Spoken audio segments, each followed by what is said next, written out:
This young man. He is our protagonist. Since childhood, he lived with his father. Isolated. Daily, he trained martial arts with terrifying intensity. Island life was monotonous. But he found dolphin friends. Spirit pythons roamed. One day, he entered a deep-sea cave. Here, a tree bore many strange fruits. Curious, he picked one. Was it a demonic fruit? He ate. Dizziness struck. He fell. He woke. Writings on the rock caught his eye. Cultivating those writings boosted his martial arts. At 18, his father sent him to Rome. First, conquer Julong City. How brutal. Watch and find out. 200 miles southeast of Zhejiang lay an island, hidden in vast waves. A child slept. A man, carrying a child, sailed to the island. He gazed ahead. A plump man tied his boat. Others watched. Madman. Die alone. Why bring a child? His silhouette, child on back, vanished in mist. That was their start. Locals cursed them. 17 years passed.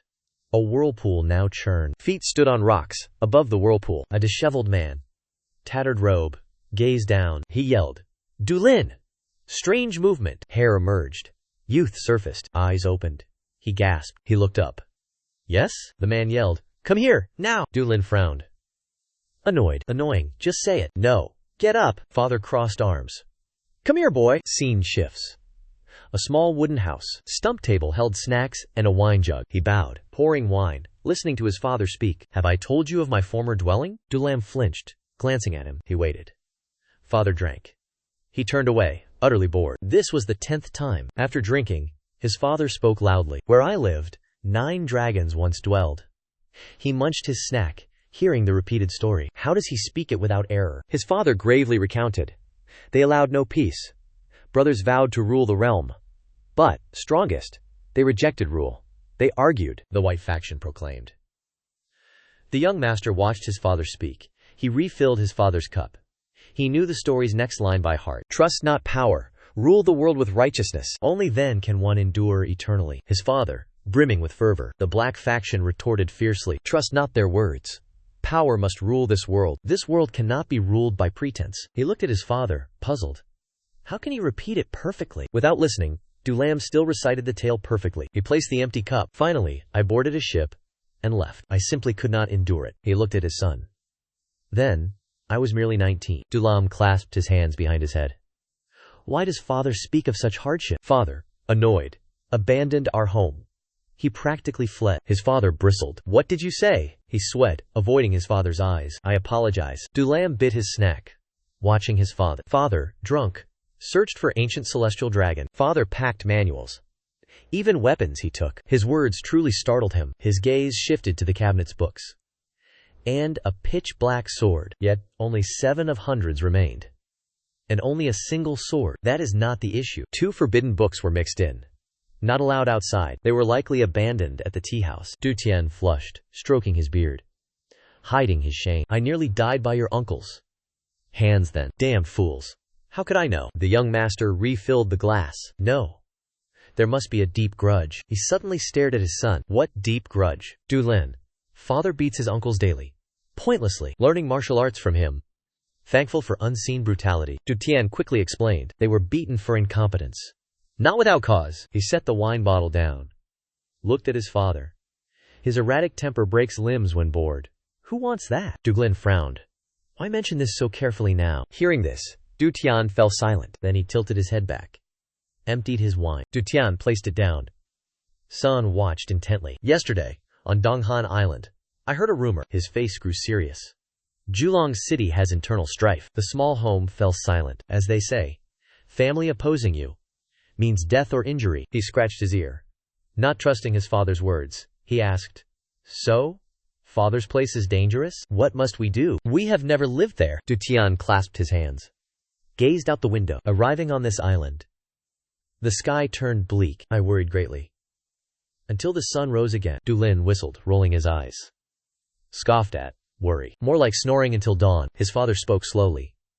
Only one choice remains. The elder appeared before his son. My son, Dulin, you must make a trip. He gazed in surprise at his father. Du Tian looked confused. Dulin's grim expression promised destruction. The elder grew flustered hearing this. That is a bit much. Not that great enmity. He cracked his knuckles, staring at his father. Am I not avenging you, father? What is it then? What should I do now? He crossed his arms, clearly annoyed. Am I to help their descendants instead? The elder suddenly became gleeful, pointing. Exactly. That is the point. If for brethren's descendants, am I not your brother? Dulin frowned, his face darkening at the elder. Then father should also go. Why only me then? Except Bai He and Ao Quan. You claim no rivals? That sharp question startled the elder. Du Tian scoffed. You are stronger than I. My hands now tremble. Hard to wield a blade. If I went, would those rotten scoundrels find peace? He watched his father's theatrics, exasperated. They still saw his father as a traitor. A thief. Dulin looked up. What have they done for us? Must we truly go and help them? What about you then? You also betrayed them. Son of a thief, right? Du Tian, hands behind his back, said proudly. What is true brotherhood? He heard this, puffed his cheeks in annoyance. Since when did father care for his kin? Is he still drunk from yesterday's wine? A red cloth bag appeared. Dulin grew quite curious. The elder turned his back to his son. You are now 20. Venture into the Jianghu. These are your initial funds. He curiously opened the small bag. Dulin's face flushed slightly. Go right now? Yes, right now. The father pointed at his son. A true man never hesitates to decide. Dulin watched his resolute father, sweating. His father, once decided, would never waver. Wasn't his father studying storm winds all day? From Binong Island's cliff edge? He once wielded a sword under lightning to sense thunder's raw power. His father swore pirates 100 miles away, he would chase and kill them all. Not 100, but 200 miles. He clutched the small money bag. Not really, right? Now, 300 miles because of him. His focus fixed on that small bag. Dulin smiled, gripping it tight. All right, this opportunity, a chance. Explore the Jianghu world. He would seek his mother's Chen family in Hangzhou, then fulfill an old madman's wish. A legacy for Binong Island. He frowned. Should he help? Dulin crossed his arms, annoyed. HMPH. They weren't entirely innocent. Why rush to certain death? He asked. I won't reveal my parentage? Du Tian immediately cursed him. Are you insane? Did you say that? He sighed, looking away. What a foolish question. He slammed his hand down. Good.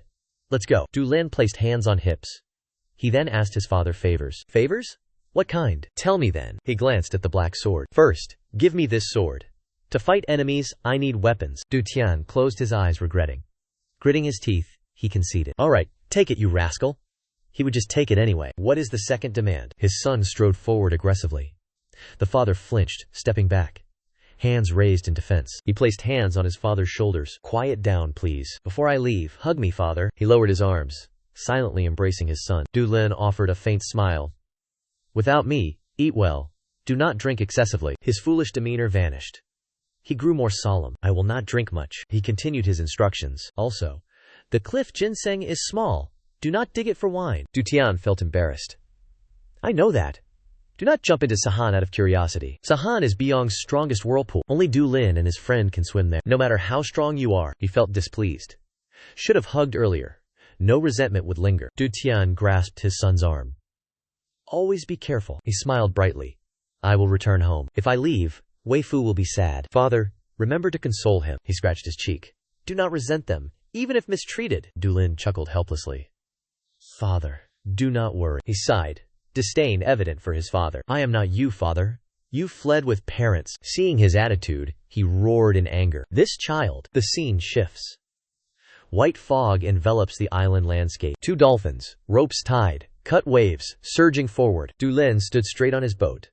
He glanced back, briefly saddened. Du Tian watched from above, full of affection. He stood on the island's rock. His son's shadow faded. He thought, time flies quickly. 3 months. Dulin left. 17 years ago. Son, do not hide like your father. Under the evening sunset, a voice spoke out. 17 years ago.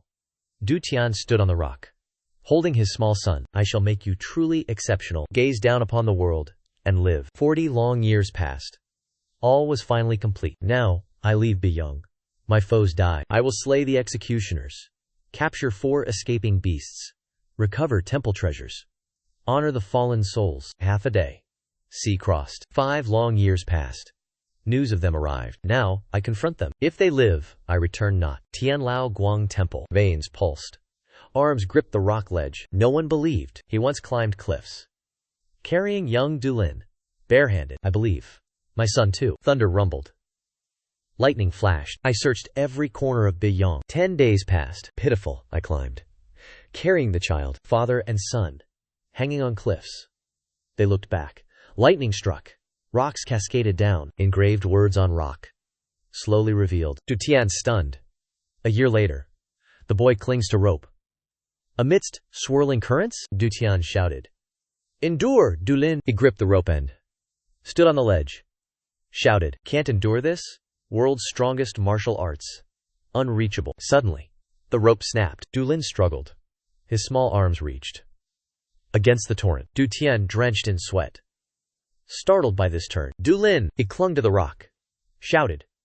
Hold on! I'm coming! Du Tian froze. Stared. Dumbfounded. A white dolphin. Lifted small Du Lin. High above water. From that day. Du Lin, the dolphin. Became friends. Played daily. He rode the dolphin. Joyfully playing. On the vast sea. Du Tian clenched his fists. His thoughts were illogical. He sat down, curious. But the dolphin was gone. Will they follow Du Lin? My son's friends include a 7-zang sea serpent. I know not how he befriended them. His formidable power links to a deep-sea secret. His face fell. He felt the undeniable call of old age. How bad would telling him be? A woman emerged, calling his name. Du Lin's father. Du Tian turned, smiling. Wei Fu's mother. I am here. She approached him. Du Lin left? How else could he endure? Did you discuss his physical condition? Du Lin must return within 3 years. He embraced her. Why speak such futility? The illness is incurable anyway. She turned away shyly. Brother.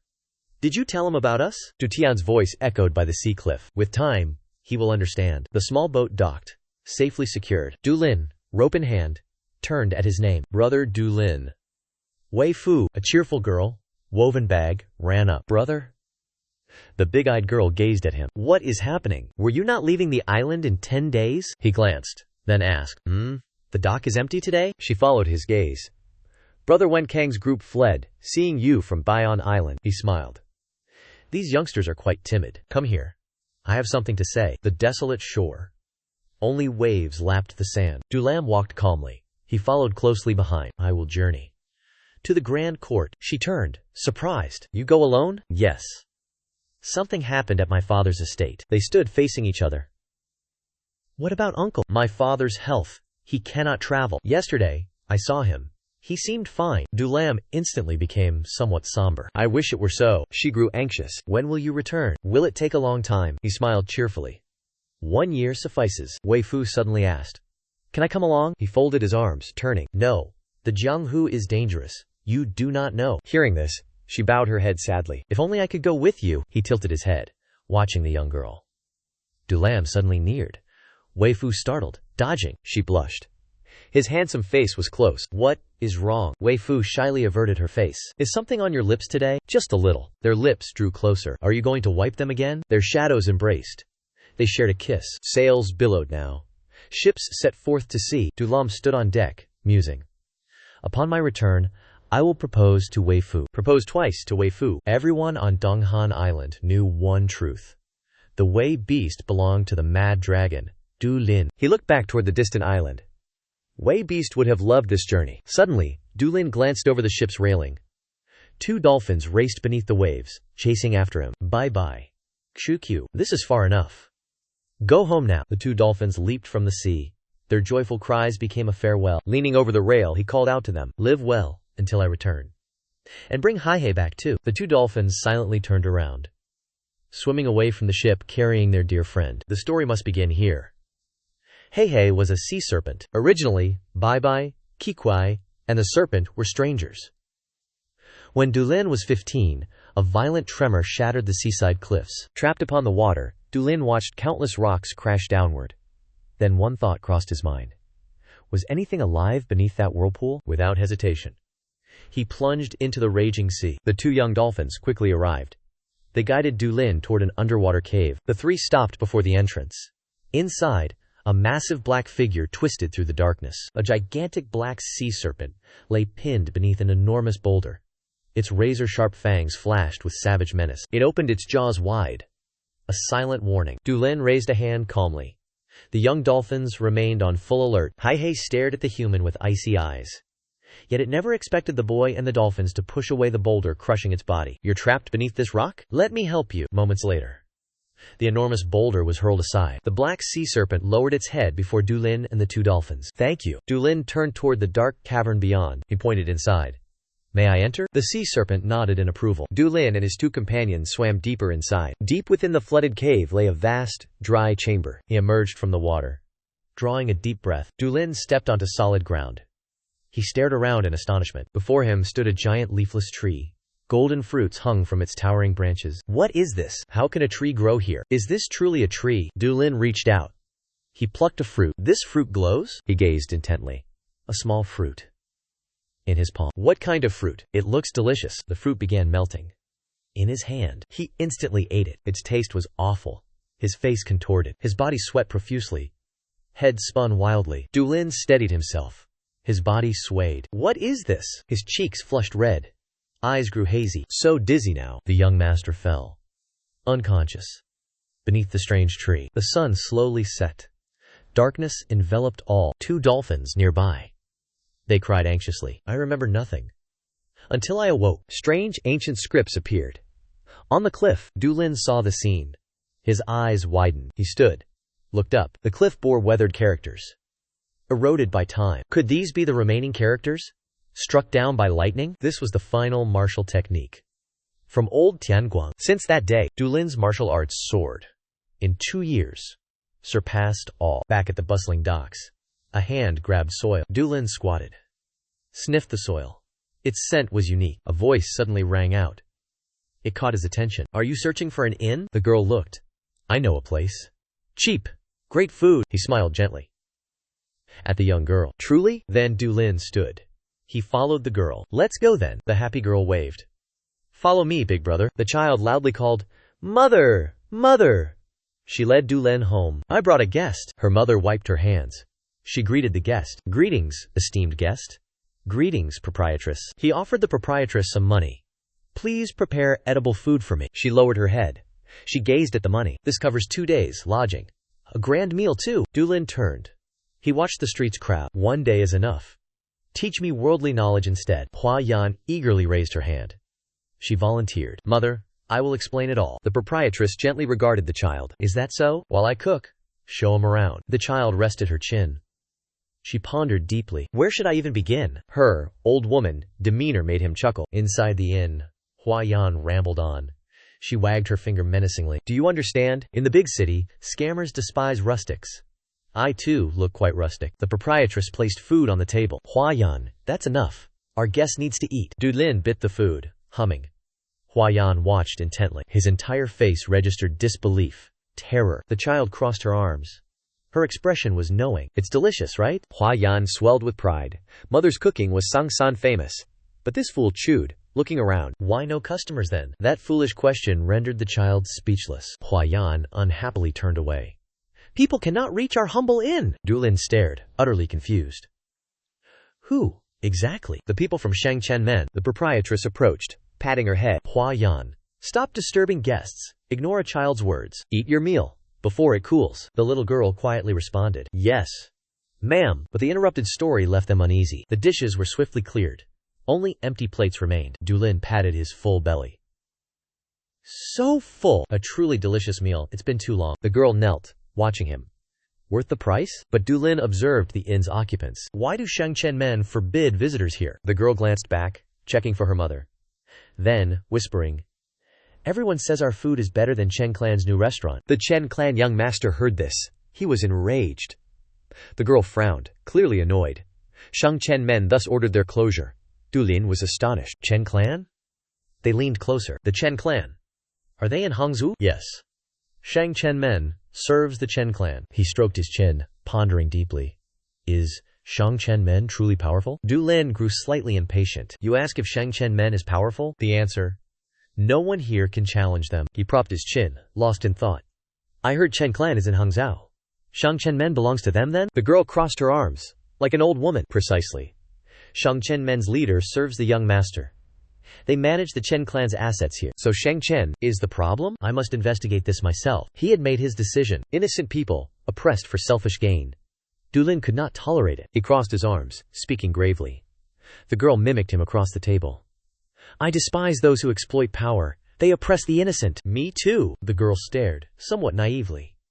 I despise talentless bullies even more. They only torment the weak. Hua Yan noticed the sword. He practices martial arts. Dulin smirked triumphantly. Indeed. My martial arts excel? He pondered. I am unsure. But it suffices. His bewildered gaze suddenly dropped. The child placed something there.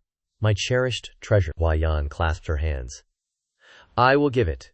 Protect my family? Dulin smiled subtly, holding the item. He grinned slyly. Are you bribing me now? The child quickly persuaded. I will pay more later. He showed surprise. This painting is beautiful. You like it? The child instantly rejoiced. So you accept the proposal? He gripped it, a smile on his lips. Dulin crossed his arms. Fine. I will help. Until improvement. Is that truly so? The child cheered. The innkeeper startled. Many thanks. The innkeeper stood bewildered, unaware of their exchange. Night fell. The moon hung high. From the inn's second floor, lights gleamed. Sounds echoed. The two were discussing by the window. Later, he watched the child. She slept soundly, mumbling. She mumbled, Mother. Hua Yan stayed there, returning when sleepy. Hua Yan's Jianghu insights that night surpassed her father's rambling. The scene shifted to a grand manner. A figure landed softly on the rooftop. Dulin squatted on the roof, moonlit. His face pensive, he sat under the moon. A solitary figure. This place belongs to Sang Chun's hounds. Sang Chun's manor plaque appeared in view. The entrance gate burst open. He stepped inside. Dulin entered unopposed. A crowd of armed soldiers charged forward. Audacious fool! You dare intrude? He smiled. No, old man Halu's cart? Halu's cart? A fat man sneered, drawing his sword. That inn. Over by the docks. Dulin cracked his knuckles. A confident smile emerged. You know it? Then we talk after I crush you. What did you say? They drew weapons. Charged! Audacious fool! Know who we are? He smiled meaningfully, brimming with confidence. Two were instantly struck down. Their comrades watched, aghast, sweating. The fat man turned in fear. A kick struck his gut. His eyes bulged. Mouth gaped. Two men were ignored. They stood, weapons raised, frozen. He walked directly to the pillar, embraced it tightly. The massive pillar snapped. The thugs screamed. Pure terror. The scene shifts. A man reviewed ledgers. The tremor interrupted. He stopped writing, wondering. An earthquake? He pushed the door. Yelled at those outside. What is this commotion? The two soldiers outside panicked. Save us, master! Thugs fled. For their lives. Lunatic. He's a monster. Dulin, pillar in hand, swept two foes. Many thugs lay crushed on ground. Someone yelled, Stop! He glanced toward the voice. The master stood, pointed, then yelled, You there! What is this chaos? Know where this is? He frowned. Talk later. His foot launched high. Dulin, pillar in hand, appeared overhead. The old man watched. Stunned, our protagonist roared a challenge below.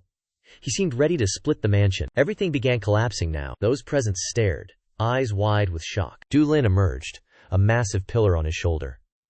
Rubble lay behind him. He frowned, glaring forward. The pillar slammed down. They all gawked. The household heads knelt. Young master, have mercy. Spare us. Take all you wish. Depart now. Spare us. Just following orders. Ninth Lord, Dulin spoke gravely. Xuan Halu hired me. Never repeat this folly. Hear this now. Xuan Halu has trouble? Beware me. The pillar crashed down. Three figures dodged, terrified. He pressed his face close. Threateningly, You are warned. The elder instantly knelt. Please, worry not. Afterwards, Dulin calmly departed. If he could help Xuan Halu, even better. The scene shifts. Next morning, Hua Yan's inn. Small feet ran quickly. A little boy scurried, calling loudly. Hua Yan stood excitedly by the door. Do you know what Sanche Hall says? Xuan Halu's food is best. Truly amazing. The door was ajar. But no reply came. The boy pushed the door. Peered in. Dulin. The room was clean, tidy, empty. Scene shifts to sky. Dulin calmly twirled a stick. What clung to Wei Fu's lips? Sesame seeds? Or heated raspberry juice? Press with my hand? Or bite with my lips? Wei Fu, surprised, closed his eyes. Meanwhile, little Hua Yan fumed, clenching her fists. That guy vanished, the little boy yelled. Coward. I will find you. Kill you. He hugged his belly, laughing. What was on his mother's mind? He gazed at the clear sky. Beautiful weather, he sighed. A foolish question came to mind. Had father eaten yet? Elsewhere, Du Tian laughed happily.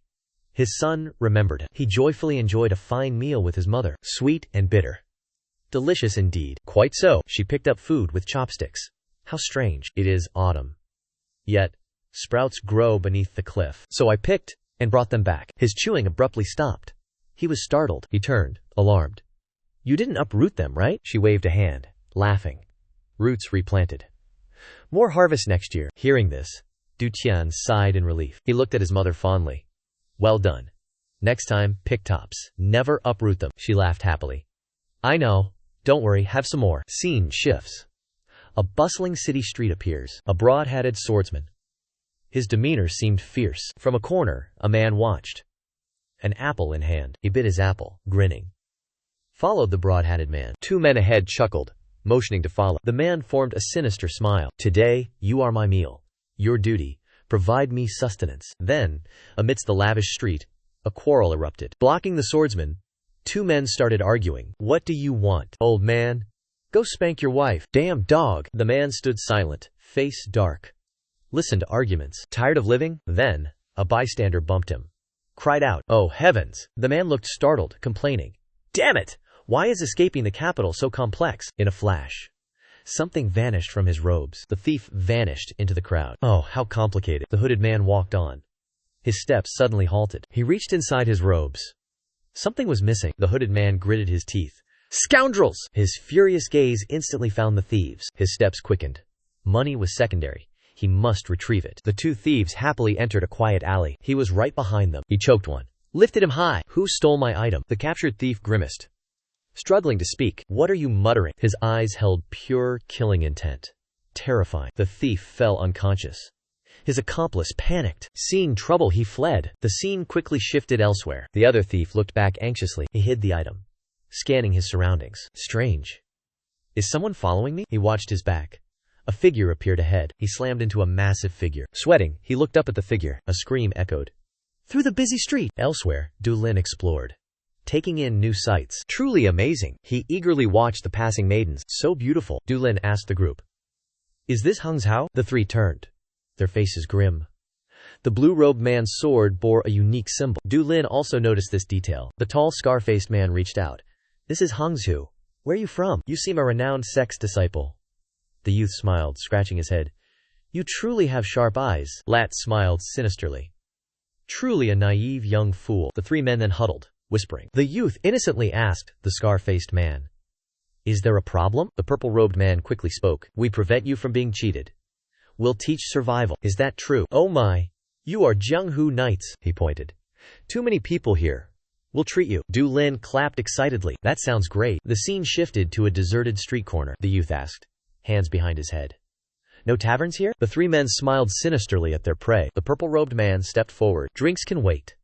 Let's discuss business first. The youth looked bewildered. What business? We buy this sword. 100 silver taels. He glanced at the sword on his back. Say that again? Du Lin drew his sword, feigning shock. 100 silver taels? Is this sword truly so valuable? I thought it was just cheap junk. The purple-robed man snapped his fingers. Any other items?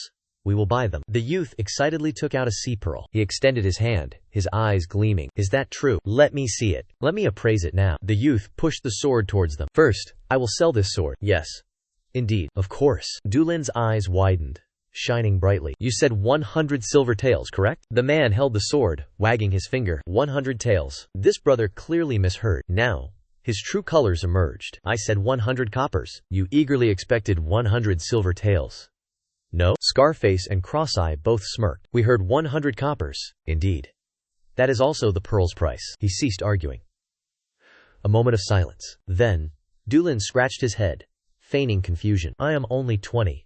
Am I already deaf? Nonetheless, I must insist on 100 silver taels. Scarface laughed loudly. You fool! Take our silver? That easy? The purple-robed man tossed the sword. Just offer the pearl. Then leave, he continued, a strange look upon his face. I guarantee it. Before he finished, Du Lin lunged forward. An arm was effortlessly snapped. I clearly heard 100 silver taels. Was I wrong? Scarface and Cross-Eye screamed. Release his arm, fiend! A single strike. Both struck. Both slammed into the wall. He rushed. Delivered another kick. Both clutched their guts, kneeling. Du Lin turned to the purple-robed man. The man cradled his broken arm. 100 silver taels. Right? Now, his hand began channeling energy. The black sword flew up, astonishing the man. It flew swiftly back to the young master. Answer me. Our protagonists stared intently at them. Right or wrong? Three faces swelled like bee stings. Du Lin smiled brightly, squatting before them. Excellent. You remember now. Now. My 100 silver taels? The three respectfully. offered their money bags. I only have 10 taels now. I have 20 taels. I have 30 taels. Our protagonist frowned. Held out his hand. 60 taels? Not enough. Hand it all over. The three silently searched their bags. Du Lin collected his gains. Feigned helplessness. Huayan warned me. Naive folk must beware of scammers, the purple-robed man thought. Who beat us so badly? Another man sweated. You seem more devilish. Suddenly he narrowed his eyes, startling the three, his fist clenched, terrifying them. Young master, you are right. Such naive folk need caution. Of course. Hangzhou is full of tricksters. Du Lin smiled. Satisfied, I reconsidered. The 40 taels. I will collect later. He put hands on hips. Spoke sternly. Calculations must be precise, no? Hearing this, the three bowed in unison. Of course. Only then was he satisfied. He turned. I stay in Hangzhou. For a while. Days later, bring the rest. Understood? His gaze fell upon a token lying on the ground. What is that? The purple-robed man grabbed. Du Lin was faster. No, nothing is there. The token flew into his hand. Our protagonist pursed his lips. He studied the token. Feng, what is this? Nothing special, honestly. Nothing special? Then I take it, right? He chuckled, tucking it away as the three panicked. The purple-robed man bowed. He could not speak. The scene shifts now. A different street corner. The thief lay unconscious, foaming at the mouth. Du Sha cackled darkly. He tapped his staff. He squatted down. He searched the man. His eyes widened in surprise. He found something. Excellent. A finely carved token. The scene returns now to Du Lin. But the next day, pickpockets dropped dead. 40 dead already. It linked to that old man's bag. Our protagonist turned. He walked away. Yes, being with him is better. Du Sha, nervous, demanded, Young master, hand over the sword. Du Lin turned, enlightened. He tossed a coin. I will buy this sword. He picked up the coin. What? Young master, pay 100 taels. What did you say? Did you not say 100 coins? This money is sufficient. Du Sha weakly protested. Sweat dripped down. Young master said 100 silver taels. He crossed his arms, annoyed. 100 taels? That is my price. 100 coins? That was your price. So I pay 100 coins. Du Lin narrowed his eyes, intimidating them. I already warned you. My math is precise. The three men quailed. They dared not argue. You are a total bandit. You take everything. Who said I would defeat him? He juggled the money bag, whistling. He sauntered away. Finding such fools means quick wealth. The scene shifts now. Before a grand gate, two men stood guard there. A massive nameplate hung high above. Its sheer size was daunting. Du Lin stood at the gate. He thought, Mother lives so well here. Why did father lure her to misery? He calmly approached the gate. Two guards instantly blocked him. Stop! State your business, the young man replied calmly. I am Du Lin. Is Honorable Hao present here? The guard asked, surprised. Do you know the Lord? He replied, friendly. My father is his friend. I seek a favor from him. He extended his hand, offering 2 coins. Take these, brothers. For drinks tonight. One guard smiled brightly. Wait here a moment. The other guards smirked within. Such perks of gatekeeping. Moments later, a tall man emerged. My friend's son seeks me? Is that you? The young man replied humbly. Indeed, this matter is important. May we speak inside? Honorable Hao agreed instantly. Is that so? Then follow me. They entered the manor, one after another. He turned, a slight sadness. Mother finally entered her true home. Each step, each scent, her very aura. The elder opened the door. He looked back, saying, Come inside. The kind host poured tea. Honorable Hao set down the pot. What did you wish to say? Du Lin sat up straight. Do you know a Du Tian? Du Tian, you say? He looked surprised. Are you then his son? A hint of sadness crossed his face. No wonder you resemble him so. The young man then spoke. Do not tell my grandfather, or the old master. This request surprised him. He immediately asked why. Du Lin avoided the question. They might not like me. Some welcome an unexpected son.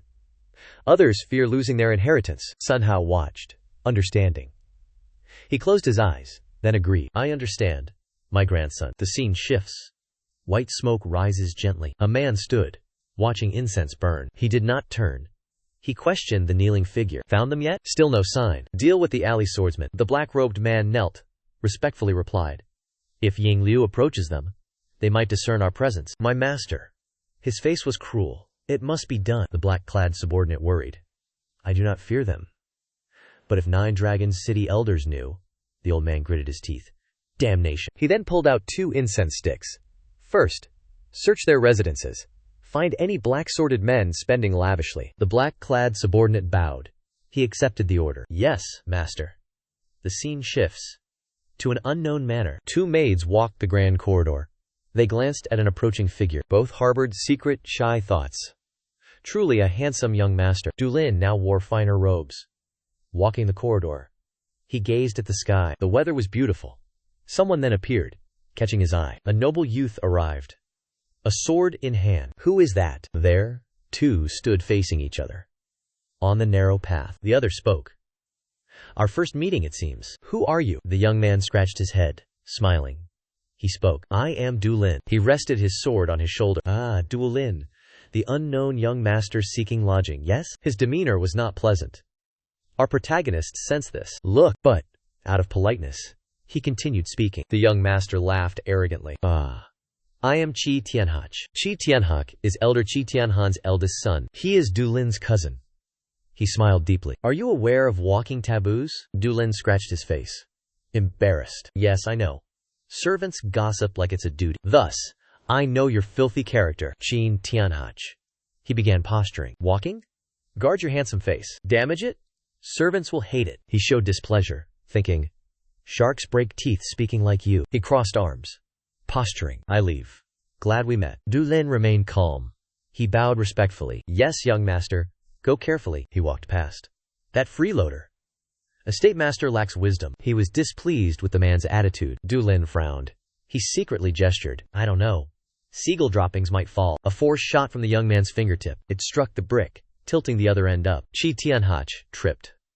Hard, he realized his fall. Body defied control. Face first, he screamed. Muddy face, green moss. And something unclean. Dulin suppressed laughter. Glanced back. Which dog shat here? He laughed, leaving the crying man. Servants panicked. That's why I say. Why provoke me? Elsewhere, a courtyard with spear racks, archery targets. Few people passed through the courtyard. Dulin was already here. He slowly touched a spear, examining it. He drew a spear, then watched the listless training crowd. They seemed to be the Fengyun clan members. The Fengyun clan was weakest among Chen family's 5 greats. Someone swiftly charged with a long sword, startling him. 2 expressionless figures ran right behind them. Those people are quite formidable. The scene shifts to another building. Dulin was now drinking tea with Sun Hao. Grandson, you really told the old master nothing? He avoided eye contact.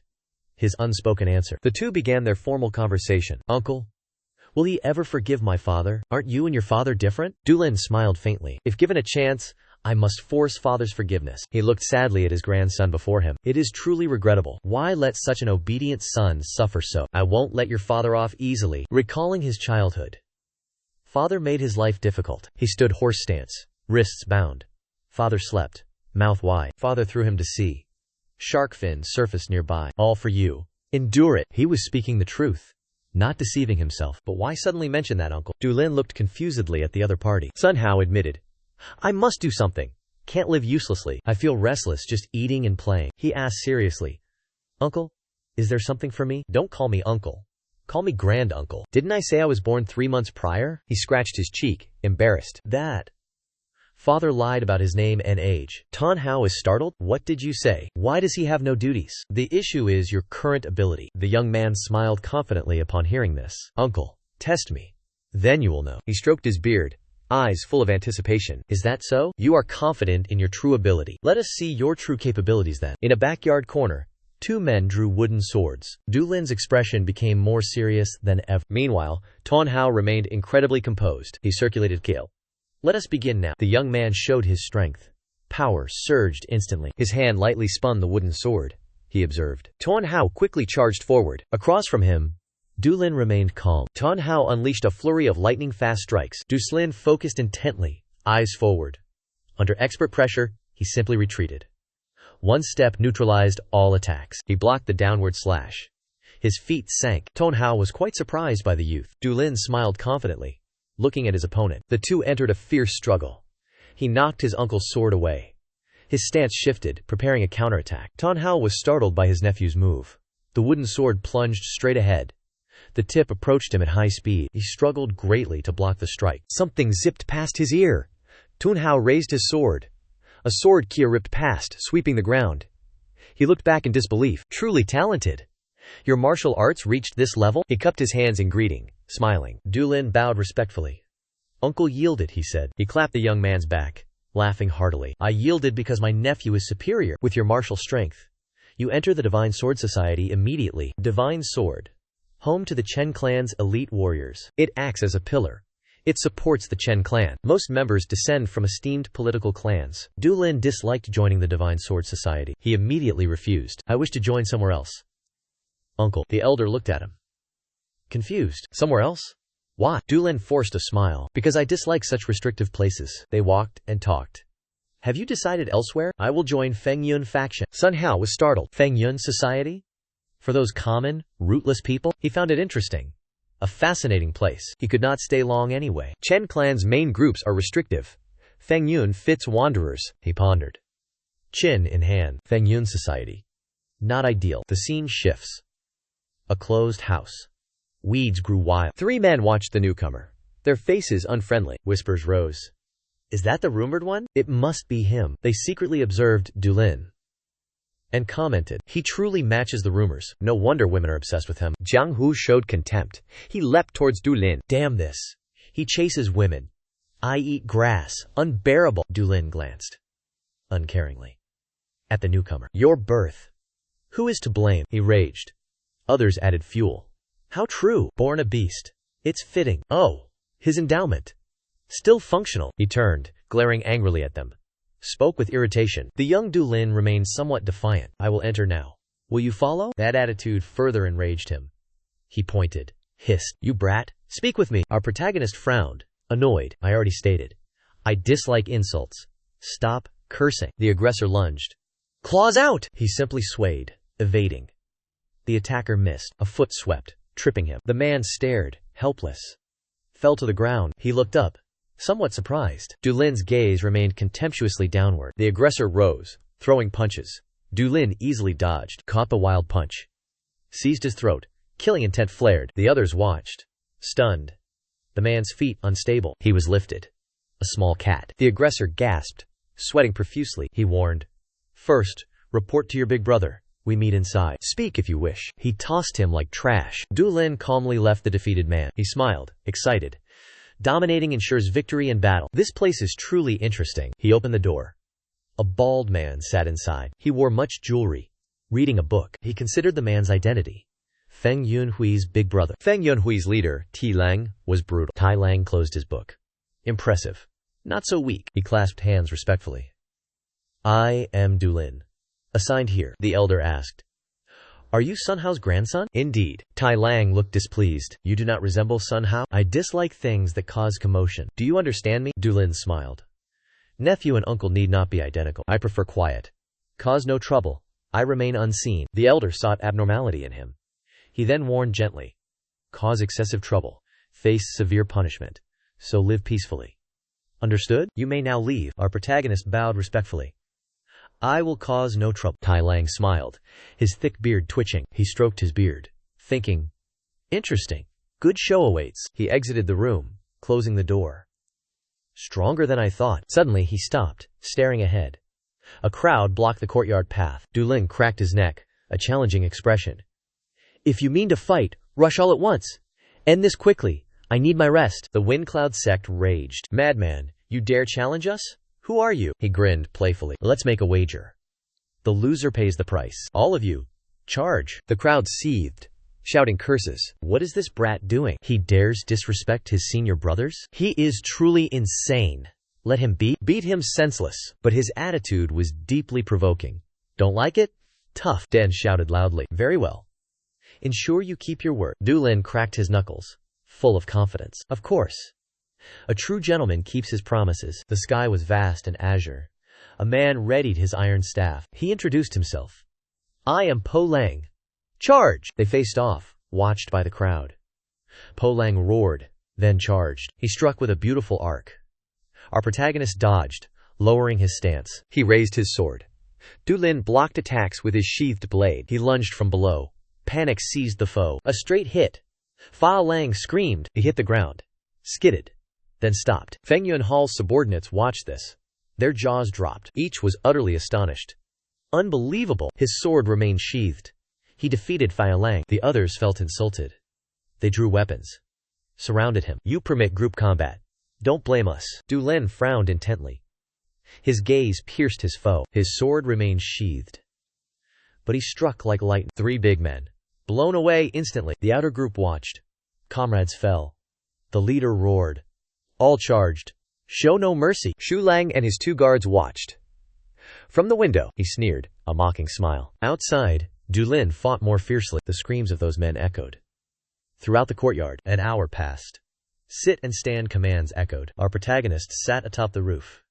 He declared, 10-year cultivators fail this stance. Our protagonist force defeated Fengyun Hall members to piggyback and hold horse stances. Some, at age 8, carried 100-ton stones. For 2 hours, the dark-skinned leader's eyes were bloodshot. Sweat poured like rain. Stop your bragging. Gui Ming won. He forced them to piggyback and squat on command. Our protagonist thought, am I too soft-hearted? On the battlefield, abandon no brothers. Fight together till the end. On day 1, he set things right. Truly an elder brother. If you flee, selfish. Is that a true man? A true man never abandons his brothers. No matter what. An hour passed. Legs trembled uncontrollably. Bodies lost balance. Their legs shook. Piggybackers wished for time. Avoided brothers, suffering, the leader cried. Then cursed. Damn it, I'm dying. Piggybackers cursed the heavens. Why move the sun so slow? If possible, they'd drop their brother. Anywhere. Our protagonist smiled. Calmly he spoke. Hold on.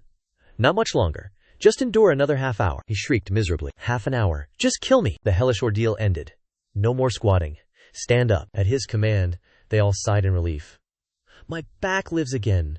What madness did I wager? Seize that brat. Then Du Lin stood tall, giving orders. All right, switch turns.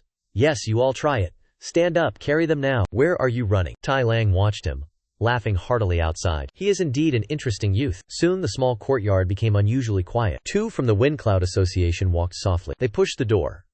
Suddenly they stopped, seeing something. One of them asked the guy drinking water. So quiet here, why? The bearded man asked. It felt like a funeral. The guy stood up, greeting them. You have returned? The other wondered.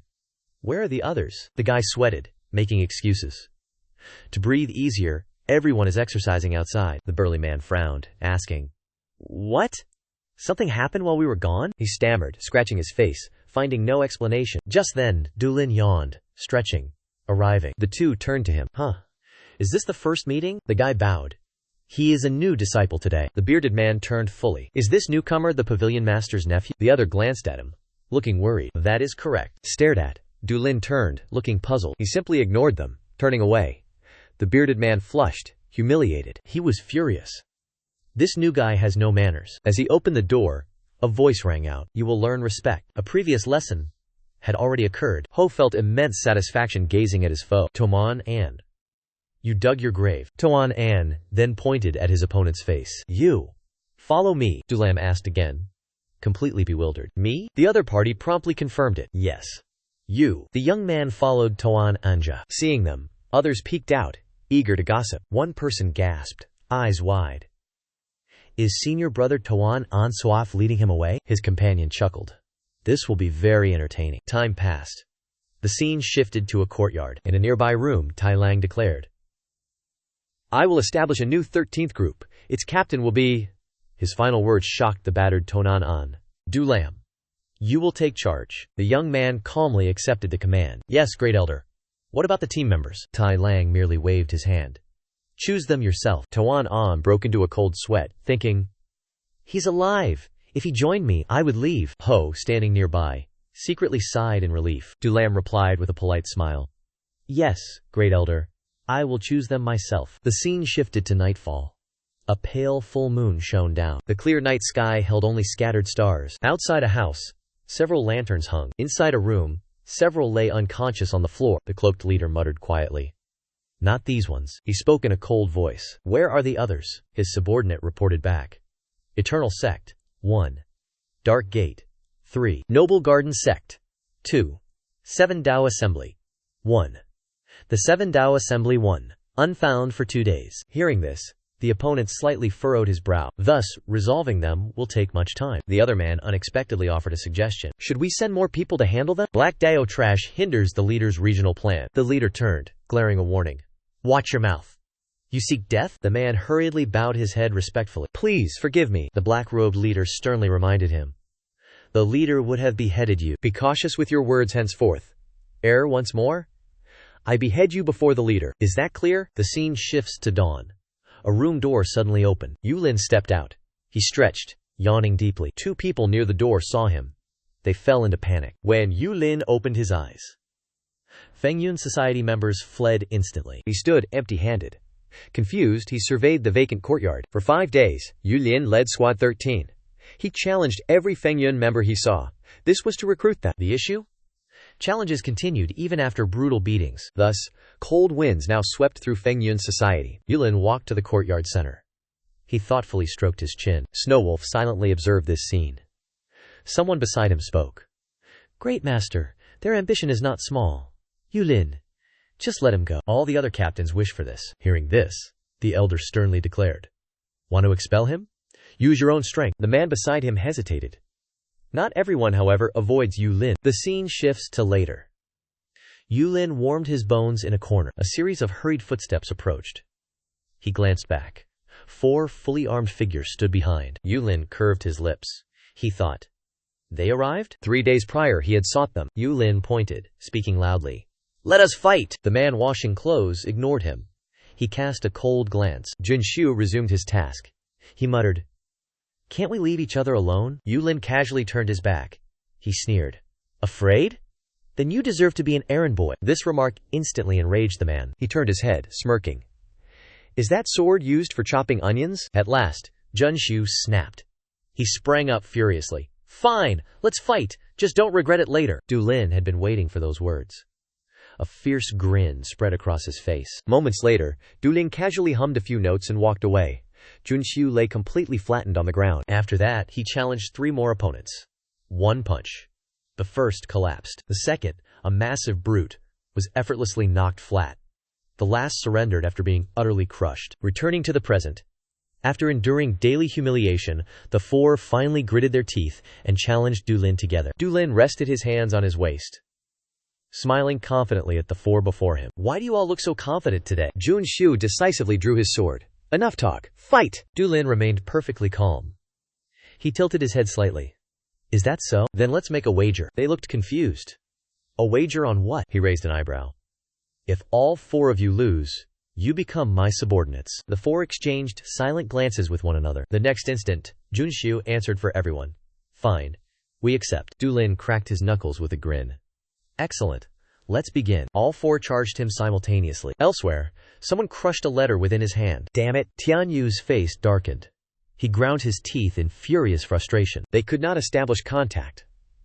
Only the command token allowed communication with Julong City. Every letter required the command token's official seal. Countless lives had already been sacrificed searching for it. One subordinate cautiously tried to reassure him. Leader, we will definitely find it. His answer came instantly. A lightning-fast attack. Tianyu hurled the crumpled paper straight into the subordinate's face. The paper ball struck his forehead, drawing blood from a single throw. His voice turned ice cold. Fail to find it, and you die. Tianyu glanced at the men behind him. Kill 100. Kill 10,000. Find that command token. Another day dawned beneath clear blue skies. A man wandered through the courtyard. Suddenly, he noticed a familiar figure passing by. He called out curiously. Where are you going? Dulin smiled brightly. I'm going to visit my uncle, the man casually replied. Travel safely. Yet inwardly he muttered. Once you leave, never return. That little demon. Dulin waved casually and continued running. He knew. Not far ahead. The young master turned back. 4 brutalized figures. He stared, horrified. That demon! He truly is one. Meanwhile, Dulin strolled, reaching a courtyard gate. All surroundings were alien. Dulin mumbled. Huh? Where is this place? Did I get lost? Suddenly, an old man stood, white-haired, by the lake. Completely lost. Dulin eagerly approached. Good! I'll ask the old man. He called out, Sir! Dulin sensed it. His eyes widened. He entered battle stance. One hand ready, Dulin thought. A forbidden land? Damn it. I planned restraint. The silent old man spoke. Step back! An instant later. Mud splashed near Dulin. He retracted his hand. A sigh of relief. A close call. Just then, the old man spoke. Again, surprisingly, my daughter loved this lotus pond. His eyes held sadness. He continued, softly. This pond held blood spirit carp. His tone was regretful. When my daughter left. Soon, they all died. After hearing the tale, Dulin realized. His eyes widened. His hand clenched tight. He looked seriously. They died from starvation, right? The old man casually denied it. Not from cold. They wouldn't eat. Indeed, after 1 month, they all died. Dulin lowered his eyes. He spoke softly. Your daughter would be sad. The old man bowed his head. His face showed deep loss. I do not know if she lived. Perhaps. I was truly furious after that day. My daughter left home, Dulin suddenly asked. Do you regret it? The old man stared blankly. Why? Dulin lowered his eyes. He repeated, your daughter's departure. I heard my mother also loved fish. My mother died when I was 3. I know few details. Living on the island, father could not catch blood parrotfish. They say my mother truly loved fish. Why did she not endure? Then she would not have left. The old man heard everything. He was bewildered. What are you saying now? Dulin rose. He met no one's gaze. If not mother's birthday, I'd feign ignorance. I'd depart quietly in months. But she would be deeply saddened. The old man's suspicions solidified. They grew stronger. Yes, today is my daughter's birthday, he probed, his voice trembling. Then you are? Dulin did not reply. The two stood silent, gazing at each other. Later, in a room, Dulin faced his grandfather.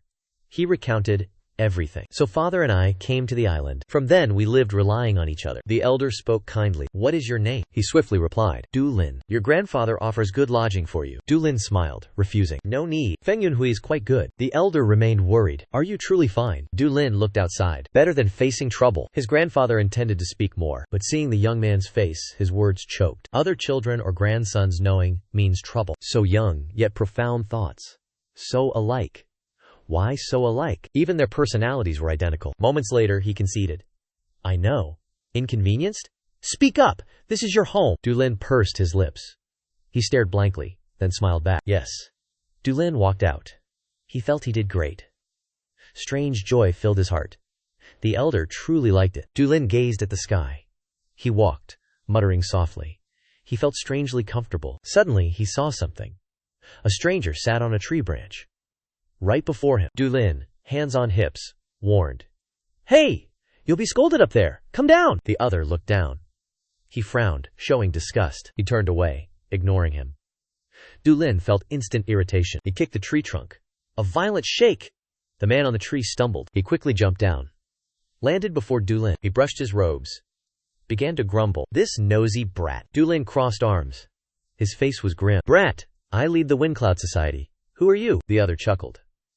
Oh, I am Qi Zixuan. Qi Zixuan was the Qi family master's eldest son, Dulin's oldest maternal cousin. The young master instantly grew wary. I thought he was just a normal cultivator. The other smirked. Then suddenly laughed. He lunged, incredibly fast.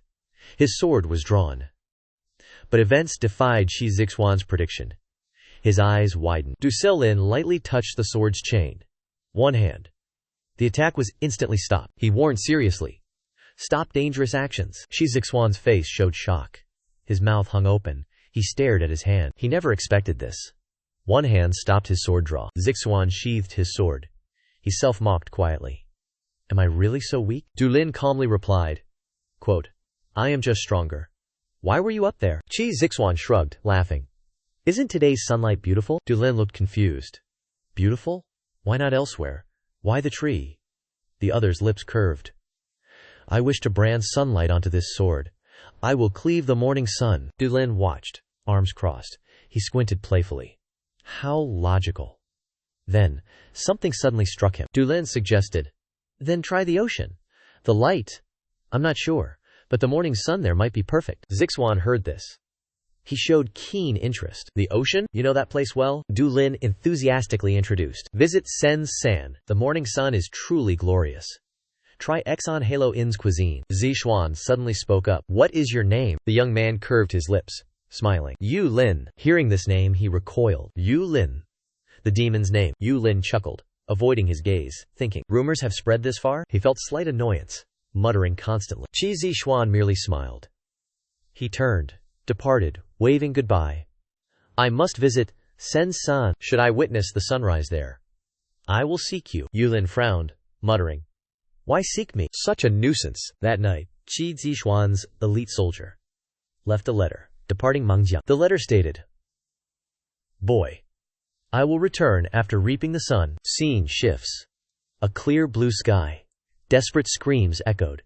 Blood splattered. Several fell. One man remained conscious, clutching his shoulder, demanding, You vile dog! What grudge do we hold? The foe, grim-faced, retorted. Therefore, when I questioned, you should answer properly. Moreover, I despise those with bulging eyes. Like yours. The other trembled in terror. The black-robed one gave no chance. He swung his sword down. One strike, he sheathed his blade. Expressionless face, the black-robed one reported to his leader. Only Guiyuan Tang and Seven Dao Society remained. Tian Wu turned his back, grumbling lowly. This took too much time. The subordinate bowed low, promising, Your servant will handle it. No leaks. Fast discovery. Tian Wu sighed. Guiyuan Tang, Seven Dao Society. A pity I cannot know their identities, the subordinate reassured him. Worry not, master. Kill them one by one. The true culprits will emerge. The leader turned back, commanding, Investigate Guiyuan Tang.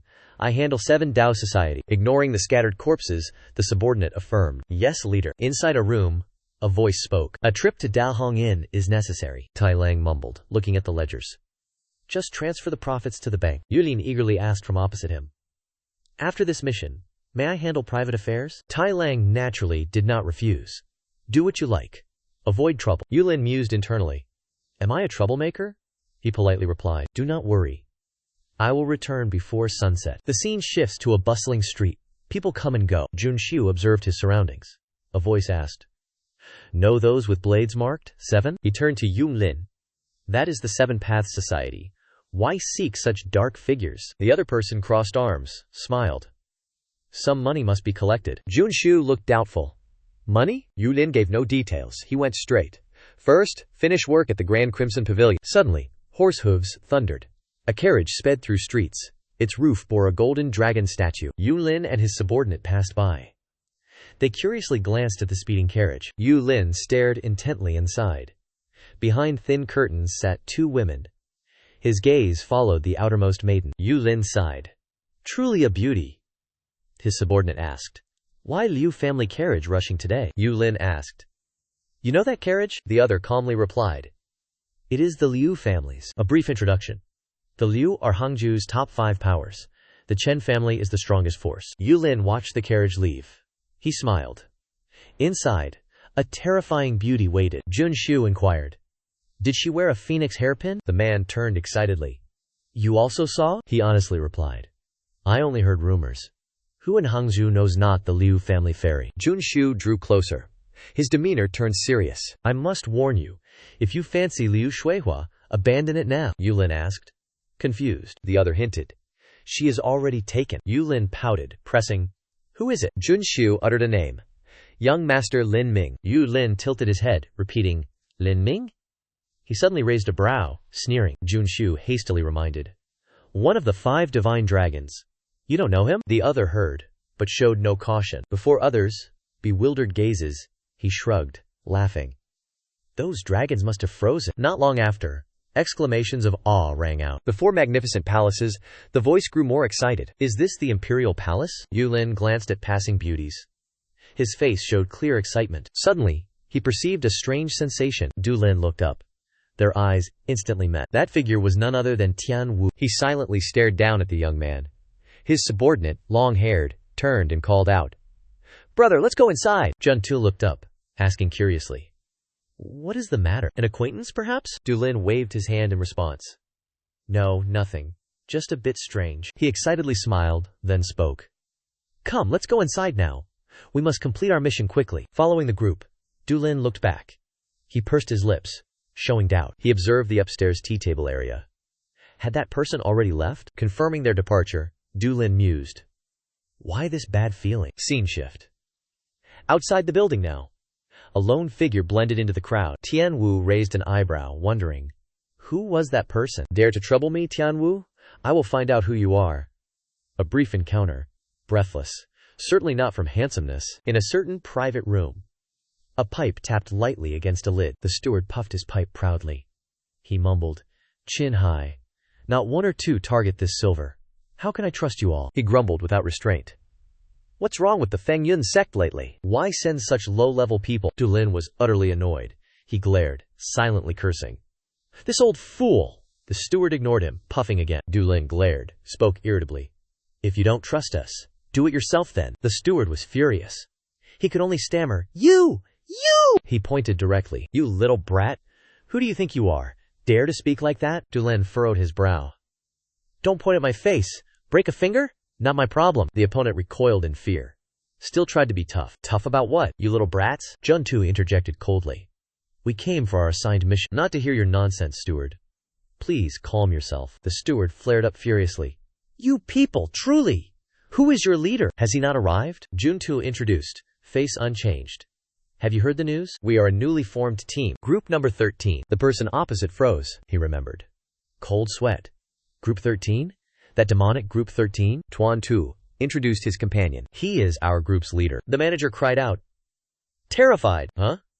Dulin closed in. What will you do now? Will you hand it over? We just leave. The manager cowered in terror. Yes. His arrogance, gone. He stammered nervously. That. Moments later, a heavy money bag flew. It landed softly in Dulin's palm. Our protagonist excitedly guessed. This must be 10 taels, right? Dulin recalled its source. The manager's apology payment. He stored the money. Our work is done. Let's eat. Tuan Tu seemed skeptical. You sought the 7 sects. Our protagonist chuckled.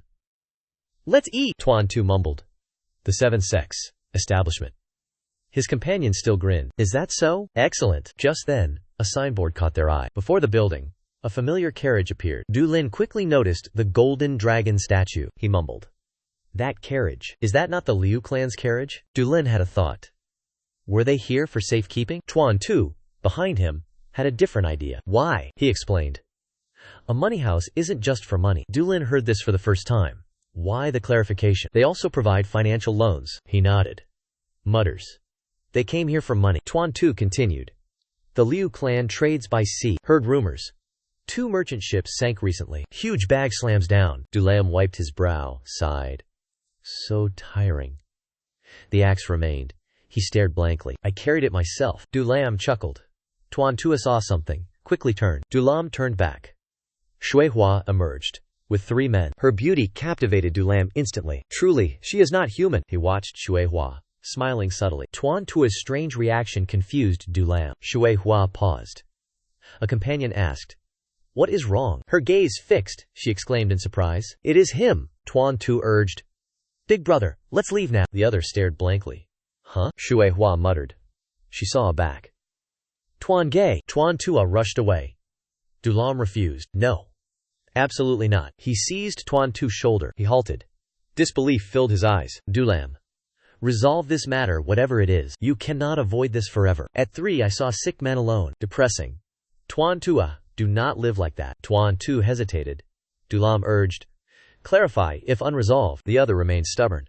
He shrugged. Confused. He's 20. Acts like an old man. Subordinates nodded. Dulin calls out. Young lady. Know our brother? Shui Hua asked blankly. What? Shu Hua stammered. Yes. Dulin shrugged. You 2 talk. Others, follow me. The other wondered. What is it? Dulin impatiently repeated. Just go. The gaunt man cursed. No manners. Still, he had to compromise. All right. Let's go. At the exchange, a companion gasped. Big brother! The other muttered. This cannot be overlooked. You know, the subordinate still hesitates. That is true. The man passed Juntu, remarking, You've changed so much. Reflect on the Liu family's past. Settle things completely. Shui Hua and Juntu were betrothed. Liu family's ruin broke it. That is why he always avoids her. Juntu bowed to the 2 elders. My gratitude. Dulin snapped. Done? Then leave quickly. He gazed up. The sky was clear blue. The young man marveled. So incredibly clear. The gaunt man frowned. Speak your mind. He scowled. Old, yet so dull? They need privacy.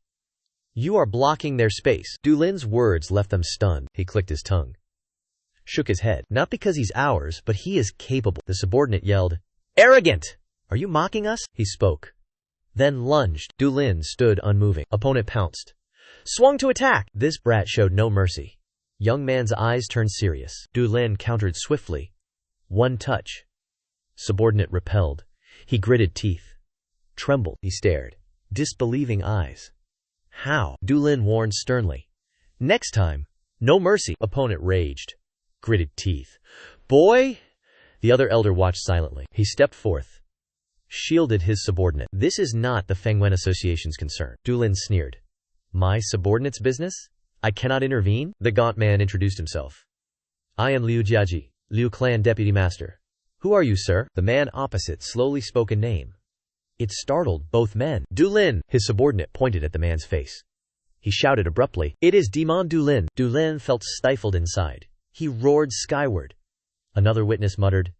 Is he utterly mad? Is he truly insulting Liu Clan's deputy master? Twin Swords rubbed his forehead. He sighed. He is truly mad. The man beside him proudly raised an eyebrow. Our captain is truly magnificent. Du Lin continued his tirade. How does everyone know me? If already famous, living like a sleeping dragon. In the clouds is useless, right? This time, his subordinates all lowered their heads. The captain is truly... Jiaji cleared his throat, speaking. I heard in the Chen clan. A strange man was appointed captain. He is not known for his odd personality, but for his extraordinary talent. He is truly renowned. He alone crushed Wind Cloud Society. Du Lin regained his serious demeanor. He inquired. What will happen to those two? Jiaji stated plainly. What is there to consider? All matters are now finished. His opponent hesitated. He then continued. Then wait one more year. Jiaji found this puzzling. What are you saying? Du Lin subtly frowned. In 1 year, she marries Lin Ming. On another side, 2 hands were clasped tightly. Jun Tu hinted. Can you postpone our wedding until next winter? Shui Hua looked surprised. What did you say? She widened her eyes. Doubtful. What is wrong? The young man before her gently replied. Sometimes, time passes. It will reveal the truth. The matter is this. He overheard Jun Tu speak to Shui Hua. Du Lin hid, pondering. Next winter, I will take her away, he explained vaguely. Before next winter, Tuan Tu holds a crucial position. In 9 Dragons City. Believe it or not. Jia Kiet and his subordinates showed shock. What did you say? Their families in 9 Dragon City were worlds apart. The Liu family was merely a Hangzhou elite. 9 Dragon City dominated, a top 3 power. Jia Kiet fell into thought. Tuan Tu, a crucial 9 Dragon City figure? Du Lin tried persuading. Wait a bit longer. Is he not better than that suspicious Lin Ming? This remark made Jia Kiet hesitate. He had reasons for hesitation. Indeed, strange rumors surrounded Lin Ming. Jia Kiet pressed his counterpart. You know 9 Dragon City? Du Lin raised brows. He sought brief explanation. 9 Dragon City's master is Li. My surname is also Li. I cannot give more details, please understand. Jia Kiet and his subordinates exchanged glances. He had made his own decision. All right. Tomorrow I will speak with my elder brother. Suddenly, footsteps echoed nearby. Du Lin saw Tuan Tu and the girl. He asked, Finish talking now? Tuyet Hoa politely bowed her head. Yes. All thanks to you, elder brother. His subordinate looked back longingly. Du Lin chuckled. He waved goodbye. Time did not permit more talk. Then we shall depart now. Tuan Tu smiled gently. His eyes lingered on the girl. Du Lin urged him. What's happening? We must go. Work awaits. Tuan Tu hurried after him. Yes, elder brother. Tuyet Hoa forced a smile. She heard their talk. On the bustling street, Tuan Tu spoke low. The 7 Heretic Association was truly evil. They treated human lives like weeds. Even strong sects like Kang Homun feared them. Du Lin seemed unconcerned, was he? He tilted his head, thinking deeply. I've met some. They seem not so evil. His subordinate simply gave a wry smile. One thought was clear. You are more evil. A banner entered the team's view. Someone introduced it. This is 10,000 Blessings Inn. It is one of the 7 paths, 9 inns. Du Lam scorned it, then left. Worse than his 3-year-old writing. Come. Let's enter now, Tuan Tuong thought. He heard the 7 Dao head wrote this. In a room. A teacup slammed down. What? That person stood. Someone seeks me now? The subordinate confirmed respectfully. Yes. Doc Exam mumbled sternly. Is that so? Go. See what happens. Du Lam and his subordinate entered. An astonished voice rang. That guy, he gleefully waved. A viper's gaze. He's actually here. Doc X cursed silently. That wretched bastard. Suppressing a punch, he forced a smile. You're here. Such joy. Du Lam extended his hand. All the money is ready. Doc Zhang's eyes bulged with rage. Finished what, madman? He was shouting. Then froze. Seeing behind Dulam, Dakjan noticed their attire. Immediately stunned.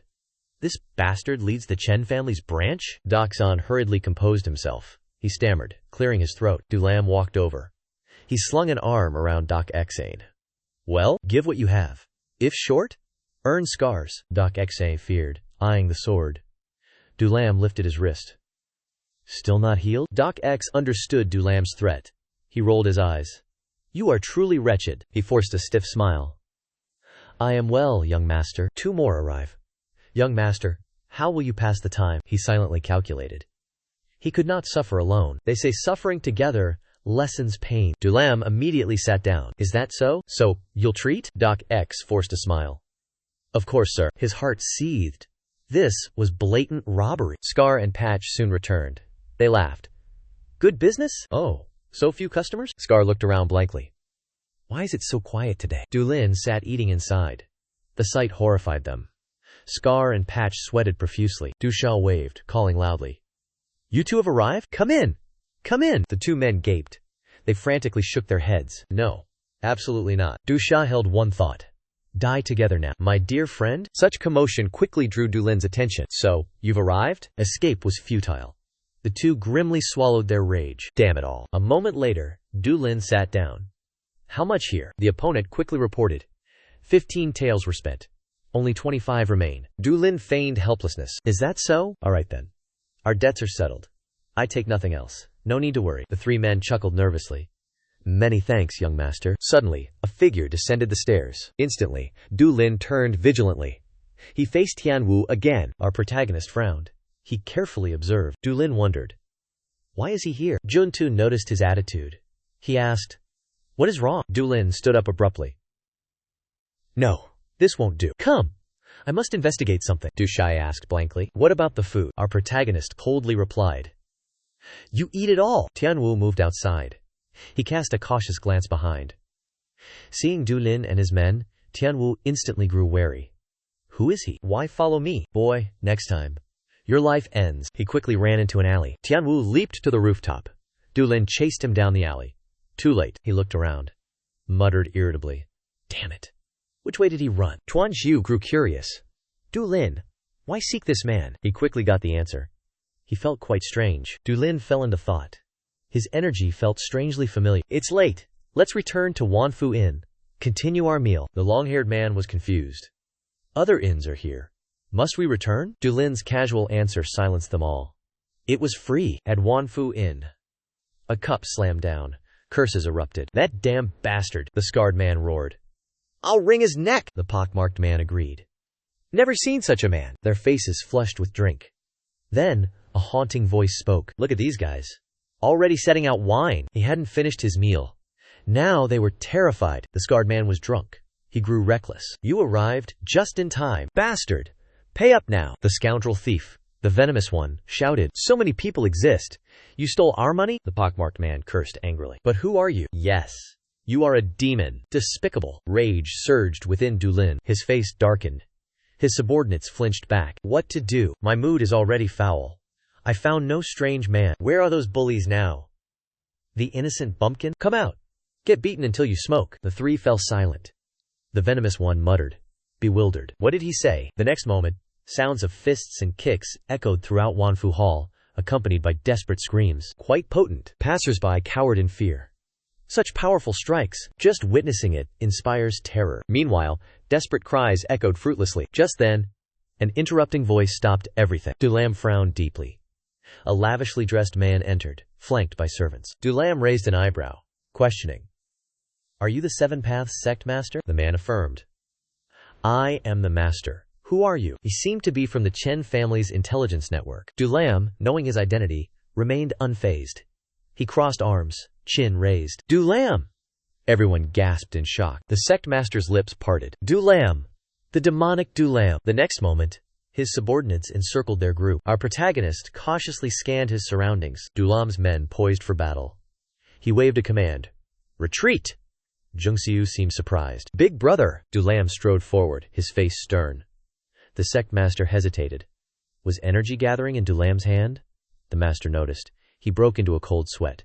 Invisible martial arts. Only peak masters could wield them. Where did this master come from? The sect master, stunned, observed Dulam's fierce internal energy. He nervously swallowed. Dulam finally spoke. 7 Paths, sect leader. He glanced at the crushed venomous snakes behind them. I want to use those people. Do you have any objections? The sect master's attitude changed drastically. He stammered a reply. Those individuals? I will discipline them. They will serve you well. The sect master nervously eyed Dulam's fist. He irritably nodded. But why is eating here so difficult? The sect master fawned. Panicked. Oh really? Such guest treatment is truly unacceptable. Where are my people? Prepare the most sumptuous feast. Come, come. Please, sit. The other party cared about one issue. Free of charge. The guildmaster smiled warmly. Of course! I shall host. Elsewhere, a hand brutally pressed down. His finger pierced the table, leaving deep marks. An ambush. Shaggy-haired man seized the table. The cloaked figure narrowed eyes. Drew sword. Unleashed powerful slashes. Next moment, the table shattered. The shaggy-haired man gritted teeth. Dogs! So you are those recent killers? The opponent questioned coldly. Speak truth. I will spare your life. Did you steal from Blackfeather sect? The shaggy-haired man refused surrender. Nonsense. You won't have your way today. He used table fragments. Blocked all attacks, glimpsing his face. The opponent was startled. Damn it. A master hides in the underworld. No! Even exposed, he cannot retreat. Now the shaggy-haired man widened eyes. He recognized the technique.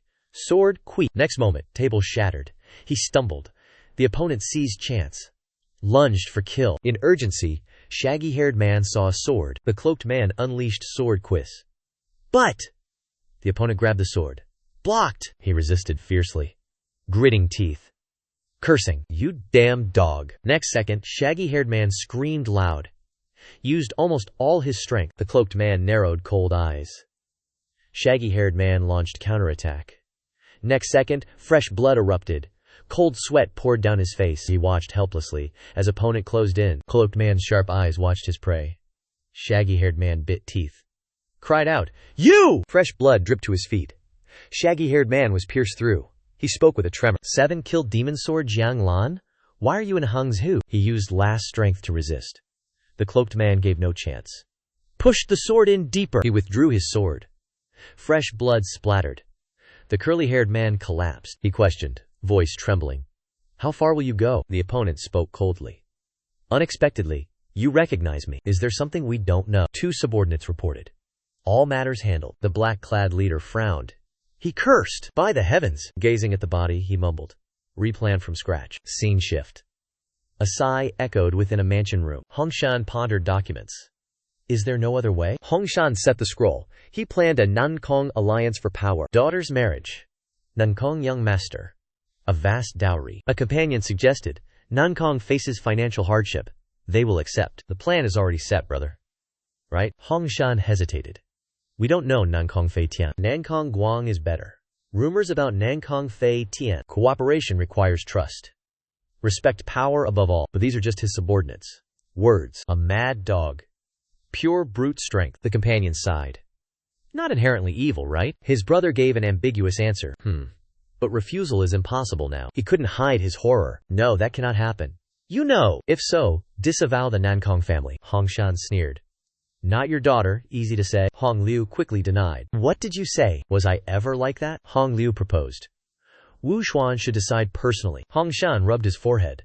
No other way? Today's sky remained remarkably clear. Voices of deliberation echoed from a mansion. A delegation. Nankong family. Old Master's 80th birthday. Hong Ruo. Many gathered around the grand meeting table. One spoke. Who should we send as escort? Hong Xuan calmly gave his reply. Hong Yuan. Hong Liu. 10 divine sword, 20 golden blade members. Each faction's vice leader will command them. Prepare thoroughly, ensuring the mission proceeds smoothly. His answer met their full approval. Yes, Manor Lord. Tai Lang harbored a sudden question. Manor Lord. The journey takes 10 days. Send more members for patrol and defense? Another person offered a suggestion. Long journeys demand more support staff. His neighbor also shared this thought. Could it cause trouble? A man near Tai Lang interjected. Our experts cause no trouble, the foe scoffed. Ability? Performance matters more. Trust these wanderers? This provoked Chen Clan's martial artist. How else could they survive here? Hongshuan spoke, ending the tension. The clan master's idea is good. How many should we send? Tai Lang immediately replied. 20 people, Manor Lord? The opponent nodded. Satisfied. 20 is reasonable. All right.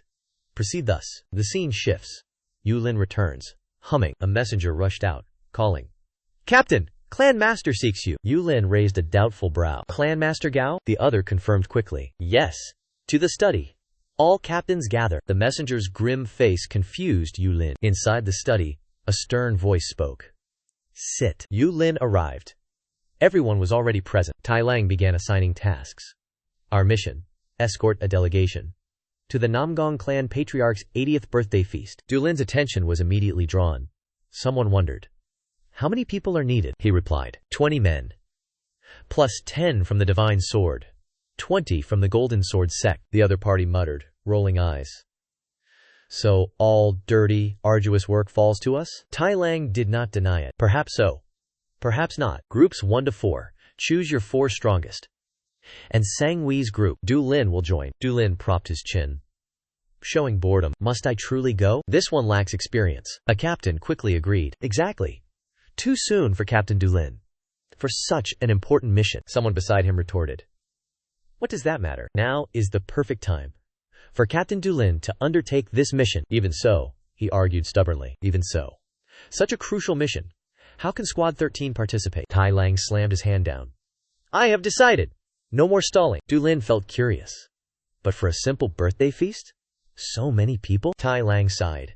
I cannot disclose everything. But no, the priority. Protect Miss Hong Ruo. Hearing this name, Du Lin instantly brightened. Cousin Hong Ruo. Beautiful as a flower. He eagerly raised his hand. I will obey the head. 2 thoughts emerged among them. Good. That demon accompanies us. No road trouble. Others secretly groaned. Damn it. Stepped in feces. 10 days with that devil? Du Lin finished his tasks. He went to his grandfather's courtyard. Grandfather, tomorrow I escort a delegation to the Namgong clan's birthday banquet. The two chatted in the room. The elder spoke. You didn't discuss this with others? You are just leaving? Du Lin replied. Yes, I will. I will explain later, after returning. The elder felt uneasy. Will you truly return? He curled his lips, smiling softly. Of course. This is my mother's home. His grandfather awaited this reply. Do not forget. I await your return. Our protagonist smiled cheerfully. I know, grandfather. His elder, gentle, instructed. Care for your sister well. Du Lin vowed. Worry not, grandfather. I will escort her to Nangong safely. Grandfather laughed heartily. Thank you, child. Wait a moment. I have a gift for you. Du Lin was surprised. A gift? The elder searched a drawer. Yes. Now where did I put it? He grew impatient. It was right here. Yes. Here it is. His grandfather offered several items to Du Lin. Take these. I found them long ago. From an antique shop. He asked curiously. What is this? Grandfather vaguely replied. It seems a hidden weapon. Its true function remains unknown. Du Lin observed carefully. Grandfather was right. This small item resembled a hidden weapon. His elder then presented the next item. I tried deciphering it. Harder than imagined. Du Lin took it. He opened it curiously. Doubt clouded his expression. Huh? What are these strange lines? A thought struck Du Lin. Benong Island Cliffs. Few characters matched his father's book. From when he left Kowloon City to learn the martial arts within, his father had racked his brain. Experimented on himself. For over a decade, perhaps for this. As Du Lin saw the lines, he understood. Their meaning briefly illuminated him. He gazed at the hide. Deep in thought. Bloodline. No collection and emission methods. Perhaps both were true. Grandfather kindly smiled. Do you like it? Du Lin paused, stunned. Yes, he responded, a smile spreading. Yes, grandfather. I truly love it. Grandfather watched Du Lin. His gaze was fond. When you return, bring another gift. You must return before I die. Du Lin softly replied. Yes. The departure time had finally arrived. Carriages moved. Crowds followed closely. Du Lin joined the crowd, chatting happily with the handsome youth. A moment later, 2 guards stood before a grand gate. Rapid footsteps echoed. Poison Snake gasped for air. He groaned in annoyance. What misery is this? The guard inquired. Who are you? Doc Sane hurriedly explained. I need Group 13's leader. Is he here? The guard reported. He left on a mission hours ago. Your business? Hearing this, Doc Xan waved, stammering a reply. Oh, nothing. Thank you. His heart surged with vexation. Damn it. Finding him was hard. Elsewhere, the sky darkened. Rain poured relentlessly. The escorting procession continued its journey. Tuan Tu suddenly asked. Captain, Have you visited Hefei? Du Lam honestly replied. Is this Tuan Tua's first time? The other replied. I've been twice. My memories are poor. Du Lam grew curious. The Nangang clan rules there like kings? Tuan Tu nodded. Naturally. They ruled for 400 years, a person nearby asked. Tuan Tu, why visit Nangang clan? Tuan Tu pondered. A long-haired man then interjected. Elders visited. Then, the Lord's daughter. Is that not clear? Tuan Tu instantly realized. A political marriage? Du Lam murmured. A political marriage forces union for power? If true, Zhejiang will not touch the Chen clan. His expression turned solemn. Someone will surely object. Tuan Tu nodded in agreement. Naturally. 4 other powers will stop this. Du Lam sternly scanned. Mysterious figures appeared in bushes. A whisper echoed. Stay alert. It seems wrong to move stealthily. A moment later, the front ranks fought. Everyone fought, shouting. Hold your positions. Du Lam stood. Saboteurs appeared. Many, Tuan Tuo impatiently urged. Why not advance to help? The other coldly stated. Wait for the head's command. Direct conflict is unwise, Du Lam thought. Attacked in a day.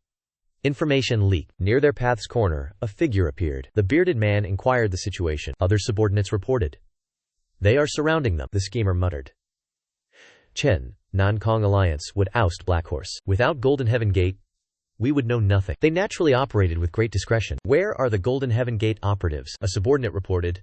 Philic, push them there. They handle it. The schemer sneered. Good. Push them in. A flare shot skyward. Wind Cloud members looked up. Arrow rain poured down. Chaos erupted. Horses hit by arrows. They lost control. The coachman panicked, shouting wildly. Golden Sword. Guard carriage. Divine Sword. Find them. Golden Sword members arrived, blocking incoming arrows. Tai Lang commanded. Divide into 2. Block foes. Groups 1, 2. With me. Block left. Groups 3, 4, 13. Block right. Advance. The Wind Cloud Society answered in unison. Yes. Black-clad figures crept through reeds. Approaching carriage. Du Lin moved, seizing a chance to ask. Jun Tung. Do you know these men? Jun Tu explained. From the Black Horse Alliance. Du Lin frowned irritably. Black Horse Alliance. These beggars dare cause trouble? He thought. Touch my beautiful cousin? Death, he commanded. Follow me. Cleanse these bastards. Du Lin channeled inner power. Black Horse foes attacked. Invisible martial arts struck them down. Foes saw comrades fall. Steps faltered. Some still charged Du Lin. He coldly blocked the foe's sword. The opponent panicked. Du Lin shattered the blade. Sliced across shoulder. He collapsed. Blood spurted. Du Lin watched, impassive. He kicked the opponent. One strike sent the black-clad man flying. He crashed into his comrades. Their eyes widened. The Black Horse Alliance panicked. They hesitated. One turned, commanding. Do not retreat! Charge him now! But as he turned back, he saw Du Lin's expression. Fear rendered him utterly speechless. He channeled internal energy. His gaze turned frigid. Advance and perish! Tuan Xiu also fought fiercely. His twin blades swiftly cut down foes. The long-haired warrior defended one flank. His precise moves struck down enemies. The axe-wielder landed mighty blows. Tuan Xiu suddenly spoke. Squad leader Du Lin? Look, the situation on that side worsened. Tuan Xiu warned. The carriage needs reinforcement. Du Lin saw the scene. He ground his teeth, snarling. Those thugs! Move aside!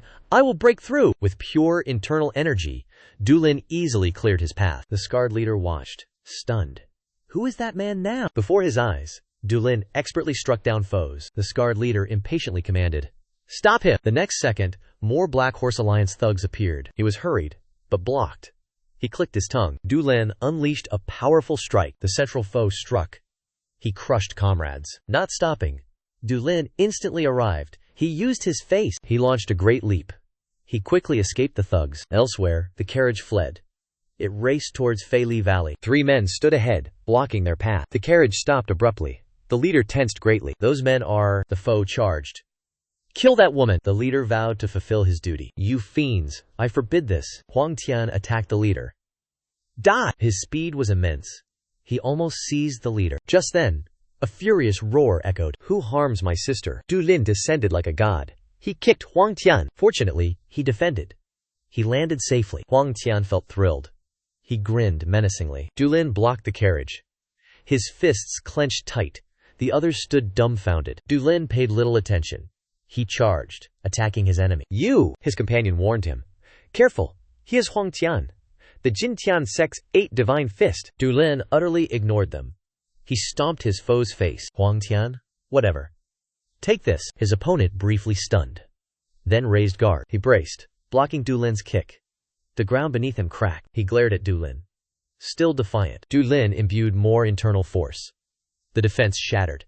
He could only accept the attack. The other two saw this.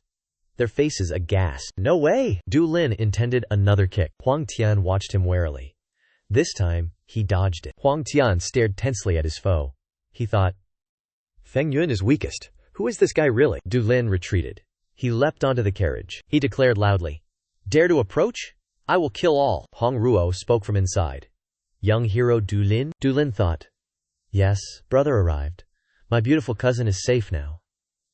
Outwardly, he responded courteously. Indeed, young lady. Do not worry. No one dares harm you. The remaining 2 Jin Tian members. They charged, yelling, Kill the woman! The escort quickly blocked the curly-haired. He didn't dodge. Just threw a punch. 2 men fell quickly. Bodies slammed into the mountain. The escort leader jumped, sword drawn. He blocked the other attacker. Stop! Zhang Guang easily dodged. Next second, palm strike blasted his opponent's chest. The carriage was now before Zhang Guang. He channeled internal force into his palm. Zhang Guang roared, Die! Before he struck. Du Lin appeared. Instantly, a powerful palm strike. Du Lin's attack. Too sudden. The foe couldn't react. His face terrified. He stumbled back. Hong Ruo heard the commotion. She softly voiced her thanks. Many thanks, young hero. Du Lin's lips curved faintly. He thought, Brother protects you. No one will harm you. The curly-haired and allies lunged ferociously. This young man, quite capable. Du Lin recomposed himself. He challenged loudly. Finish this before dark. He channeled inner energy. A shocking attack erupted. 2 rushing foes froze in horror. Too slow. They were struck. The curly-haired one scrambled up. Disbelief filled his eyes. What is this young master? Han Yuan seized the chance. He rushed Du Lin. Here I come. He did not dodge. Coldly, he drew his sword. Opponent's blade neared. Du Lin fiercely parried. His powerful blade struck. Han Yuan flung back. He gritted teeth. Han Yuan saw his trembling hand. Fear seized him. He is a monster. The other still charged Du Lin. He leapt. Blade descended. Fool! Stop! Han Yuan frantically intervened. Careful! Du Lin eyed the charging fool. Coldly, he gripped his sword. Infused it with energy. Next, Du Lin struck. A clean cut. The frizzy-haired one saw danger. He cried out, Too late! His sword shattered. Seeing this, the curly-haired one gasped. Speechless, Du Lin's inner energy struck. He was flung backward. The curly-haired one was gravely injured. He coughed blood. Huang Tian rushed to help. Are you all right? Han Yuan looked back at Du Lin, his voice wary. Retreat! All 3 fled instantly. Du Lin did not pursue. He spat disdainfully. He touched his chest. His brow furrowed deeply. Du Lin sighed inwardly. Damn it. That sudden attack consumed far too much inner strength. If father finds out, he'll lecture me all day. The vice guild master arrived with reinforcements. Seeing bodies scattered across the ground, he froze in disbelief. He hurried toward Ti Lang and demanded an explanation. How could this happen? Tai Lang glanced behind him. We survived because of Du Lin. The vice guild master followed his gaze. His face filled with disbelief. Du Lin? Tai Lang raised an eyebrow. Don't believe me? Ask the people from the Golden Sword Guild. He did exactly that. The 2 men exchanged glances before nodding in confirmation. Tai Lang paid it no mind. Prepare to depart. Night is approaching. Several people hurried over anxiously. What should we do now? The vice guild master answered sternly. Treat the wounded first. Standing aside, Tai Lang stared fixedly into the distance. Within his sight, Du Lin leaned against a carriage, chatting casually with someone inside. Elsewhere, a gravely wounded man groaned in agony. One leg was crippled. Blood dripped across the floor. That man was none other than Thang Lacant. His battered body trembled as he thought, This is a dream. It has to be. Once I wake up, everything will return to normal. But reality struck him with merciless cruelty. Tian Yu stood before him. His voice turned ice cold. Who took it? Step by step he closed the distance. One of you definitely stole it. Who was it? The man trembled uncontrollably. His voice barely emerged. I don't know. Tian Yu narrowed his eyes. He asked again. You don't know? Without another word, he seized Thang Lat's arm. Then twisted it violently. Crack! Bone shattered. Thang Lat screamed in unbearable agony. Tian Yu spoke calmly. Just tell me. Who stole the black-face sect's property? Thang Lot felt utterly wronged. Yet he dared not argue. I've already told you. I don't know how I could answer. Tian Yu's terrifying expression never changed. You truly know nothing? Hearing those words, Thang Lot's face instantly turned deathly pale. The trash's blatant reaction confirmed Tian Wu's suspicion. He knows, he sneered. You know, don't you? That name holds a number. Reveal it, and live. The wretch trembled. He stammered. Live! Tian Wu nodded. He pressed further. Yes, live. Who took it? The opponent hesitantly spoke a name. Du Shi. Tian Wu lost composure. Where is he now? The wretch struggled. Kang family trash. Tian Wu confirmed. Kang family trash. His mind blurred. This must be a dream. He mumbled. Dunshe. Tian Wu processed his intel. Kang family. Dushe. He tightened his grip. I trust you once. Tian Wu spoke. He did not release.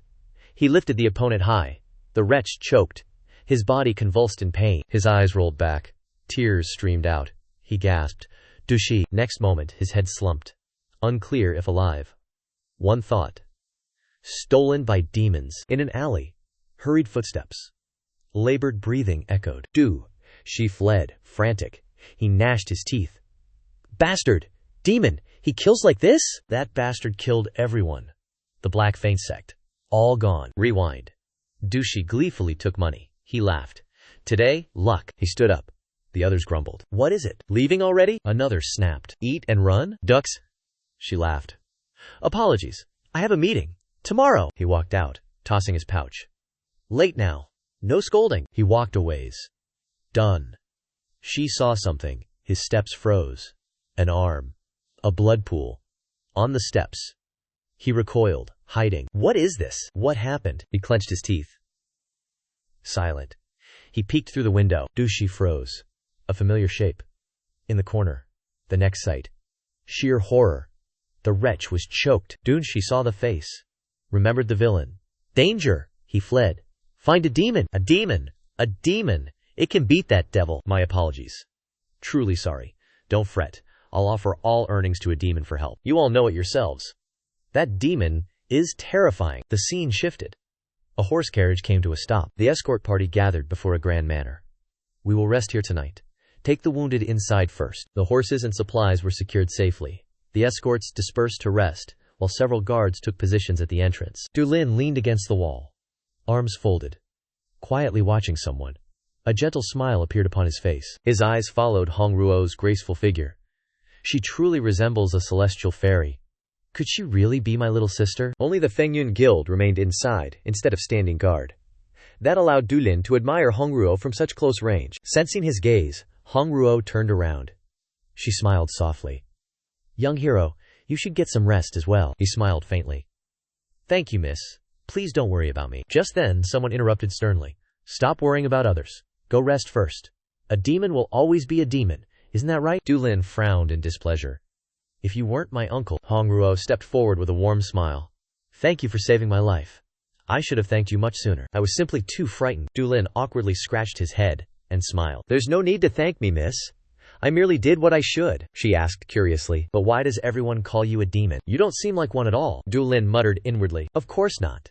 They're only jealous of me. That's why they call me that. Though thinking that, he answered awkwardly instead. Honestly? I don't know either. The man beside them patted his shoulder sternly. Miss, you know nothing. He's devious, ruthless, and unbelievably cunning. That's enough. End it here. Hong Ruo. Her uncle had spoken. Though reluctant, she obediently stepped away. Du Lin gritted his teeth in annoyance. So that old man thinks I'm bothering her? Suddenly, Hong Ruo glanced back. A mysterious smile curved across her lips. Du Lin noticed it, and became momentarily bewildered. He wondered. Does she know something about me? Or about Shi Tianhe stepping into dog dung? She can't possibly know that happened because of me. The more Du Lin thought about it, the more confused he became. Strange. Truly strange. Elsewhere, a thunderous slam shook the table. A finely dressed man gritted his teeth and demanded, Who was that bastard? How were all of you defeated, leaving only 2 survivors? Facing him, both men fell silent. Lingnan Lord grew restless. What if Chen clan funds aided Nangong family? Han Yuan spoke. More intel might have prevented this. His companion nodded, marveling. That mere brat was so powerful. Lingnan Lord frowned, pressing. Are you blaming me now? The two fell silent. Huang Tian avoided his gaze. Lingnan Lord rose. He spoke indifferently. Had I known, I'd have used Zhongbang's best, Huang Tian countered. Old saying. Walls have ears, Han Yuan warned sternly. Watch your words, Lingnan Lord. He turned his back, scoffing coldly. Do your duties first. Before such words, I will intervene personally. Both of you assist. The two opposites froze. Lingnan Lord? Personally? Lingnan Lord laid out the plan. You two attack up front. Separate the guards from the carriage. I strike from behind. I will kill that woman. The two looked at each other, bewildered. They exchanged glances silently. Time quickly passed. A new day dawned. Blue skies, sunlight shimmered on the river, creating sparkling waters. A lone figure rowed a boat. From this one's view, the carriage escort continued. Du Lin hummed a tune. Jun Tu felt curious. What song, Captain? He smiled, answering. Bye Bye and Shuan Shuai sing it. Jun Tua wondered. Who are Bye Bye and Shuan Shua? Du Lin chuckled, amused. They are not people. They live underwater. Beautiful dolphins. At this, Du Lin recalled a woman's figure. Is she doing well? Last time her chest seemed larger. He remembered Oki's full lips. Eyes closed. Lips pursed. The roadside reeds stirred unusually. Du Lin stopped instantly. His subordinates halted. He watched one direction. Jun Tuni asked, What is it? Assassins? Should we tell the master? Du Lin answered. I will report. Watch your rear. He pondered intently. The key aura felt abnormal. Du Lin instructed his subordinates. Strong warriors, pair up. Prepare for battle. They instantly rallied. They replied in unison, Yes, Captain. Tai Lang led the front. He briefly froze. Du Lin's voice had reached him. Master, assassins. Foes behind are strong. I cannot come to help. Tai Lang grasped the situation. He drew his sword. He replied via sound transmission. I know. Be careful. Black-clad figures burst from the reeds. The escort formed defenses. Assassins, protect the young mistress. Tai Lang gave orders. 3 flank one side. 2 follow me, vice leader. Block ahead. A voice then echoed, interrupting him. They were confused. Han Yuan suddenly assailed Tilang. He moved swiftly. His sword blocked the blow. The foe smirked with a cunning smile. You cannot stop us. Old might. Tai Lang swung hard. He repelled his foe. The enemy landed steadily. Huang Tian stood beside him. Tai Lang declared sternly. You will not act freely. Han Yuan moved to another corner. Urgent footsteps echoed. Du Lin led his men. Nearing the tall grass. Observing cautiously, he frowned. No rustling from the tall grass. This one is stronger than anticipated. He warned his men. Be cautious. To survive, use all your ability. The young man saw something. A fierce battle raged over there. Du Lin assessed. This battle will prove difficult. A stranger appeared. He commanded black-robed figures. Charge! Kill them all! Du Lin and his men. They were ready for battle. All right. Let's start. They split to fight the black-robed. A tense standoff. One stepped forth, asking coldly, You are Du Lin? The young man raised an eyebrow. He observed his opponent. The cold-faced foe stepped forward. Slow, deliberate steps. Du Lin crossed his arms. He asked calmly, So what? Who are you? The foe frowned fiercely. He snarled. A filthy-mouthed brat, he retorted fearlessly. Your own mouth looks unclean. Mo Ting was enraged. He lunged forward. Insolent fool! Seeing his combat skill, Du Lin was startled. He quickly assumed a defensive stance, blocking his opponent's punch. After this first exchange, Du Lin grew more cautious. Mo Ting smirked slightly, pleased with his opening move. The next second, an explosion erupted. White smoke billowed. Mo Ting was repelled. A massive force. He could not react. The sight stunned him. Du Lin was unscathed. He charged his foe. Try this! Mo Ting grinned approvingly. This brat is impressive. A sinister smile spread across his face. Dark, crimson inner Q gathered around his hand. Du Lin's eyes widened in shock. That power! The raging Qi surged toward him. He gritted his teeth and desperately evaded. Mo Ting's punch barely grazed Du Lin's shoulder. But the attack never stopped. He suddenly twisted his wrist, redirecting the strike. His terrifying inner Qi swept past Du Lin's face. Just as Mo Ting became certain of victory, Du Lin made an unexpected move. He spun gracefully and counterattacked. Even dispersing much of the incoming palm force, Mo Ting immediately flipped backward, landing on one knee. A burning pain suddenly spread across his cheek. He reached up instinctively. Fresh blood stained his fingers. Du Lin gave him no chance to recover. He charged instantly. That's him. It has to be him. He leaped forward. A vicious kick targeted Mo Ting's head. Mo Ting reacted instantly. ducking low. His movements filled Du Lin with suspicion. Mo Ting sneered. Distracted for 1 second? Then take this! Du Lin steadied his mind. His inner ki surged.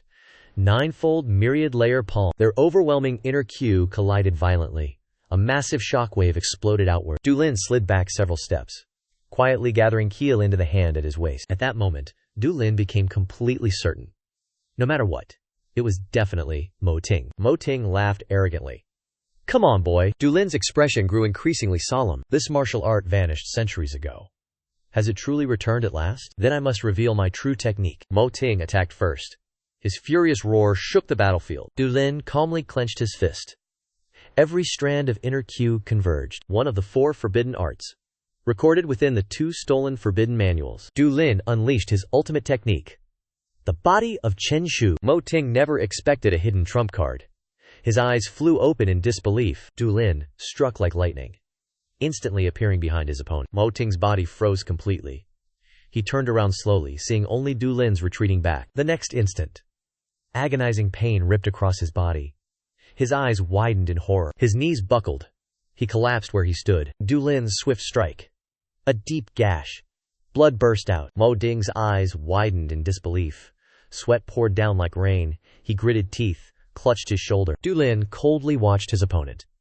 Nearby, battle sounds echoed rapidly. Xuan Tule was tattered and wounded. He clutched his sword, panting heavily. His opponent seemed much more relaxed. Xuan Tu gritted his teeth, unwilling. So strong, far beyond his expectations. This situation was unsustainable. He anxiously scanned his surroundings. Teammates struggled against black-robed men. That area was similar. His opponent attacked, seizing his distraction. Xuan Tu was baffled what to do now. At this critical juncture, a voice echoed. Both sides. Attention was caught. All retreat! Hearing the order, they vanished. Xuan Tu wiped sweat away. He muttered softly. Damn it. I almost died. He gazed at his trembling hands, deep in contemplation. Meanwhile, Du Lin pursued them. Mo Ding clutched his shoulder, cursing. Damn it all! His subordinate worriedly asked. Are you all right? Du Lin pursued relentlessly, shouting loudly.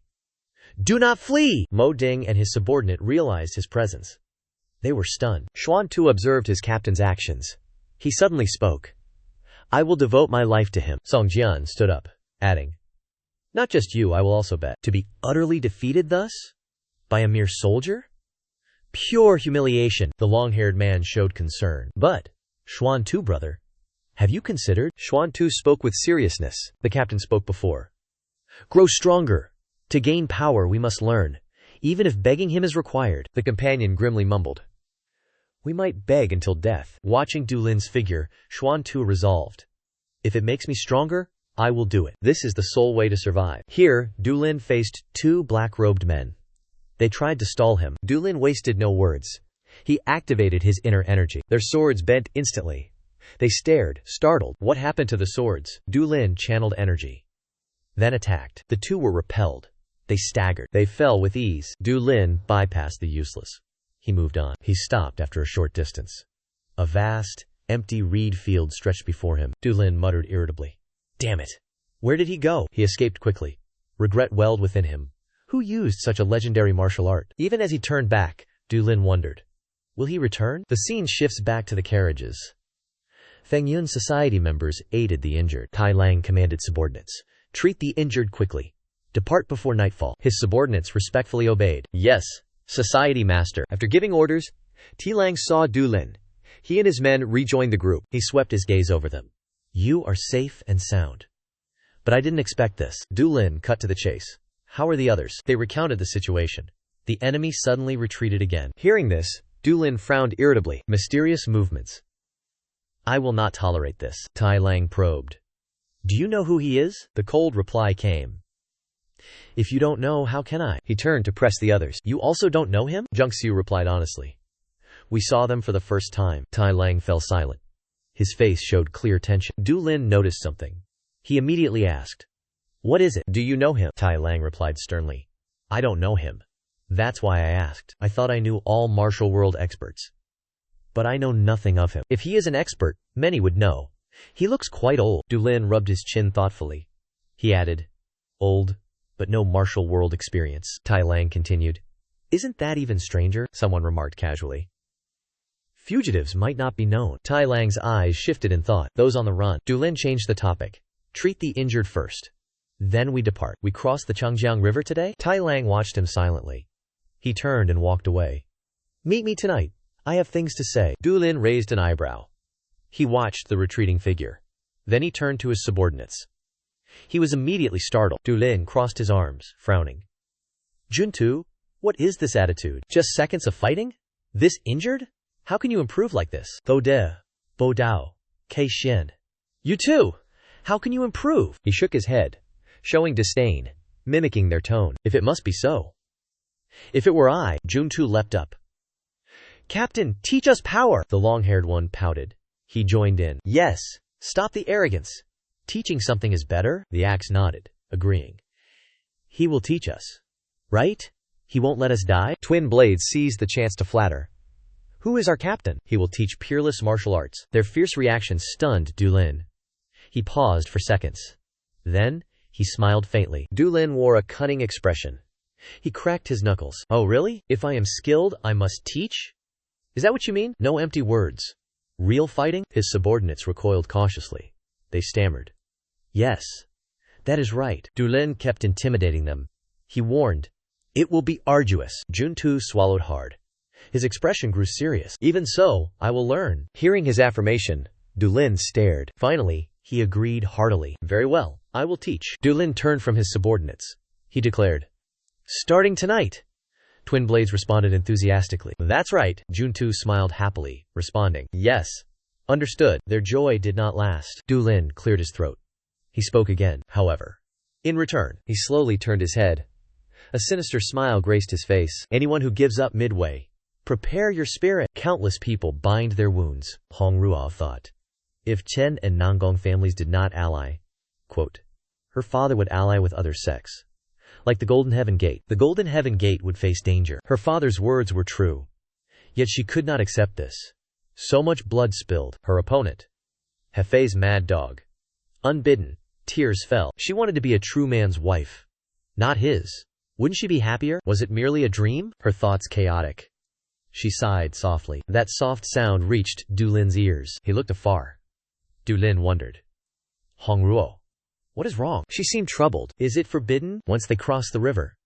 He must question that ringleader. He glanced at Hong Chan. In the rear cabin. He chatted with a companion. Du Lin frowned, muttering.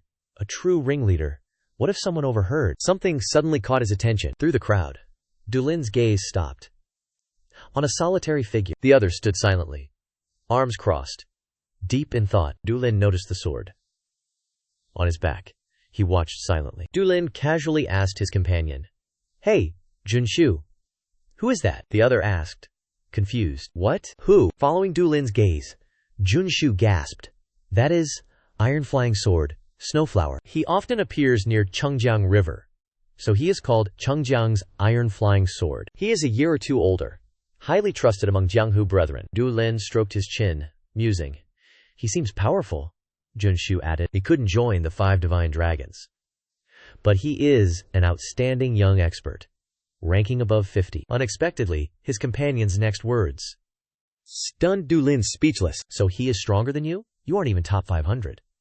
Right? Junshu cleared his throat, evasively. After the captain's training, I will reach that level. Yes? Du Lin's reply was unexpected. Then don't learn. Junshu was suddenly confused. What do you mean? The man before him spoke indifferently. Think carefully. At the very least, your 10 fingers. Junshu looked utterly confused. 10 fingers? Du Lin made a quick assessment. At that level, you would barely reach the top 100. Train for 1 year.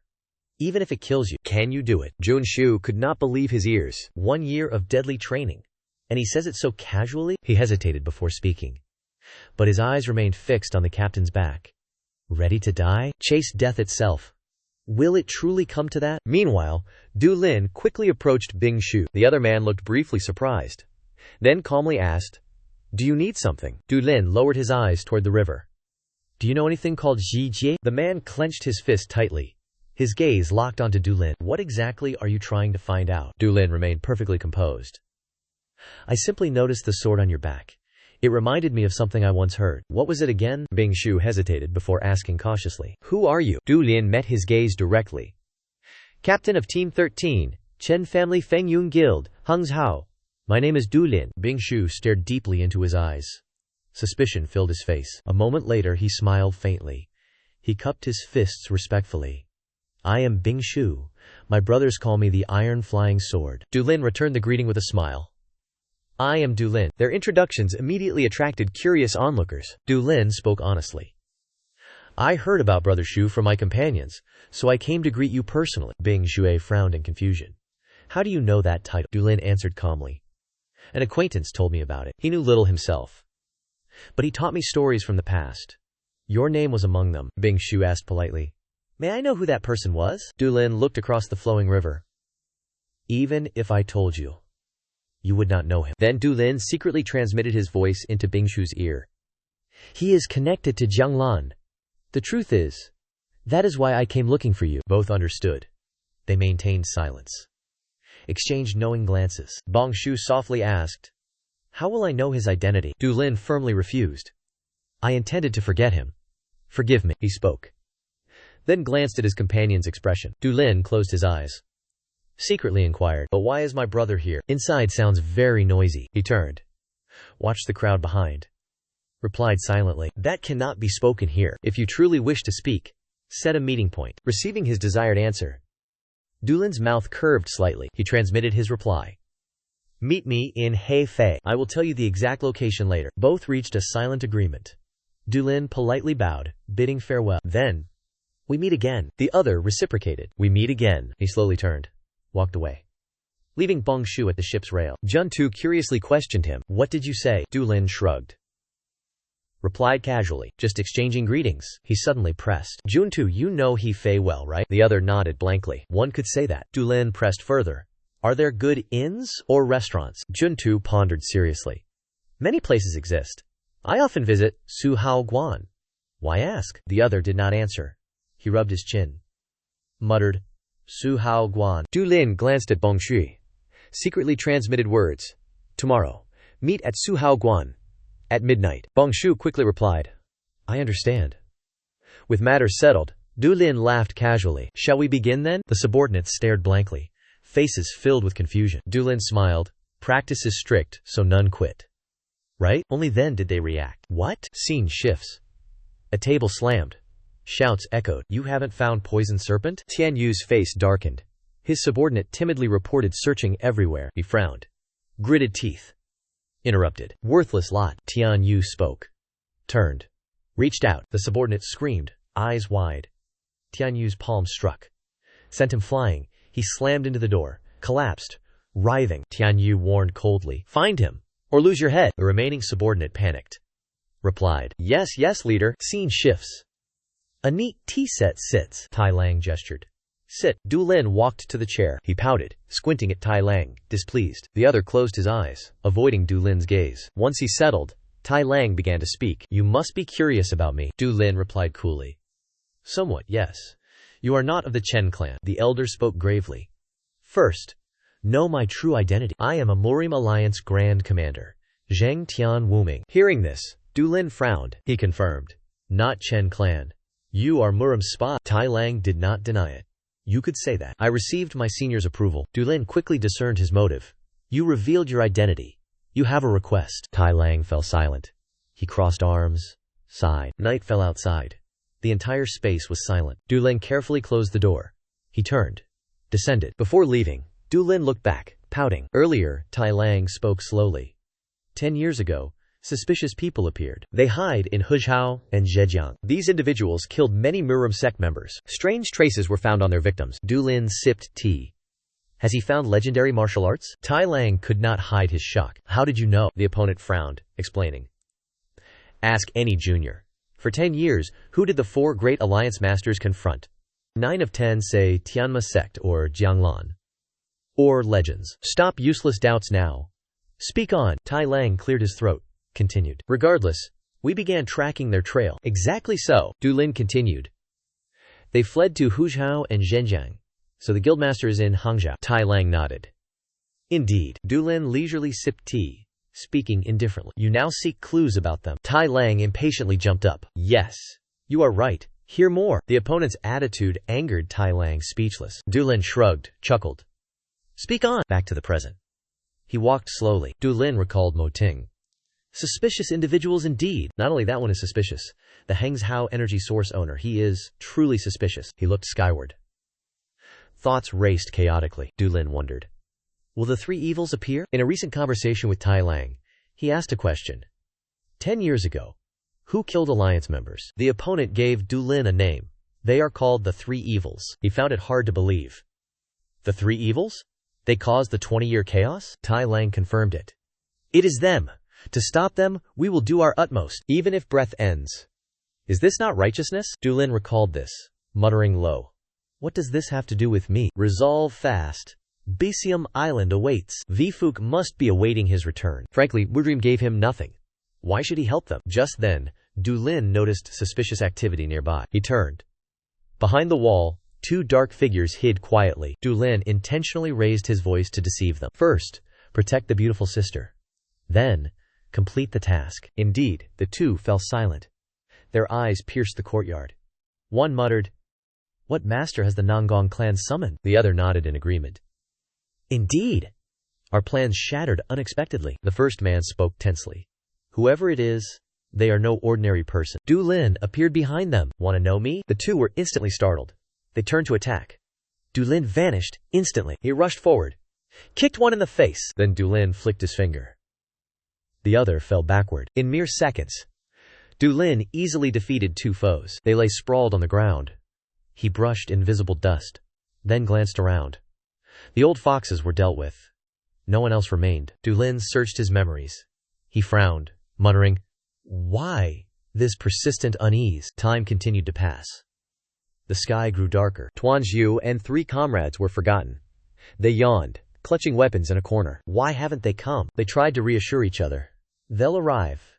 Just wait a little longer. Night fell upon the streets. Crowds bustled past a brightly lit building. Du Lin looked at the sign. This was Chu Haoguan. He muttered at the entrance. Fei Tian, that mad dog, comes here daily? Du Lin entered without hesitation, searching for him among the crowd. Just then, an arrogant voice rang out. Clear the way. Du Lin glanced around, until the other pointed at him. Tall man, did you not hear me? Du Lin confusedly pointed at himself. Before him stood a pink-haired girl. He asked, Did you just speak? The girl retorted sharply. What? Did you just speak? Where is this? Du Lin frowned, grumbling. I cannot strike someone younger. This is a tavern. Leave now, child. Avoid your parents' wrath. The girl ignored him. Her face was contorted in fury. You won't move? Du Lin remained unconcerned. He understood nothing. Then, she launched a punch. He swiftly dodged the attack. Fei was stunned. He dodged it? Impatient, she unleashed furious punches. He effortlessly evaded every single strike. Du Lin calmly scoffed. What is this? Finished punching now? He suddenly reached out, gripped Fei's fist. She never expected this. He easily seized her strike. Fei struggled, trapped. She shrieked, Vile one, release me! Two men, weapons drawn, rushed. Release her! Release our princess! Where do you dare this? One angrily threatened. Be wise. We spare your life. Leave one arm. The next man drew his weapon. Release her. Speak politely. Keep your life. Du Lin ignored them. He stared sternly at the girl. Admit fault. I release you. Fei was stunned. What? She gnashed her teeth. You! Du Lin spoke no more. He crushed her hand. Fei shrieked in pain. Her men rushed forward. Nearby patrons shuddered. They shared one thought. He is insane. That boy will die. Who is that lady? Du Lin stared coldly. His final warning. Refuse, and no one can save you. Fei remained stubbornly defiant. Du Lin suddenly leaned closer. He met her gaze. Who you are? Irrelevant to me. No one ever punches me. No one. Suddenly, an angry voice echoed. Release her hand! Du Lin looked. A lavishly dressed man sat. Three subordinates stood guard. The man leisurely sipped tea. Du Lin questioned. Why should I? The man, slightly drunk, frowned. He growled. I told you to release her. Du Lin refused. He crushed her hand harder. Fei wept. What if I don't? Your opponent rose, enraged. What now? Still not releasing? His nearby subordinate echoed the sentiment. You dare hold Nanchong clan's young mistress? Unyielding? We will handle him. Young Master Yu Lin grasped key terms. Nanchong clan's young mistress. He recalled information from Yi Ho-seung. Nanchong Hyunun had a late-born youngest daughter, Nanchong Fei, astute, quick-witted, read others' minds. Yulin silently watched the stubborn girl pointing. "Begone!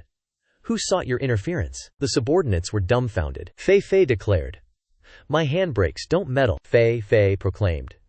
"No thug help, I am his captive. Brother, rescue." Yulin was speechless. What was this now? He frowned, questioning. "What are you doing?" Fei whispered. "Don't let go now.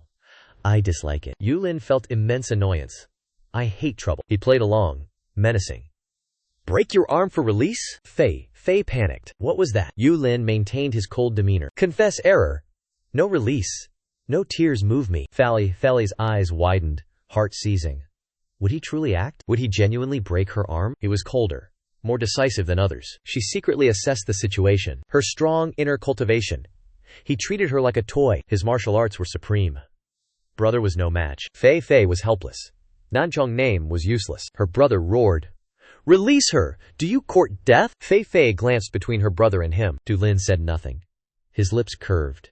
His calm response terrified Fei. She quickly waved. "No, older brother. Do not cross." Dulin pressed. "Older brother? Is that your brother?" "He is Fei Tian," the man opposite loudly affirmed. "Indeed." "I am Fei Tian." "Insolent brat." Dulin raised his brow.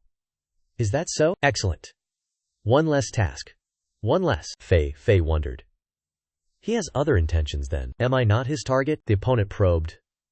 "You are Nangong Fei, yes?" She avoided Dulin's gaze. Stammered a reply. The drunken Fei Tian confirmed. "She is my beloved sister." Ice-hearted Nangong Fei. "Know your grave mistake? Dare harm my sister." Fei cried silently. She cursed him. "Fool. Clumsy brother." Dulin gazed seriously at the young girl. "You are clever. You know what to do. I find this troublesome. Make your choice." Fei bowed her head, bit her lips silently. After inner struggle, she compromised. Whispered, "Forgive me, I was wrong." Dulin tightened his grip, reminded sternly. "Too quiet." Fei knelt, sobbing. Repeated, "I was wrong." Tears streamed down Fei's cheeks. She choked. Dulin sternly warned. "Cry again. I will break it." Even as ice-hearted Nangong Fei. She was just 14. Fei swallowed tears. Forced out words.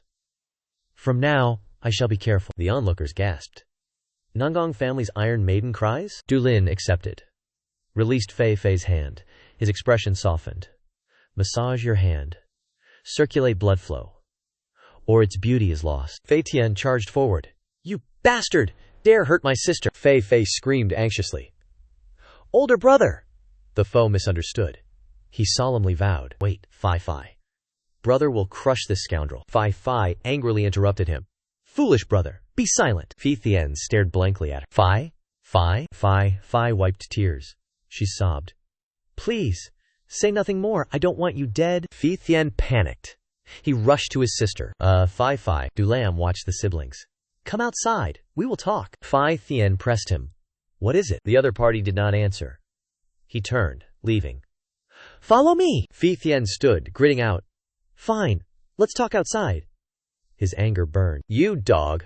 I'll tear you to pieces." Dulam glanced at Fei. He warned sternly. "Little one, strike first. I grant no second chance. Understand?" She avoided his gaze. She replied softly. "Yes." Scene change. Somewhere outside. A full moon hung overhead. Punches and kicks echoed loudly. Two subordinates lay sprawled. Faces bruised. One's neck was gripped. Dulam waved his hand. He flung the opponent away. The bald one fell. He landed near his comrades. Dulam warned loudly. "Sit still. Move without permission? I snap your neck." He glanced opposite. "Now, let's settle our business." Fei Tian pointed his sword. He questioned angrily. "Bully my sister? You dare!" "Offer your neck now, bastard." The other party interrupted indifferently. "A question first." Fei Tian snapped. "Asking what?" Suddenly, Dulam grew serious. He asked directly. "You're intended. What do you think?" Fei Tian asked confusedly. "What nonsense are you speaking? How does that concern you?" Dulam didn't know where to start. He rubbed his nose. "Just curious." Fei Tian observed his reactions. A suspicion formed within him. "Is that woman your woman? I'd rather take a brothel whore. I dislike inexperienced, naive women." Dulam was utterly speechless. He mused. Turn him into sushi? Did he truly harbor such thoughts? The arrogant fool continued his rambling. My mighty possession is immense. No woman could ever endure it. Du Lin's rage intensely boiled. This vile scoundrel! Fei Tian narrowed his eyes, watching. Du Lin's focus wavered. He lunged, blade striking down. Go perish now! Du Lin showed no tremor. Swift as lightning, he extended his hand. With one hand, Du Lin parried. The opponent was utterly stunned. He could not believe his eyes. Du Lin launched his counterattack. He channeled inner force. A brutal blow struck his abdomen. Fei Tian shrieked in agony. Sweat and snot mixed freely. With one punch, Du Lin easily struck him away. Potent inner force erupted. It emanated from his fist. Du Lin stared straight ahead. Fei Tian struggled, crawling. A pained groan escaped him. The next instant, Fei Tian coughed blood. He hacked, retching violently. Du Lin stretched his muscles. He darkened his face, threatened. Let me teach you rules. Fei Tian looked up, eyes wide. His face covered in cold sweat. 3 henchmen watched, horrified. Punches and kicks resounded. Fei Tian screamed hopelessly. He clutched his head, curled up. He endured each brutal punch. Du Lin lifted Fei Tian's leg. His gaze fell upon it. What about that? The opponent frantically begged mercy. Please. Not that place? Du Lin stomped his foot down. Very large, is it not? Let me shrink it. A henchman stammered in awe. Such ruthlessness. Truly brutal. Just watching was excruciating. Fei Tian's pained screams echoed. The sounds of blows faded. He lay sprawled, faintly moaning. Du Lin dusted his hands.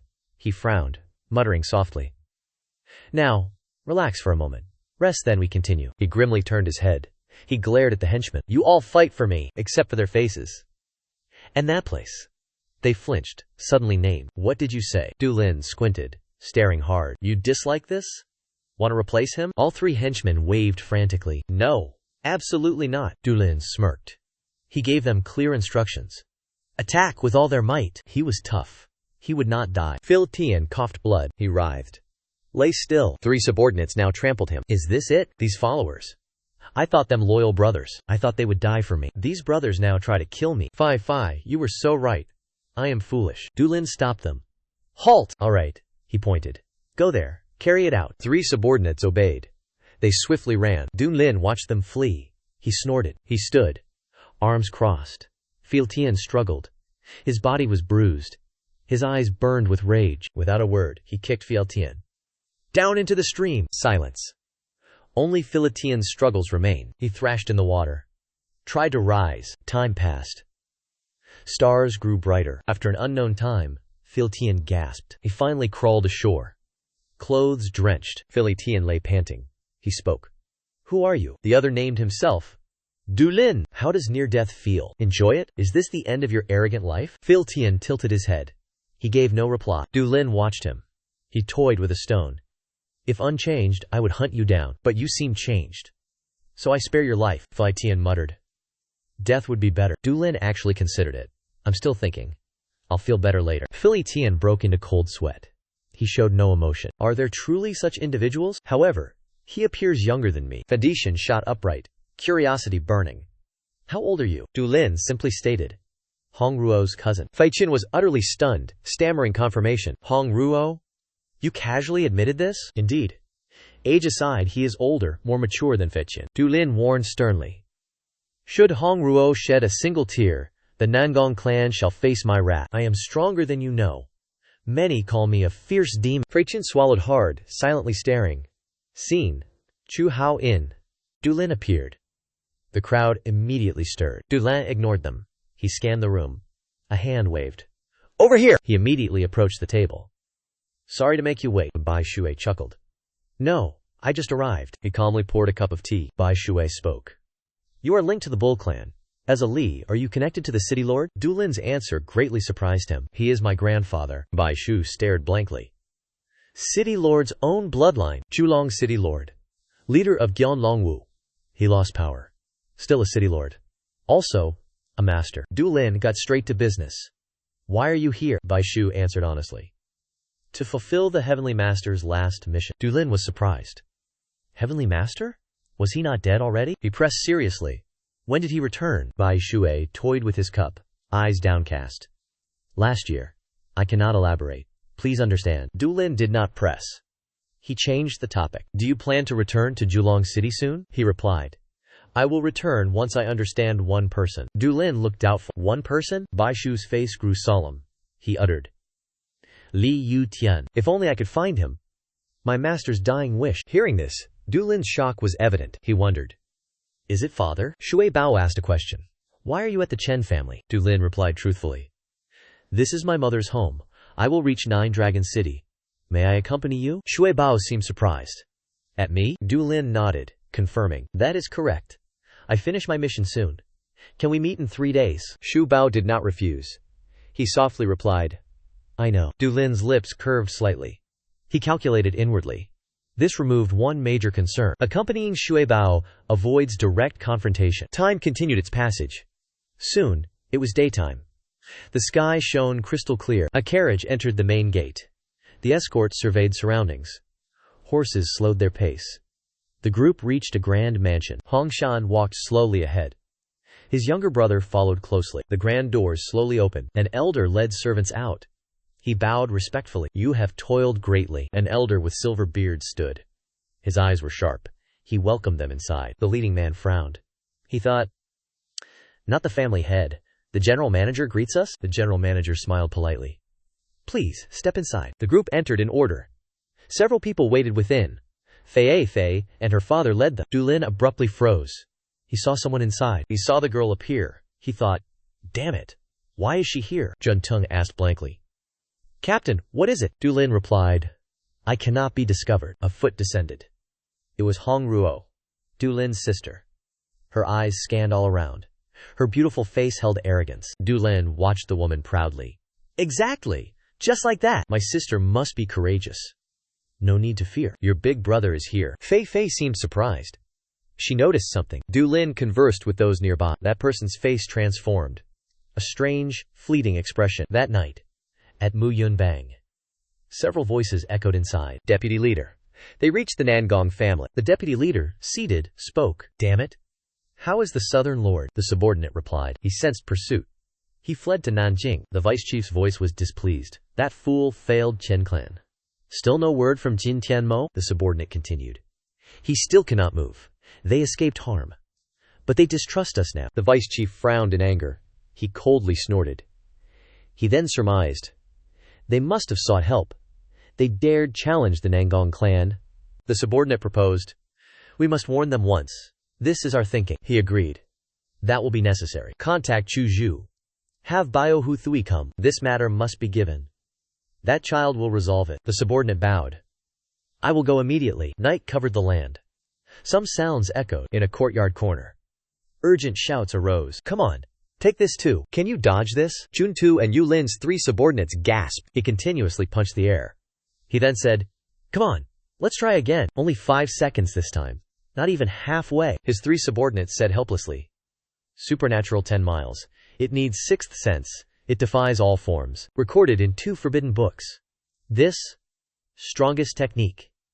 Yet hardest to learn. It is hard to learn. Prone to quilla deviation. For 100 years, none dared learn it. Thus, it was lost. At age 14, Yu Lin learned it. Juntu's hands trembled. He struggled to stand. The 4 supported each other. Juntun spoke. Let's try again. Yu Lin secretly sighed. Not bad. I wanted to quit often. He cracked his knuckles, feigning threat. Still not scared? That action made them slightly fearful. Then shouts erupted. From the small courtyard, that desperate scream startled 2 patrolling soldiers. They looked at the source. They wondered aloud. What is happening in there? Are they beating someone? Why are you trembling? Quick! Go check inside. All 4 within were heavily beaten. Among them, Tuan Tuke endured the blows. Between death and victory, he must prevail. Next morning, at the Nangong clan, Du Lam stretched, yawned. He looked up, marveling at the beautiful day. Fei suddenly appeared, bowing respectfully behind him. Maiden greets great hero, Du Lam replied, clearly startled. Why are you here? 2 guards behind Fei exchanged puzzled glances. Who is that man? An acquaintance perhaps? Du Lam began showing annoyance. I asked why here, she replied. Did you not hear from Brother Shu? You clearly heard it. Du Lam pondered. He recalled Fei's 3-year-old vow. To live with powerful ones. He pondered. Could that be her meaning? That tiny girl? Truly? Our protagonist growled. Is that just child's play? Fei replied. I am not joking. In my eyes, you are but a child. She angrily replied. I will change in a few years. Fai Fai then shyly added, I can bear children now. Her words struck him with fear. Two accompanying guards panicked. Heavens! Did he harm her? Dulam panicked, pointing at them. Too loud! Did what? Means what? Suddenly, a voice nearby questioned. What is this? Who dares raise their voice here? He turned to the young girl. Enter. We will speak inside. Her two accompanying guards intervened. Young lady, do not enter. Your servants will inform the manor lord. He will be jailed. Young lady, absolutely do not follow him. That man is a fiend. Do not be deceived. She glared at them. Walked inside, ignoring the guards. Inside, Dulin stood, arms crossed, unmoved. His sudden words surprised even Fai Fai. What is your reason? I know you are cunning, swift as a fox. Speak. What is your true purpose? The young woman offered a faint smile. It simply is. Dulin's expression grew more serious. Are you jesting with me? It is the truth. His face darkened. He stared intently. Are you tired of living? Fai Fai felt fear at his expression. She suddenly cried. Dulin grew flustered. What is wrong? Why do you weep? Do not cry. What if others think I harmed you? She wept. Any girl would cry. Hearing your words, he helplessly sighed. Again? She still won't stop. Dulin sighed. All right. I will not be rude. Speak. What does that mean? You said you needed my power. Wiping tears, Fai Fai thought. Truly terrifying. I must capture him. She explained. Honestly, I have no spirit, he replied casually. Not absent, just so little, Dulin gestured, showing his annoyance. Wait. Stop calling me great hero. I am tired. Fai Fai laughed, intrigued by the scene. Dulin saw this, then asked, Are you finally smiling? Fai Fai blushed. Their talk continued, using any title. She complimented him. You are truly handsome. Dulin blushed, coughed. Enough. Everyone knows that. She pointed. If Kim Thienmon attacked, would you aid? Dulin regarded her with confusion. She must now speak the truth. Is that all? She avoided his gaze, looking away. Actually, I need someone to control me. He leaned close to her face. What is wrong with you? She responded with a blank stare. Yes. He frowned, then spoke again. Is your mind not clear? That is why you need control. Faye was stunned, eyes wide, speechless. Perhaps it is so. Sometimes, I feel a chilling sensation.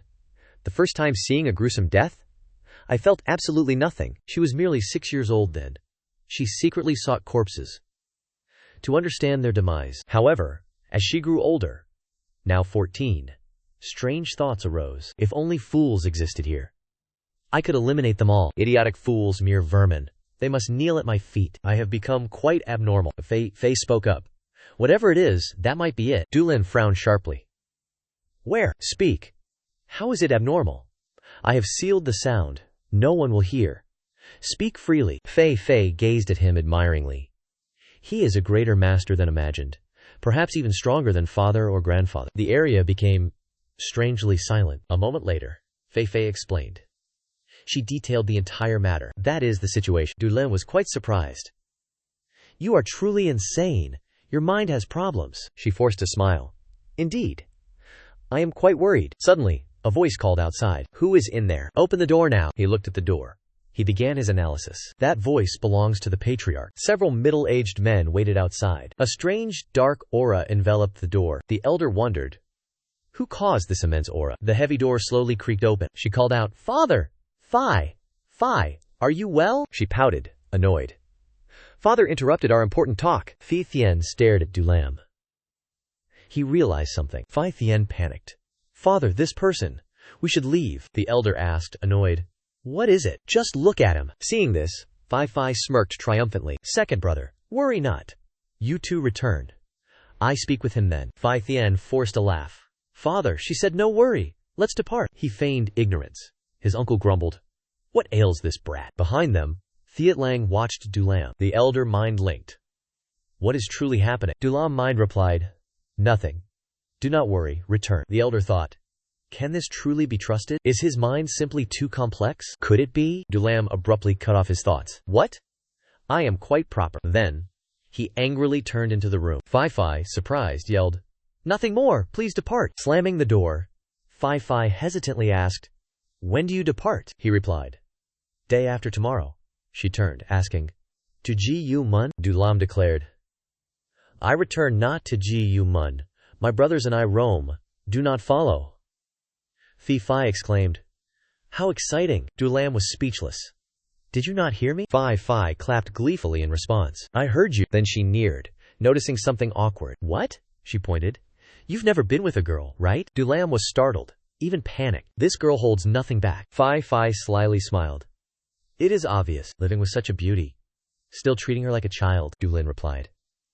I did try wiping her lips. Are you suspicious? Wiped her lips? He smiled. Yes. My lips served. She chuckled. Dulin grew flustered. Don't laugh. You haven't tried that. Dulin screamed. Stop laughing!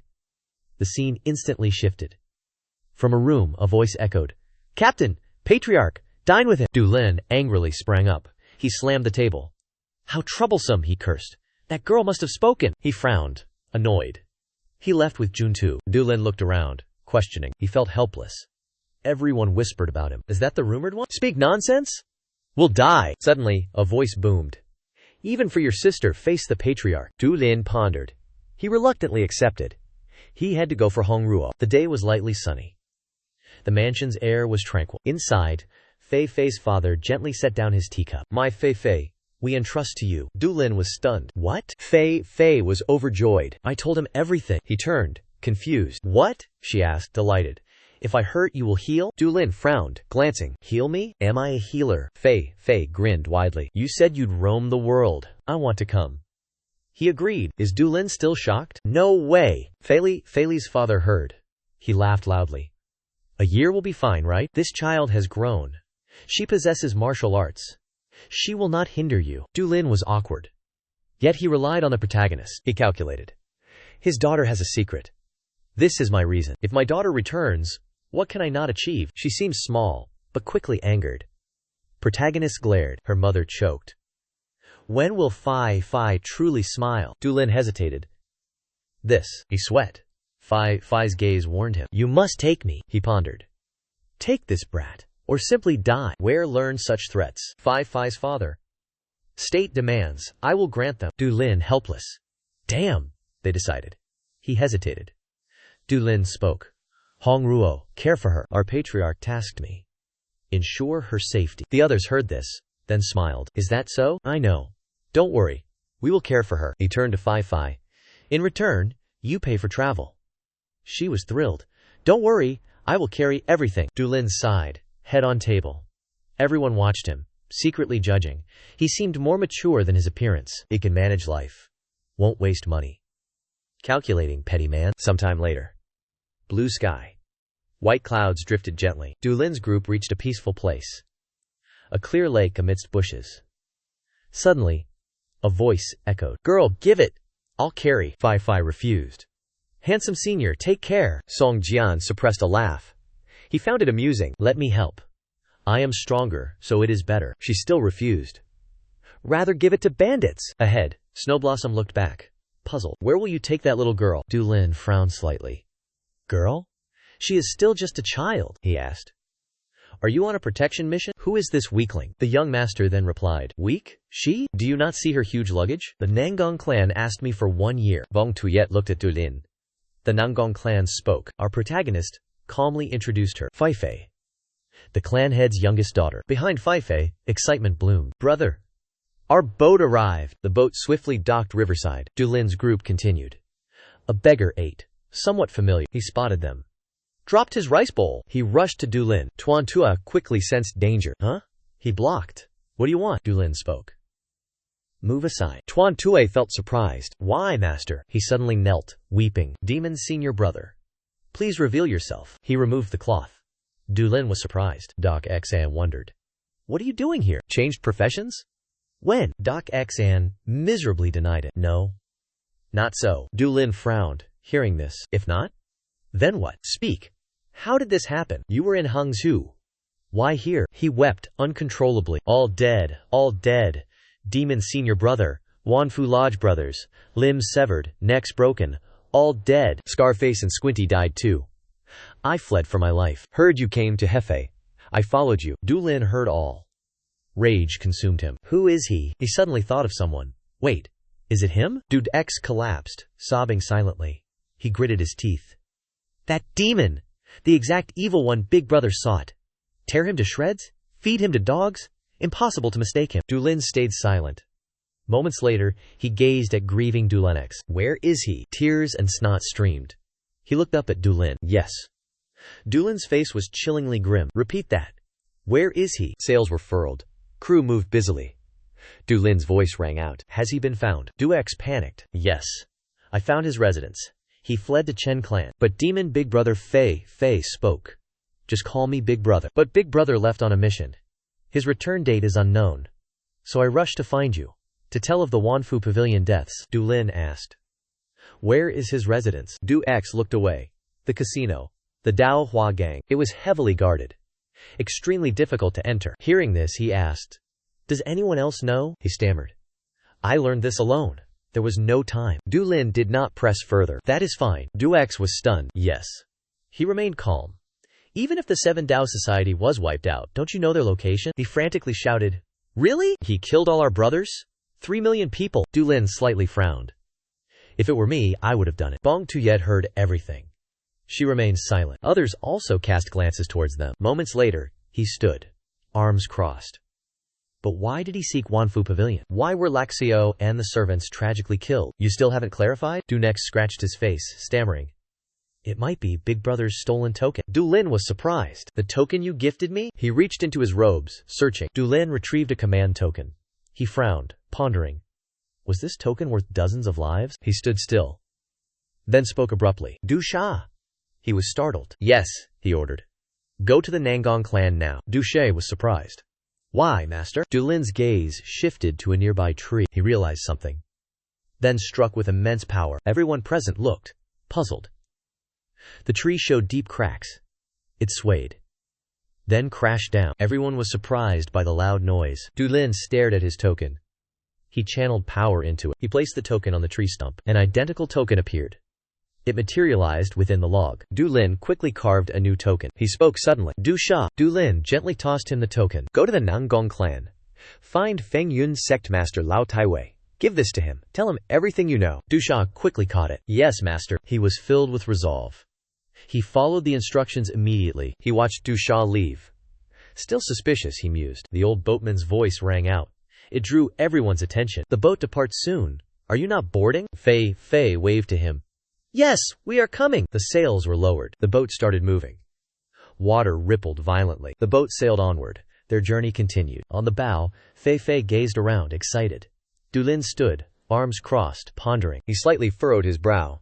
His eyes held firm resolve. Nearby, Bing Shu polished his sword. Jun Tu saw this. He looked over, curious. Brother Shu, he said. Are you sparring with the captain? Bong Tuyet offered no denial. Yes. What is it? Tuan Tu squinted. It was absolutely as expected. He suddenly moved closer to Bong Tuyet, startling them. Suddenly, a voice echoed. Tuan Tu, for true confrontation, circulate your qi fully. Bong Tuyet noticed the changing gaze. Then questioned, what is wrong? Speak! Tuan Tu averted his gaze. Avoiding. No matter what happens, you must not get angry. Bong Tuyet heard this. They were pleased. Naturally, Tuan Tuka felt helpless. Will this joy last till tomorrow? Scene. A bamboo forest. Wind made the stalks sway. Two sparred fiercely. Bong Tuyet's sword hand trembled. He struggled to control his breath. Dulin stood unharmed. Bong Tuyet gritted his teeth. Damn it! His opponent stood still. He leaped. Dulin parried. Serious. Dulin immediately blocked the attack. Bong Tuyet sweated. He was struck back. Forcefully. Bong Tuyet fell backward from the attack. He could only scream helplessly, in pain. He struggled, trying to sit up. Dulin approached, sheathing his sword. He watched, sweating. The young master stood towering. Bong Tuyet groaned. He fell, defeated. Quickly, the scene shifted elsewhere. Bong Tuyet lay wounded in bed. He groaned in pain. This mediocre power. Your society's bottom, Bong Tuyet. Suddenly, a knock. A voice then echoed. May I enter? Bong Tuyet unconsciously turned, calling out. Enter! Fei opened the door, then inquired. How do you feel? Bong Tuyet did not turn. No reply. Fei frowned. Her eyes caught the nearby sword. She picked it up, inspecting it. Truly a fine sword. Bong Tuyet replied indifferently. A good sword. No worthy master. Fei Van appeared delighted. The master? A perfect match for the blade? Bong Tuyet replied pessimistically. The sword's master died tonight. Fei asked him, do you truly think so? She returned the sword to its place. Come with me. I'll show you something fascinating. Bong Tuyet was bewildered. This girl. Fi lowered her eyes. He's dead? Why fear or hesitate for such a man? Bong Tuyet fell silent again, staring at her. Tonight was a full moon. The sky looked mystical. They ventured deep into the forest. Fi led. After some time, Bong Tuyet hesitantly questioned, Girl, where are we going? What was that sound? He startled, sensing something. Just then, a huge body slammed into a tree. It suddenly coughed up copious blood. The Twin Blades fighter tumbled backward, equally exhausted. Nearby, Tuan Tu was drenched in sweat. He shouted, then charged. His attack failed. Dulin delivered a heavy blow, sending him flying. The two watched nearby, their intense master-disciple training. She crossed her arms. 1 hour passed. Half more to finish. Bong Tuyet was surprised by the scene. Why are they doing this? Fi continued. To become stronger. Noble families always train thus. Bong Tuyet's gaze turned serious. Deep thoughts arose. Tuan Tu's group charged relentlessly, ignoring their wounds. Painfully, they rose. Across from them, Dulin announced, Training ends here. The group sighed in relief. No one fainted today. Damn. Forgot to count to 50. Dulin's gaze shifted behind him. Brother Shu, come tomorrow. Be ready for death. Hearing this, Bong Tuyet hesitated. Then a firm voice rang out. All right. At this point, I must try. The scene shifts elsewhere. A voice then spoke. What is your relation to Elder Li Yu Tian? Upon hearing the question, Dulin calmly drank water. He mused inwardly. Such a father, dedicated to his son. Dulin did not answer. He questioned instead. Brother Zhu, you know? Why seek him? Bong Tuyet pondered. The person then spoke. Heavenly Master. He wants him to be the great heavenly dragon's successor. Dulin mused inwardly. Who is my father? Hearing this, he would flee. He subtly refused. That person might be unwell, cannot perform strenuous activities. So, you must give up. Bong Tuyet eagerly said. Then I will represent. Before he finished speaking, Dulin stopped him. Wait. I will go to Nine Dragons City. I will strive to resolve matters there. However, I will do as I please. If angered, I could turn 9 dragons into no dragon city. Bong Tuyet heard these words. He stood there, unmoving. The young man continued. That is how it is. So, what will Brother Shu do? Suddenly, Bong Tuyet stood up. He clasped his hands decisively. Bong Tuyet declared. From now, I shall escort the young master. Suddenly, Dulin cheerfully spoke. They are here? He saw Fei Fei's group. They stood at the door. He then turned, introducing. Brother Shu will now join us. The 4 opposites bowed respectfully. We hope for Brother Shu's guidance. Bong Tuyet happily clasped hands. Delighted to journey with you all. Dulin then grew serious. We are all gathered now. If we go to 9 Dragons City, we cannot use the 9 Dragons Clearwind Cloud Society name. Under their curious gaze, he then announced, we must choose another name. How about Mad Dragon Society? To operate in 9 Dragons City. Shouldn't dragon be in the name? The group collectively looked away, disgusted. Are there no good names left? Why choose such an awful name? Mad Dragon, Jade Dragon, 100 Dragon, Golden Dragon Societies. So many names exist. Still better than the Evil Dragon Society of Devils. Dulin paid no mind. He turned to Fei Fei. What do you think, kid? She happily replied. Cool name. Will we truly reach 9 Dragon City? He asked curiously. Why not like it? Fei Fei directly replied.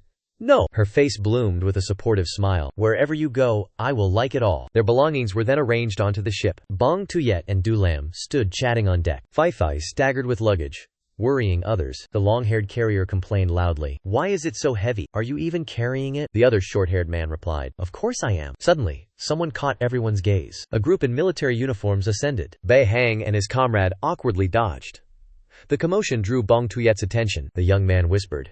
Sect leader. That's Teng Yun's sword. From Huangshan Sword Sect. Liu Yang and Du Lam curiously repeated. Huangshan Sword Sect? Huangshan has dozens of sects. Huangshan Sword Sect is their master. Then Liu Yang greeted them.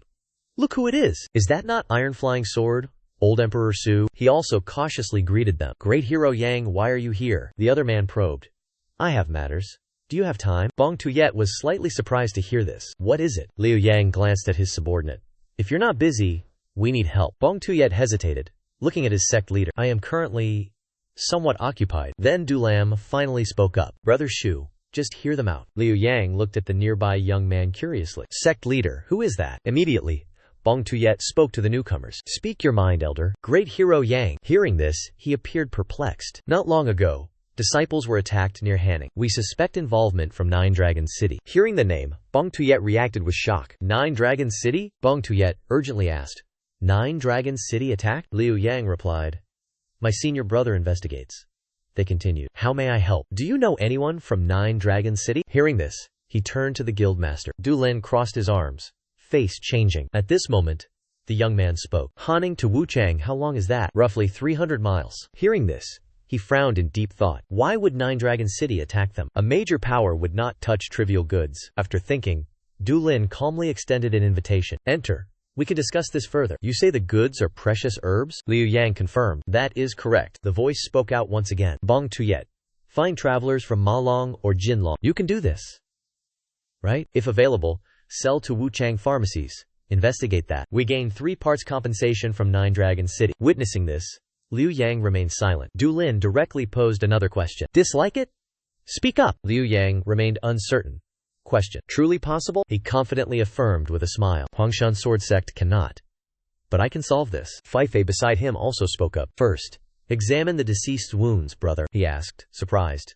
Was she reading wounds to guess martial arts? She revealed with great certainty. I know thousands of martial arts. If the body isn't rotten. Both were astonished. Thousands of martial arts? Incredible! Yulin rubbed her head, teasing. Is that so? Our little one actually has some value, huh? Liu Yang was surprised, wondering what to do now. No harm done. Except Snowflake's help. Sometime later, their ship docked. Yulin walked behind. He calmly watched Fei Fei carry goods. Move faster. We are done for, Liu Yang thought. He wouldn't even help his sister. Truly. He walked, assessing. More luxurious than imagined? Fei Fei also agreed. Indeed. They must earn much money. Then, a voice nearby drew their attention. Senior brother Yang. The red-haired girl stepped out seriously. You all arrived faster than I expected. Song Jian was excited. He praised her secretly. The long-haired beauty beside teased. Seems much taller than you. He remained completely unfazed. I prefer taller women. Look at those Westlake-like eyes. At this moment, Liu Yang stepped forward to converse. The east wind blew, so the ship moved faster. Where are the others? She frowned, carefully answering. Senior brother Ming departed, he replied. Is that so? Then we should prepare. The girl scornfully glanced behind her. Who are those people? Liu Yang calmly replied. They will aid us. Growing impatient, Du Lin demanded. When can we see the bodies? The girl stared blankly. Bodies? Du Lin calmly stated. We want to inspect the wounds. Hearing this, she felt a slight displeasure. The wounds? Senior brother already examined them. Liu Yang spoke. Senior brother Ming's inspection suffices. Du Lin calmly countered. We live once, die once. Hearing this, both fell silent. Shortly after he spoke. Very well, junior sister Yan. Where are the bodies? The girl seemed surprised. Senior brother, he continued. They claim knowledge of the wounds. She turned, proudly commanded. Follow me. Liu Yang politely offered. Please enter. Those behind continued their conversation. Hey, wake up. How could she be so beautiful? Du Lin argued many would impede viewing bodies. Only Fei Fei, senior brother Shu, Rabbit's emperor, carry sans luggage. Blue sky, white clouds drifted. A medium warehouse stood. Fei Fei intensely focused, hands on hips, staring. After a while, Du Lin asked, Are you all right? If you don't wish to look, that is fine. Fei watched. I am fine. I am accustomed to this. Several voices cut in. Hey, child.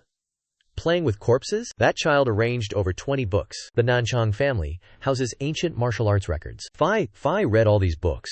She studied fallen warriors, wounds. The brown-haired girl warned. Do not get too close. Fei calmly replied. Do not worry. I am careful. The brown-haired girl felt confused. The young girl instructed. Move these corpses when I say, he nonchalantly replied. Understood. Suddenly, Du Lam released a Kua current. He sought something specific. Next, Fei held a small wooden stick. She carefully observed the corpse. She traced the scar precisely. Soon after, a serious expression appeared. Fei's childish voice urged. Flip it over for me. Onlookers were slightly surprised. Exercise caution. They watched in utter shock. Du Lam lifted the corpse with one hand. He gently flipped it over. He held the body suspended mid-air. The siblings exchanged amazed glances. Mid-air suspension technique, Du Lam softly asked. Can you see? The two frowned. Lifting a corpse, talking. After a moment, Fei spoke. There are special wounds here. I will check others later. Examine other corpses now. Brother Du Lam replied instantly. I understand. Always the two of them. Once more, his hands displayed power. Instantly, 2 corpses floated. Onlookers were amazed. The brown-haired girl watched, puzzled. What is this? How did he do it? Dulam's gaze was resolute, looking straight ahead. Later, in the warehouse, Dulam yawned tiredly. Finally alive again. This corpse stench is unbearable. Fi also lamented. Winter is bearable. Summer kills you. In summer, I touched swollen, rotten bodies. It smelled awful. I was scolded. Dulam frowned. Speak so freely? You will not marry well. Fi teased back. Do not worry. I will follow you. He folded his arms, turned away. I dislike children. Their candid conversation was relaxed. My chest will grow in years. My hips too. You will see. Your words won't hold. It won't. A moment later, tea poured into cups. Dulin calmly asked. Speak. What did you see? Fei sat solemnly. First, the initial corpse. Its chest bore 3 wounds. One was peculiar. Dulin asked directly. Was the nipple cleaved? Fei turned, surprised. You saw it too? Seemingly 1 cleave. Actually, 3 sword marks. Her mind instantly recognized the wounds. Formation. Dan Tian Kuai. One of Bei Kuai Dao Men's 3 techniques. Dulin continued asking. What else? Fei mentioned it. Without hesitation, behind the neck. A wound from spine to navel, caused by Chu Tongguo's Gisha Fei Jian. Startled in fear, Chu Tongguo. Victims, fates, flashed in their minds. Liu Yang asked, surprised. She named Chu Tongguo. Fei explained seriously. I said Gisha Fei Jian caused it, not Chu Tongguo's direct hand. Also, I am no young girl. Only my big brother may address me so. Liu Yang was surprised. Is that so? Dulin continued asking. Unconcerned. Little one. Surely not all? The young girl cheerfully agreed. Of course, big brother. One thing baffles me. Noticing Dulin's look, Fei pressed. Do you know? The room suddenly fell silent. Dulin finally spoke confidently. Of course I know. Naturally, all eagerly awaited the answer. What is it? This martial art. You know the wielder? Who could it be? Brother, tell us. His silence drew more curious stares. Finally, Dulin frowned, his voice faltering. That. But his laughter silenced everyone. Later. I will speak. Liu Yang's large hand slammed the table. He leapt up, voice booming. Know it? Speak. You mock us? Fei looked doubtful. Was it dangerous? Dulin held his tea, sadly replied. Yes. All are now imperiled. Fei asked nervously. So dangerous? Truly? He briefly closed his eyes, answering. If revealed, he kills all. 1 or 100. All must perish. His answer left everyone present shocked. Who is he, exactly? Hearing this, he yelled. I said I would tell. Soon, they traveled the mountain road, laden with goods. As they walked, Dulin's group scanned their surroundings. Greedy hypocrites never admit their tainted conscience. He asked his companion, curious, how was 9 Dragon City involved? The man glanced, explaining. A Jianghu member aided the transport. He investigated captured bandits. Dulin asked, intrigued. From those criminals? He calmly looked forward, confirming. Indeed. Before dying, they named 9 Dragons City. He remained suspicious. More was afoot. Their group continued the mountain trek. Above the mountain edge, a shadowy figure appeared. These dark figures merely watched the merchants below. Gray-cloaked figures stood, windswept, until night fell. Inside the inn, Dulin's cautious voice rang out. Take your weapons! Return to your rooms! The subordinates stood armed, serious, within the room. Jun Tu, confused, asked. Are we training indoors today? Dulin calmly replied. Today is a real battle. Everyone was astonished. Say that again? So, fighting the guildmaster? Fei chided Dulin's uncle. Not so. Others approach. Bong Tuyet carefully asked. Is it 9 Dragon City? He denied 9 Dragon City involvement. Nothing is confirmed yet. Prepare! They are coming! The uncle worried. Shall we not inform Huangshan's sword sect? Dulin frowned slightly. Huangshan's sword sect's move deters them. Wouldn't that be better? Fei pointed. Do they quit after 1 failure? He agreed. They grow stronger daily. Her voice slowly dropped, filled with worry. Huangshan's sword sect's disciples will all perish. When they begin, I shall inform you. Dulin gently persuaded. Some will fall. Skill gap. Survival possible. They quickly obeyed. Yes, guildmaster. Later, the in-room floor was marked strangely. Dulin squatted, asking Fei. What is this? Fei raised the flag confidently. Even you can't escape this. Bong Tuyet asked carefully. Cloudquake Chi? Tuanzhu praised, amazed. Few can dispel Cloudquake Chi. Dulin eyed the floor, suspicious. This can protect you? She replied. Of course. Where to plant? Fi plunged it down. The formation activated, filling with mist. Fi laughed. Hid. Dulin watched the smoke, then casually prodded. Bong Tuyet's group watched, surprised and wary. Dulin calmly reached his hand forward. Bong Tuyet warned. Guildmaster, it's dangerous. He stepped inside. Those outside began worrying, murmuring amongst themselves. Inside the mist, Dulin pondered. Truly strange. Dulin stepped forward. His eyes flashed down, surprised. Dulin's foot dangled over the cliff. What is this? A cliff? He quickly leaped back, floating. Dulin questioned the sudden cliff. He sweat, looking down. A shimmering silk ribbon appeared. 3 alluring celestial maidens suddenly emerged. Oh my lord. Come this way. Wipe my lips? Wipe my chest too. Dulin stared, utterly astonished. 4 alluring girls approached, calling him my lord. Dulin gazed briefly. He roared, Heaven's light! Earth's command! Illusions turned to faint bones. A small light fissure emerged. Dulin quickly stepped out. Snowflake asked, worried. Are you alright? Dulin sighed, relieved. Truly bizarre. Sudden brides. Maidens with thin silk. Truly wonderful. They too acknowledged Dulin's delight. Fi was stunned. Impossible! How strong is he? He broke the formation so easily. So he likes big chests? Just a bit bigger for me. Suddenly, sounds drew attention. Fi turned. Dulin's group heard it too. Dulin gravely announced. It begins! Prepare! Remember your training! They surged straight outside. Juntu looked back, worried. He teased. As ruthless as the sect master? Less than a minute, a cry rose. Assassins! There are assassins! Groups clashed. A voice warned. Be careful! A figure stood atop the inn, watching. Dulin stood above, frowning. He mused. Let's see your strength. Liu Yang's brothers charged. Huangshan's sword sect cleaved foes. Axe and Longhair fought fiercely. All against assassins. Twin swords, Juntu held ground. But Liu Yang faced overwhelming foes. Then, he stared, astonished. Chu Yi's sword struck down. The elder struggled, gritted his teeth. The elder quickly tensed. He repelled his attacker. Liu Yang seized an opening. He slashed his gut before he could breathe. Another bearded foe attacked. The bearded foe, with one hand, sent Liu Yang flying. His pained body flew past his junior sister. The foe charged. In that instant, the young woman intercepted. A sword flashed. The foe dodged, seized his chance. He kicked her side. The kick sent her flying. The red-haired girl slammed the wall. Her pain immense. Her body convulsed. She spat thick blood. Liu Yang saw. He dashed to his junior sister. Next, a sword strike came for him. Liu Yang's face, full of terror. The red-haired foe. His blade pierced him. His face, a triumphant smile. Liu Yang pained. He glared with fury. The other bearded foe swung his blade. Die now. The young woman powerlessly awaited her fate. Hot blood spurted. His face changed. He looked back. Dulin appeared. His sharp sword shielded her. The foe shrieked in horror. His hand was gone. Chu Yi noticed. He looked worried. The bearded foe roared, then charged. You villain! The brown-haired girl worried. But the young man stayed calm. That is dangerous. The young woman drew her sword, took her stance. She gritted her teeth. This foe, stronger than expected. Instantly, a great explosion erupted.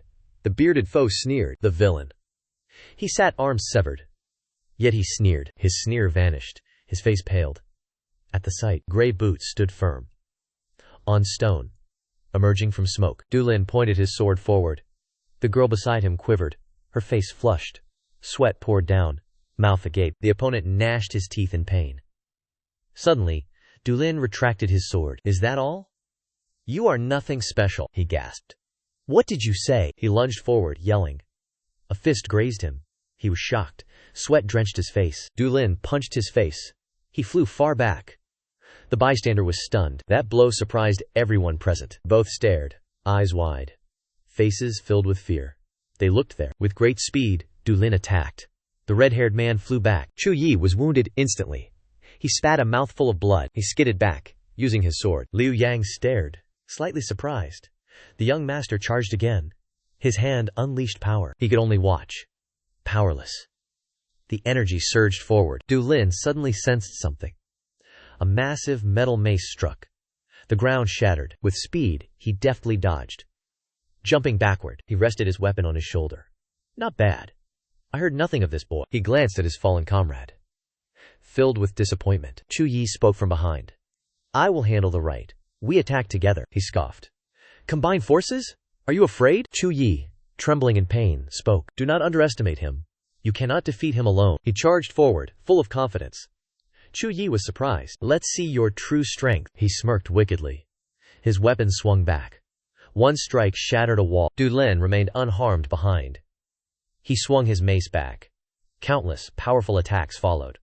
But Du Lin easily evaded all. He gnashed his teeth, cursing. Cowardly rat! Du Lin was unfazed. You are too slow. Enraged, he swung his staff. His eyes glared furiously. The staff slammed down. Stones shattered everywhere. Suddenly, Chu Yi lunged forward. Sword in hand, he swung his sword hard. Du Lin flipped mid-air. Dodging the blow, Du Lin kicked his body. The opponent flew backward. Chu Yi slammed into his comrade. A painful collision. Du Lin frowned, shouting loudly, Tian Guang Gi Bi. Both foes looked bewildered. Du Lin unleashed a mighty strike. Straightforward, they helplessly took the blow. Slammed against the wall. Many fighters turned, witnessing the shocking scene. Now 2 figures writhed. They lay in pain on the ground. Du Lin stared ahead, his face perfectly serene. They scrambled to rise. Fleeing in absolute fear, both darted into dense grass. With nimble speed, he leaped, rushing straight ahead. Du Lin, a predator, appearing in the night sky. Chu Yi saw sheer terror. He warned them to split. They quickly split ways, hiding in the tall grass. Du Lin saw the abnormality. Even from his high vantage, he drew his sword. A single strike, many attacks, blasted the grass, hit the large foe. Then, he realized, turning his head, pure fear visible. The attack struck instantly. He screamed in agony. Chu Yi instantly realized. His face distorted strangely. The bald man lay. Stab wounds covered him, bleeding on the grass. Meanwhile, Du Lin attacked. Chu Yi, sweating profusely, he swung his sword. A beautiful strike unleashed. Chu Yi frowned in worry. Turning to face him, he wasted no time, instantly turning, blocking Du Lin's sword. Chu Yi remained vigilant, deflecting every sword strike. Du Lin matched him, his face still calm, continuing his assault. This time, he fired. A stream of qi from his palm. The powerful qi blast struck Chu Yi's chest. Blood erupted. 2 more qi blasts. He groaned in agony. Utterly overwhelmed, Chu Yi collapsed. His fate, identical. Even more wretched. He regained his senses. Gritting his teeth, facing Du Lin's blade, he spoke. I grant you death. Chu Yi stared at the blade, then questioned. What do you seek? Du Lin went direct. Ma Long or Tianlong, where are they? Chu Yi stayed silent. The blade neared his heart. He roared, losing calm. He averted his gaze, helplessly answering, Ma Long Manor. Du Lin continued to ask. Is Ma Long's master one of the 3 evils? Why steal herbs? Zhao Yi's face dripped with sweat. He hesitated. Du Lin silently watched him, awaiting his answer. Night had fallen. A full moon shone overhead. The soldiers lay sprawled. None stirred. Du Lin stepped in. He drew all attention. Seeing him, Fei Fei excitedly ran over. Is it handled now? Du Lin smiled. Yes. I have buried those 2. He turned to ask everyone. How are you all? The group fell silent. The 4 looked wretched, utterly exhausted. Du Lin crossed arms, frowning, his voice serious. Fighting mere commoners left you this worn? Tomorrow, you learn cultivation techniques. I teach you Ma Sam. Fei Fei was smiling. He turned and asked, what is a cultivation technique? Du Lin replied without hesitation. Cultivation techniques are the so-called Guan Tian Yi. She heard this. She was surprised. What? Guan Tian sects technique? Destroyed a century ago? Du Lin answered concisely. Precisely. Those unwilling need not learn. As he finished speaking, the 4 clamored. They showed fierce resolve. No, leader. I learned till the end. I always yearned for these techniques. Guan Tian Yi Lian. What a name. Their attitude pleased Du Lin. Excellent. But heed my warning. Remain weak after 3 months? I will not tolerate it. Fei Fei, behind him, mimicked his actions. I will not tolerate it. Done. Du Lin turned. Little one, why are you here? Is your help no longer needed? He uttered coldly. Was it ever needed? Du Lin walked inside. He waved his hand. Go back to your room. The scene quickly shifted. Soon, footsteps approached. Du Lin calmly drank tea. A voice sounded from outside. May I enter? Enter. From outside, Liu Yang entered. His sister was with him. The teacup slowly filled. Liu Yang spoke. Thank you for your assistance, Du Lin calmly replied. It was a small matter. What of those captured alive? The other man calmly responded then. They all took poison. Died by suicide. Du Lin frowned deeply. His voice annoyed. Damn it. Pure evil. Listening for a moment, the brown-haired girl spoke. Cooperate with senior brother Yang. They are powerless. Du Lin questioned. How were they still alive? Both heard this. They were instantly shocked. Du Lin continued. Did they attack only us? After hesitation, the brown-haired girl asked worriedly. Senior brother Yang understood. A faint sadness crossed his face. Liu Yang then spoke. Our operations are still effective. Du Lin frowned. I do not offer help for free. Unless the price is right. Seeing this, Liu Yang grew tense. He proposed. Help us, I give 5 parts. Du Lin sipped tea. Then that will do. Next morning, birds soared across the sky, its gaze fixed on a distant rooftop. Soon, it landed on someone's arm. The raven carried a letter upon its leg. A man quickly released the raven. The scroll was quickly unfurled. Its words enraged him. He swore loudly. Damn it. What situation? He burned the paper. After the black raven soared high, the brown-haired man pondered seriously. Not just a few died. All are unaccounted for. The door burst open. A subordinate entered respectfully. Did master call for me? Hearing him, the brown-haired man frowned. The messengers are missing. All vanished. The subordinate looked up, perplexed. What was that? The brown-haired man offered no explanation. He commanded, investigate this matter fully. The subordinate clasped hands, receiving the command. Yes, my liege. Scene shifts to a mountain range. Footsteps echoed constantly. Du Lin's group rushed forward, expending full effort. The brown-haired girl behind Liu Yang froze, witnessing something. Above, a flock of birds flew from the mountainside. Had crows already appeared, tearing at corpses? The group gasped, astonished by the gruesome sight. Feifei was aghast. This was worse than countless corpses. Panicked, Li Shidi, Chen Xixiang wildly swung swords. Begone! Damn wretched crows! Girl sat by corpse. Find Jian Xixiang now. A disciple instantly agreed. Yes. Meanwhile, Du Lin silently viewed the stacked bodies. His heart was complex. What herb drove such cruelty? Only knowing the herb reveals the clue. After searching, weary subordinates returned, reporting, Jian Xixiang is missing. Mushidi, Zhao Xixiang too. Liu Yang. Gather brethren's bodies. Crows cannot eat them. Yes, Xixiang, she proposed. I will find Jian, Xiao Xixiang. Liu Yang instantly agreed. Yes, do so. Du Lin spoke. We will search for others. Everyone, organize this area. The elder heard, then responded. It is up to you. Du Lin nodded farewell. He led his group another way. Let's go. Time swiftly passed. Ahead lay a dense forest. Huge boulders. Their footsteps slowed. The group cautiously probed. Feifei noticed abnormalities, then exclaimed. Footprints end here. Grass swept that way. Broken branches. Scattered leaves point yonder. Someone fled that way. She pointed decisively. Du Lin nearby was surprised. Truly cunning. Knowing everything. Our protagonist spoke. Exactly. This aligns with my thoughts. Let us investigate, the others thought. So brazen. Truly impenetrable. Soon, they reached the rock ledge. Several bloodstains splattered above it. The group cautiously examined the area. Du Lin surmised. A fierce battle happened here. Feifei concurred. Blood sprayed like water. An artery was certainly ruptured there. Du Lin took several steps forward. His figure now neared the precipice. Gazing down, the scene was magnificent. Sheer rock cliffs plunged into abyss. Some resilient plants grew upon them. Du Lin spotted a caught cloth scrap. He turned. Wait here a moment. Then, the young master leapt down. Axe saw this. Soul nearly fled. He cried out, Guildmaster! Du Lin, unconcerned. He adjusted posture, preparing for his landing. On the cliff overhang, a man lay dying. He barely managed a faint groan. He faintly heard something. He wondered. What was that sound from above? In a daze, he heard a voice. What are you doing there? He struggled to open his eyes. He questioned. Am I hallucinating? The voice spoke again. Want life? Open your eyes. His hazy eyes saw Du Lin's silhouette. Too weary, the man stammered, confused. Who? Who is it? Du Lin replied with a single word. He smugly stroked his chin. Du Lin. People call me a demon. No one truly knows me. Ignoring his self-importance, the man despaired. What a waste. He's just a madman. Our protagonist scanned the man's reactions. The injured man's eyes closed tightly. Suddenly, Du Lin flew upwards. Hold on a little longer. I'll drop a rope, then return. The man sweat profusely, losing consciousness. Gazing at the treacherous cliff, he despaired.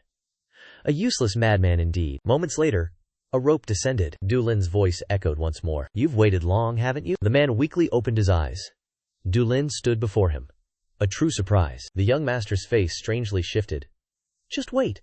I'm not useless. This is no dream. Meanwhile, Liu Yang's group searched actively. The brown-haired girl commanded them. Search thoroughly. Suddenly, something fell before them.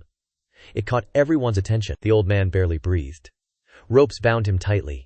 They screamed recognition. Senior brother Dian. Du Lin spoke first. One person was fortunately found. The individual's presence showed deep concern. Junior brother. Senior brother Dian. Are you all right? But why is this happening? The young man remained composed. His wounds were deep. I gave emergency first aid. Hearing this, the subordinates judged silently. Truly mad. Why tie him so? Crazy Dragon Sect. A fitting name. Luckily, no cliff toss. Du Lin continued. There's someone below. Not the demon you seek. The two men looked surprised. They avoided eye contact. Looked away. The scene shifts. A desolate place. A massive wall shattered. Suddenly, a hand appeared. It probed carefully. Several robed figures scanned their surroundings. The bearded man turned. Only detected Yetian. The other two are missing. The one behind spoke. I'll find them. You clear this. Late night. Full moon. A motionless arm. A man with a heavy sword. Truly skilled. Yetian killed easily. 1 month of watch. Rare intrigue. Who is this? If we meet, I will offer wine. Soon after, wooden stakes were driven deep. Huangshan disciples buried. Dian taken to infirmary. Robbery investigation began. A voice sounded. This is a Huangshan disciple's sword mark. Fei led the inquiry. It resembled Nine Palace sword art, but somewhat corrupted. Traces from an ancient martial hall. Brother, stop trampling. You'll erase traces. She spun, furious. Du Lin looked bewildered. My apologies. His expression changed. I seem to know this trace. A concentric spiral pattern marked the cliff face. Du Lin pondered. How were these figures linked to Nine Dragons City? Fei warned loudly. Slight erasure could alter the technique. Her gaze snagged on something. She slowly stepped back to observe. This tree. Will it survive the year? Du Lin touched the trunk. It will struggle to survive the year. Fei suddenly grew excited. Am I right? You recognized me even unspoken. Of course. Suddenly, Junxiu approached, filled with questions. Sect master, why is this tree dying? Du Lin touched the cracks.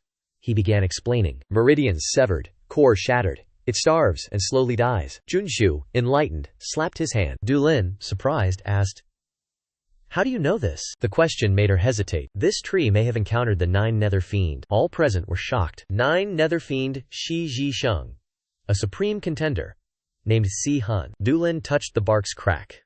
Then spoke. Strange. Compared to his skill, these traces seem weak. Fei confidently asked.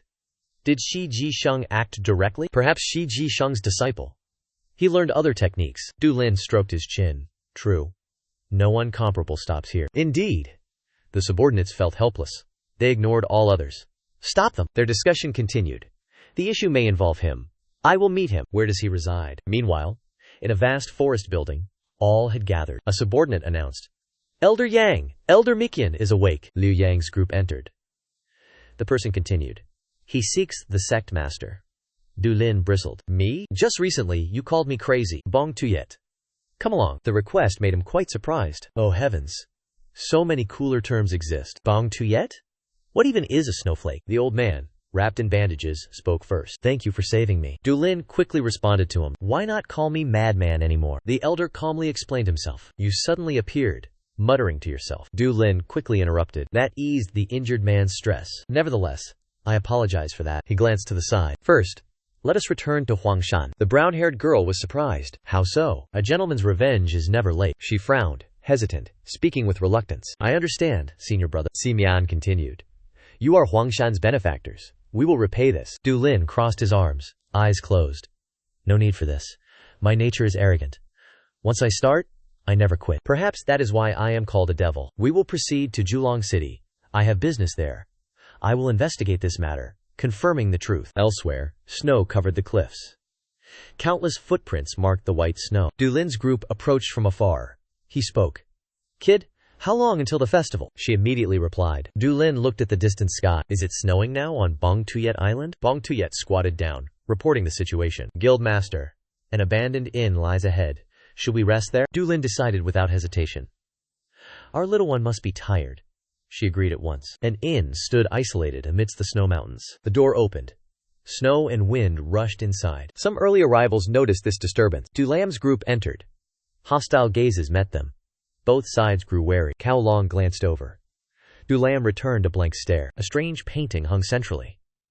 Dulam carved a wooden block. Beside Fei stood Wei Fu. Yes. Quite beautiful, no? His gaze suddenly locked opposite. They kept their heads bowed, silent. What do you know about the red-haired man? Dulam's sudden words surprised them. Cao Long asked quietly. You saw that person? You know Chu Yi? Dulam calmly replied. If Chu Yi was in his group, then yes, he answered well.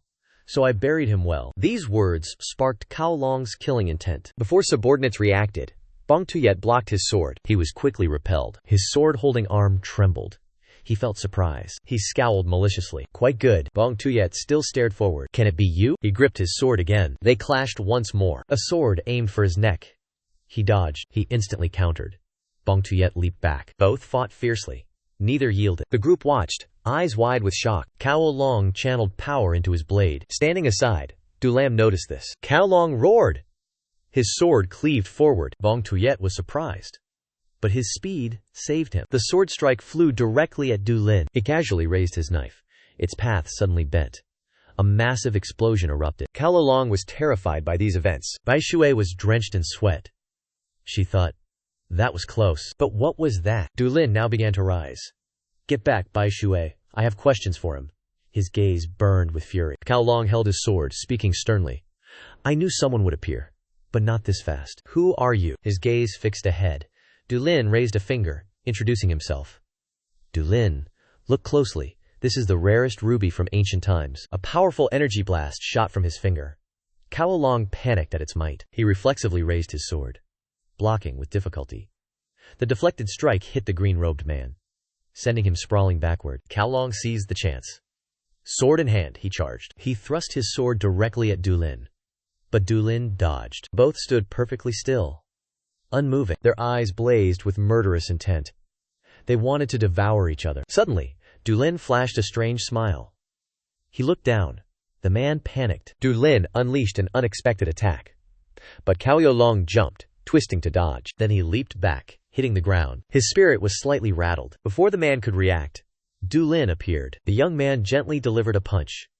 His eyes widened in shock. Instantly, a mouthful of blood erupted.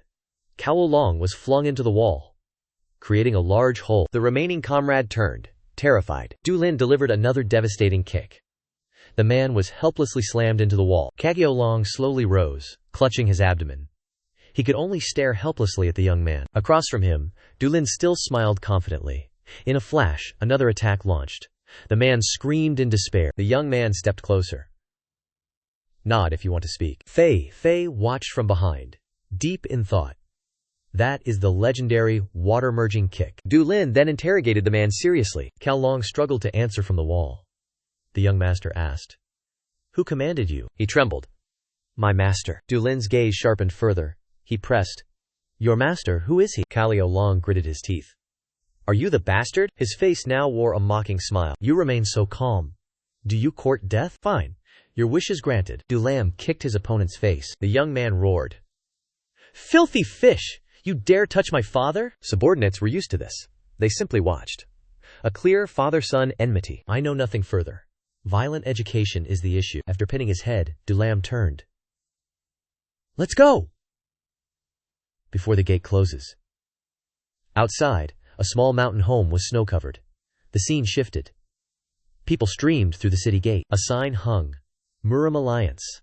Orthodox Heaven Sect. With Heavenly Demon Sect, they were the three strongest. 130 years ago, 9 brothers fought for supremacy. Like-minded individuals built a base 20 miles east of Wuqing City. It began as 9 Dragon City. Du Lam's group was now present there. Bong Tuyet spoke first. Even the Son of Heaven accepted this. He took the title, King of 9 Dragons. Fei continued. Heavenly Demon Sect, Murim. Both acknowledged 9 Dragon City. An inviolable pact was formed. That young man still gazed in that direction. Only 3 months ago. I never thought the city would shake. Du Lam crossed his arms, asking, Is that so? Now, one small skirmish. War could erupt. Bong Tuyet quickly replied. There is still some hope. Fei asked. Brother, First in Nine Dragon City? Dulam rubbed his nose. First, I must taste delicacies. The young man's eyes caught something. Behind, a girl rode a horse.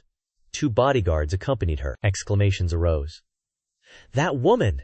Truly beautiful! Her sharp features and golden hair enhanced her beauty. The group entered the city gate. Behind them, whispers started. She is the daughter of Kaiwu, Divine Dragon Manor Lord, Dragon Maiden Shen Shi. She is a 9 dragon flower. Yes, Alliance Master. Not as stunning as me, but beautiful. Fei Fei, accustomed, sighed. Brother, only her grandeur matters? The gate guard stared, annoyance clear in his gaze. Bong Tuyet showed a token. The guard shouted, Pass! Next one! Dulam's group then entered. They walked, laughing and conversing. 2 guards realized something. Their weapons blocked the path. The burly guard demanded passes. State entry purpose. Dulin pointed forward, saying, I am with my younger brother. That person? The guard looked back. Who? Exactly. Your own father? Snow instantly grew anxious. Why must that fool speak thus? Dulin's face shifted. The guard hesitated slightly. Yet, he still threatened. What is the issue? You dare defy us? A voice suddenly echoed. From behind Snow. What is happening? A woman emerged from behind. What is wrong? Why this clamor? Work quickly. The guard instantly panicked. Guildmaster. These 2 have no passes. No stated entry purpose. They are highly suspicious. Hearing this, Feng Ling observed carefully. Dulin stood, annoyed. She turned, giving orders. Throw them out. He instantly roared. Woman! Why can't I enter? Feng Ling remained indifferent. You make a young girl carry such a heavy bag. You lack qualification for Nine Dragon City. Thus, you are expelled. Understood? Dulin could not accept this. He did not understand. She was equally stubborn. Shameless, wicked man. Why should I be ashamed? That bag was not given to me. I couldn't carry it. Think, young woman. If your underwear was in that bag, would you give it to a man? Hearing those words, Feng Ling grew annoyed. This is... Dulin crossed arms, judging. Her face was repulsive. Flat-brained fool. Both continued their dispute. What did you say? Dulin leaned in, defiant. What is this? At this moment, Fei Fei stepped forward to mediate. He is right. I cannot give this away. The girl immediately asked. Is that true? The young child forced a smile in response. Yes. Truly? Suddenly, the woman pointed forward angrily. Still, this one cannot enter. What did you say? Why is this? Feng Ling stated firmly. Arms crossed. No pass presented. Intentions are unclear. It is this person. At this moment, a voice rang out. Guildmaster Feng, stop this. The voice belonged to Bai Shu herself. Recognizing the acquaintance, her expression changed. She patted his shoulder. Oh my, look who it is. Guildmaster Bai Shu, truly? Long time no see. Bai Shu smiled. Long time no see. He gestured to Dulin.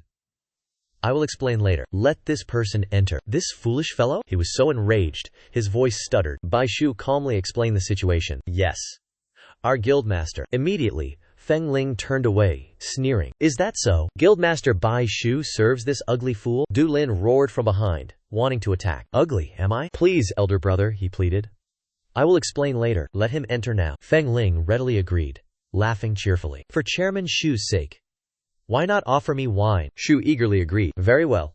I shall. Go tell that unfeeling one to enter. 2 guards responded. Yes, Chairman. As Fei Fei pushed him, he spoke irritably. Hey, beautiful girl, see you again. Feng Ling was slightly stunned by these words. Did that fellow just speak to me? Their conversation continued. You are the chairman. No subordinates? They are working outside. Yu Lin grew serious. Shu. I cannot trust anyone. Reveal nothing about me. He became confused upon hearing these words. Soon after, he finally responded. I understand clearly. The 3 entered the door, observing cautiously. Shu opened it. The organization is here. Fei exclaimed excitedly. Not bad, is it? He asked, annoyed. Why does this brat like my room? She replied cheerfully. Your room is my room. Yu Lin turned back, annoyed. Any other rooms? Shu pointed, saying. Miss Nangong can use this room. A harsh voice sounded. The other room was a solemn hall. They advanced straight ahead. Zhu opened the door, entering a room. Suddenly, a voice spoke. You have toiled hard. Bong Tuyet offered a greeting. Pleasure to see you again. He looked up. Replied indifferently. That person silently assessed him. Capable, yet quite arrogant. Acting recklessly, it seemed. But could this youth rebuild the Nine Dragon City? Bok Thao spoke up. This young man is your friend. Is that Dulin? Bong Tuyet respectfully cupped hands. Bowed. Then replied, Yes, master. The young man still observed his surroundings. He then spoke first. You are Dulin? The young man clasped hands behind him. He replied, Surely the Pillmaster has other, more curious questions. The Pillmaster's gaze immediately shifted. I hear you have close ties with them. What is that relationship? He hesitated slightly. Well, he said, not convenient right now. Candlelight flickered inside the room. Bok Thao's voice resounded. Not right now? Then when can you speak? Du Lin smiled confidently. Then he spoke. When I can trust the Pillmaster? Bok Thao furrowed his brow. He asked seriously. What must I do for your trust? He pointed his thumb at his heart. Du Lin's voice, full of confidence. He then declared, warm my heart. Then I shall instantly open up. He fell silent. No immediate reply. Then he turned away. Once open, I will tell all. You must endure until then. Bong Tuyet watched the man anxiously. Then, a faint smile appeared on his face. Excellent. Very good indeed. Do it as you wish. Today I met a truly capable youth. Bong Tuyet could not process events. He wondered silently. What just happened? How could the Pillmaster? Bok Tao seemed excited. Why speak of him thus? His report suggested a poor character. Bong Tuyet, startled, cried out. Pillmaster, what did you say? Yu Lin wore a fearsome look. Did you say that? Bong Tuyet frantically sought to explain. A devil's smile, right? Beneath a perfect face. A devil's smile. That night, Yu Lin taught martial arts harshly. Bong Tuyet and others still trained. No complaints. Bong Tuyet took more hits, but trained harder. Cut slashed air. Marked a nearby pillar. A hand seized the dart. Yu Lin assessed the dart. Powerfully sharp, it could fell a sword. One slip, a severed finger. He gazed at the moon. Tet approached. Time to act. A nostalgic smile graced his face. Du Tian and Wei Fu flickered. Their laughter. Damn it! What beauty! What thoughts? The door opened. Suddenly, Yu Lin turned. Fei Fei entered, holding buns. Brother, eat this. He inwardly cursed. A girl! No knock? What if I was undressing? He asked about the dish. She smiled.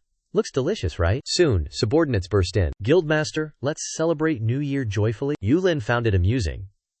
Replied. Is that so? The quiet room erupted with noise. Sit. Drink your fill. Far in snowy peaks. A cloaked figure turned. Clearly, Cao Long. The other asked. Who is it? The sword wielder knelt to observe. He gasped at the corpse's wound. This. The other shocked. This wound. Find a carriage. Bring the body to the city. The other man responded. Yes. He gravely pondered. Who did this? Elsewhere, a clear voice declared. Women adore my looks.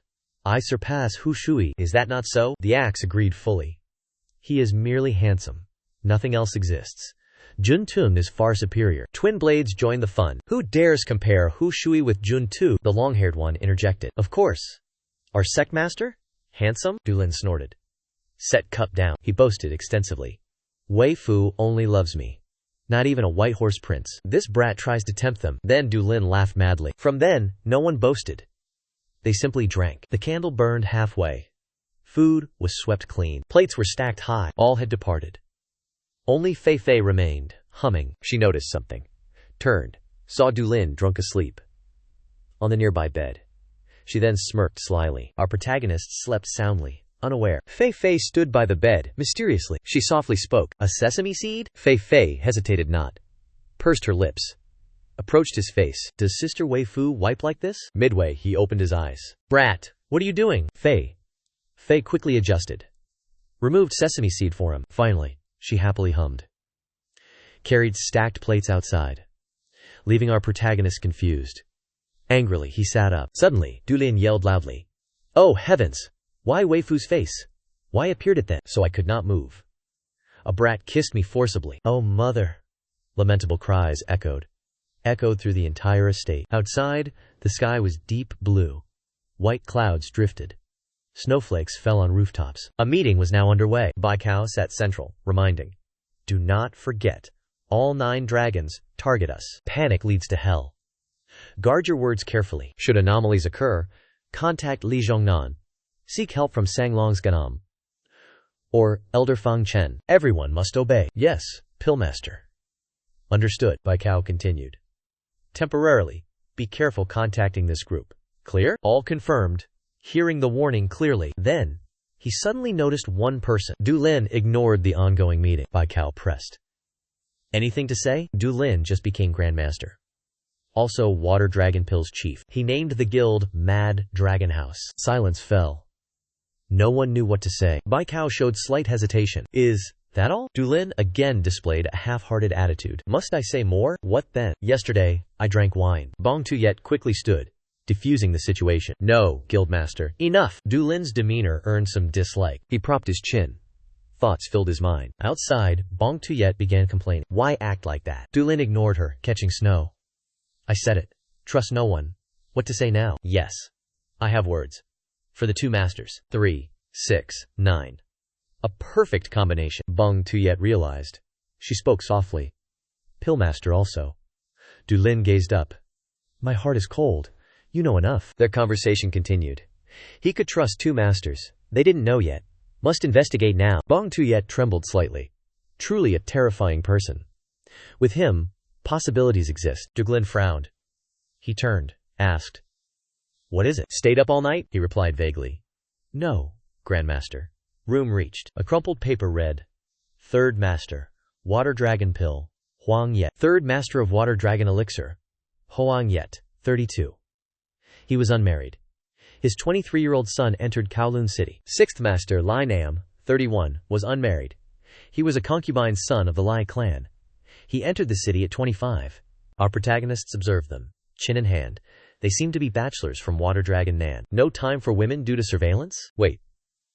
So the Mad Dragon clan are bachelors too? Should he find wives for them? Suddenly, the door creaked open. Bong Tuyet entered, speaking.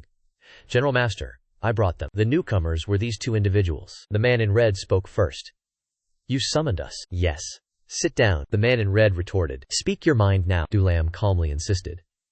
I told you to sit. The man in red flatly refused. We prefer to stand. Speak what you will. The other two watched silently. Dulam suddenly smiled. Bong Tuyet. Is it snowing heavily? What was that? Ah, yes. Dulam frowned, noting piled snow. Perhaps we clear it with some sparring?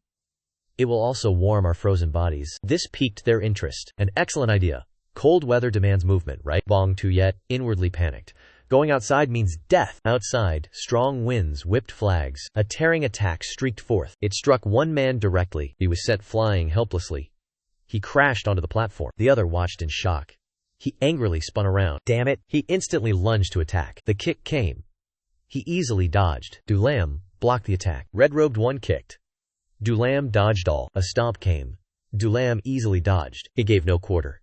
Kicked the red-robed one. He was thrown far. Injured bodies lay in snow. They could only endure helplessly. Dulam asked Bong Tuyet. Brother, why not fight? Bong Tuyet replied. No chance yet. Seize opportunity. I strike like lightning. Don't worry. Both attackers charge. Die! Dulam feared nothing. Full of confidence. Snowflakes scattered. Both attacked Dulam. Green-robed one kicked. He ducked. Red-robed one waited below. For an ambush. Bong Tuyet watched calmly. His eyes sharpened. Dulam kicked red-robed. He rolled. Green-robed ambushed. He shouted. Punched. Something startled him. Dulam appeared at side. Kicked with crushing force. Green-robed one's face warped. A distant light flashed. Dulam sensed danger. Bong Tuyet attacked with speed. Sword thrust forward. Eyes cold.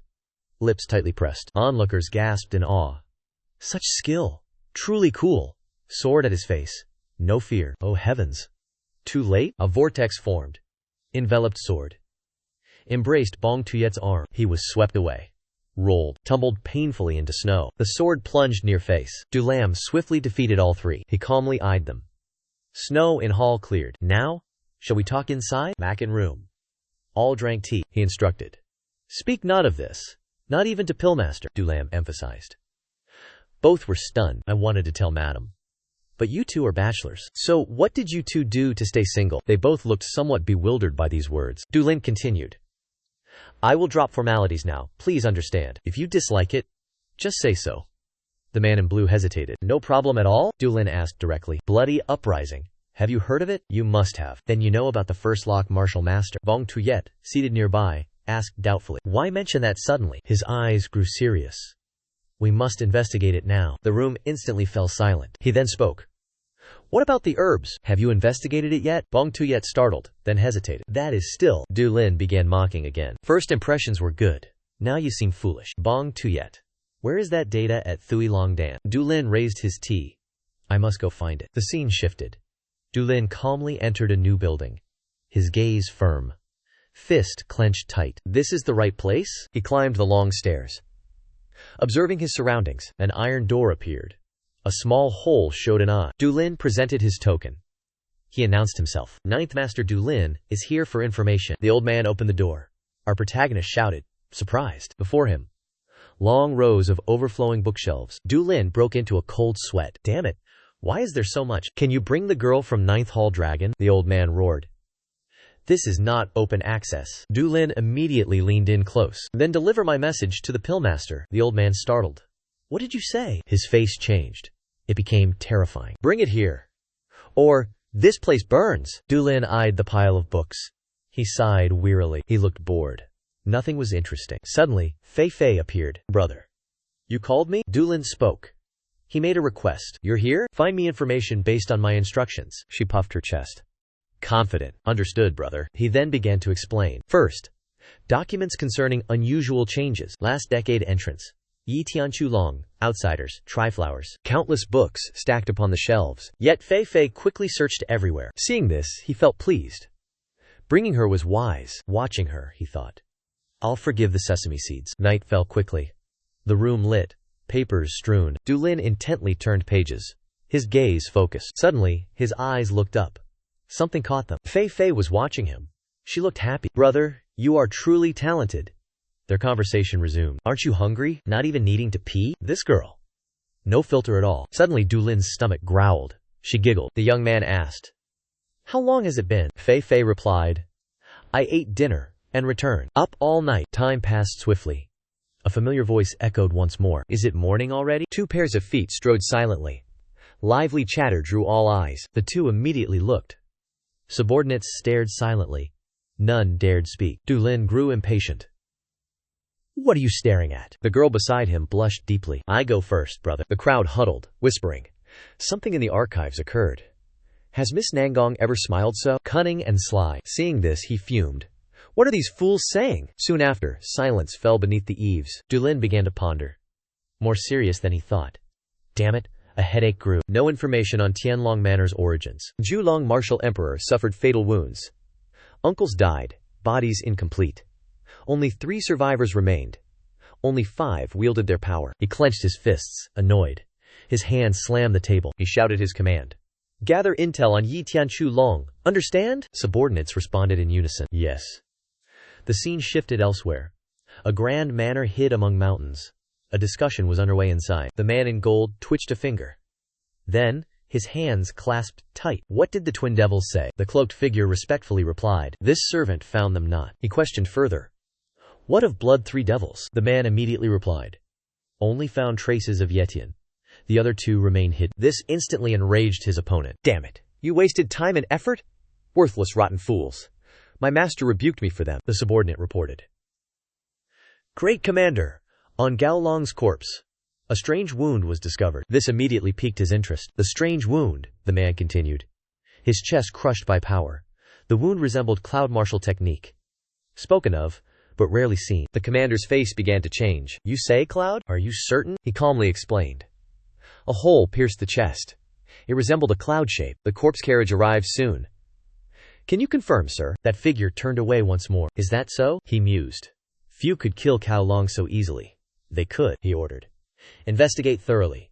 Leave no stone unturned. If it is them, I will not stand by. He clenched his fists, utterly furious. If true, I must speak with master. His rings glowed, bearing immense power. Elsewhere, the market bustled, lively as ever. Crowds of people shopped, flowing past. Fei Fei and Dulin were also there. She asked, Brother, what song is this? Are you asking? This very song? Dulin said bye-bye and Shiwan is singing. Fei Fei's face showed clear displeasure. Your best friends? He asked. Do you know how dolphins live? She quickly replied. Dolphins? I do not know. Dulin looked up, explaining. My home has 2 dolphins, my friends. Sea snakes. Turtles. Room-sized turtles exist there. I always play with these friends underwater. Her face grew cunning. How interesting. Dulin found her words quite baffling. Then she asked, Can I visit your home? Dulin surprised. Why would you go there? Fei Fei retorted. Are you truly clueless or feigning ignorance? He snapped, annoyed. This vexing child. Fei Fei shyly recounted. You wiped my lips. He gritted teeth, enduring. If you persist. Their lively chat was cut. A voice annoyed them. So, you intend to strike someone? Feng Ling stepped forward. Bullying a weak child? Like a beast. Dulin flushed, pointing. Weak? This brat here? Feng Ling irritably pointed. I hate men like you. Let's fight. Fai quickly intervened. Calm down, elder sister. His temper is prickly. She ignored the warning. Still annoyed. Do not worry, sister. I handle fools like him. Fai pointed one way. Everyone was watching them. Bystanders watched their interaction. She coughed, slightly embarrassed. Pointing at Dulin, she declared, Let us find a quiet place. Are you a timid tortoise? Feng Taiping calmly replied, Fair lady, please lead the way. Feng Ling was provoked. She grit her teeth. Arrogant fool, follow me. They followed Feng Ling. He smirked darkly. Fai then spoke up. Elder brother, do not escalate this. She is Uncle Ma Shi's favorite. He calmly replied. Do not worry. No blows to face, chest, or rear. Hearing this, Feng Ling glared. She cursed inwardly. You scoundrel, I will blow that up. A voice then echoed. A coffin-like wooden box arrived. It was delivered to Ma Long Mansion. Ching Ho tracked the carriage. It came from Yan Shan, Bong Tuyet asked seriously. Yan Shan? Are you certain? The man affirmed. Certain. He decisively commanded. Brothers, await my orders. His eyes held calculation. He inwardly mused. From Yan Shan? It might be that corpse. I must inform the guildmaster. Swiftly, the scene changed. Bong Tuyet surveyed his surroundings. He greeted the locals. He emerged from a tavern. Nearby chatter caught his ear. A profligate young master, was mentioned. He dared provoke Hua Longjian. Next year marks his death day. What a pity. He is so young. He instantly realized something. Profligate Hua Longjian? He approached the two men. Was that profligate with a young girl? They quickly affirmed. Yes, a beautiful young girl. Bong Tuyet sweat profusely. He worried intensely. Damn it, Feng Ling. He pressed further. Which way did they go? Bong Tuyet swiftly departed. He sought those individuals. Just then, sword sounds erupted. Dulin calmly, delightedly dodged. He evaded Feng Ling's strikes. She landed back in place. Her sword-wielding hand trembled. Feng Ling gasped heavily, sweat pouring freely. He stood proudly before her. She was utterly exhausted. Dulin saw this. He then spoke to provoke. Tired so soon? Such an early disappointment. She swung her sword fiercely. Enraged, she shrieked, You brute! Feng Ling panted, challenging him. Stop dodging! Fight me! He replied fearlessly. Do not worry for me. I will show you. Why beetles, legs severed, still spin? Feng Ling cursed loudly. No more mercy, you cursed vagrant. Then, with fierce speed, she lunged to attack. Suddenly, a loud voice rang out.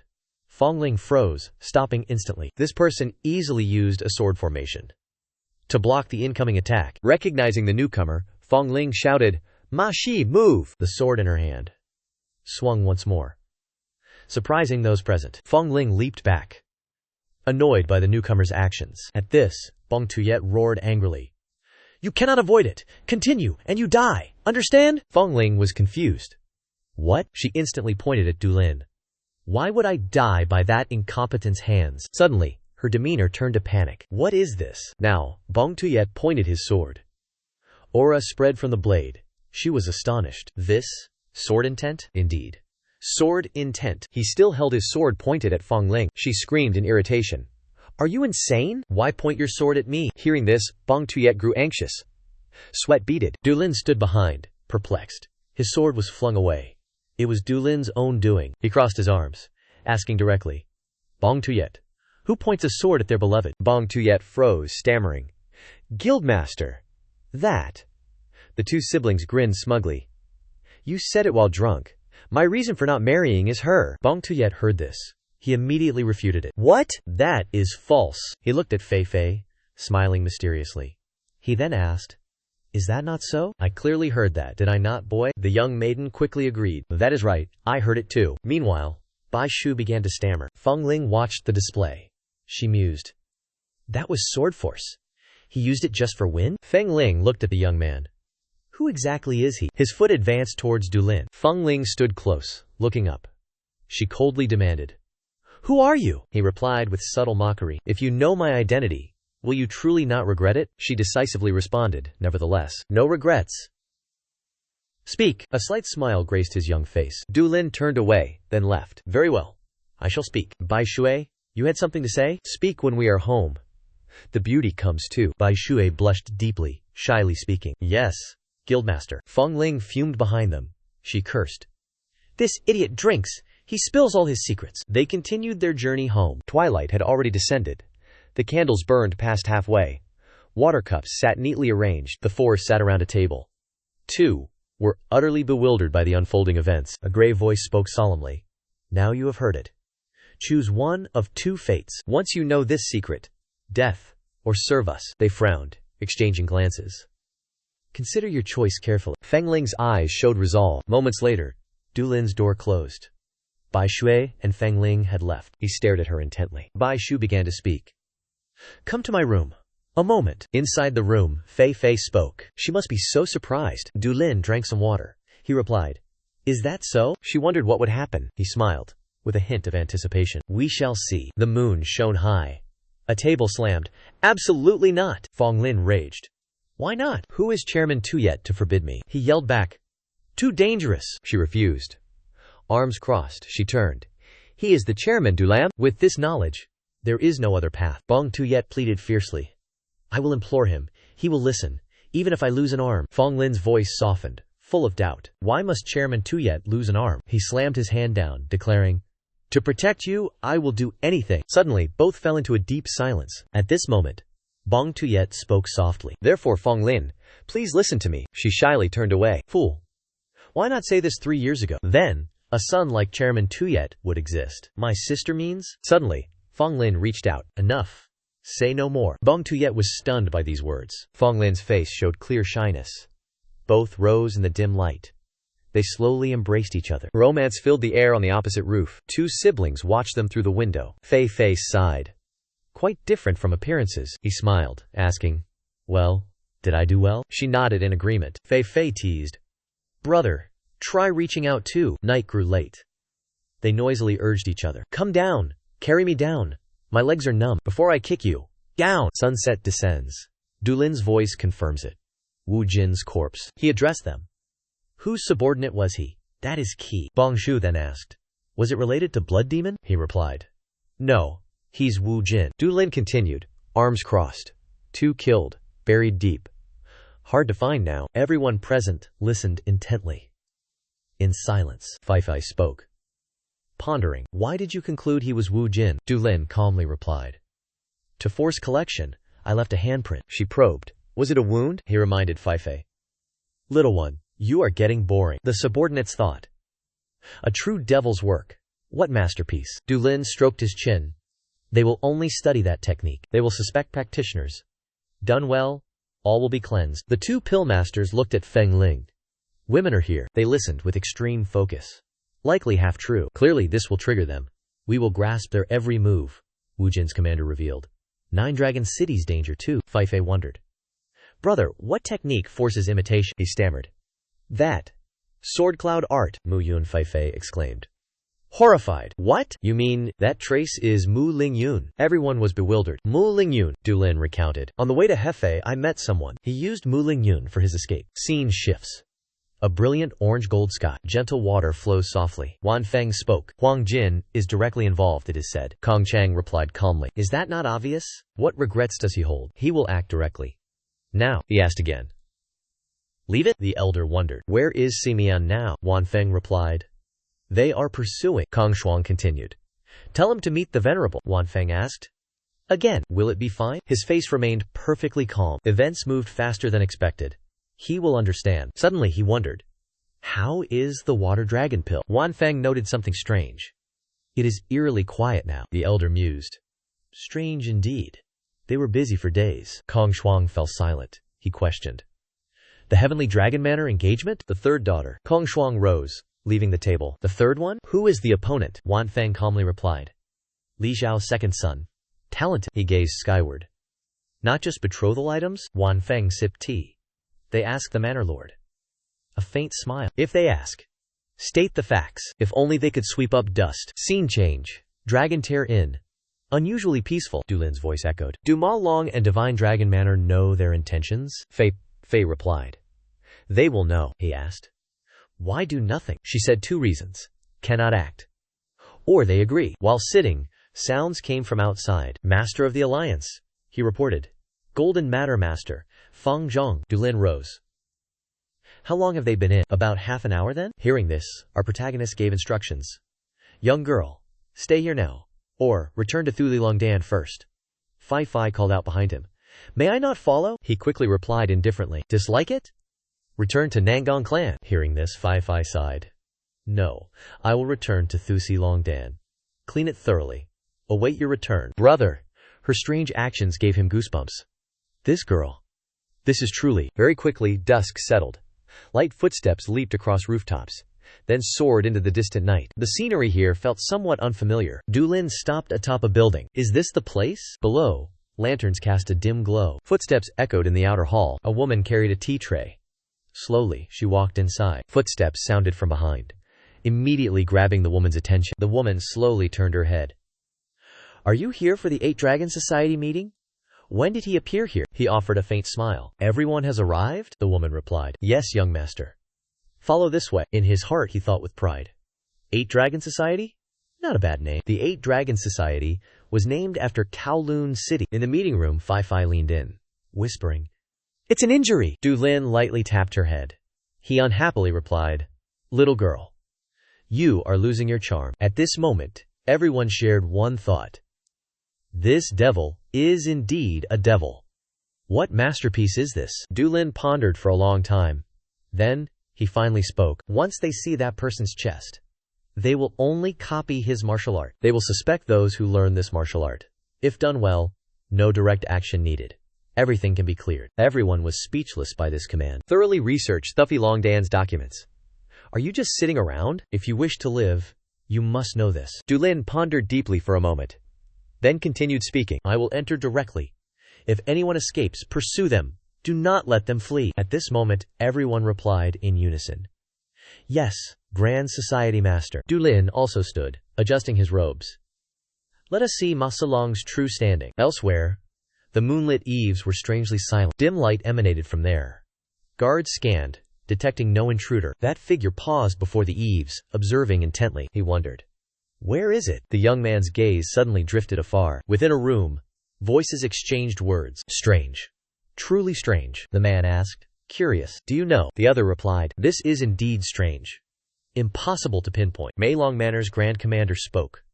Look closely. Have you not seen Mu Ling Yun's wounds? The man stammered. The wounds are alike, but damage differs. Still, it's possible. The wounds are identical. The Grand Commander glared with killing intent. Is it Mu Ling Yun or not? The man trembled, bowing. 7 parts Mu Ling Yun. 3 parts? Perhaps not. He heard this, then spoke.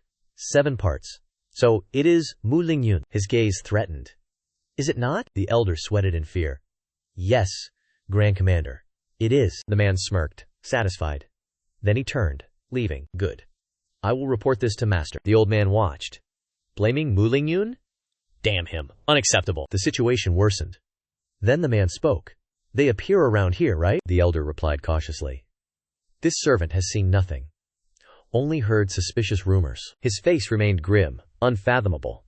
The Tianma sect kept them from acting easily. He stammered. That was 2 months ago. He tossed the book, judging. They could rampage here. Indeed likely. As if remembering, he showed a cunning smile. The voice continued. We must try using Huang Jin. Sun Ce was surprised. Ju Yu demonic path? This is truly astonishing. He gave a sinister laugh. Give him his desire. He won't refuse. Suddenly, a sound echoed. The other sensed it. He hurled his weapon. You dare eavesdrop? The other two were startled by this action. Dulin, hidden, saw the weapon streak past.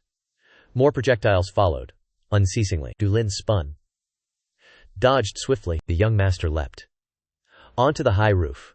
Quite impressive indeed. Simultaneously, Sun Ce leapt from the window. He stared coldly. Drew his sword. Slashed powerfully. Yet Dulin remained calm. Reached for his sword. In a flash. Shattered all attacks. Sun Ce's eyes widened. Utter disbelief consumed him. The night air fell silent. He stared warily forward. With one hand? Few could accomplish such a feat. He stared ahead. Who are you? Brilliant moonlight shone down. Something streaked past, tearing clouds. It shot past Dulin. Sun Ce thrust his sword. No mercy shone. His eyes widened, truly astonished. The opponent looked straight back. A strange smile appeared. Their commotion drew the soldiers' attention. What was that? That sound? Over there! Dulin kicked a brick. It flew. Struck the man's face. Panic. But with his skill it split in two. He didn't expect this. Du Lin leapt back, firing something. From afar the commander rushed forth. He called Sun Ce. The words cut short. Hot blood splattered. Sun Ce slammed into the wall. Rubble shattered. Dust billowed. That one watched warily. Soldiers chased relentlessly below. This way. Capture him. Du Lin eyed them. A confident smile. My father failed. How will you? Farewell. I'm leaving. Until next time. The Maolong commander watched, disappointed. The chase cries echoed. East Gate! Where did he flee? The subordinate lay motionless, eyes wide, breathless. A sigh began. So easily done? His gaze instantly turned tense. Du Lin's silhouette faded. Who was this man? The scene shifted elsewhere. Outside remained quiet. Inside, Feng Ling and Bong Tuyet already waited. The door slowly opened. You have toiled. We all awaited you. Du Lin entered, speaking first. Forgive me. A minor delay occurred. The two chorused. President. He sighed, then quickly inquired. How are things on that end? Bong Tuyet replied. Two emerged from Jinlong residence. He pressed.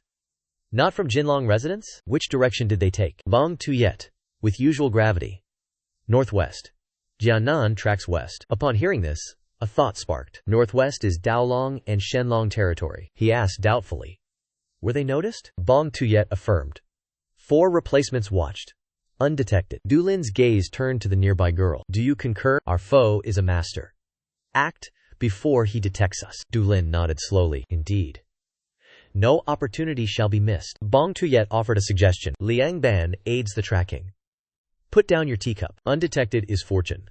Discovered means too late. Du Lin stood. He must confirm, no matter what. Let us depart. The two spoke in unison. Yes, sir. The capital grew sparse with people. Moonlight still illuminated the night sky. A figure appeared suddenly. He walked boldly through the crowd. That shadow immediately caught his attention. These are Water Dragon Pavilion members. Truly cautious. They were almost undetected. 2 behind, 2 ahead. 4 total, 1 missing. But who exactly is he? Trying to trick me? He then turned into a dark alley. That person suddenly displayed a strange smile. Catch me? I kill you all. For now, I spare you. The scene shifts to a nearby alley. Several serious men appeared from rooftops. Du Lin then began to speak. What is the situation? He passed Divine Dragon Manor. Now towards Dao Dragon Manor, he calculated. From the start, he headed there. Jun Tu spoke. I thought he went to Divine Dragon Manor. He just passed through. Hearing this, Du Lin's expression changed. He passed it.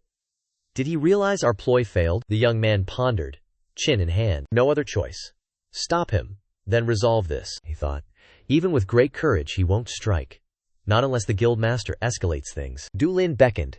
He gave orders to those behind. Let them do their work. We will act our own way. Lead the way? Which direction? He revealed a bizarre smile. Where, you ask? To Ma Long Manor. A case just occurred there. We must go investigate this case. The Water Dragon Pavilion team investigates. Who dares object? The 2 others spoke in unison. Ah, I understand, Grand Guildmaster. He then turned. A gleeful expression. Guildmaster Shu is in charge. I'm just a normal member. The other person seemed slightly confused. I understand. What will appear next? The scene shifts. Before Mao Long Manor's gates, Du Lin's group already stood directly there. He glanced at the group's only girl. Feng Ling. Find our guildmaster now. Guard Ma Long Manor's exterior. Watch for action. She quickly nodded. Yes, guildmaster. Du Lin turned to the next person. Snowflake. Lead the way. A knock then echoed. They waited silently. A long wait. No one appeared. Snowflake turned, looking back. Suddenly, the great door slowly opened. 2 guards stood within. One stepped forward, asking guardedly, What is happening here? Snowflake immediately growled. What? Someone reported an intruder here. Causing chaos. We're inspecting. The guard's voice trembled. Please wait. I'll report inside. The man charged directly inside. He yelled loudly. If the intruder escapes, you are liable. Step aside. Dare obstruct Water Dragon Guild's investigators? The guard, afraid, quickly stopped him. Wait, let me report first. Despite resistance, Du Lin's group entered. Du Lin surveyed the situation. The 2 guards whispered frantically. He looked up at the manor. Some doubt arose. Before he acted, shouts erupted. What is this clamor? Ma Shi stepped out. He haughtily eyed the group. Snowflake instantly recognized him. He spoke up. Guild Master of the Water Dragon Guild, Ma Shi arrogantly retorted. So what? The words irked Snowflake.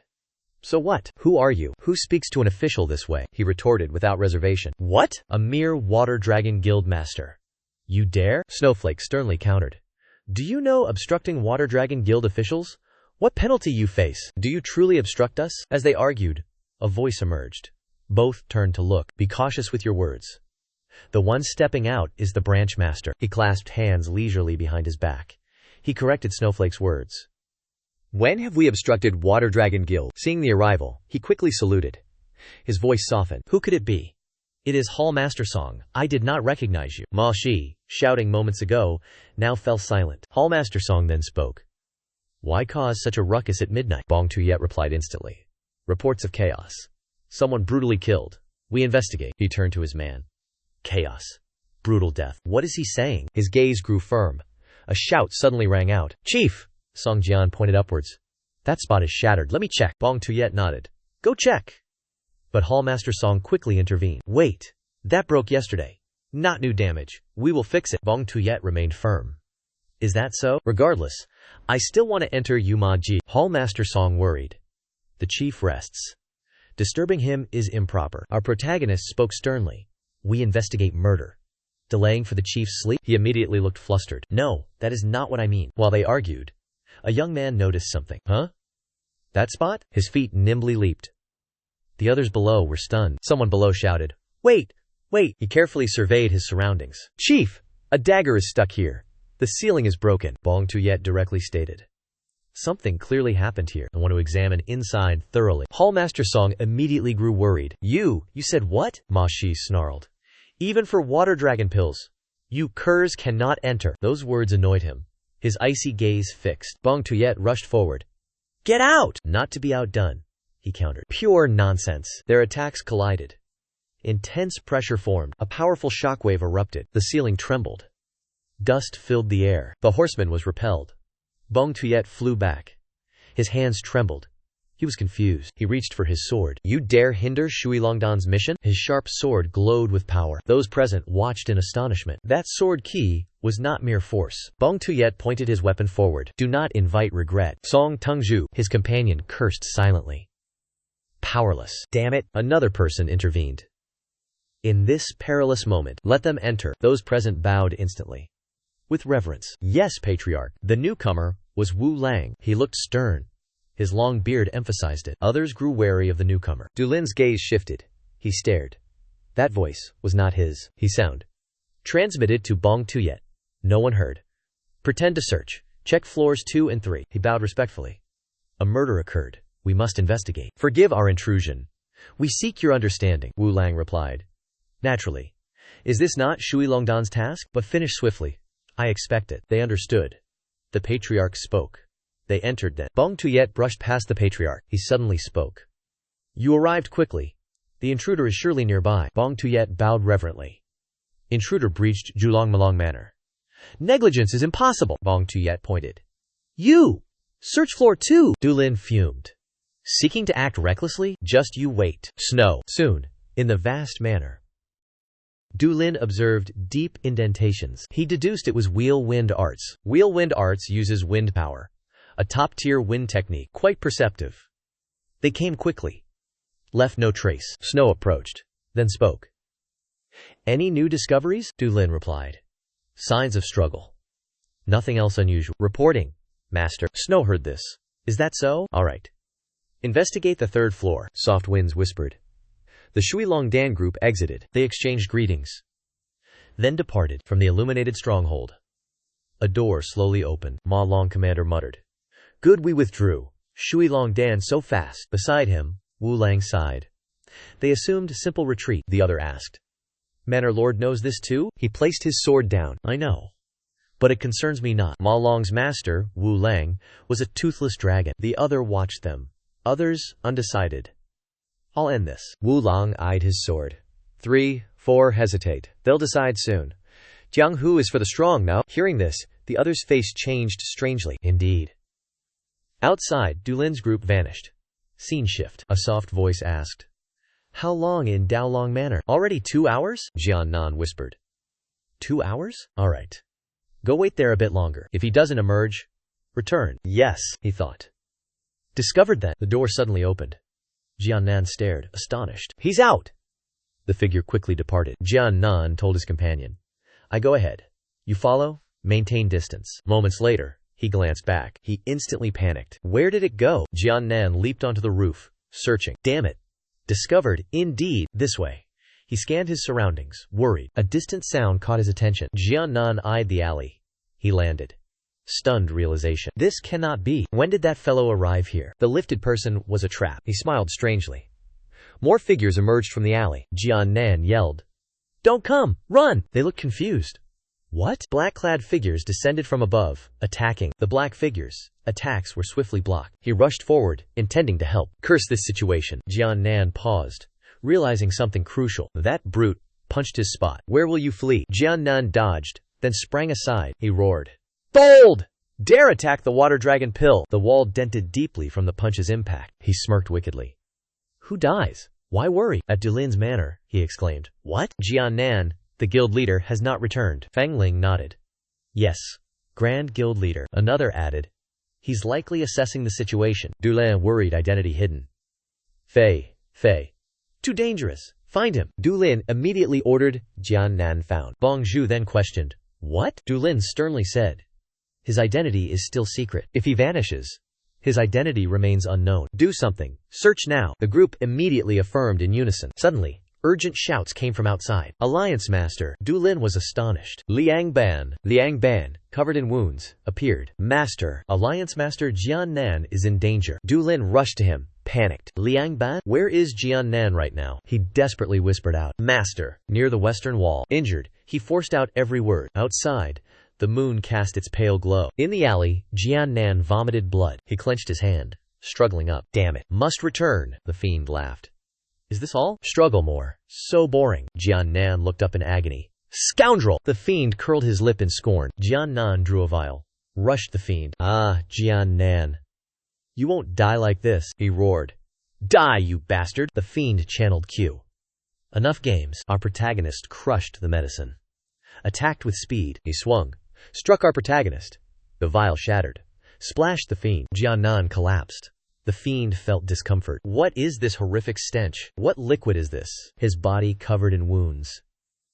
Eyes fixed on foe. Guild leader. We must avenge. Time passed by, very swiftly. Then, countless footsteps rapidly approached. Dulin's group stared, utterly astonished. The horrifying scene struck true fear. They quickly approached, assessing the situation. Damn it! We are late. His companion's face paled, realizing something. Guildmaster Jiannan's lifeless body lay distant. They rushed to check. Jiannan, which Jiannan? Dulin pondered. Let us try once. Bingzhu raged. Beasts! Utter beasts! Damn them! The pillmaster's man sniffed the air, startled. Bingzhu also sensed it. This scent. Is it that? They turned Jiannan's hand. Yes, this bottle. Dulin asked. What are you saying? Bingzhu replied. Jiannan broke the worm incense bottle. Dulin frowned. Worm incense. Jiannan did not die in vain. Good. Before the scent fades, find him. We must avenge. Days passed swiftly. At Dulin's manor, Bingzhu paced nervously. He looked around. He then snorted, shaking his head. Dulin lay on his bed. His movements annoyed others. Bingzhu slammed the table. Guildmaster. Still lying there? Fei Lai spoke. He awaits their complacency. Then, we strike. Bingzhu asked worriedly. What if the scent fades? Fei Jie calmly replied. This is a race against time. They must act first. The scent lasts for 7 days. Dulin listened, chuckled. Even children understand better? Bingzhu snorted. Why not say so sooner? The pillmaster's man rushed in. Guildmaster, he is out! Bingzhu was surprised by the news. Dulin then smiled strangely. They're out? The scene shifts outside the bustling city. People move joyfully, busy with their affairs. The arrogant fool hides, plotting. Still unwary? Lead him into an alley. Then, tear him apart. He senses pursuit. He scoffs contemptuously. Think you'll survive my task? You foolish brats. That is my path home. At that place, greetings rang out. Welcome, esteemed guest. A young woman leads. This way, please. Suddenly he asks. Where is the latrine? I must attend to urgent business. The servant smiles. Follow me, esteemed guest. Suddenly, he notices something nearby. Fei is inside, laughing merrily. He ponders. Who worries for her parents? The attendant stops abruptly. Enter here, sir. He pushes the door, enters swiftly. Something instantly flies past him. He becomes instantly wary. He dodges, but takes the hit. Another hand shoots forth. He yells to retaliate. "You brat, how dare you!" Dulang appeared, seizing his hand. Our protagonist subtly smiles. The other man's face contorts strangely. "I will crush all your fingers." Two men grip hands, clenching. The man's face darkens, staring. Very eloquent words. Dulin offers a slight smile. He instantly bends the man's arm back. "Want to break my fingers?" Now, he lands a rib kick. The man's eyes bulge in pain. Dulin still smiles. "That was nothing.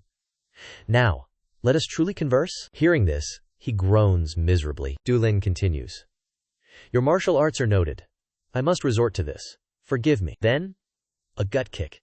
He gasps. The man screams in agony. He slowly collapses down. Moments passed. Frightful sounds emerged. Soon, he vomited blood. Collapsed to the ground. "You are a demon," Dulin sneered. "How do you know I am a demon?" "You know me?" The man's confidence vanished.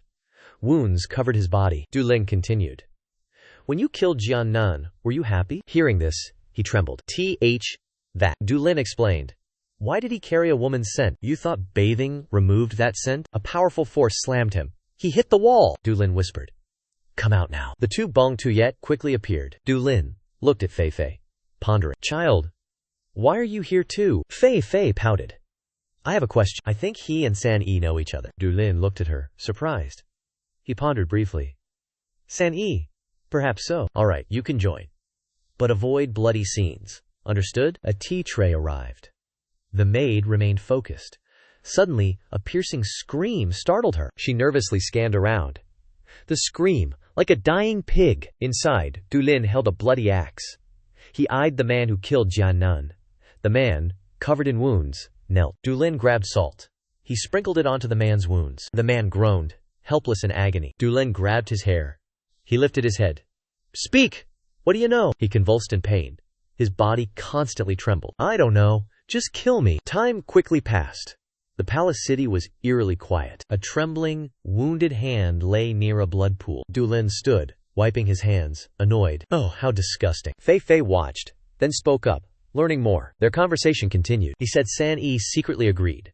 They decided their territory, right? They have infiltrated the Heavenly Horse sect. Dulin pondered, hand on chin. So, 9 demon Dao Emperor Jin is involved. The others present were confused. 3 evils, Heavenly Horse, Emperor Jin.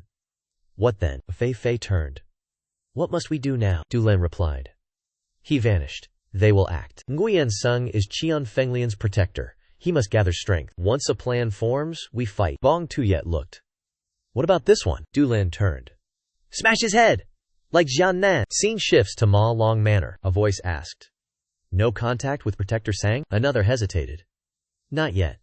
We searched the city." He instantly grew furious. Damn it! Where is he in crucial moments? His subordinate reported. He was near Ma Long. Then, vanished. He frowned, annoyed. "Impossible. Wait until nightfall. If he fails to arrive, I will visit master." The subordinate remained bowed. "Yes, Grand Leader. Hua Long Manor is unusual." He stood up. "Marriage with Tian Long Manor?" The servant appeared surprised. "Indeed. Jin Long Manor's master won't allow this." He spoke icily. "Idiot! Unconditional work is enough?" the subordinate added. "He seems quite hasty." The Grand Commander smirked smugly. "Their fight is good for me. Gao Long's wounds must be sealed. You understand my meaning?" the subordinate affirmed. "Master, Grand Commander, I serve you." Scene shifts. Hua Long Manor. Armed figures gathered. A voice said. "Outside clear." Ma Long's men searched frantically. Kong Shuang calmly glanced out. "Is that so?" Their conversation continued. They seemed to be seeking someone. Shui Longdan must have done something. A guildmaster and group were slain. They seek revenge. Quite problematic.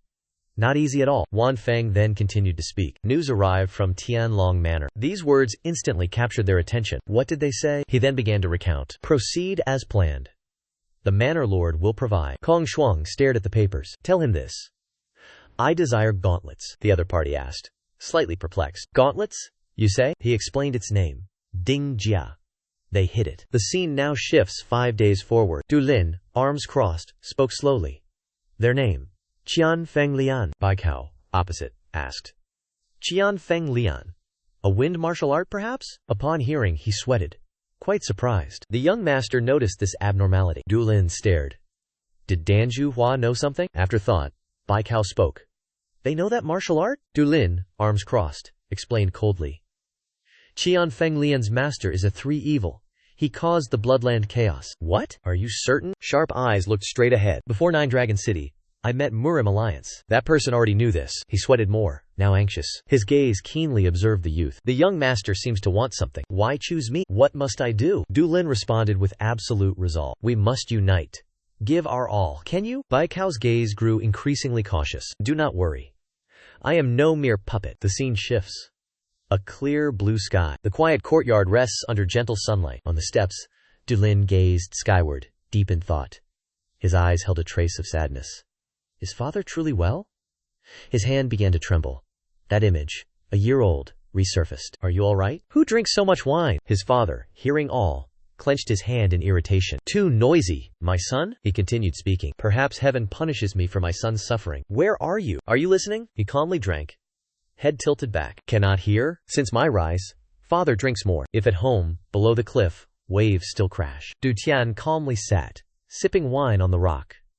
Drink moderately, wayward father. Now, the young man rose, dusting his clothes. Speaking of which, should I visit today? Even if they appear, more time is needed. Yet, as if realizing something, Shi Du Lin frowned. Why do you keep following me? Fei giggled shyly from behind. I am bored. You can play by yourself. Without you, it is boring. A thought suddenly flashed. Wait. Yes, taking Fei reduces vigilance. After some thought, he decided. All right then. Come with me. She joyfully followed. But where are we going? In the courtyard, 2 practiced martial arts. Axe, hands clenched, charged forward. Suddenly, Tuan Tu raised his hand, blocking. Wait! Wait! Axe stood bewildered. Has he surrendered already? A faint voice spoke. His punch was truly terrifying. The other feigned suspicion. Tuan Tu pointed, interrupting. No! Look here! Their debate paused. Something distant caught attention. 2 siblings emerged. Guildmaster, what trouble does that devil seek? I do not know. The scene shifts. Tranquil beauty fills Tianlong Manor. They finally arrived. Brother, do you hold a grudge against Tianlong Manor? Du Lin sighed, explaining. A grudge? What grudge? Merely karmic ties. Suddenly, a voice from behind. Who are you? The voice belonged to a neat, high ponytail youth. Du Lin narrowed his eyes. Then tell me, who are you? He seemed thoroughly provoked. I am Li Qingru. Who dares loiter here? Our protagonist was quite surprised. Li Qingru? Is he my cousin? Whose child is he? I must investigate his family lineage. There was too much. He merely glanced. The young man helplessly raised his token. We are from Shuilongdan. May we enter? The other stopped resisting. Why not say so sooner? Enter now. With matters settled, he turned. Fi, let's go. After a few steps, a group emerged. Wan Feng led. Attendants carried a square box, wrapped in golden cloth. Seeing this, Du Lin wondered. What is that? Qingru stood calmly. That thing? It is a gift from my father-in-law. Our protagonist pondered. Who was he? Why claim gifts here? He turned, smiling lightly. A close confidant of Hualong Manor Lord. Hearing this, Du Lin mused. Hualong Manor? So, Ji Cat Minute. The group passed them by. Countless thoughts filled our protagonist's mind. Old friend Wan Feng. What gift would he deliver personally? He must learn more about Hualong Manor. There must be another reason. Suddenly, Fi spoke, interrupting his thoughts. What's wrong, brother? Du Lin smiled gently. Oh, nothing. Let's go. You must be hungry, right? They spoke, entering the complex. Just to ask for scraps. Towering spires dominated the interior view. Sounds of awe echoed. Du Lin looked up, mouth agape. So immense. Fei mirrored him. Indeed. Must it be so colossal? Truly expensive, yes? How much did it cost? Not tens of thousands. Hundreds of thousands. From shadows, a figure emerged. A burly figure. Sword hilted at his side. Who are you two? The young master calmly introduced. Li Du Lin. Waterpill sect. And you? He kept his cold gaze. You, Du. I am Zhao Yan. Upon hearing, our protagonist realized. This was Heavenly Dragon Mansion's pride. Iron Master Zhao Yan. Rumors say the Heavenly Dragon Lord adopted him. He passed down his martial arts. Is his heart made of iron stone? After long thought, Du Lin spoke. My true surname differs. But I like Duna, so I sometimes use it. But Zhao Yan countered. Are you not lucid? Why like Du? But why are you two here? Du Lin immediately replied. Just on patrol. Is something amiss? He gazed into the distance. You will know soon. It will soon be announced to everyone. At this moment, he suddenly spoke. I heard Hoa Long Estate subordinates took a gift. What gift? The young schemer personally collected it? He merely smiled. Little schemer. First time hearing Brother Feng called that. I cannot disclose details. Du Lin felt a hint of disappointment. Is that so? Why can't you? Then, I must question the elder. Zhao Yan sensed trouble. He grew tense. Whom do you seek? He also frowned, answering clearly. Old Heavenly Dragon Landlord. 9 Dragon Martial Emperor. He heard the name, surprised. He utterly detests meeting others. Immediately, Du Lin retorted. Cannot I meet him? I have something to say. His eyes sharpened. The air grew terrifyingly still. Zhao Yan on the side silently pondered. Very well. But I warn you, if he refuses, you must depart. Du Lin smirked triumphantly. If he dislikes it, what can I do? He walked ahead, pushing the door open. Follow me. Inside was just a simple house. They followed him through the quiet corridor. Du Lin followed, deep in thought. For my father's wish, I do this. I lack the talent to uplift the unmotivated. So, act accordingly. Walking, he suddenly stopped. His eyes widened in discovery. He looked down. Dark energy spread across the floor. The young man's eyes grew wary. A dark corridor's end held fierce, hidden power. They continued forward, one after another. Swiftly, Du Lin's expression changed. Indeed, a dragon remains a dragon, no? At this moment, Zhao Yan pushed open the door. He quickly replied. Just wait a moment. Yes. Time passed. The door finally opened. That man slowly approached this spot. Enter. You have 2 hours to speak. He coldly told Fei Fei. Wait here, child. What did you say? Why must I wait? His face remained serious this entire time. This would be much better. The young girl reluctantly obeyed, arms crossed. He stepped into the room. A trembling hand caught his eye. Du Lin bowed, hands clasped. Du Lin of Shuilandan greets Heavenly Dragon Landlord. 9 Dragons Martial Emperor. An old man with white hair sat on the bed. 9 Dragons Martial Emperor? It's been long since hearing that name. How much longer will I hear it? Hearing this, Du Lin skillfully jested. For a few more decades, of course? He laughed at the words. Then his expression grew serious. Zhao Yan spoke of your courage. I consider that high praise indeed. He started. Yes. But why meet me? Du Lin's expression grew serious. What I say now, tell no one. Not even your own family. If you promise, I will speak. 9 Dragons Martial Emperor slowly replied. I have little time left. Can I do that much? I promise. Speak. The young man's gaze turned sharp. The elder's gaze was just as sharp. The room fell into strange silence. Suddenly Long Wu exclaimed. A truly daring young man. Zhao Yan outside sensed something. He turned to look. Fei Fei watched, bewildered. Inside, Du Lin gave a cryptic smile. The secret was now unveiled. The silver-haired elder replied. This story intrigues me. He spoke gravely. You know the 3 evils? Or the 4 heavenly catastrophes? He began his tale. Time passed slowly. Outside, midday sun brought stillness. The room remained unchanged. In the hall, 2 tired figures slept. Du Lam continued his enthralling tale. Thus, the Mad Dragon sect formed in Thui Longdan. Long Yu closed his eyes, stroking his chin. Is that all? He spoke, revealing his robe. And this as well. If you recognize this, do not be surprised. Speak of it to no one. He reached in, retrieving an object. The elder waited with tension. Something shaped like marbles appeared. Each gem bore a distinct color. Long Yu was instantly bewildered, but Du Lam remained unconcerned. He forbade all surprise. This thing. I cannot be surprised? You wish me to break? Du Lam maintained his calm composure. Do you know what this is? He frowned, pointing hesitantly. That is clearly Tianguang. His mind raced incessantly. He never thought to see a Tianguang pillar. Only legends spoke of it. You are Du Tian's son? He challenged. How do you know? I could be his disciple. The elder crossed his arms, replying. Even as disciple, you resemble him. Your casual laugh. Just like his youth, Du Lam felt discomfort. Exposed. Oh, is that so? Du Lam once resented his father, but feared no one knew his lineage. He continued this habit. Regardless, I am his son. You must tell no one. Absolutely no one, Long Yun continued. Scoundrel! Why scare others similarly? Their conversation resumed again. Regardless, I shall soon depart. Fearing your lineage unknown? Threatening departure like him? Who said I threaten? Father worried. So he sent me. But if Elder Bai persists like this, my father and I turn truly evil. Long Yu then inquired softly. Where is he now? The youth narrowed his eyes cautiously. I cannot say. He raged. Fearing I will seize him? Or I retrieve stolen items? Du Lin scratched his head, smiling.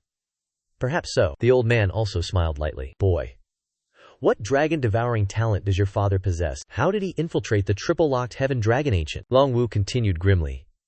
Yes, I opened it. I planned a gift for his drunken tears. Nonsensical blathering, he thought. Li Yutian found forbidden texts hidden decades. Du Lin remained doubtful. That is why I cannot tell. The old man sighed. Like father, like son. He then turned away. I depart now. Do not speak of me.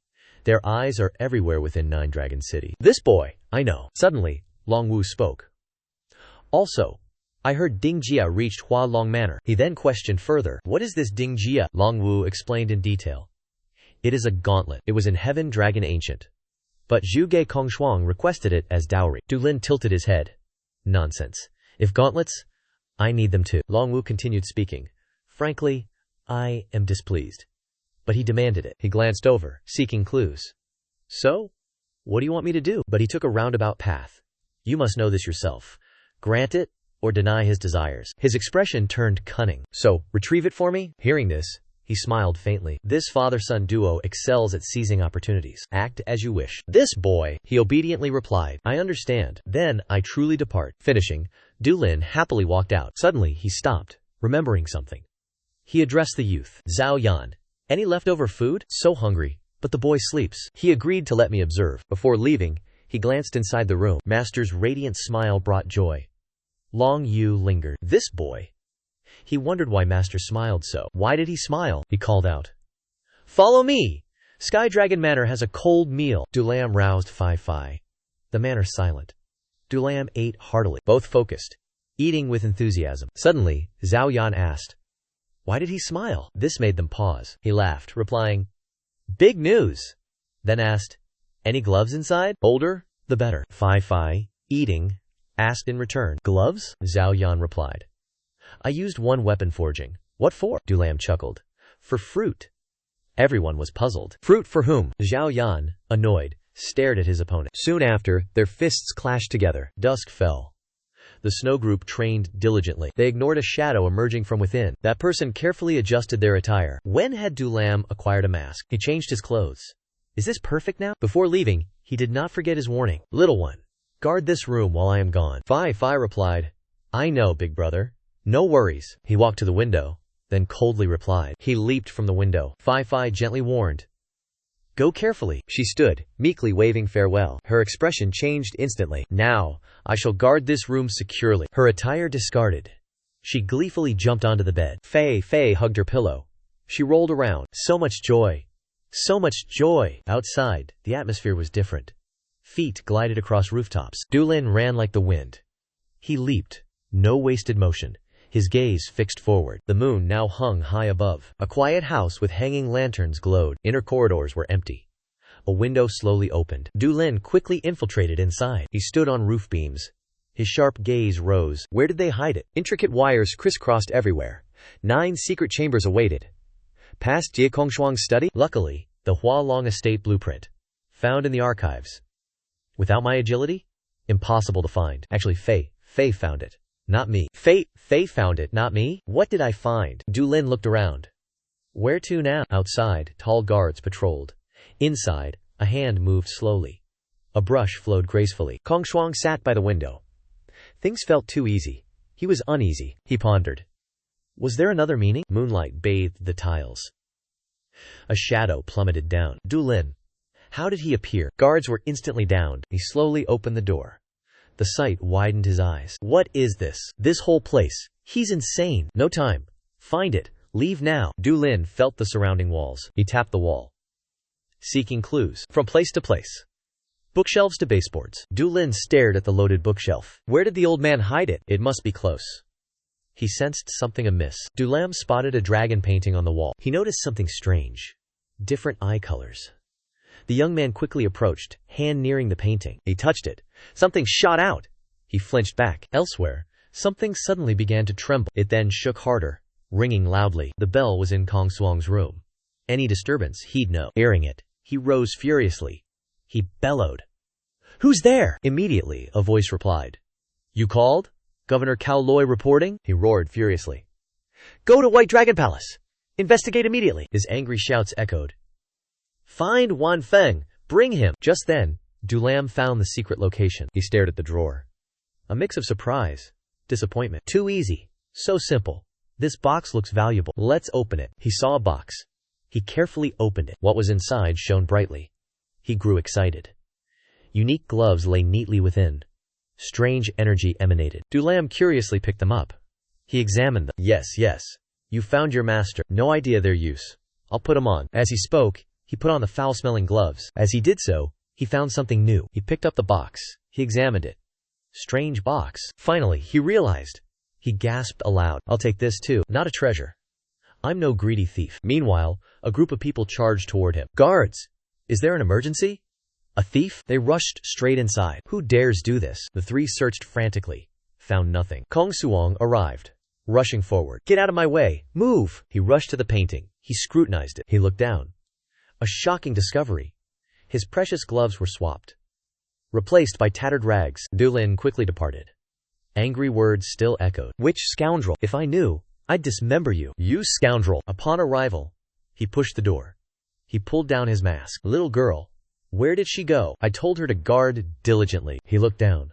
The scene shocked him. Fanny slept soundly. In scant clothing, he gnashed his teeth. She was determined to guard. She slept deeply, oblivious to everything. He tiredly removed his outer robe. Usually so clever, yet slept unaware. Suddenly, urgent knocking echoed. This left him bewildered. Alliance head. Are you asleep? I have something to discuss. He turned to Fei Fei, feeling awkward. Wait a moment. Juntu quickly opened the door. Alliance head. He saw Dulin undressing, covering Fei Fei. He stopped mid-sentence, falling silent. Dulin was terrified. Sweat poured. Fei Fei still slept. Juntu quickly understood. He slammed the door, departing. I will ask tomorrow. He recovered his senses, trying to explain. Juntu, not like that. Don't misunderstand. Finally, dawn broke. Fei Fei offered tea. Brother, drink this. Water flowed, filling the cup. That morning, Dulin appeared resentful. He ignored her words. This is special tea. He held the tea, declaring, Don't think I changed my mind. You are still merely a child. Against such tension, Fei Fei's innocence shone. Brother, you saw my chest. What? How embarrassing. Dulin was enraged to fury. Did I want to look? Anyone hearing will misunderstand. Did you not hear me? 2 subordinates just passed. Is it not clear? Guildmaster. Brother Shu, stop teasing him. You must be tired. Always minding others. The two worked together with great understanding. I said nothing. Just spoke the truth. Dulin's patience snapped. He shouted loudly. They quickly left. Fleeing, Fei Fei continued. You are truly blessed. No woman compares to me. Her eyes still held playful mischief. Can I please see those gauntlets? He then took out the gauntlets. Placed them down. Look if you wish. Not forbidden? Fei Fei curiously picked them up. They seemed special. Can I try them on? With his consent, she put them on. As she examined them, strange rays pulsed out. Electric currents enveloped the entire gauntlets. Oh my heavens. Dulin saw this. He grew extremely worried. What? What happened? Fei was confused. Wearing them feels strange. Not just hands.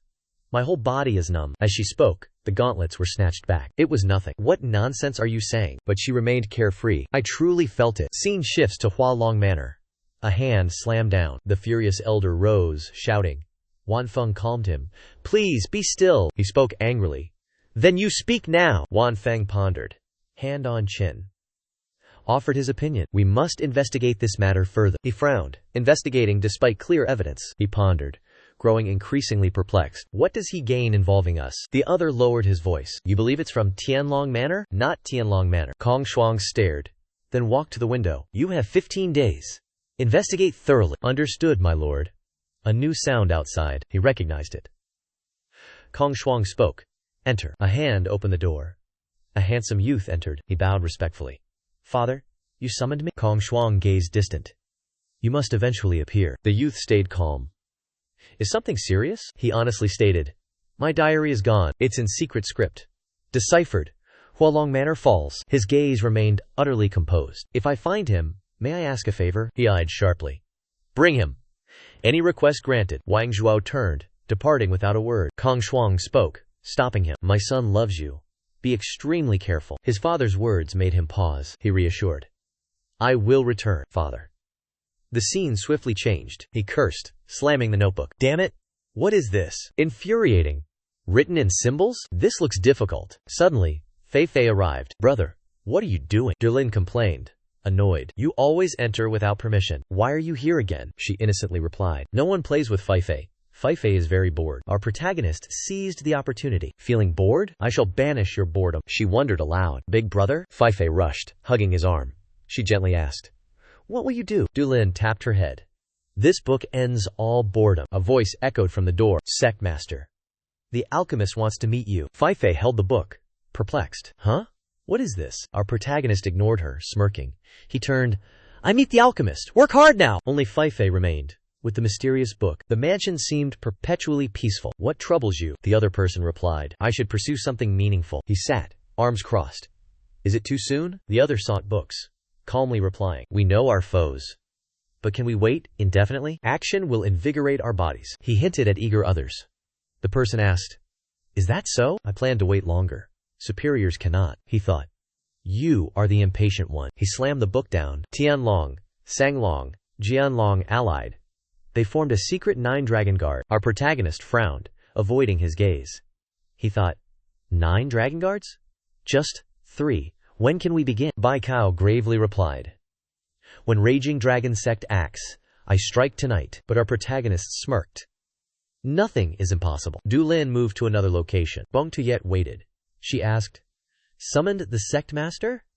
Our protagonist ordered, "Gather all masters." Bong Tuyet thought differently. "What is happening? Just turn, look. You will know." Bong Shuet received the order. "Yes, guildmaster." His gaze met the young girl inside. "However clever you are, you won't find it. Just keep going. You're still—" Inside, Feifei smiled, deeply engrossed. She seemed to grasp the notebook's contents. "This content is quite interesting." The sun descended, darkening the sky. Houses lay silent beneath gentle amber twilight. A voice suddenly emerged from a room. "Any last words?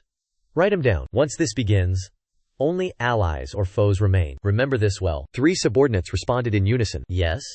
Bong Shuet inquired, puzzled. "Where shall we commence?" He stood by the window, explaining thoroughly. "Starting with Ma Long or Shenlong Manor?" "Too much. We'll attack the pigs. First, gauge their reaction." He heard, then pondered internally. If a pig, Jin Long Manor, weighs nearly 300 pounds, he outweighed any pig raised. Not just Julong City. Across the vast realm, he gazed distantly, eyes resolute.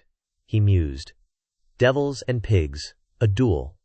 Interesting. Scene shifts to Jinlong Manor. 2 guards finished their shift, closing the gates. The gates slowly closed. The sky darkened. Moonlight shone. The 2 guards quickly considered relaxing. "Work done? To Shanwu Tavern for a drink?" The other hesitated not. "All right then." The gates almost closed. Suddenly, a sword pierced them from outside, blocking the gates. Guards panicked. They swiftly recognized who was entering. The doors slowly opened. Dulin and his group entered. The guards watched, completely bewildered by this. The Water Dragon gang was equally stunned.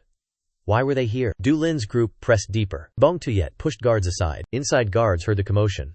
Rushing out, a higher-ranking officer rushed forth, shouting, "What is this? Who dares disrespect this place?" Bong Tuyet, visibly annoyed, explained. "The Water Dragon Order arrests 9 dragons traitors. Interfering will be unwise." He could not believe. Traitors? What nonsense. Bong Tuyet finished speaking, then loudly commanded, "Capture Hallmaster Feng Chong and Jiu Lei now." The soldiers understood clearly. They swiftly charged inside. They split up, searching every corner. Feng Ling also assisted. He shouted, "Hinder us! Become traitors!" The higher-ranking officer stood, confused and helpless. "What is this?" Dulin smirked, arms crossed.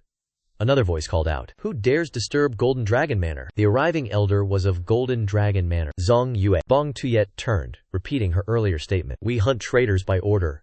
Elder, do not hinder us." The elder heard, angrily demanding, "Traitors? Who said this?" He stared fixedly. "Hallmaster Fang Chong and Ji Yu Lei." The elder heard, eyes wide with surprise. What did you say? Own your words. Now, he declared. "We have all evidence. I stake my life if they are not rebels. Not spies of Qianfeng Alliance." Shock mounted with each word. His eyes widened. "Qianfeng Alliance? What nonsense." Bong Shu then explained thoroughly. "Know you not Qianfeng Alliance? Born of 3 evils, martial arts?" As if struck deeply, he stammered, hesitant. That thing." Dulin silently observed everything, from beginning to end. He subtly realized the true protagonist was missing. The Water Dragon faction arrived to seize the rebels. Do they observe the situation? Words transmitted via spiritual sense. Bong Shu, his eyes sharpened. Calculations word within. If Ma Shi knows nothing, they are like Nguyen Sang. Then Dulin turned To the man behind him. Tuan Shu. See the rat man, far right? And Horsehead? If those two move. 4 of you engage. 2 on 1. If difficult, simply kill them. Suddenly, a shadow launched from the roof. It was Fang Zhang. He readied his sword. Bong Shu swiftly drew her blade. Absurd! The mighty sword was decisively drawn. Surrounding soldiers watched. Mouths agape. Eyes wide. What sword force is that? The Water Dragon faction master. Displayed sword force. 2 swords clashed violently. Great shockwaves erupted. Battle had begun. They fiercely clashed. Feng Zhang gritted his teeth. Damn it! His surrounding soldiers stirred. Moving to assist, Dulam's 2 soldiers still hesitated. Not yet acting. His eyes sharpened, sensing the situation's heat. He faintly smiled. It begins. No sooner said. Dulam's subordinates charged forward fiercely. The other 2 froze, witnessing this. They each moved, slaying guards. An axe wielder swung. His great saber cleaved stone. Soldiers watched, utterly terrified. The remaining one witnessed it, now bewildered. Others seized the chance, swinging swords. But he swiftly dodged. Tuan Tuka, from elsewhere, leapt forward, sword in hand. Zhong Yu saw this. He cried out, "Old man!" But a dark voice froze him. "Do not interfere, traitor!" He sweated with fear. Slowly, he turned, seeking the voice. Dulam stood distant, eyes cold. No one else moves. Obey me, or they die. His eyes grew terrifying. He was enraged, yet terrified. He said nothing. Meanwhile, Bong Tuyet showed no mercy. Her sword slashed down. Debris scattered. That sword stroke cleaved the house. Fuang Trong grew anxious. The house suffered a huge gash. The old man still held his sword, defiant. "Your name?" He spoke softly. "Surrender now," the old man raged. Golden Dragon Prefecture is no joke. The 2 others were displeased by his words. Dulam's face instantly darkened. It won't be easy. Suddenly, twin swords flew towards them. A subordinate had launched a counterattack. He unleashed powerful punches. Now Tuan Tu fell, wounded. Then a lightning slash ripped earth. Another figure charged, weapons drawn. But their relentless counterattacks pushed him back. The attack's power sent him sprawling. Before recovery, more attacks came from above. Another, trident in hand, leapt to strike. But an axe miraculously blocked the blow. Dulam stood silently, observing all. Across the way, more soldiers charged, swords drawn. They rushed him. He felt no fear, only calm. He calmly snapped his fingers. What did that snap project skyward? Instantly, it exploded. The night sky blazed brightly. Suddenly, a voice echoed forth. "We are 9 dragon guards." Everyone felt something amiss. Feng Zhang, standing there, felt it. Shadowy figures leaped from rooftops. Dulin roared loudly. "Non-rebels, retreat immediately!" They landed, instantly attacking. No hesitation, engaging resisting soldiers. Dulin watched silently. Swords clashed. Ear-piercing sound. Very soon, soldiers flew back. Right before his eyes. Not bad. Truly worthy of his confidence. Shouts echoed, disturbing the silent night. The entire mansion now grew quiet. Suddenly, a sword plunged down. The ground cracked. It was Jun Zhu, tiredly plunging his sword. Song Jian stood panting nearby. Everyone looked tired. Kai Yu eyed the dead soldier. Dulin hummed from afar. He suddenly spoke sternly. "Junzhu, Kai Yu, injured by this trash? What are you doing?" They replied in unison. "Sorry, Guildmaster." He walked on coldly. "If sorry, train harder tomorrow." "I am not satisfied. But today, you performed adequately." Hearing this, the group felt encouraged. They grew happier. Over there, suddenly, Feng Zhang slammed his hand down. He struggled to sit up. Dulin saw, then asked, "What about Ji Yu Lei?" Bong Tuyet, startled, hesitated. That. They were speaking. Another voice intruded. Ji Yu Lei resisted fiercely. No choice but to kill him. A large man approached. Our protagonist's eyes sharpened. "No other choice but to kill?" He calmly replied. "Yes." "Is that forbidden?" Finishing, he wiped his sword. "He used a martial art. I never expected it. That martial art injured too. So I killed him." Dulin squinted unhappily. He thought, damn it. It is him. Fool. Is he boasting his deed? Thinking this, he faced Zhong Yu.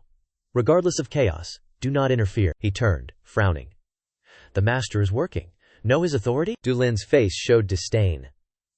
I know it well. Worthless authority. Suddenly, another person appeared. Approaching, he spoke. You all still here? I hear another location is planned. Li Dong, leader of 9 Dragons Guards. Our protagonist recognized him instantly. Li Dong knows this noble. He cannot be captured. After silent thought, he spun to issue orders. Snow, handle it. Let's go. Snow was still confused. Why? Yu Lin impatiently ordered the prisoners away. He finally understood. He accepted the order. Understood. Malong Manor. Outside, peace still reigned. Inside, the deputy knelt, submitting a report. They escorted prisoners to Water Dragon's sect's dungeon. One listener raged. Can they handle this? His subordinate hesitated. Not only Water Dragon acted. He frowned, asking, Heaven Dragon? Or Inspecting Dragon? Sang Long acted too? You say? The deputy replied, extremely tense. My subordinate believes Jian Lin and Bai Cao back them. His superior pressed. How far has it gone? He replied thoroughly. 59 Dragon's Guards. The Grand Commander heard, paused, then asked, Golden Dragon Manor Lord? The deputy calmly replied, long absent from sight. He poured tea, probing further. Anything else? As I investigated, Li Guanghai has not acted. He raised his teacup, smugly. An impulsive one, enduring, will face humiliation. Finished, he gazed out the window, relaying orders. Hide those exposed far away. Then, obey the master. The deputy, eyes firm, loudly affirmed. The tense conversation concluded. Scene. Hualong Manor. Inside, a man wrote, chuckling. Truly fascinating, Wan Feng reported. A brutal war, I fear, has erupted. Kong Shuang wrote, replying. It won't be like that. He fell silent, then pondered deeply. More importantly, seize the diary thief. What idiot stole an unreadable book? Perhaps he never looked inside. Why take something unusable? Even a blind man sees a woman's face. Why take a coverless, unreadable book? I will filter you, kill you. Suddenly, Wan Feng interrupted their thoughts. Should we help them this time? Kong Shuang narrowed his eyes, asking shrewdly, help them? He smirked smugly. Helping them erases all suspicion. He folded the paper, asking, what about Bai Cao? Wan Feng replied decisively. If both are strong, one side loses greatly. He eagerly produced the letter. Give one, gain two. Far better, no? Scene shifts to Shenlong Manor. Night cloaks the entire area. Inside, a figure sat silently by the hearth. An elder warmed himself, slowly speaking. The great serpent has stirred. It waited far too long. We must now keep watch. Suddenly, the elder commanded his subordinate. Ninth, accelerate the plan. He obeyed, replying, command me, master. Lord, he maintains that expression. Kill him. Scene shifts to Daolong Manor. Suddenly, a sturdy wooden beam snapped. The door was forced open. Its latch could not endure. Bong Shui led fierce troops inside. The soldiers inside disbelieved their eyes. What? Bong Shu shouted from afar. We are here for traitors, resistors or rebels. All will be killed. The standing soldiers looked bewildered. Another stepped out, asking loudly, what is this? This was Daolong Manor's guard commander, Shi Yong. Bong Shu cupped hands.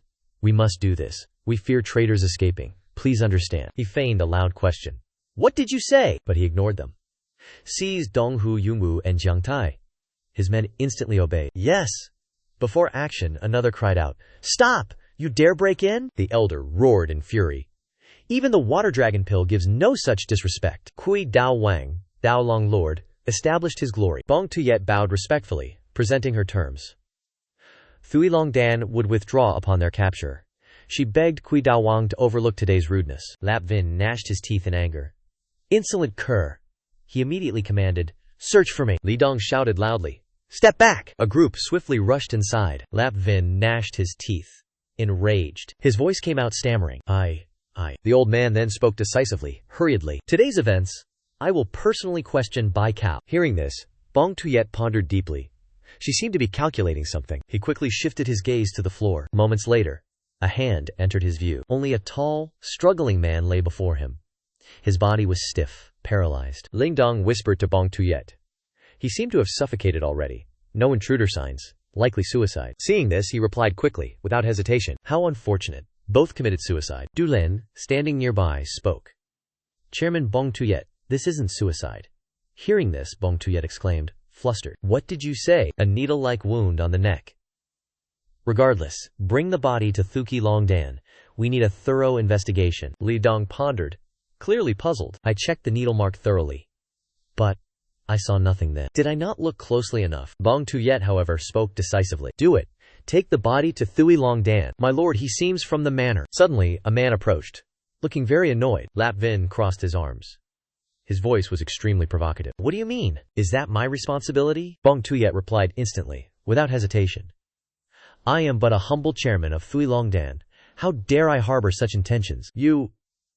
Suddenly, Du Lin seemed to transmit thoughts to Bong Tuyet. Do not worry further, I understand the gist. Let us now leave. Then, Bong Tuyet turned, bowing with clasped hands. A pity we could not capture them alive. My work is complete. I depart. Rest at your leisure, he spoke. Annoyed tone. Rest? After your disturbance? He heard. Uncaring, he ordered. All retreat. No other evidence. Guard the corpse carefully. Lap Vin turned, leaving. He muttered, Damn it! Bok Thao spoke. They won't act rashly now. We have time. They heard. Agreed without hesitation. Suddenly, Bok Thao eyed Du Lam. Well, time for you to step forward, he replied. You recall my condition? The elder beamed instantly. Of course. I'll make you leader. A mere combat role. They watched him. Unhappy. Resentment grew within. Suddenly, Du Lam pointed. He spoke. They seemed displeased. Bok Thao heard. Face unchanged. He quickly replied. They don't know you. Understand their stance. He raised his hands. Helpless. My gentle nature leads me. His subordinates were quite used to this. All gentle souls are gone? Gentle nature, Lai Dong questioned, wary. Dan Master, is this truly necessary? Bok Thao blinked. He replied softly. I have reasons. Do I speak nonsense? He flinched immediately. I did not mean that, Bok Thao stated. Then follow my orders. Yes, Dan Master. Du Lam looked. A pensive expression appeared. Bok Thao's backing. Stronger than imagined. Who stands behind him? Soon after, scene shifts to Qianglong, HOI. Papers cluttered the desk. Then a voice spoke. 8 from Jin Long Manor. 13 from Dao Long Manor. Bong Shu stared at Du Lin, stunned. He would gather them all? Of course. I researched all their names. He grew serious. Then spoke. Agreement won't come easily. Du Lin ignored the papers, then spoke. Recruit them directly? The Grand Master himself? He suddenly looked up. Of course, Brother Bong Shu will recruit them himself. Worry not. I will handle the difficult ones. They agreed immediately.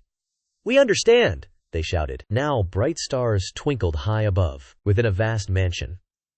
Creaking wood resounded. A masked man opened his eyes. He stood amidst the movement. He lay rigid on a large wooden plank. Another lay face down.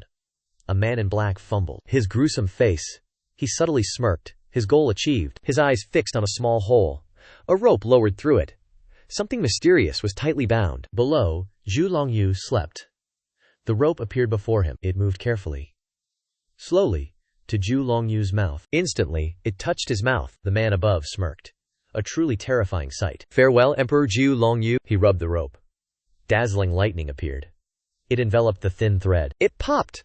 Something gushed out. Zhu Longyu felt it. His eyes snapped open. Tiny powder fragments scattered around. Longyu's face panicked. He cursed inwardly. God, Emperor, this fiend! Fine dust entered Longyu's mouth. The man above stared, surprised. He cursed internally. Damn it! The poison escaped! Longyu coughed violently. His body convulsed. 2 people appeared, they exclaimed. Emperor! The 2 saw Zhu Longwu reaching upward. They instantly recognized his gesture. Seeing this, the man panicked. Damn it! Instantly, they leaped to the ceiling, burst through the wood. Glared. He planned to flee. His face showed panic, but turning around, he faced 3 others. One spoke from behind. You will not leave. His expression shifted. He smirked with glee. The sovereign knew this. He bit something. It shattered. The 2 saw this. They were horrified. Loud shouts erupted. Summon physicians. Find his master. At this moment, feet sped across the floor. Zhao Yan rushed forward. He shouted loudly. Master! His eyes stopped at Long Wu. His master lay in bed. Black marks covered him. He gasped. Suddenly, Long Wu's eyes opened. His voice was ragged. He rushed to the bedside. Master, please rest. Physicians arrive soon. Long Wu's face was gaunt. Still, he struggled to speak. Listen to me. The words echoed. Zhao Yan, anxious, called master. He placed his hand on Zhao Yan's. My child. Yunlin, my nephew. My message is under the pillow. Zhao Yan could not stop his tears. He groaned softly. Seeing his grief, his master whispered softly, comforting him. Do not cry. Do not cry. As he spoke, Zhu Longwu's eyes closed forever. Zhao Yan screamed. Master! He accepted fate. Held the cold hand. Wept. Longwu's face was rigid. No sign of life remained. Zhao Yan bowed his head. Soft sobs echoed. Master! A voice called from outside. The protector has arrived. He stifled his grief. His gaze fixed on the pillow. A moment later, Zhao Yan reached under the pillow. Suddenly, he felt something. Zhao Yan pulled a letter into his grasp. He pondered the item in hand. A loud voice suddenly boomed. "What is happening here?" A man quickly entered, with 2 subordinates. He boomed again. "What occurred?" Zhao Yan, face solemn, softly replied. "The 9 Dragons Emperor is gone forever." He cried out, horrified. "What did you say? What utter nonsense is this?" He stood helpless, hearing these words. "I have no face left." Countless insults erupted. "Worthless," they cried. Soon, Zhao Yan spoke. "I failed protecting the emperor. I have no face before the heavenly dragon sword." Throughout the city night, drums and horns echoed. Next morning, a flag soared through blue skies. Crowds gathered around a notice board. Official announcement. The 9 Dragons Emperor suddenly passed. As tribute, all citizens must wear black armbands. For 10 days, all conflicts are forbidden. Violators face 9 Dragons City's harsh law. Reading this, people began murmuring amongst themselves. A voice spoke. "This death is not ordinary." Yu Lin leaned on a pillar, deep in thought. Others watched him. He gazed at the distant sky, resentment in his heart. "If I knew, I would have visited. I am sorry." His aunt, Fei Fei, approached curiously. She whispered, "Brother, what's wrong?" Yu Lin immediately replied, "I told you, I possess a gentle nature. I have a weak heart, cannot bear others' tears." Hearing this, her face showed awkwardness. She softly asked, "Oh, really?" Suddenly, he stepped down. Fei Fei quickly called, "Brother!" He ignored her, walking on. A growl escaped his throat. "I need time to think. Follow no one." His words ended. Everyone watched his receding back, stunned. Fei Fei watched intently. A thought. He can be gentle? At this moment, stones clattered, echoing throughout the space. Du Lin now ran forward. Thoughts raced endlessly. "Father, grandfather is gone. Who committed this act? What must I do? Do I look mad?" His steps suddenly halted. Face streaked with sweat, Du Lin quickly glanced forward. A manor appeared before him. He pondered deeply. "Grandfather, show me the way. Go inside. Destroy everything. I have endured enough. No more, you dogs. Just you wait. I will find you. Even if you weep blood, I will not forgive." In the silent space, a voice spoke. "Was he murdered?" Bai Cao replied, arms crossed. "Regrettably, it seems so." Suddenly, the space grew strangely silent. Soon, Du Lin spoke up, startling the elder. "I hear a special task force forms for urgent matters. I will lead this." He stared intensely at Bai Cao. The elder remained silent. He thought things won't be too bad, even without commotion. Yet, a storm would be even better. "Very well. Do it then," he softly added. "Investigate everything thoroughly." "Of course. I will do this. I must investigate all involved. Unearth every culprit, no matter who." As words ended, Bai Cao's mouth curved slightly. He stood up. "Regrettably, summoning plans must delay." "They found common ground," Du Lin replied. "I thought so too. Pity, I learned much about them." Bai Cao continued. "The task force cannot exceed 10 members. Remember this. No conflicts during the 10-day funeral." Du Lin immediately agreed. Of course. 4 men now sat solemnly in chairs. Opposite them, others watched silently. Du Lin, at the table's head, spoke. "During this mission, call me Du Lin. Do not make mistakes." His words ended. The curly-haired man spoke. "But that girl joins the task force?" "Indeed." He still had no intention of relenting. "I am not jesting. Is the special unit a child's playground? How truly absurd." Indifferent words were nonchalantly uttered. "I am not joking either. Furthermore, change your speech during work. Otherwise, expulsion." That man was stunned. "What did you say?" "The Pillmaster empowered you. So we are fools?" He then called, "Bong Tuyet." "Yes, General Guildmaster." Du Lam looked at the man. "Want a wager? How long to correct that man's speech?" "Defeat in 10 seconds. Half an hour for correction." His face paled. He grinned. 5 seconds, half an hour, 10 taels bet. Bong Tuyet. Suddenly, the man angrily roared. "You bastard! You dare!" A hand slammed down. Du Lam swiftly kicked. He raised fists, fiercely roared. "Come, you bastard! I bet!" His kick struck the arm. To balance, his feet clung to the floor. His face sweated. A mocking voice still echoed. "1 second, fatty." Soon, Du Lam kicked him far away. Seeing this, he could not help but smile. The man watched, amazed. "Impossible!" he exclaimed. Before he spoke more, Du Lam attacked. A lightning-fast punch launched forward. Instantly, his opponent's eyes widened in horror. The attack struck his body. He cried in pain. Not stopping, Du Lam's legs spun continuously. Then, a sudden kick. Due to the powerful strike, he was flung away. He flew straight at the wall. Smash through it! A gaping hole appeared. Du Lam approached. He spoke. 3 seconds. "Now, just change your tone." He prepared to strike. A shout rang out. "Stop!" Li Dong lunged. A swift kick. Our protagonist easily dodged Dulam's face. Pure excitement. If you wish to join, I shall not hinder you. Without delay, Dulam launched an attack, refusing defeat. He clenched his fist, charged forth insolently. Fists clashed. Instant impact. Suddenly, Liandong's eyes filled with horror, face contorted in pain. He screamed. The clash echoed throughout the room. Li Dong clutched his hand. He groaned in agony. All watched intently. No one dared to blink. He gritted his teeth. His arm trembled violently. Confound it! What is his hand made of? Li Dong wondered. Such immense power. What was his hand made of? The other finally spoke. Stop this! I was wrong. The young master looked calm. Hand over the money. 10 taels of silver. Confused? The person was timid. Can I pay later? Dulam spoke softly. First, change your speech. Finish in 15 minutes. He showed clear tension. He had to obey. I know. But you demand 1 tael interest per month? Snowflake secretly judged. I thought he would last for 10 seconds. He patted Fai Fai's head. Then he spoke. This child, though young, can discern martial arts' origin. Also its user. Through traces left behind, had I known her precious value, I would not have brought this child. His words instantly sparked suspicion. Is that truly real? Dulam coldly asked. Do you wish to wager? He frantically waved his hand. No! Absolutely not! His voice echoed from within. Then let us do well. Elsewhere, the sky was deep blue. White clouds drifted. Crows circled this place. Sunlight bathed the manor below. A voice then echoed. Have you come here to investigate? Bong Tuyet began to speak. Yes. You know the report? The other person quickly led the way. Of course. Please follow this path. They entered. Several mansion guards stared. Oh, we know what to do. Why bother? This is a major matter. Who are these people? Another special squad? Their gaze fell upon the two brothers. He quickly heard their blatant judgments. They do not look like water dragon people. Yes. What is with that girl? Dulam immediately scowled in menace. What did you say? You court death? Last time, I sent such fools to their ancestors. Fane quickly intervened to stop him. Calm down, brother. Killing here brings trouble. The speaker began to shrink back in fear. Is what he said true? Inside the ancient city, silence reigns supreme. Lin Jun, eldest son of the 9-dragon martial emperor, spoke. We investigated everything. Just look around, then leave. Bong Tuyet bowed respectfully. Your Highness, we cannot do that, Lin Jun questioned. I told the 100 Herbs Pillmaster. His gaze fell upon the young man behind him. A handsome facade.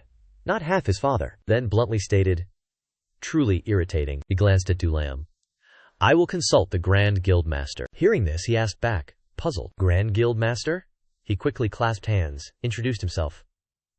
I am Dulam, leader of the special squad.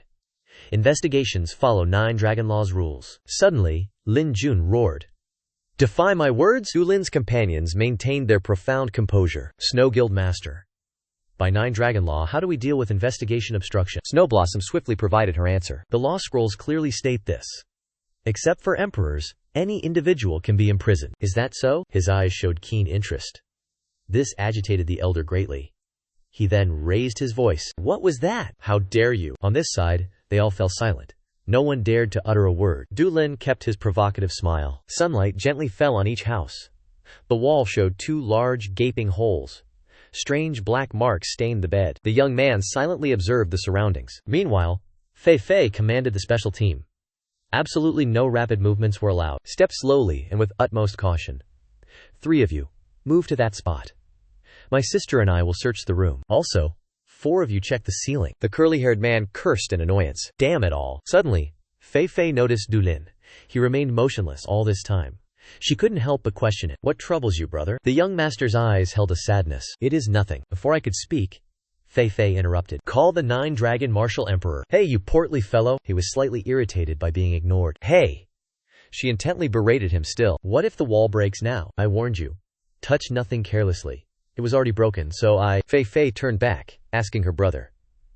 This uncle. Collect 2 taels from him. Hearing this, he felt quite bewildered. Meanwhile, Dulin could only nod. That man muttered despairingly while working. This is truly it. Suddenly, he made a discovery. Gu Lei's eyes fixated on an object. What is this? His curiosity mounted. He moved to inspect it. She swiftly intervened. Fatty. Do not touch. Fai stood guard. She observed it intently. She used a handkerchief. Fai praised it without reservation. Fatty. Well done. Is it an important clue? She explained. This translucent white sand is almost invisible, but this part is stained black. That is poison. High toxicity. It kills an emperor instantly. This lethal poison. His face paled immediately. Is that so? Fei suddenly inhaled. Dulin was startled. Young one. Dangerous. She inhaled the substance deeply. Fei's eyes widened. She recognized something. He quickly asked, "What is it? Poisoned?" Fei stammered nervously. She vaguely guessed, "Heaven's bane poison?" These words confused Dulin. Heaven's bane poison? Fei looked at him, concerned. She folded the handkerchief. No certainty yet. Tell no one of this poison. The bystander was thoroughly shaken, naturally. He wondered, what is Heaven's bane poison? As she put it away, Fei called. Brother, check the body first. Traces remain. I understand. Anything else? She looked upwards. Perhaps a discovery on the ceiling. After thorough inspection, Bang Tuyet reported. Leader, a struggle occurred here. No damage. Only blood traces. 2 small holes. Like needle pricks. Fei gazed up. She deduced. He released poison. Through these holes. Into the victim's mouth. His actions were exposed. He attempted escape. Ambushed by wall figures, he took his own life. The protagonist was equally tense. The culprit erased all traces. Her lips curved slightly. Despite this, we must check. Even humans make mistakes. Fei softly suggested. Let's go see. Outside, sunlight hit the tiles. Several guards stood by the door. Bang Tuyet's group appeared tense. Dulin silently observed Longvu. His expression was pensive. Dulin's heart swelled with deep sorrow. Forgive me, Ancestor Bai. She could not help but draw near. Huh? How truly strange. Fei spoke plainly. Symptoms are milder than I thought. Hearing this, Dulin also frowned. Is that so? Is there anything like a metal rod? Handing a hairpin. Use this one. Dulin carefully examined it, then asked. It seems valuable, no? What if poison remains in his mouth? Fei Lai then said, just buy me another one later. His next words left them helpless. I meant, no cheaper ones. Then Dulin placed the hairpin into the elder's mouth. She quickly noticed something strange. Indeed, he whispered. Spit it out? Fei analyzed. This revealed the culprit. He expelled the poison. Dulin asked again. Will he die immediately? Fei seemed uncertain. He might hold on slightly. Looking at Long Yu, they felt sorrow. During that time, he must have struggled. He frowned deeply, deep in thought. Turning to Lin Jun, his voice echoed. We must now inspect the culprit's corpse. She followed up. Where is his body? Lin Jun replied, with complete indifference. How would I know? He voiced his speculation. Did the culprit escape? Dulin carefully explained. We investigated everything. Stop your useless words. That person's face showed clear tension. Then Dulin instructed those behind. Elder Li Dong, search for the culprit's corpse. If His Highness does not know, search harder. I understand. Grand Guild Master. Thoroughly investigate for any basement structures. Yes, Grand Guild Master. The man's expression darkened hearing these words. Lin Jun coughed. A body found beneath Parliament basement. His lips curled in satisfied amusement. His wish achieved, he bowed. Thank you, Your Highness. Our target. Afterward, they simply walked out. Inside, he clenched his fist, slamming the table. Who was he? How knew he of the suicide? His gaze turned sharply murderous. Could it be Zhao Yan? If this was your plot, you erred greatly. Insolent brat. I know you. Scene shift. A manor behind the mountain. Blades clashed. You cannot enter. Dulin spoke loudly. Without reservation. Arrest these men. The curly-haired man charged, threatening them. Step aside. Special forces on duty. Resist? Face consequences. Dulin and Fei observed the surroundings. 2 bright flames burned. Upon seeing this, she assessed. The face was distorted. He asked, how is it? Fei honestly replied. This is better than anticipated. Lend me the knife. This slightly surprised Dulin. What is it? Is something wrong? I will dissect. Examine the organs. Is that permitted? Is this acceptable? The others watched on, utterly helpless. Sunlight streamed inside through the window crack. Fei carefully removed the object from the cloth. Upon completion, she noted nothing unusual inside, beyond a poison-distorted face. Nothing special. Identifying the mastermind will be difficult. She appears to have found a clue. Her gaze slowly lowered to the hand. Suddenly, Fei exclaimed, Brother! Look! She raised the hand clearly. Immediately, his resolute voice echoed. Bong Shu. Search documents with Feng Ling. Investigate all missing ring finger information. Bong Shui immediately accepted. Yes. I understand. In Dulin's eyes, firm resolve. I will capture you. Scene shift. A luxurious residence. Shoes clacked on floors. The servant guides Rong Tang here. Du Lin and Fei Fei heard his shout. Sectmaster, Rong Tang requests entry. Wait a moment longer. Allow no one else near. A moment later, Rong Tang entered. Cautiously. My apologies. I sincerely introduce myself.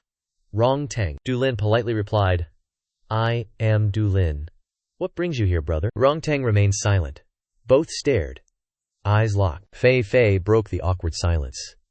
Sit down first, whatever the matter, he replied. No pleasantries. Many thanks. Still, his heart held many questions. He thought, I've wasted their time. You were with your beloved. Du Lin felt increasingly awkward. Beloved? Fei Fei, however, played along. You notice too? He agitatedly tried to defend himself. How can I be with her? Rong Tang fueled the fire. I thought the same when I met my wife. Time proved me wrong. Fei gained newfound confidence. He always sees me as a child. I'm tall.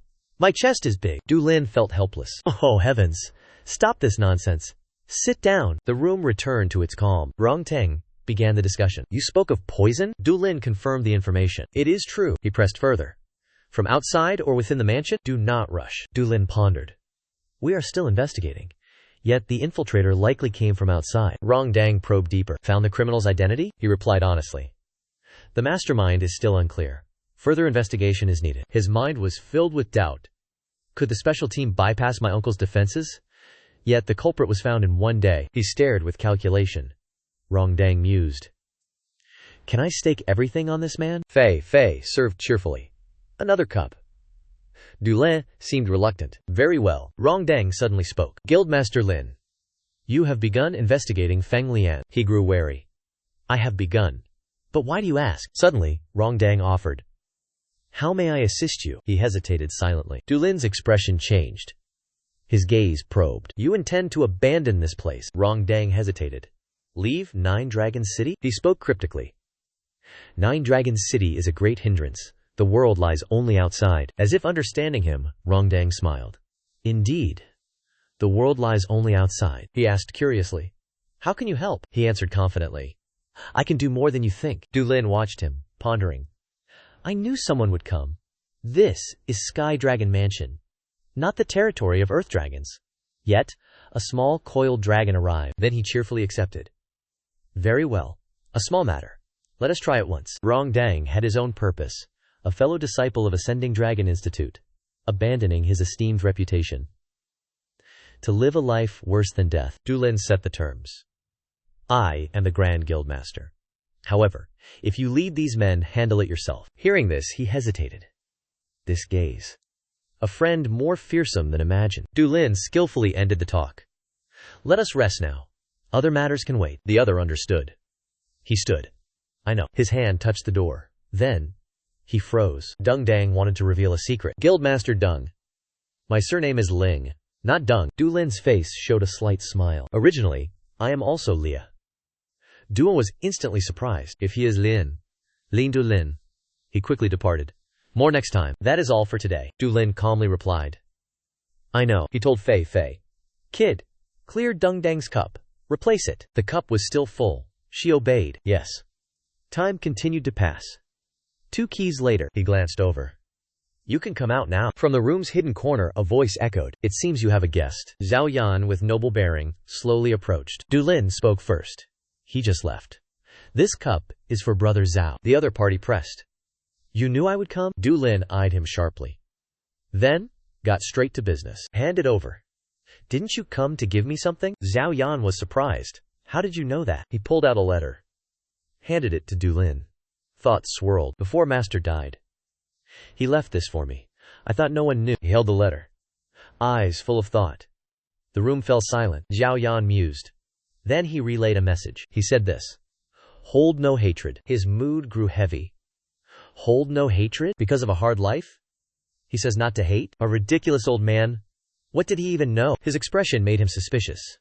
Is he not a Li? Du Lin calmly replied. You think I am really a Du Lin? Zhao Yan stared intently. Du Lin. Not the grandson of Nine Dragon City. So from outside? A sudden thought flashed. Was it 20 years ago? In contrast, he was nonchalant. Oh, it is too complex. Revenge must cease. Zhao Yan slammed the table hard. startling him. I will never quit, even facing mighty forces. Or death! I won't surrender. Du Lin needed confirmation. Will he truly do this? Zhao Yan affirmed firmly. Yes. I will do all. Hearing this, our protagonist smiled, satisfied. I am resolute. Like my father, I care not what happens. Let us try this. Zhao Yan watched him with confidence. Very well. A new day dawned. Footsteps shattered the peace. In a bustling town, voices thronged. Heaven Dragon Manor, the loudest place. Many gathered there. A procession approached from afar. The crowd buzzed with gossip. Shen Long Tian Zhongwu Zhao Kaiwu, the manor lord. Kaiwu walked in front. Behind, in red robes, Shui Ma Shen Wu Lang. He was Ma Long Manor's master. They arrived so early? Du Lin and his men watched. Who were these other figures? Huang Jian then explained. Jianlong Manor's Rong Ye bore a scar. Ri Shui Mantian wore green robes. Huang Jun, Zhuanglong Manor's master, stood by. The scowling, stout man was Jin Long Huang Fei Jia. Beside him, a stern bearded man, Tian Chu Dao Huang Li Rong, of Dao Long Manor. The red-haired man, Ma Qi, the Tai Long Manor's peerless sword. Finally, a man with sharp features, Gui Tian Rui Shi, of Hua Long Manor's Kong Shuang. Du Lin observed them all intently. Fei Fei rushed to his side, eavesdropping. He asked seriously, "Little one, how is the detox plan?" She calmly replied, "A bit." Du Lin was surprised. A bit? What was this girl plotting now? It's almost all done. Suddenly, Fei Fei yelled. That person had indeed arrived. After the morning ended, Du Lin stayed on the third floor. He watched all visitors' actions. 7 days later, Black Heaven Pegasus Tan Quan arrived. He was Heaven Pegasus sect's vice leader. The Murim Alliance Lord also arrived. He was from 9-Day Martial Academy. All reached Heaven Dragon Manor. Flags fluttered on the rooftops. On the 11th morning, the funeral ended. 9 Dragon Martial Emperors' solemn ceremony. The manor fell silent again. A book slammed onto the table. Du Lin complained wearily. My eyes will fall out. Why so many visitors? Fei collapsed, utterly exhausted. He thought he was meeting ancestors. He seemed lost, yet still offered praise. You are truly capable. How do you know so many? Your age is young. Younger than that head. Fei jested. What use is a big head? It must be filled, right? The door gently opened. A voice called inward. Guildmaster. The two inside immediately looked over. A group entered from outside. Du Lam asked the situation. Have all mourners been investigated? Bong Tuyet quickly replied. Yes, Grand Guildmaster. He smiled softly, satisfied. Very well. Let us begin work. The others were quite stunned. Right this instant? Tuan Tuaye. What day is it today? He replied cautiously. It is the 11th day. He turned to the others. Iron Axe. How long is conflict forbidden? Iron Axe replied respectfully. Yes, the 10th day. By 9 dragons. Law. All conflict is forbidden during 10 days of mourning. But now 10 days have passed. Du Lam decided instantly. So let us begin. They cannot imagine we will act now. So, go capture them. Support the 3rd Water Dragon Squad. Those refusing to cooperate? Break their legs, bring them here. Act according to 9 dragons. Law. That man still hesitated. Considering protocol, Du Lam lost patience. The special task force cannot be disbanded. Remember this well. That train of thought once again flashed. Indeed. The special task force was not disbanded. Everyone became busy. They forgot this truth. Night fell. Du Lin began his actions. Let's go. Juntu, wait outside. I have private matters. Speak of it now. Fei Fei seemed not to understand. Young man, be serious. Speak what's in that book. She winked, signaling. First, promise me one condition. Fei Fei acted mysterious. That book holds 15 tales. 15 stories, you say? She honestly replied. Indeed. Come closer, listen. While he stood bewildered, she playfully kissed his cheek. Moments later, Du Lin panicked. Girl, what was that? Dare that again? Fei was overjoyed. He planned to live separately. What do you think? Brother, you are wiping your face. Distracted. What? Fei clarified. He would live alone. Du Lin ignored her, turning to leave. So lonely. Fein grew serious. He has other forces. Hearing this, his expression changed. Other forces within 9 Dragon City? Fei immediately denied it. Not outside. The young man's eyes hardened. What else? Fei responded in a vague manner. That is how it is. Du Lin fell silent, speechless. His group had finally arrived. Ma Long Manor. Their voices echoed from outside. We are from the Water Dragon Hall's task force. The team proudly entered. We demand to see Elder Tianzhu. The people in the courtyard were stunned. What about Water Dragon Hall? Du Lin raised his command token. Obstructors will be immediately apprehended, so act accordingly. What is this Water Dragon token? He asked the largest man present. Where is Elder Tianzhu? Another person just spoke. Ma Lun Ge was blocked by another. In Makalunge? No one appeared. Then the door slowly opened. Two composed men noticed the commotion. Guards blocked the way. What is this? Du Lin cut to the chase. Who is Elder Tianzhu? The named man questioned. I am Tianzhu. Why Water Dragon Hall? He grew serious. Matters need investigation. Follow us. Tianzhu countered. You mean I must go? To be interrogated. Du Lin showed no deference. Exactly so. Do not waste more time. Guards appeared around him. What if I refuse? He remained calm. Will you violate Nine Dragons Law? A man stood, defending. Not a violation. He simply cannot leave now. The young master's eyes hardened. You refuse to cooperate, investigating the martial emperor's death? The guards exchanged confused glances. Tianzhu was direct. Investigate what? What to investigate? You will see. I ask one last time. Will you go? He casually turned his back. I cannot go now. Later, Du Lin gestured to his men. Jun Tu called out loudly. Please, halt your steps. The other party hesitated. He then looked back. Elsewhere, a loud roar echoed. What did you say? Tianzhu was taken to Shuilong Hall? The guard honestly reported. Indeed, sir. Was forcibly escorted away. The elder ordered subordinates. Go appeal immediately. They are insane. He raged. See what you dare, you scoundrels. Bai Kao spoke of grave worry. Ma Long Manor resisted fiercely. They demand his immediate expulsion. Yulin ignored him. So, what will you do? I must consider further. The young master wouldn't stop. Chaos erupts too soon. If you act properly, it would be compelling. Bai Kao warned worriedly. Opposing greater powers. Can you truly succeed? Yulin was inherently stubborn. One must think first. He subtly changed the topic. Do you know about Nine Dragon City's new lord? Yulin calmly replied. I've heard. After the previous lords? Funerals. The battle for City Lord began then. Each manor watches the investigation, fearing its impact. Yulin replied. The more wicked, the more fearful. The hallmaster should simply observe. Bai Kao intently watched his opponent. All right. I entrust this to you. I will observe. He turned and departed. If so, I will interrogate properly. Your efforts are noted. The scene shifts. A desolate room appeared. Thien Trubrick was tortured. His face, disfigured. A bucket of water crashed down. His body, drenched and bound. Du Lam spoke. I intended no face strikes. But you bowed. I was forced, elder. Do you understand? His opponent trembled. Pulled by a youth like him, Thien Trusak might as well die now, he continued. No time. I will ask bluntly. When did you know the Qianfeng alliance? Thien Trusak denied it. Firmly. I know not Qianfeng. Du Lam grew sharper. I ask again. When did you pledge to Qianfeng? Thien Trusak refused. No connection to Qianfeng. The youth's eyes scrutinized his foe. Soon after, Du Lam spoke. Tianjun is your son, correct? You know this. If your son comes here, his life is forfeited. Thien Trusak was agitated. You dare threaten me? You fear not Ma Long Manor? The young man's face remained grim. Not Ma Long Manor, but war with Qianfeng. He grew agitated. Release me! This day is forgotten. Du Lam showed no fear. Of course. Impeding Ma Long Manor means war. A faint smile touched the youth's face. What is Ma Long Manor? Those words left Thien Truc astonished. This one truly feared not Ma Long Manor, Du Lam commanded. Tuan Tu, bring Tianjun here. Hearing this, Thien Trusac ground his teeth in fury. Suddenly, he roared. Wait! For 3 years that room remained eerily silent. Du Lam, face grim, asked. Who all was involved? Thien Trusac's face was haggard, his strength gone. Outside, the door was dark, silent. Smoke rose from a guard's pipe. The guard stood outside, calmly lighting his pipe. A voice spoke. Something must be prepared for esteemed guests. The guard continued asking. What should we prepare? Lead guests into the darkness. The other turned to look. Must they go in there? There are other places. He revealed his idea. Pour foul blood into each room. Buy rotten meat. Place it in every corner.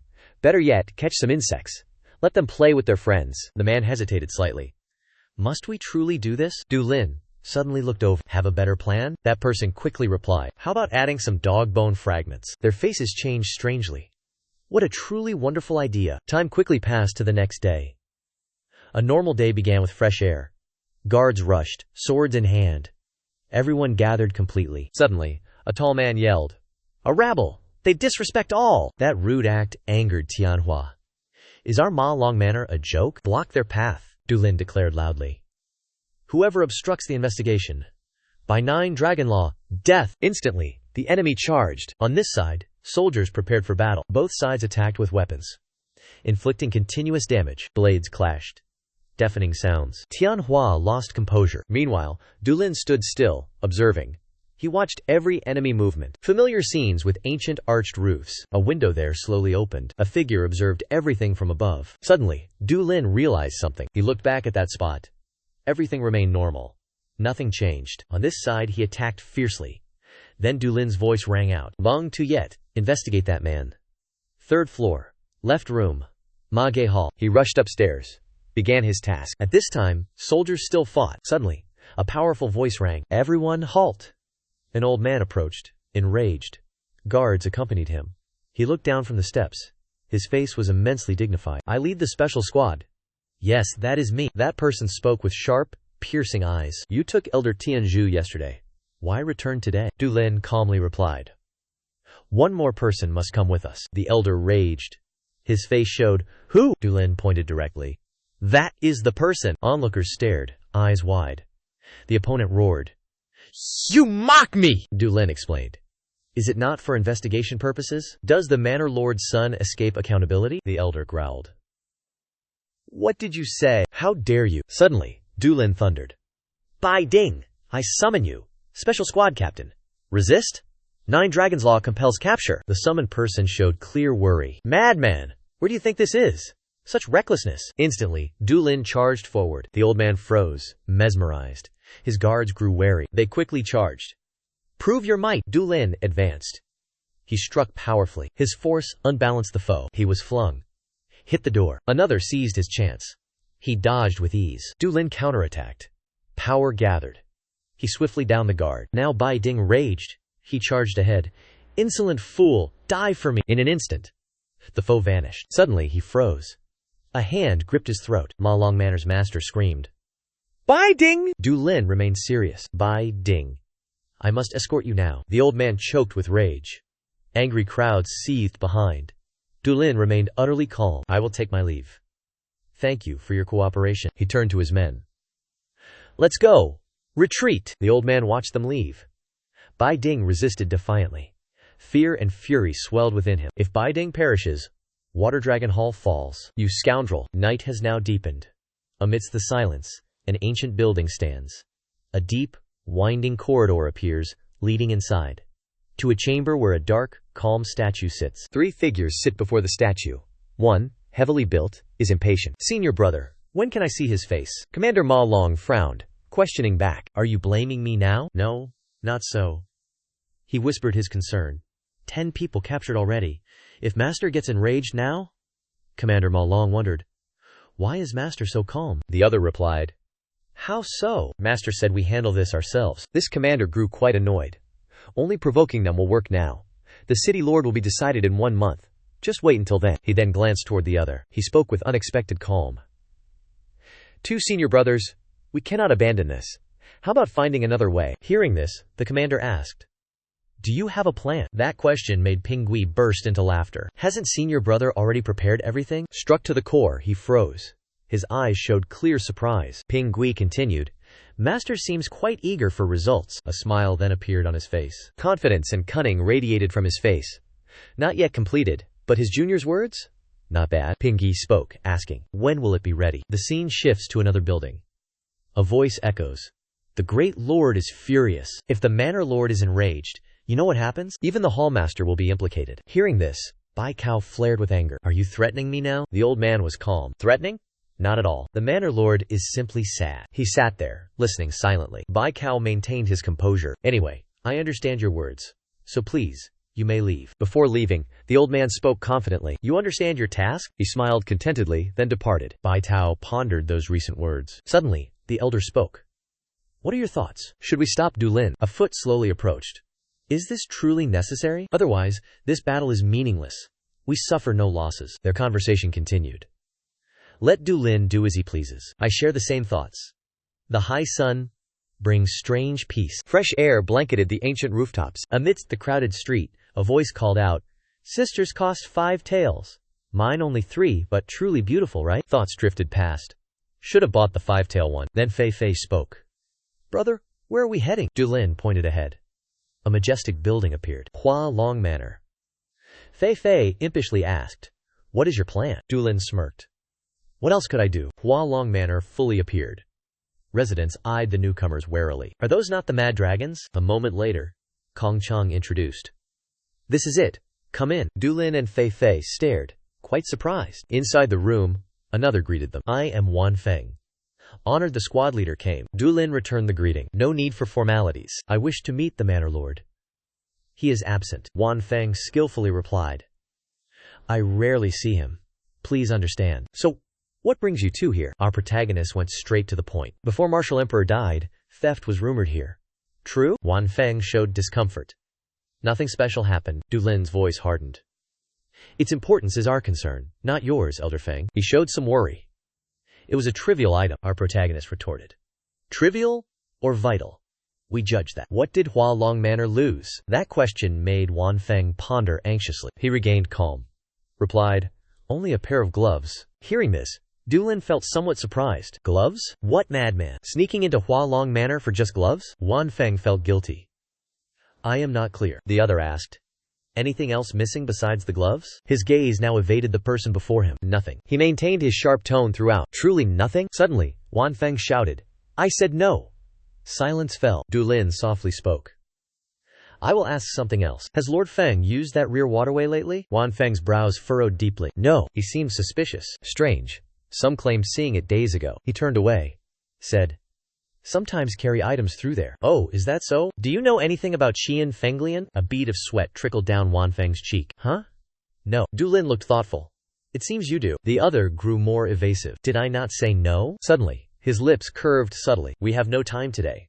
That is all. If you recall anything, inform us, Lord Feng." Wan Feng replied, "I know. Proceed then." Dulin's next words terrified him further. "Let's go, little one. We'll ask about Feiyu Mountain Villa later." Brother Quang could only watch them leave. Dulin lingered, smiling. Wan Feng watched from inside. He suddenly startled the elder. "Oh, right. Please convey my message to the manor lord. His son's birthday is in 3 days. Send my congratulations." Wan Feng was slightly bewildered by these words. How did he know the manor lord's son's birthday? Outside, Fei Fei's voice suddenly rang out. "Brother, why say that?" Dulin smirked, hands in his pockets. "An interesting game, no? Little one, what would you think? Become an enemy? Or survive?" She quickly replied, full of cheer. "Choose the latter, right?" His face also radiated a joyful response. "Now, let's try the Divine Dragon Manor. Little one, say you're from Mad Dragon Sect." "I know." Two guards, seeing this, endlessly discussed. Where are those people heading now? Mad Dragon members? Truly insane.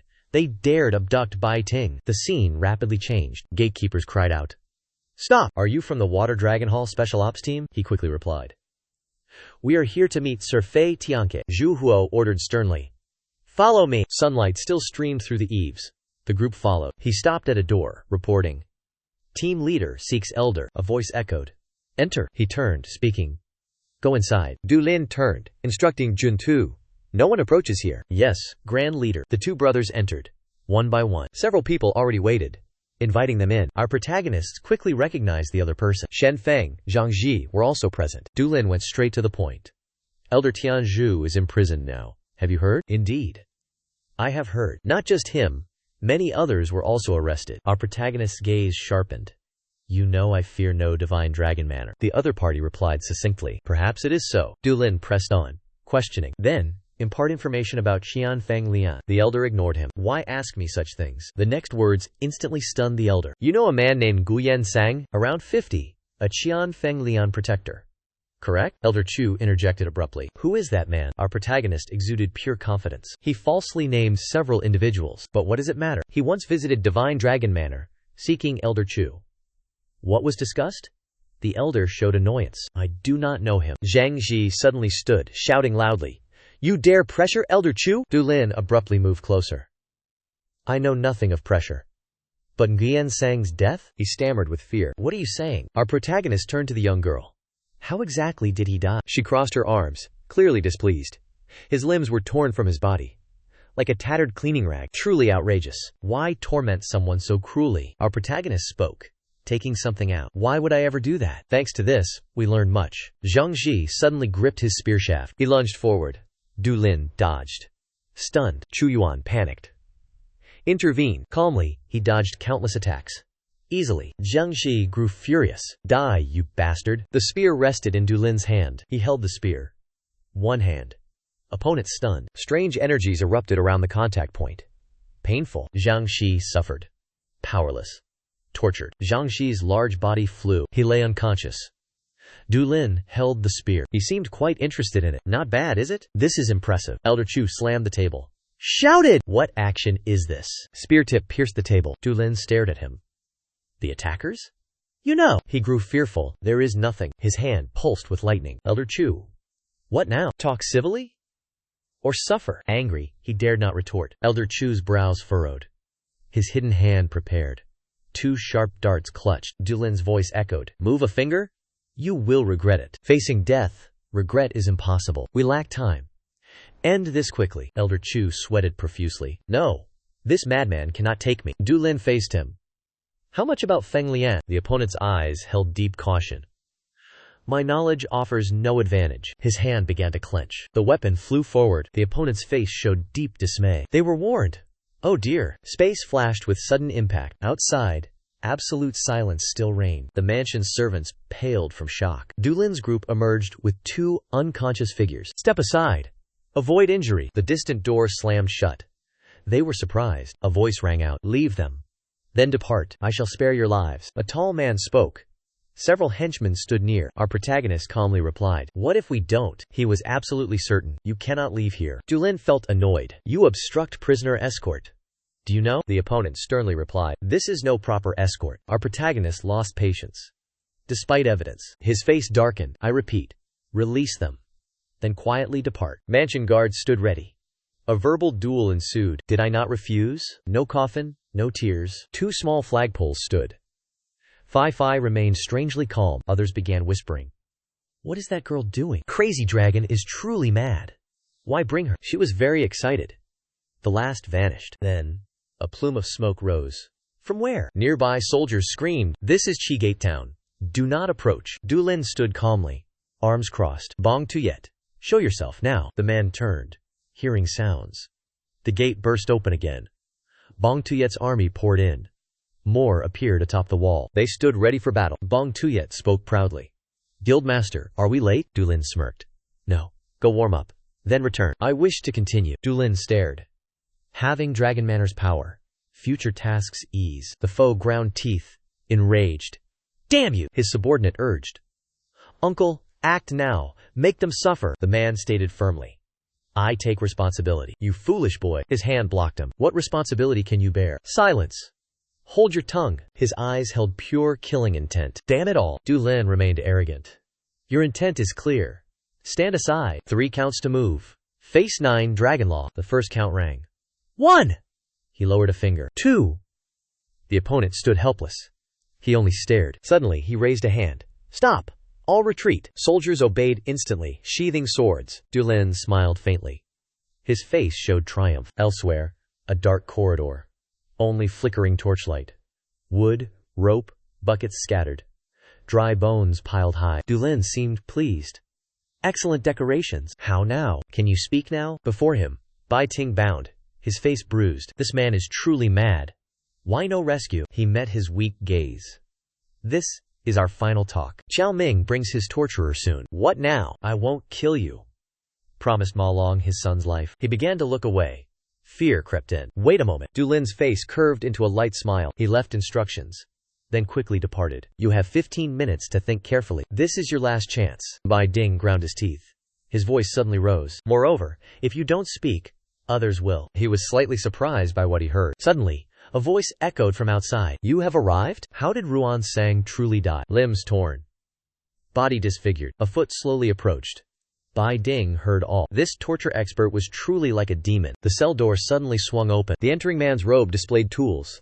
A saw hung from his hip. He gasped, mouth agape. One hand held a hammer. The other, a saw. Where to begin? The hammer wasn't down. The victim screamed. Wait, hold on. Outside, heavy rain poured down. Drops fell relentlessly. Voices from the eaves.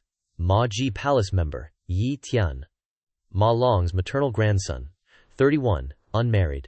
Arrived at Ma Long Manor 8 years ago. Du Lin leaned, chin in hand, looking out. Is that all? Snowflake continued speaking from behind. I am not certain. He turned, asking, can you draw his face? Cannot do it. Bai Ding's hands trembled. Du Lin's face showed boredom. His physical traits? Martial arts? He replied hesitantly. Not yet? He suddenly rose from his seat.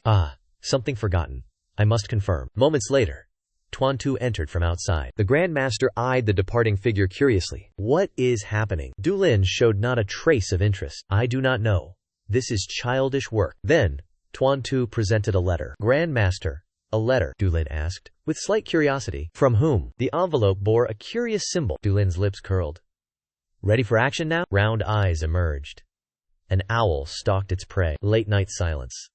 A foot landed on tiles. Du Lin, masked like an assassin. His eyes held deep thought. The candle still burned.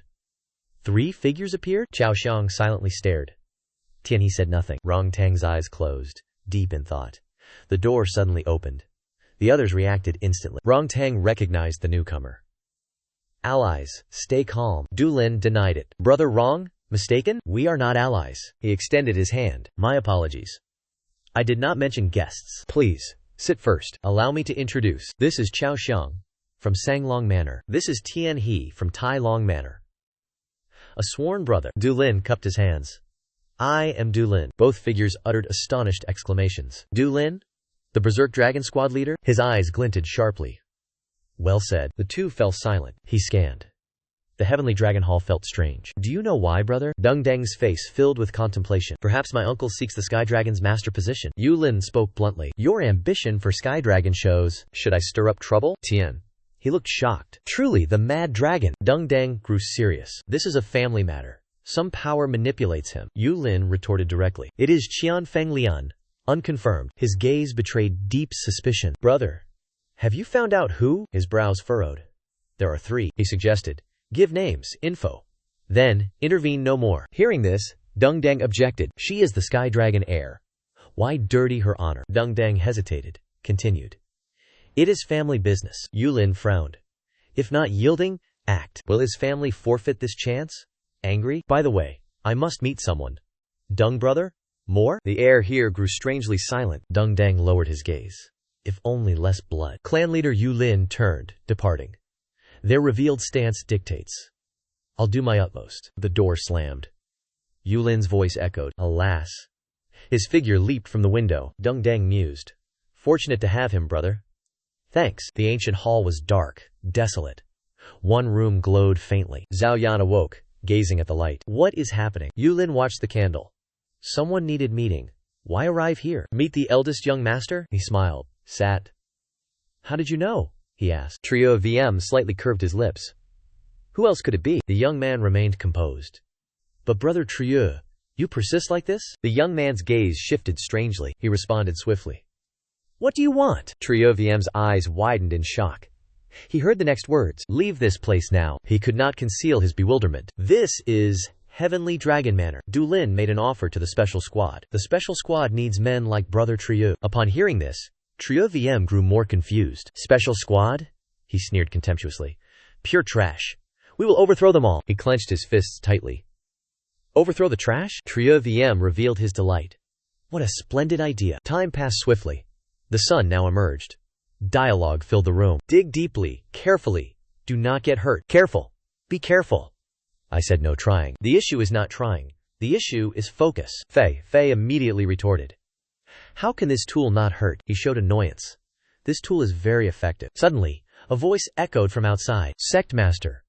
Guests have arrived. Du Lin spoke loudly. Let them enter. Too noisy. Meanwhile, Fei constantly muttered. Should it be longer? The door opened.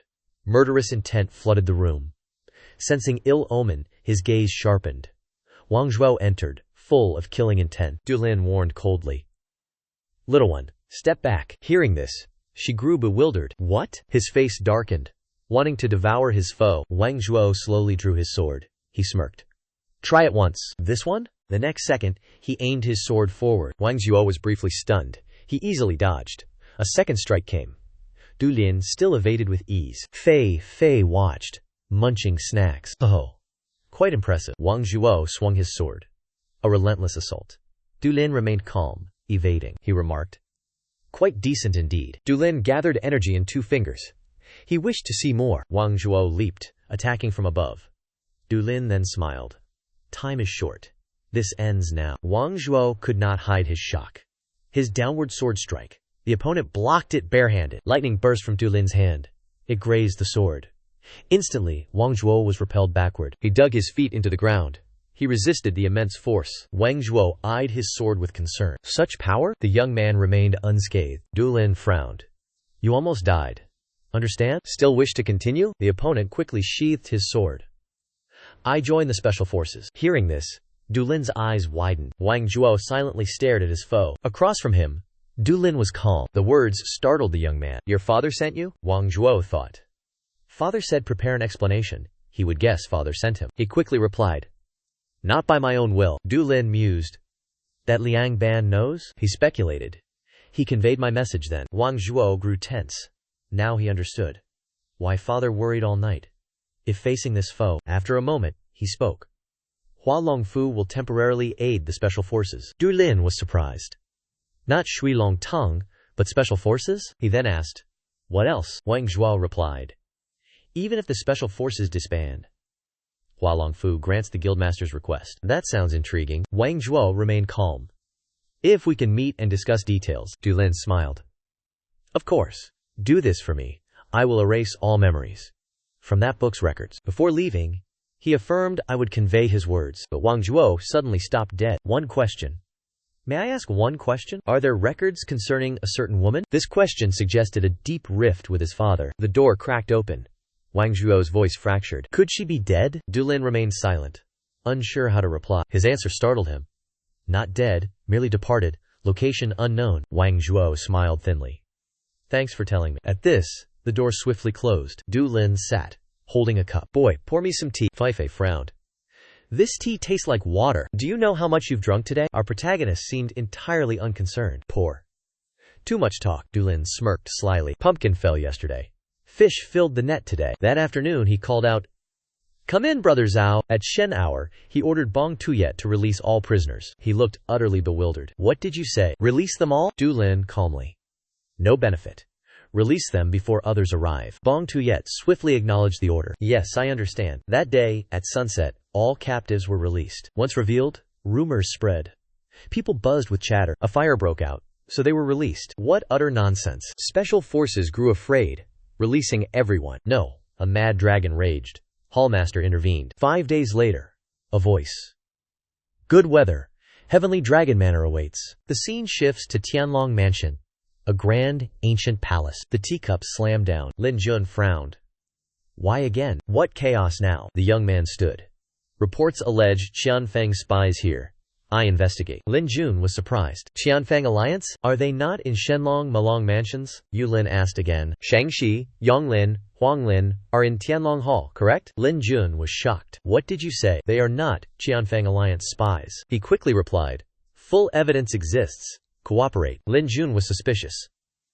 Evidence truly exists? Yu Lin presented a neatly folded paper. Interrogated elders revealed this. It records their full origins. He showed tension. Outside noise startled Lin Jun. Where are you running? Capture him. He looked to the window. Commotion outside. Lin Jun stood. If evidence is confirmed, I assist. Yu Lin bowed respectfully. My thanks. Outside, a man's eyes were shut tight. His face distorted. The man was sent flying. Others saw. They screamed. Jiang Lin. Zhao Yan held his sword, fist clenched. Come quietly. The two charged. Silence! A sword slashed. Zhao Yan dodged. The man stooped. He aimed a kick. The large man frowned. He stomped. The other screamed. Zhao Yan punched. Smoke billowed. The other man appeared. He flung 3 daggers this way. Zhao Yan's pupils flickered. Those knives struck a black scabbard. When did Wang Zhuo appear? He easily parried the attack. This sight left the man stunned. No time to react. He was flung backward. He collapsed, powerless. A surprised voice rang out. Zhao Yan, you! Lin Jun's eyes widened in utter disbelief. Zhao Yan remained silent. A voice spoke. Brother Zhao joined the special force. Hearing this, the man frowned in irritation. Zhao Yan clasped his hands respectfully. Forgive this humble one. He observed him with sharp eyes. Then snorted. Du Lin suddenly remembered something. He looked around. Where is the young master? Zhao Yan questioned. Who do you mean? Yang Teng whispered. The martial emperor passed. Is he not the successor? Discussing heavenly dragon matters requires meeting him. Correct? Lin Jun replied. My nephew rests in the imperial garden. Du Lin felt disheartened. Is that so? Another time then. The special force withdrew. Two below affirmed. The others still observed the young man. A voice echoed from the sky. One task resolved. Search elsewhere tomorrow? Fei wondered. Too easy, no? Indeed. Too easy. At this moment, a man ran toward him. Grand Alliance Master? Section Master? Summoned you? He pondered intensely. They already know? HMPH. So fast. Seeing this, she spoke. Perhaps he calls to stop you. Du Lin frowned. Is he playing me for a fool? Fei scoffed. Who could manipulate you? He had no retort. Is that so? What is this? Go and find out. At Water Dragon Hall, voices echoed through the corridor. What? Du Lin serious. That means Bai Cao grabbed a book. The investigation stopped. But why? He opened his retrieved book, explaining.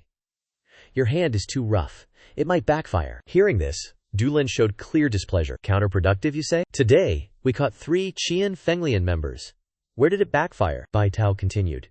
You just won't understand. Some of them helped us greatly. Your impulsiveness hinders their action. Du Lin smirked. What was appearing now? He closed the book. Stop the investigation. For now. Du Lin put hands on hips. You mean they can catch Qian Fenglian? Bai Tao replied directly. First, trust and delegate. He pressed further. Why haven't they caught anyone? Hualong Mansion promised task force aid. Stopping now negates all progress. Hearing this, Bai Tao was surprised. Hualong Mansion? He affirmed it firmly. Exactly. The investigation cannot fully stop. He reluctantly agreed with Du Lin. The young man's eyes held firm resolve. I will act cautiously. No adverse effects will occur. Bai Tao looked away, pondering something. All right. Proceed then. Du Lin bowed. Thank you, Hallmaster. Bai Tao sat down. You've worked very hard, he replied plainly. Free room and board comes at a price. However, may I take more tea? That tea guanyin last time was excellent. Hearing this, he smiled faintly. Take as much as you wish. Is that true? You don't need to be so diligent. If you take it all, what remains? Thank you, Hallmaster. A large bag landed on the table. Fei's eyes widened. Brother, what is this? He looked pleased. Tea guanyin. He said take as much. So I brought it all. Du Lin suddenly spoke. Wang Zhuo arrived just in time. Excellent. Visit Hua Long Manor. Announce your task force connection. Wang Zhuo was surprised. Too soon? Du Lin denied it. Too soon? It should not be prolonged. Wang Zhuo grew serious. I understand. The next day, people were alarmed by the announcement. What is this? Hua Long Manor denied involvement in the 9-Dragon Emperor massacre. It will mobilize all power. Support the task force investigation. The populace endlessly debated. Other regions must be tense. Indeed. Hua Long Manor. Will it not become a demon? Elsewhere, a voice echoed. Assemble fully, now. A group stood solemnly. Their faces were tense. All silently awaited orders. Du Lin stood foremost. Beside him, Fei. Let us begin. Bong Tuyet. Any intel on the culprit? He quickly reported. We scouted for similar traits. 3 suspects identified. 2 have vanished. 1 is in Zhuanglong Manor. Du Lin asked seriously. Who are the vanished? Bong Tuyet replied. Poison Horse Taoist. Also, Yi Hua of Daolong. And Wu Long of Shenlong Manor. He felt a sudden doubt. Wu Long. He immediately explained. Known as Taoist Millennium Shadow. Master of Shenlong's Grand Library. Du Lin slightly furrowed his brow. Taoist Millennium. A truly suspicious person. He recalled a letter he read. He told me. For 9 Dragon City's future. For the people's peace. Join hands. Gather the city's strength. It was an attractive proposal. But I flatly refused. He gave up then. But one day, he will reappear before you. Never confront him. Instead, avoid him. Du Lin rubbed his chin. Naming himself Heavenly Venerable. From primeval Heavenly Venerable, this person is likely delusional. Taoist Millennium. And Heavenly Venerable. He looked towards Bong Tuyet. Has Taoist Millennium been investigated? The sudden question made him slightly startled. The Master of Divine Dragon Manor. He was originally someone I respected. Du Lin crossed his arms. Impossible, right? Then I shall investigate him. From now, everyone acts with utmost caution. Impatience yields no good. Action begins in 2 days. Understand your assigned mission thoroughly. On Donghan Island. azure skies. Waves enhanced its beauty. Wei Fu gasped in surprise. Seeing this, the person faltered. Mother chose Dulin's father. She gasped. No way!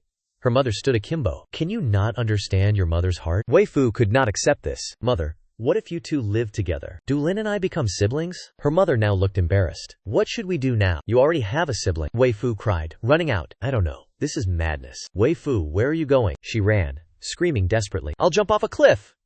Die! Her mother tried to stop her. Wei Fu, please come back. Don't follow me then. The next day, a ship drifted at sea. The massive ship held many waiting people. Wei Fu resolved to go search. The ship docked.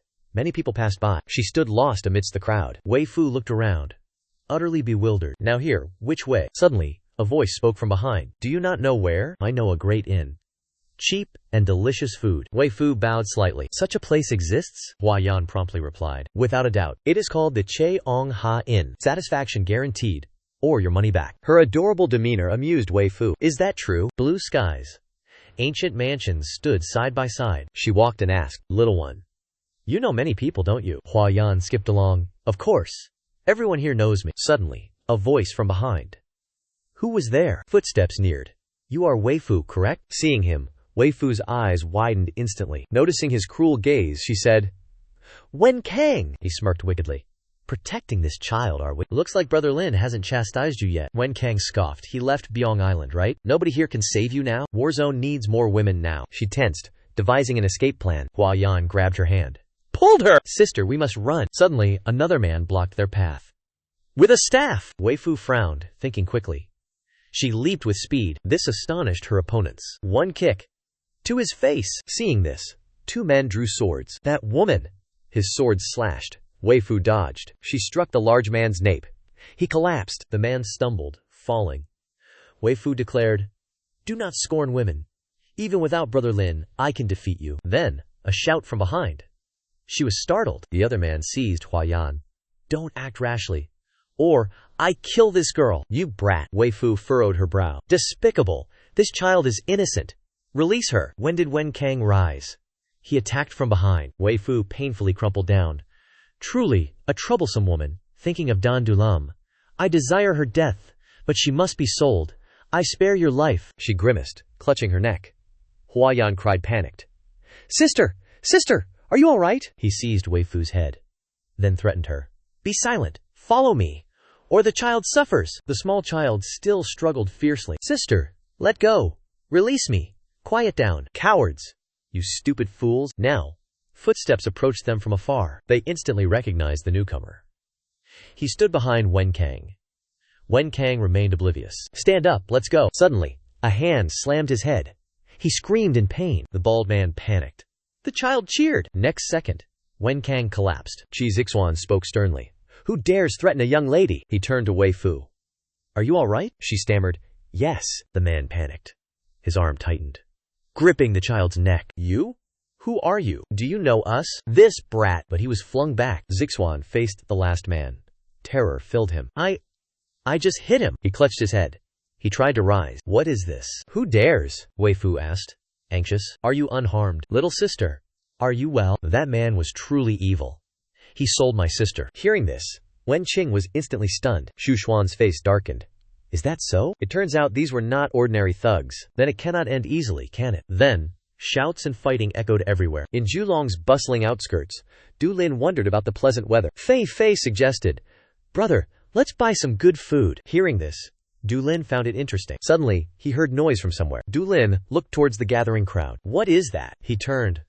Little one, this will be fun. The people behind him felt helpless. A fat man, the guildmaster, patted his belly. Another man pointed his spear towards him. I am coming. The spear thrust, but was easily blocked. The spear was deflected, missing. Du Lin's brothers clapped.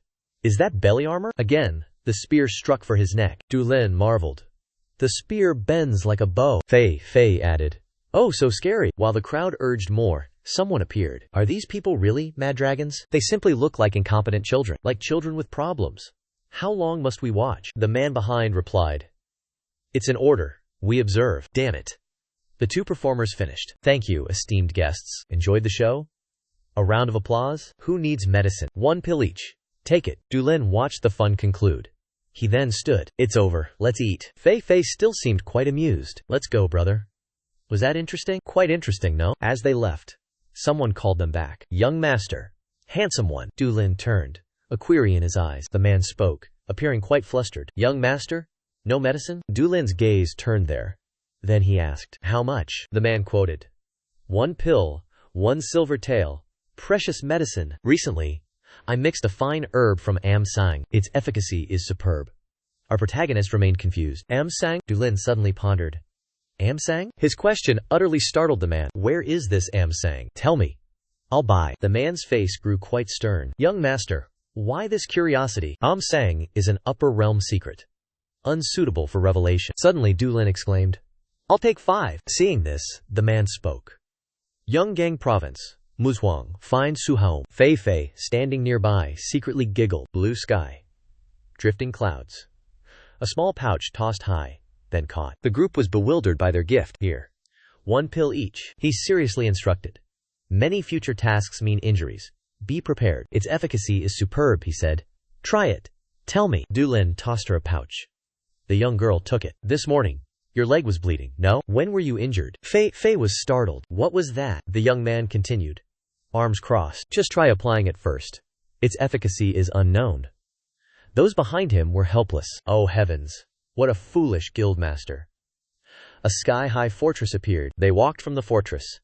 We shall seek Ansang. Indeed, a good place for rare herbs. Fei spoke up then. Someone seems to follow us. He slightly furrowed his brow. Already, trouble finds us. Juntu's group was confused. A voice echoed out. Do well, catch a big fish. Just keep waiting now. Night had now fallen. The moon shone overhead. An ancient manor. Lanterns glowed along its corridors. They walked a path of strange people. Yu Lin blushed. 2 girls waved. I like this place. Investigate from here first. Juntun furrowed his brow, displeased. Guildmaster, caution is wise. Nearby, a man drained his wine cup. Duong AC set down his bowl. Tonight, I drink until drunk. The man beside him advised. Drink moderately. Consider tomorrow. He indifferently looked away. I know. No drinking tomorrow, so drink now. His gaze abruptly showed surprise. Below, Fei walked. She was with Water Dragon Elixir members. Yulin entered a pleasure house. Let's rest here. My throat is parched. She called out helplessly. Oh, for goodness sake. Fei was startled. A shadow appeared before the man. He slowly stood up. Young miss. This place is dangerous. Duong AC gazed at her. Young lady? Accompanying that fool is unwise. Yu Lin remained oblivious, chatting happily. Fei paid little mind. It's just people living. What difference? Duong AC stared at the girl. Because this is Yonggang. Fei was momentarily struck with surprise. Du Gang. A place for the utterly worthless. Do you know this place well? He instantly became overly smug. Who could know it better than I? Suddenly, the next words shocked him. Do you know Suha Jiom's location? Fei's face remained overtly cheerful. His eyes changed, becoming terrifying. That place is perilous.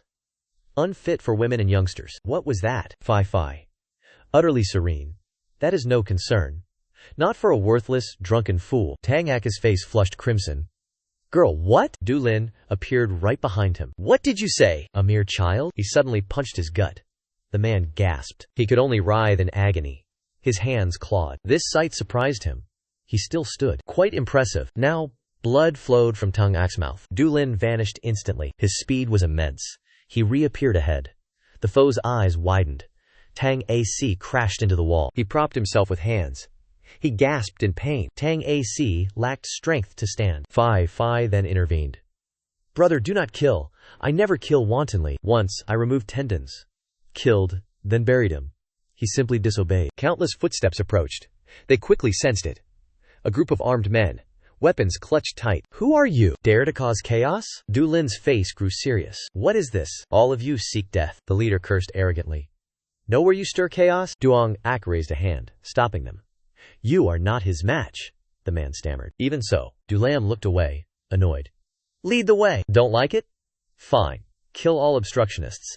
Then we'll see. Duong Aki replied concisely. Follow me. Simple wooden houses stood close. Duong Ak led Du Lam's group deep inside. He stopped before a house. That person called out, Guests! The observers watched silently. The door gently opened. Duong Ak instructed. Say nothing inside. No matter who is there. He crossed his arms. Just kill them all. Then enter. Hua won't matter. Duong Aki's brows furrowed. If so, I take no responsibility inside. The young master remained unfazed. So be it. Du Lam turned, instructing, hear no sound? Wait outside. They descended the steps slowly. Du Lam surveyed cautiously. Further inside, it grew brighter. Quite different from outside. Phi also admitted it. Indeed, I thought it a small organization. Suddenly, Du Lam punched the wall hard. Duong Ak turned, startled. His hand neared a man's neck. It turned out men waited behind the wall. His face darkened. Mess around? All die. Staging this? Hide it better. Behave yourselves. I do my work, then leave. Duong Aki turned around. What do you want? Meet your master. He hesitated. About that, Du Lam subtly smirked. I will ask one question. I trust you. You should trust me. Duong Ak still hesitated. That is not my decision. Wait a moment. Someone suddenly approaches. The old man saw Xiao Zhui. All three flinched. Hey boy. Sweat poured down Tang Yi's cheeks. What is it? He spoke like a soulless corpse. He said you came to see the master? Now, all three moved further inside. A voice resounded. It has been long since a guest. Who are you? An old man waited with his subordinates. Allow me to introduce myself. I am Bianwei. Who are you? Everyone now watched, awaiting an answer. The young man also spoke. This humble one is Du Lin. Tang Yi, standing nearby, thought. Du Lin. This heavenly mad dragon conquered 9 dragons. No wonder he is rumored insane. Du Lin saw her reaction. Kid, what's wrong? You know him? Fanny's eyes lit up. Of course I know. She clasped hands. This junior greets Master Fei. The young man gasped. Master Fei and Bianwei were also surprised. Little one, who are you? I know you. She happily introduced. Fei of the Nandu clan. Hearing this, Bianwei's face softened, showing joy. Fei of the Nandu clan? Nandu brother's granddaughter? Fei politely replied. Yes, Grandpa. The old man burst into joyous laughter. So it is you. How did you arrive here? She excitedly linked arms with Du Lam, explaining her journey. I am traveling with my brother. We are now in Julong City. In Julong City? The young master continued. Being Fei's acquaintance, I have questions. His face turned serious, voice dropping. What is it? He probed. What of herbs from Julong City? Late last year. Bian Uy showed slight surprise. Herbs distributed from Julong City? Fei interjected. It's spirit powder. I don't know exact details. His eyes narrowed. He glanced at his subordinate. The man looked away. Master, herbs arrived last year. Is that so? What herbs were they? He respectfully replied. It was vitality grass. He maintained his solemn demeanor. Vitality grass. That was taken from Julong City. Du Lam then spoke up. What are those herbs for? Fei was filled with curiosity. Vitality grass? He thoughtfully stroked his beard, then explained. It is the strongest herb for increasing strength. Used well, it rivals divine medicine. But abuse, the young master continued. If abused, Bian Uki's words were alarming. Vitality grass contains terrifying compounds, altering a person. Mixed with other herbs, one becomes full of vitality. Simply put, users gain double or triple strength and vitality. Martial artists unleash peak power, then suddenly collapse from exhaustion. Du Lam pleaded softly. Please help us. Bian Uy calmly replied. I was cast out from that path. He had to reveal. Bloodpath culprits target Julong City. The elder panicked. What? Du Lam's eyes suddenly turned cold. It seems they trained the 4 heavens earth severing martial art. Bian Uki's face darkened, brows furrowed. As tension rose, a strange sound echoed. Everyone silenced their talk. The door burst open. A servant rushed in. Old master! Suspicious ones ransack young gang. Du Lin turned, prepared to depart. I shall assume your help. Fei bowed quickly. This one takes her leave. He glanced back. The other side nodded. The moon ascended high. Night blanketed all. Du Lin surveyed from a wall. He told others. Leave! They lie in ambush everywhere. I cannot protect you. Without pause, he dashed forward. That must be the place. Footsteps echoed rapidly behind him. Du Lin ran forward. He thought. That place. He eyed the building ahead. A black hand. Long claws. A masked, red-robed figure attacked. He dodged. Fei shrieked. Brother! Du Lin's eyes widened in disbelief. Who is this attacker? How is this possible? The others behind him were not safe. Countless assassins appeared overhead. Du Lin flung the red-robed assassin away. Du Lin assessed his opponent. His gaze turned frigid. The handsome youths also faced new foes. As he ran, he thought, no aura detected? These are no renowned masters. A sudden cut. On his shoulder, the red-robed assailant reappeared. ready to strike again. Du Lin gathered chi in his palm. Damn! What trick? He sensed something. Du Lin leaped, dodging. Another foe appeared behind him. He landed softly, ready to fight. Fierce killing intent radiated. Their cold eyes stared. These assassins are truly strange. The assassin's hand revealed sharp claws. Ready to strike. Du Lin frowned. Completely right. The red-robed foes rushed him. They instantly swarmed Du Lin. The young master stared ahead. His hand gathered chi. One basic strike shattered their weapon. Du Lin flicked the blade. It struck a foe. The accomplices saw this. They hurled the blade's remains. Du Lam gripped his sword. He needed one alive. Du Lam suddenly felt something. His eyes widened. The enemy lunged at him. What is this? How is this possible? They are all mad. They acted normal, despite countless wounds. Fai spoke. Brother, they are strange. She frowned. Is it the so-called demonic pill? Demonic pill? Du Lam observed them. This could be true. He glanced over. Song Jian, Tuan Tua, both wounded. Axe and long hair were equally busy. Du Lam's face darkened. I thought too simply. He suddenly leaped. Fai was startled. The red-clad enemy watched in panic. Du Lam charged. Decapitated him. He coldly asked. Still standing headless? Du Lam spun. Decapitated the other. The head flew back. Fai recoiled. A loud shout. Song Jian! Song Jian was struck. His arm bled endlessly. Others looked over, quite surprised. Du Lam gritted his teeth. Damn it! He quickly extended his hands. Heavenly Dragon Brain Assault! One strike obliterated them. They screamed in pain. All lay trembling. Longhair watched, astonished. Song Jian lay wounded. Blood flowed endlessly. Du Lam sat near, asking gently. Are you all right? Tuan Tu and others panicked. Song Jian, Du Lam commanded. Fetch the medicine, a subordinate replied. Grand Chairman? I have no medicine. This enraged him. He roared at his subordinate. What did you say? Did I not give each of you one? They swiftly produced a small pouch. Is it this one? Yes. Give it here. Give it all. Soon after, the twin blades were bandaged. Du Lam warned him gravely. Use only one hand. Understand? This emergency needs quick treatment. Seek the imperial physicians. Tang Ao rushed over. Is everyone all right? Our protagonist looked over, slightly surprised. Tang Ao, why are you here? Do you know medicine? He replied. Villagers know some medicine. Bring us to them. First aid is complete. Tang Ao sat down. He picked up the unrefined medicine. This is... Du Lam quickly explained. Emergency. I applied the poultice. He carefully observed the medicine, palming it. Where did young hero buy this? Our protagonist frowned slightly, then replied. I bought it from a peddler. Outside Julong City. It seemed good, so I bought it. Why? Did I buy inferior goods? Tang Ao laughed. No. This is premium quality. For full recovery, visit my old master. Hearing this, our protagonist assigned tasks. Jun Tu and the kid. Follow Tang Ao. Understood, Grand Chairman. Du Lam's face darkened. He spoke up. I will examine those rats. Our protagonist eyed the corpses.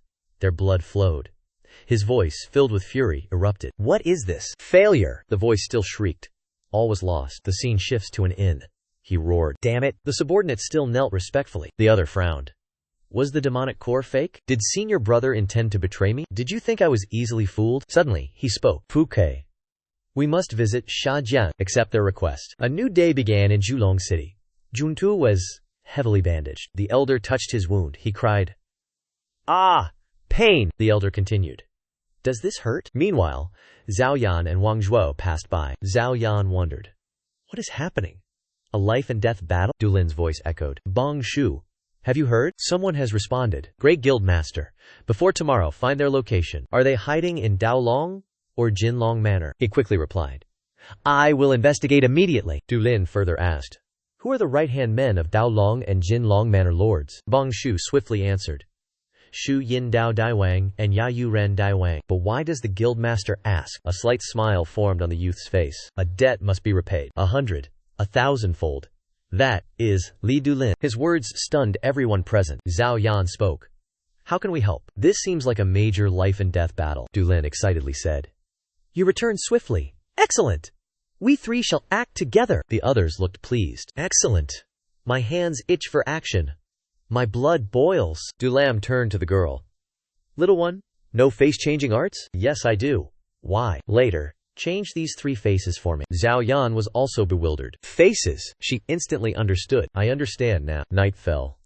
3 figures watched carefully. The masked figures were Dulam's group. Wang Zhuo, Dulam, Zhao Yan impatiently asked. When do we begin? Du Lam felt perplexed. Didn't you say anytime? Wang Zhuo looked embarrassed. Damn it, must we wear this? Can't we just go down, guild leader? He felt helpless. If we descend, what if others panic? Why did that girl make me this monster? Zhao Yan had an idea. Guild leader, did you offend Miss Nangang? Du Lam felt suspicious. Could that be true? I was so kind to her. At this moment, Fei Fei giggled wildly. I can't stop laughing at my own prank. Du Lam's voice echoed.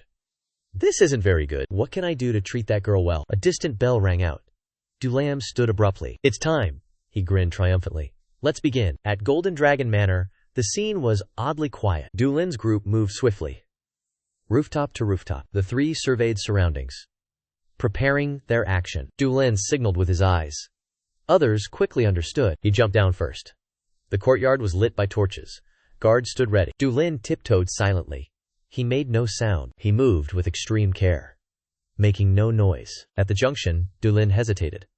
Left here then? A voice echoed from below. He would meet their demands. He turned, drawn by the voice. Too fast, wasn't it? Waiting aimlessly. That was truly dangerous. They are in danger too. If something happens to me, will you aid them? When is the answer? About 10 days. If they planned for Jiangsha, Du Lin thought to himself. These are those seeking the Wind Lotus. I'll grant you 10 days. Eat your fill now. The space was once quiet. A snore broke the silence.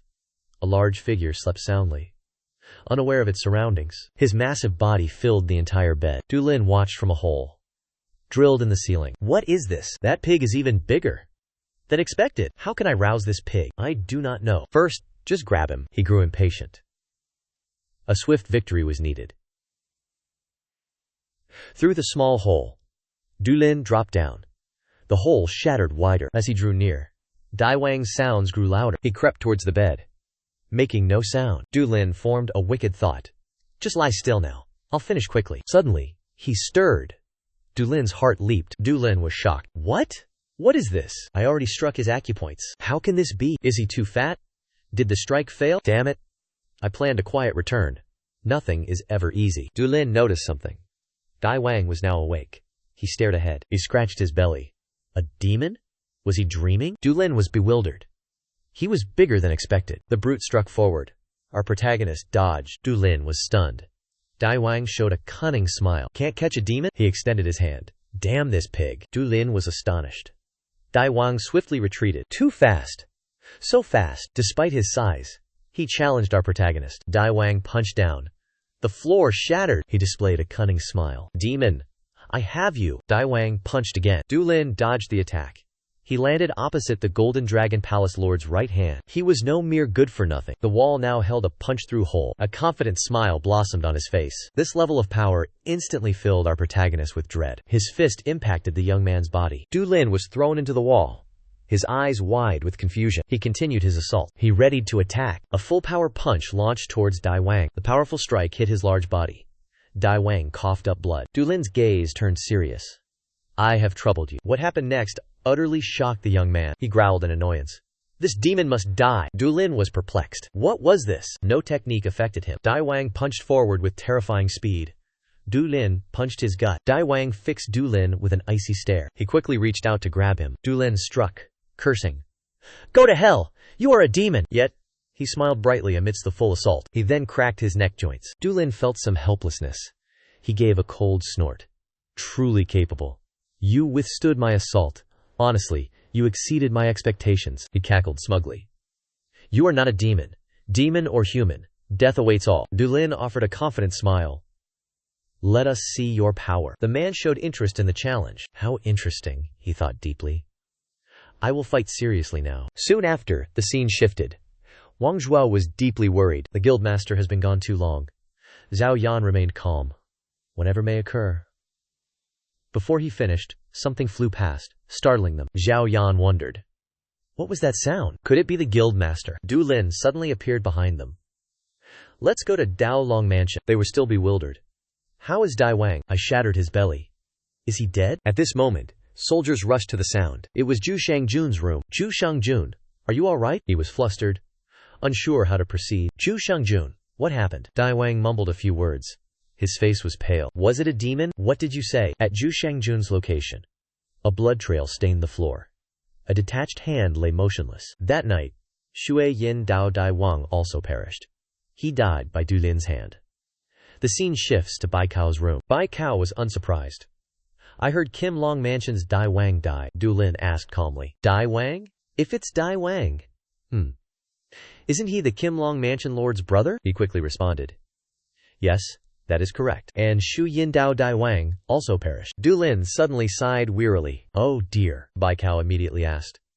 You seem to know the reason. He quickly denied it. How? How could I know this? I am no ghost or god. He still stared directly at the opponent. Yes. All three reported a pale, demonic killer.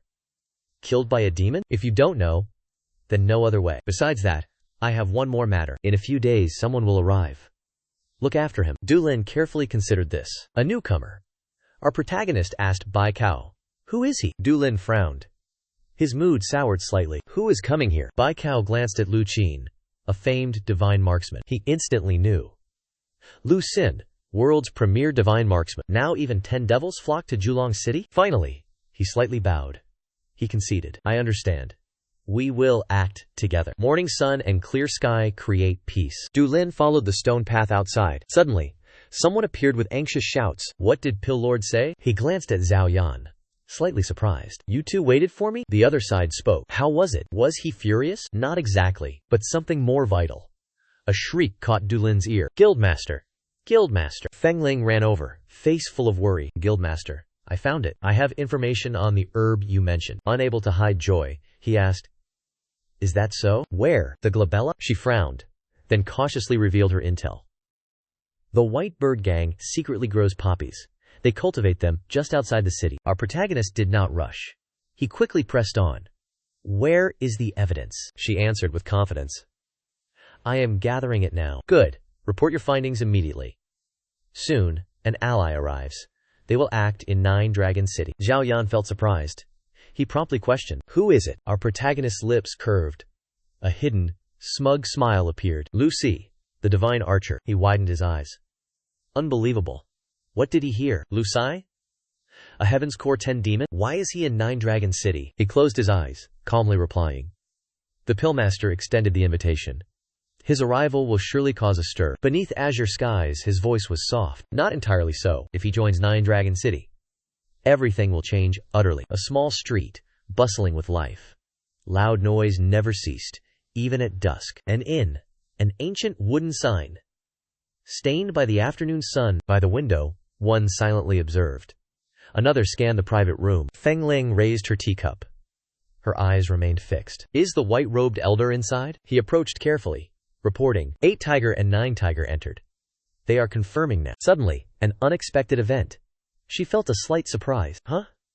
3 men approached a door, mysterious satchels on their backs. She drew her sword, commanding, let's go! He responded decisively, yes.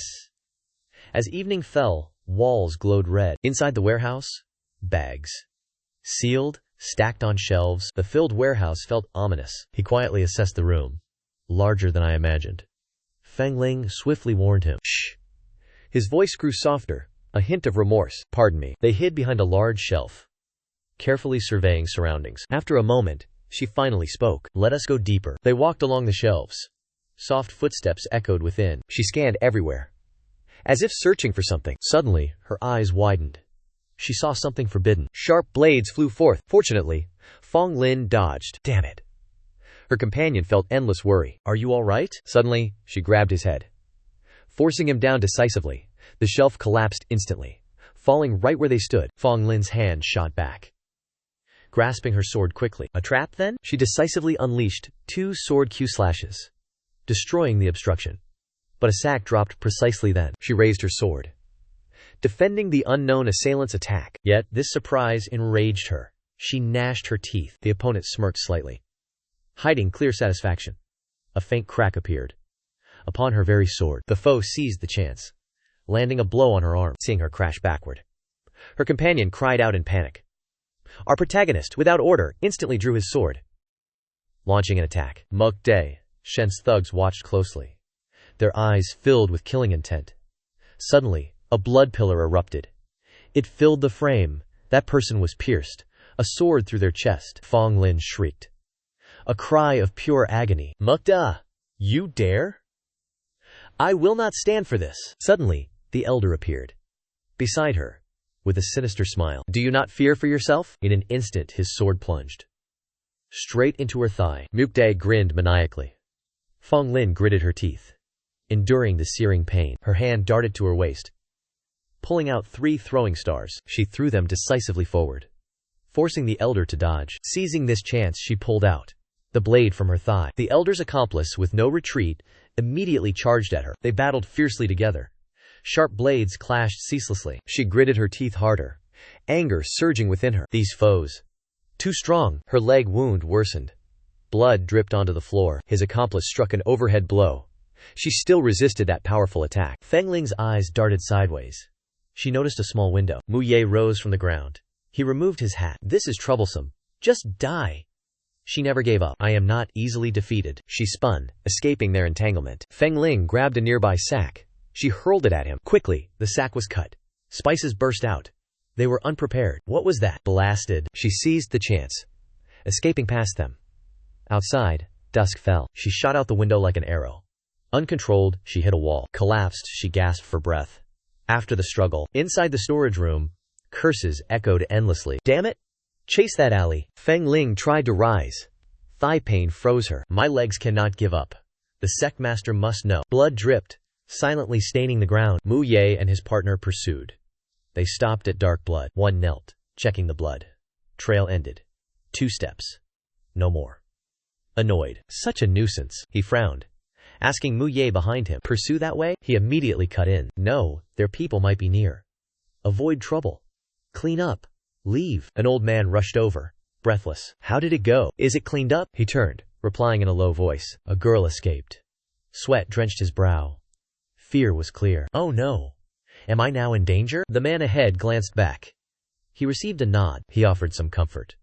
They ignore our connection. His voice carried relief. That is fortunate. He spoke. His anxiety grew. He remained uneasy. Suddenly, a firm hand clasped his neck. Mu Ye smirked. His grip tightened further. If you die, how will they know? He glanced. He chuckled darkly. The scene shifted. Shouts filled the street. Call a healer, now. Quickly, go! Bai Shu was reading. She looked up. A servant carried Feng Ling. He frantically cried out. Call a healer! What is the rush? The man grew anxious. His voice rose higher. Sect Master Feng Ling is injured. Bai Shui panicked. What happened? Who did this to her? Such noise. She suppressed her pain. Where is the Grand Sect Master? He was flustered. He could not think. How would I know his location? The door burst open. Du Lin walked in. He is here. Don't stand up. Lie and talk. Fei Fei watched her. She whispered, Big sister. Her half-rising motion stopped abruptly. Yes. You grasped the situation? The 100 Herbs sect? Yes. He turned. He scrutinized Bai Shu. This made him awkward. He cleared his throat.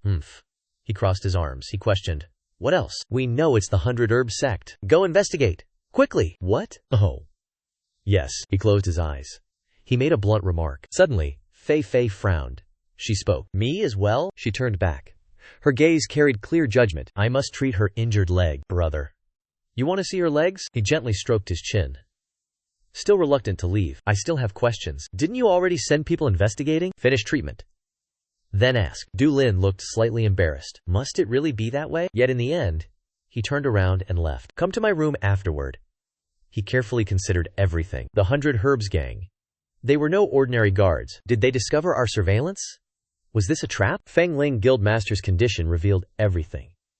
They chased her down to silence every witness. They know about her now. Will she be safe? Night had completely fallen. The second-floor room remained brightly lit. Fei Fei packed away the medical tools. She reported calmly. I have already moved her there. How long until she recovers? She paused briefly, carefully weighing every possibility. Right then, Bing Shu suddenly rushed inside. Chief Guildmaster, the owner of 100 Herbs Hall and 3 attendants, are dead. The report immediately sparked his suspicion. Eliminating every loose end? He paused briefly before continuing. Their bodies were moved into the Water Dragon Pill cellar. As for Elder Julian, we cannot investigate further. The Fire Dragon Corps already took his body away. He instantly shot to his feet. What about that girl? Let's go. Very well, brother. The scene shifted. A dark, damp stone wall appeared. 3 towering men lay upon straw mats. She quietly questioned him. Brother, do you recognize them? Du Lin frowned deeply. That same murderer. Again? Yes. It is the remnant soul map. Zhao Yan lost his composure hearing this. If so, Blade Emperor Demo was his disciple. The connection is critically important. The woman beside him guessed fearlessly. Perhaps the person is within Devil Dragon Manor. Fei then continued. Brother, are you going to Fire Dragon Group? Of course we must go. The next day, a man blocked the gate. He frowned, questioning. Why are you here? Our protagonist pushed him. He declared, Special Task Force, move aside. He stared, slightly stunned. No, wait. Tian Wai Guang Long. Announce it, quick. The outside weather was beautiful. Suddenly, a man appeared before Yunlin's group. He spoke softly. Special Task Force? I am Tong Tian, Vice Leader, Fire Dragon Group. What is your purpose? Our protagonist asked directly. Where is Hu Qi, Medicine Hall Master? He gritted his teeth, thinking. Is this Special Task Force so arrogant? Yulin's gaze sharpened. He stared. The old man jolted from thought. He is not here. Go to Medicine Hall. Information received. Our protagonist turned and left. Impudent. He then turned to his servant. He ordered him to investigate fully. Yes, Vice Leader. He turned to another. How many times has he been so arrogant? The man replied concisely. 3 times now. 3 times? For 3 days. Reduce Water Dragon Dan's meat by 1/3. Lower its quality to minimum. The scene shifts. A small house. Beneath a green canopy. The wooden door was tightly shut, showing silence. Someone's nose twitched, seeking something. Yu Lin led his group to the medicine cabinet. He declared, These herbs smell fragrant. Fei then added, Are these high quality? Probably so. From within, a husky voice suddenly emerged. Apologies for the wait. The person wiped hands clean. Then, a soft greeting. I am Hu Qi. Our protagonist stepped forward. He must see Julian's corpse. The old man raised his brow. My corpse cannot be examined. Dulin then spoke again. You do not want the culprit caught? Yet, the elder was resolute. Can they be captured? Dulin's gaze remained firm. If the old man cooperates. After a moment's thought, he turned. Walked inside. Follow me. His neck broke. Instant death. Fei observed the body. The culprit? Huangla's disciple. She frowned deeply. Calculating something unknown. To learn Huangla's soul fragmentation art. One martial art is essential, she observed, stating her deduction. The fragmented soul claw. It combined soul and fragments. This formed the soul fragmentation art. Perhaps this proof is more precise even than blade techniques. Brother, when will you capture them? Our protagonist eyed the young miss. His tone was annoyed. I said, Someone arrives tomorrow. This will be exhausting. Newcomers need training. They must earn their keep. The next day. Sunlight reflected on white walls. Baikao gestured towards the other. Greet him. This is Grandmaster Lu Xi. The elegant man smiled gracefully. I am Lu Xini, divine marksman. Our protagonist then bowed respectfully. I am Li Dulin. Call me Dulin. Your renown precedes you. His polite denial made the elder smile. Grandmaster, do not believe it. His eyes held clear amusement. Yet, I believe it all. The other quickly interjected. We need an expert now. Your arrival is timely. He gently closed his eyes. Offered a small condition. If you need my help, speak. I am not here to play games. Baikao subtly assessed him. Do not drop your guard. That innocent look is feigned. Dulin remained respectful. Many thanks. I feel at ease. The young master's expression changed. It was subtly strange. That afternoon, harsh sun beat down. Distant clamor echoed. Some people were discussing incessantly. What is happening now? Who will tell me? Guanglong appeared, causing trouble. Indeed. He walked the streets with Lu Xin. We are a special squad. Open the door! Else, we force entry. The door slowly opened now. Our protagonist stood proudly outside. He observed the grand wooden door. Countless footsteps rapidly echoed. Then an annoyed voice spoke. From high above them, this madman. What is he doing here? Tell them. Do not move. Wait for me. Sun Ce bowed respectfully. Yes. Great lord. His face was cold. Serious. He thought. Not ordinary. If too urgent, just abandon. A large hand rose up. He loudly ordered to find Xian Fenglian. As he finished speaking, all advanced. Suddenly, a voice rang out. It caught Yu Lin's attention. What is happening now? Yu Lin and 2 subordinates emerged. He angrily shouted. What is wrong? So early, such chaos. Seeing this, our protagonist smiled. You finally came out? I seek Qiu Yi Mo Dao Huangla's disciple, the elder shouted in shock. You! What did you say? Qiu Yi Mo Dao's disciple? Here? Yu Lin did not falter. He swiftly countered. Yesterday, I saw him leave that place. Then return back. So, Qiu Yi Mo Dao's disciple is inside? What nonsense do you speak? Our protagonist could not restrain himself. He angrily shouted, "I speak no nonsense! Yan Xiong, Zhuo Xiong, enter with me. Anyone resisting, kill them." 3 subordinates hesitated. They gritted their teeth. "You dare!" Yu Lin furrowed his brow. He coldly stated, "Obstruct me. You die." His words infuriated the elder. Yet, concern arose. Attacks swept past like wind. They forcefully charged forward. The subordinates gritted their teeth, then hastily defended themselves. 2 figures were violently flung into rafters. Witnessing this scene, the elder was surprised. "What is this? From where did that arrow come?" Du Lin sighed softly. "Killing them is fine." Lu Xun stood high, slowly replying, "Greetings are due." The elder looked up, questioning, "Who are you to do this?" He bowed respectfully, replying, "I am Lu Xia." The elder's eyes widened in disbelief. Lu Xin's 2 subordinates whispered behind him, "If Lu Xin, then the famous divine archer Lu Xin." Suddenly, a foot stepped forward. A solemn voice then spoke. "What business brings you to our city?" The cold man stepped out. It was Ma Long Manor Lord Tan Fu. Du Lin sneered, pointing behind him. "Lu Xin, the great hero, is with that special team?" The manor lord's voice held surprise. "What? Lu Xin, the great hero, why?" He looked at the elder calmly. "The pillmaster specially invited him to aid our team." Tan Fu angrily pointed. "You wish to search my manor? Tell Bok Thao to come directly." His demeanor exuded confidence and arrogance. "He is quite busy. Once the culprit is captured, we leave immediately." "Do you wish me to destroy Ma Long Manor?" The elder raised his hand, commanding loudly. "Why are you standing there? Stop them now. I will settle with Bok Thao." Tan Fu stepped forth, full of majesty. His subordinates followed. "This is Ma Long Manor." Du Lin chuckled with disdain. Instantly, countless subordinates appeared behind him. "Fine. Come forward then." Some nearby figures seemed to be prying, whispering. Sensing something, Du Lin's eyes narrowed warily. Without delay, he shot forth. The fugitives were Qian Fenglian's scoundrels. But Tan Fu blocked Du Lin's path, denying his wishes. "Where are you going?" Their hands clashed. Invisible force erupted, both flung far back. Du Lin clicked his tongue, saying, "Wan Lai, stop him." Sun Fu quickly intervened. "Don't you dare." He glared intently. A dense attack surged towards Sun Fu. He gritted his teeth. Anger furrowed his brows. Lu Xing raised his bow. He prepared the next attack. His subordinates advanced, one by one. But Du Lin rushed fiercely. "Where are you rushing?" He unleashed spiritual power. 2 hands struck. The attack flew. Du Lin easily dodged with a parry. The situation worsened. Both quickly fled. "Damn it!" He raised his hand. Such a nuisance. White-silver spiritual energy manifested. A predatory beast. Its power terrified them. A great explosion. Everything flew. Du Lin observed slowly. A delighted smile. Hands covered in dirt.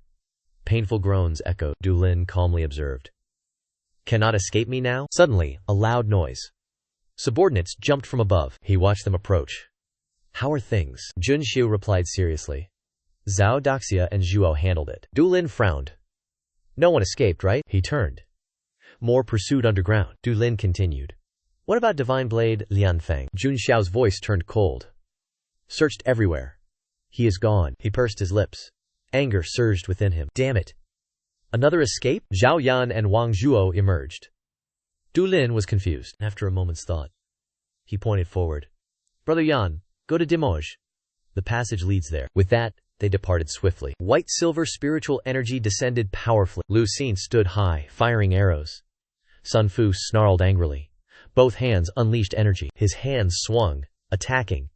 Eyes filled with indignation. Terrifying power overwhelmed Sun Fu.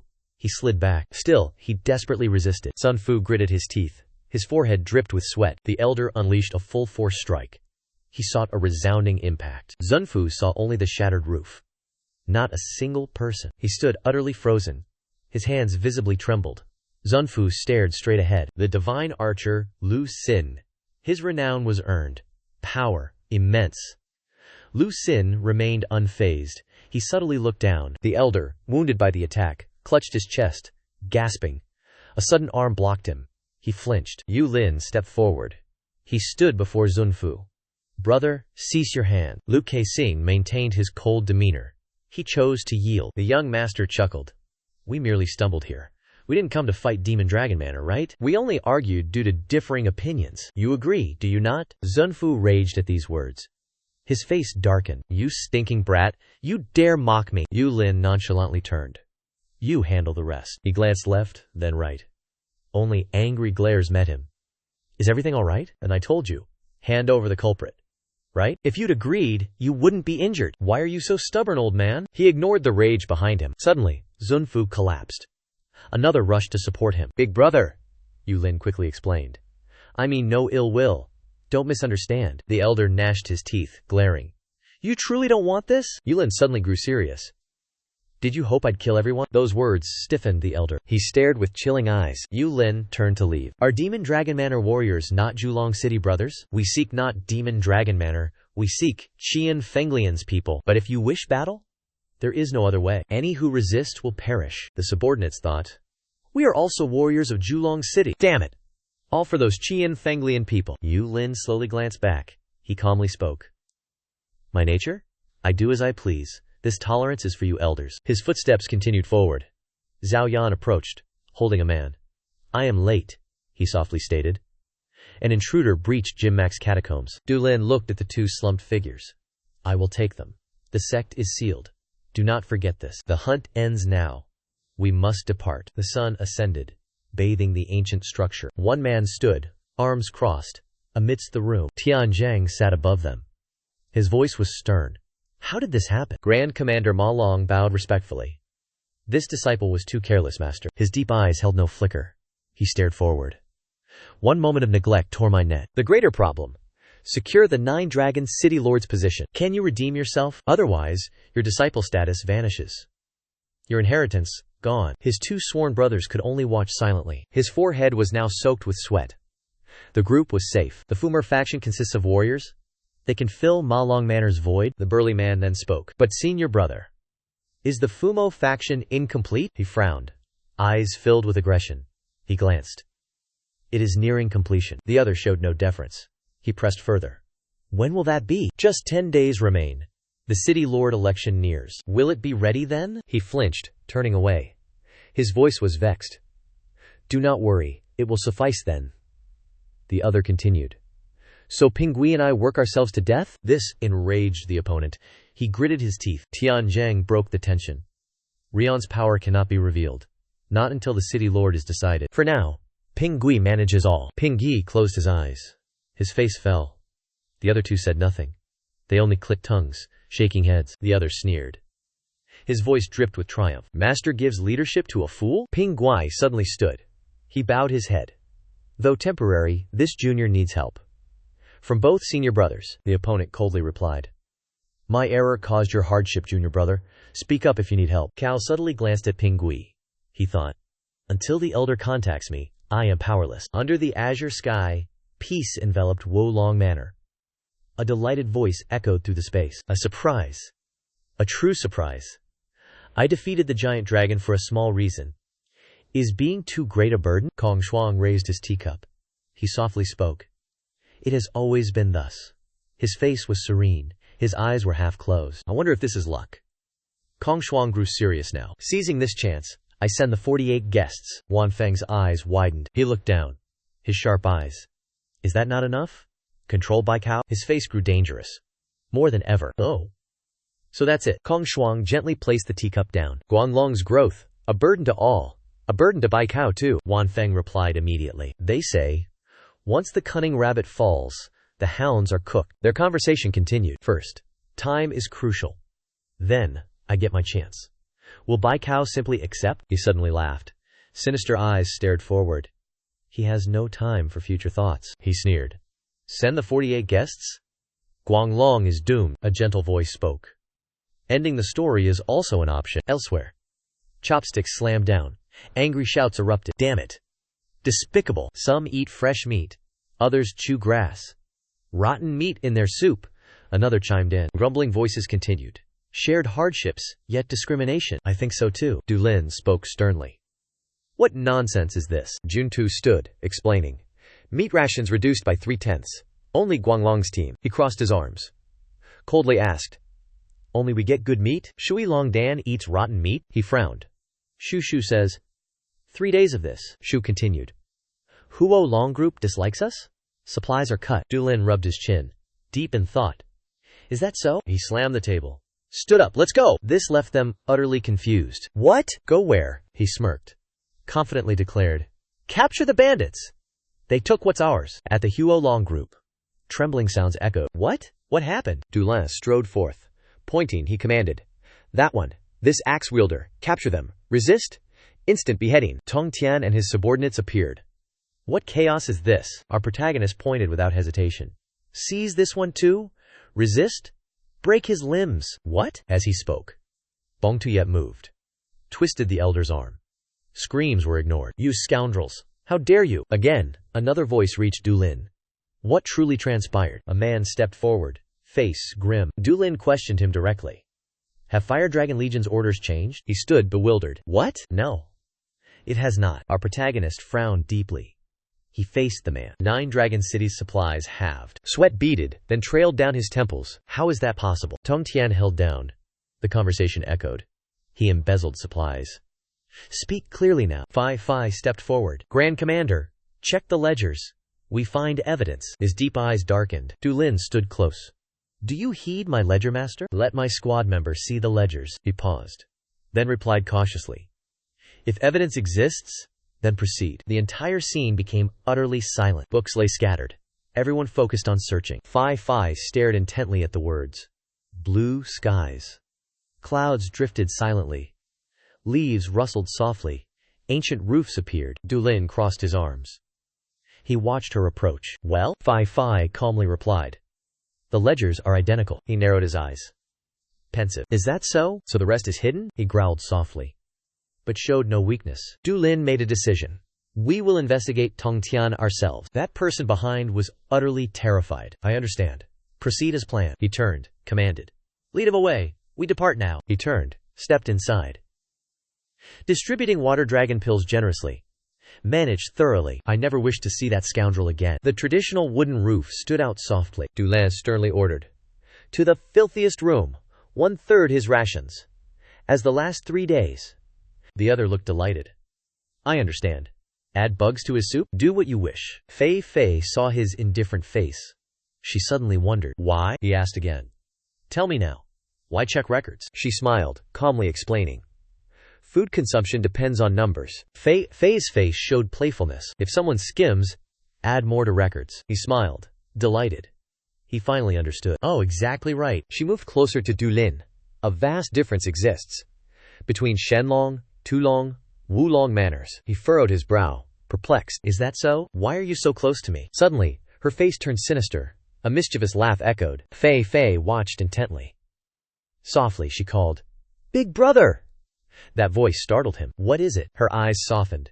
Her face flushed red. Suddenly, Bong Tuyet ran over, shouting, Grand Chief! Dulin quickly retreated.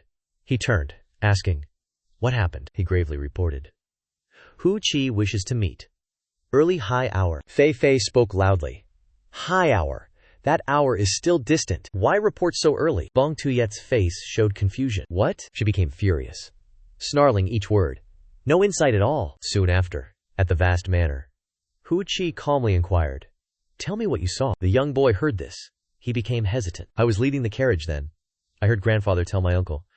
Transport the medicinal herbs carefully. If anything goes wrong, everyone will die. Both fell silent.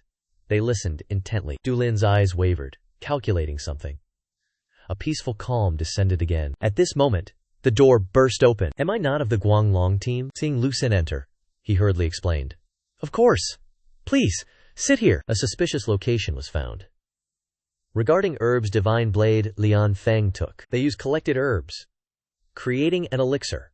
It unlocks human potential. Ling Dong frowned, asking again. What if a peak master uses it? He softly explained. A first-tier master takes it. They become peak masters. That's about it. Lu Xin grew very serious. How many are there? Beside Li Dong, he gritted his teeth. Damn it! He thought for a moment. Then indifferently replied. Around 100, I guess. In a flash, the space plunged into silence. Suddenly, Dulin jumped up. Go tonight, another reminded. They will watch us. He chuckled softly.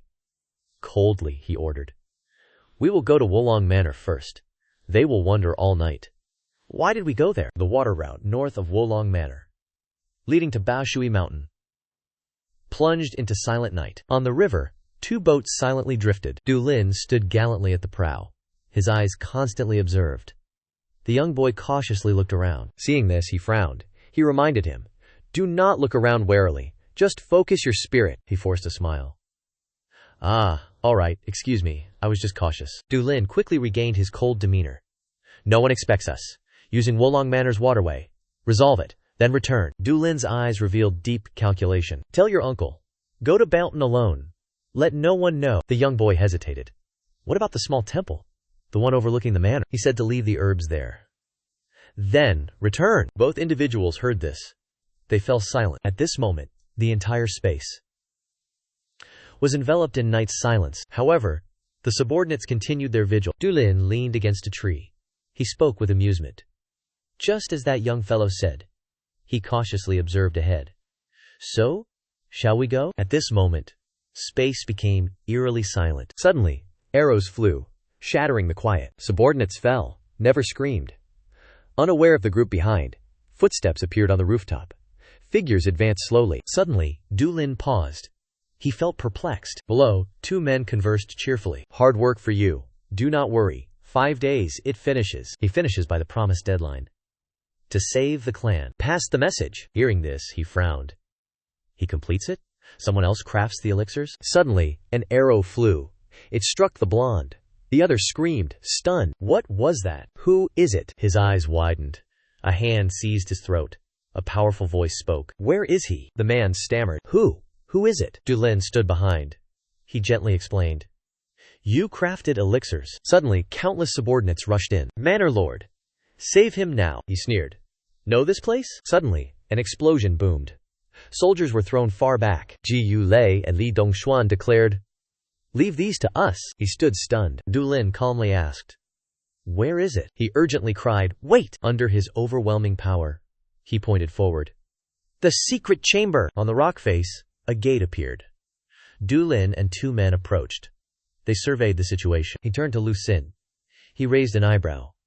"If anything goes wrong, I will scream. Each time, break this man's limbs." He sweated profusely. He stammered.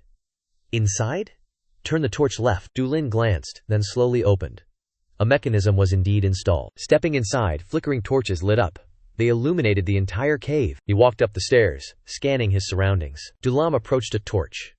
He turned it left. Just as predicted, another door appeared. Du Lam pushed the door.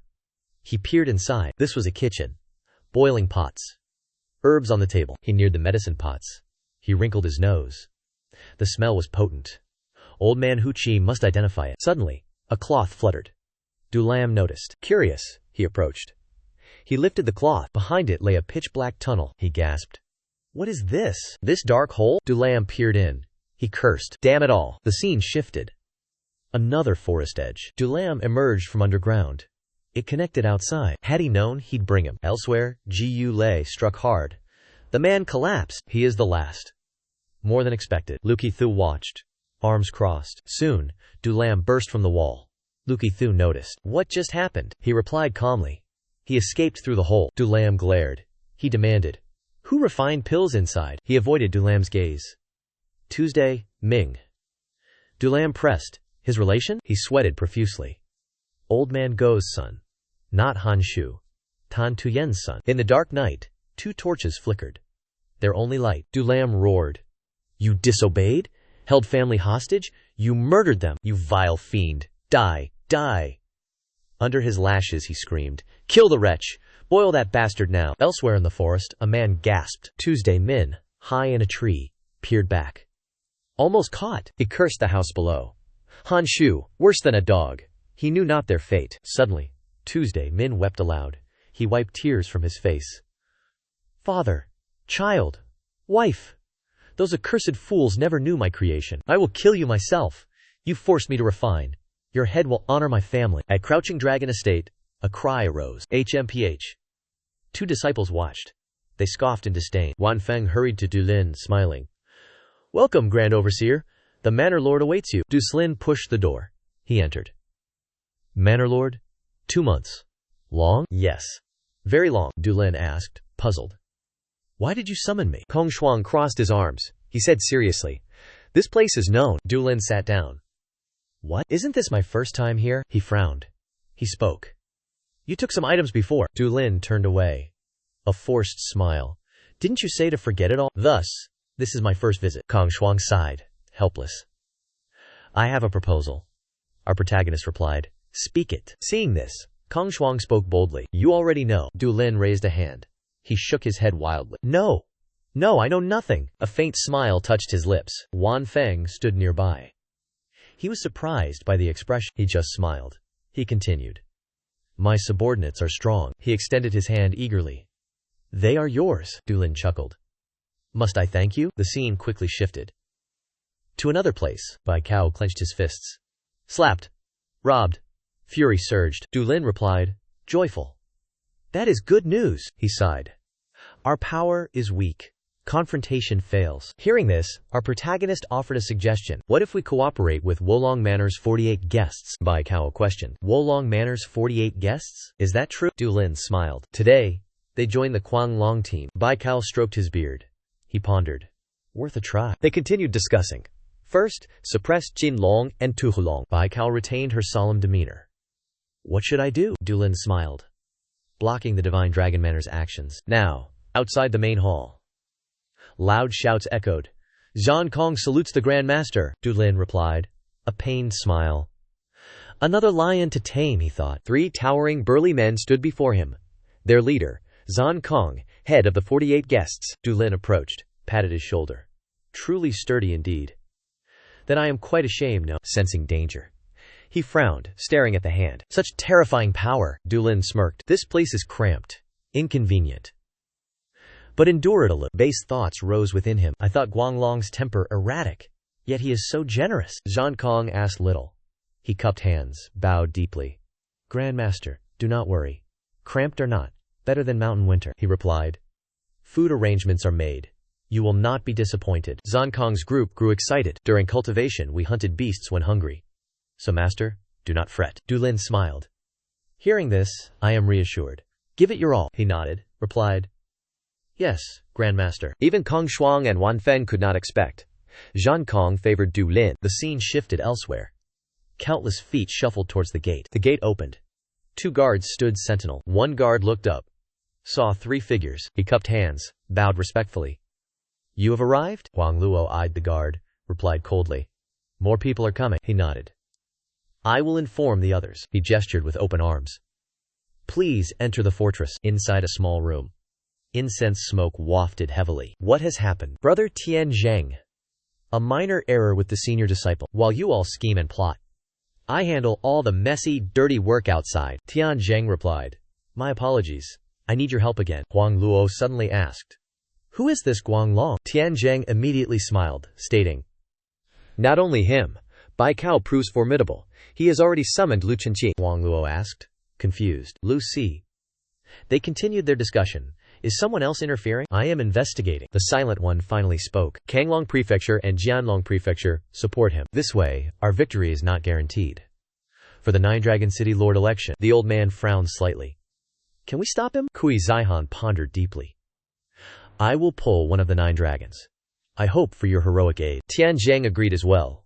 If successful, you gain Luoyang's regional rights. Huang Luo showed his displeasure. He remained completely silent. Scene shifts to the Dragon Hall. Bian Wei tasted the small spoonful. He stroked his beard, carefully feeling the medicine's effects. Suddenly, something became clear. He was startled. Could it be? Du Lin hastily asked. Is it a demon elixir? Bian Wei slowly replied. This is more a spirit elixir. He held the medicine tube. It resembles a demon elixir, but it holds pure spirit qi. It can reduce internal energy consumption, Du Lin exclaimed. Understanding. A thought quickly flashed. What kind of pie is this? Just live humbly. Luck arrives. Scrape the furnace bottom. Collect residue for 1 or 2 uses. Du Lin returned to the main point. Do you know how to use it? Bian Wei replied. Use it every 2 days. A tiny, fingernail-sized amount. Du Lin smiled calculatingly again. This small amount allows 50 uses. His next words shattered Du Lin's schemes. Using it over 5 times?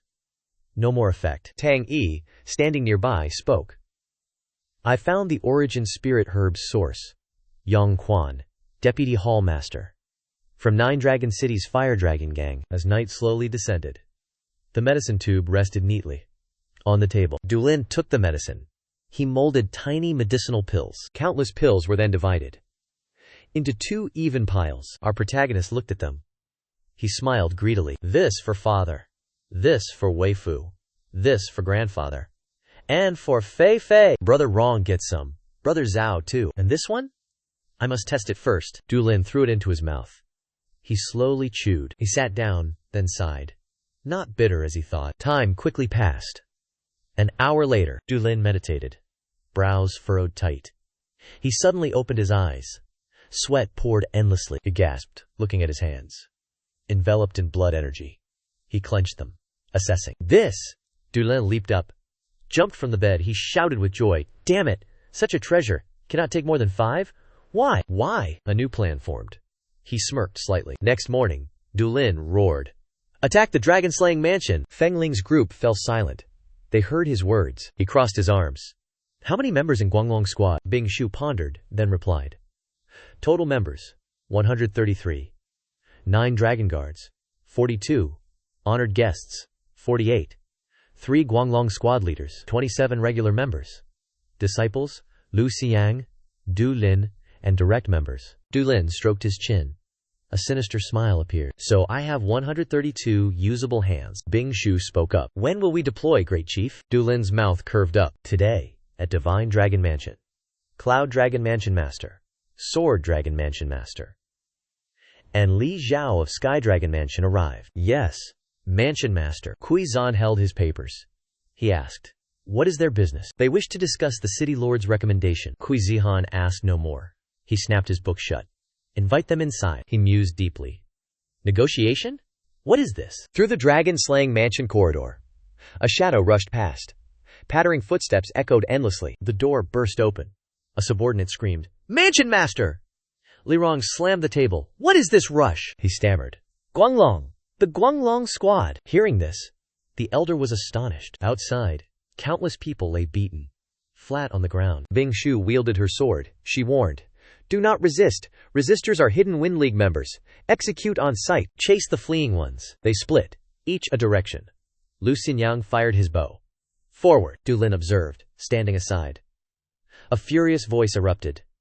Behind him. What are you doing? Li Rong strode forward, enraged. He gnashed his teeth. Du Lin turned, calmly replying. We hunt Qianfeng Alliance spies. Endure just a little longer. The old man was astonished. What? What is too long a state to you? Du Lin returned to his work. Fugitives or resistors face execution. The old man gnashed his teeth. You dare? Li Rong roared. Charged.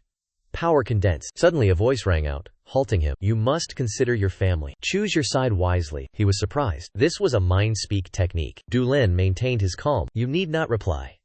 Qianfeng spies are nearby. Li Rong thought. He knows this too. The young man continued. If resolved, send men to Guixiang Tower, Shu Hour. The old man sighed. Truly a monster. Du Lin shouted. Great hero Lu Xin. Lu Xin looked puzzled. He turned, pointing. Over there. Over there. Lu Xin followed his gaze, silent. He drew his bow. He fired 3 arrows. Swift. Du Lin was surprised. Oh, has the medicine taken effect? I can see the arrow's path. 3 fleeing men were struck. They collapsed. 2 men scaled the roof. Walls. Great hero Lu Xi. There, every shot found its mark. Those 2 could only cry out, helpless. Du Lin couldn't help but marvel. Qi-controlled arrows. Amazing! He then glanced at those behind him. He walked casually, hands clasped behind him. Qianfeng Lian's spies were certainly numerous. 2 subordinates stood silent, seemingly terrified. Du Lin looked at them. Time to confess now? They said nothing. Sweat poured down his face. His hand gathered spirit qi, awaiting ambush. Lu Xini quickly detected something amiss. Du Lin turned. He launched spirit qi. To kill. The projectile neared. He easily dodged. An arrow struck another's brow. Lu Xin shot again.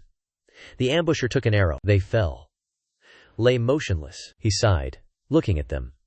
Should have confessed. Li Rong stood frozen. As if dead. The scene shifted quickly. Du Lin distributed small bags. Everyone received one. Even the handsome man. Jun Tum picked up his bag, confused. What is this? Du Lin explained. Use every other day.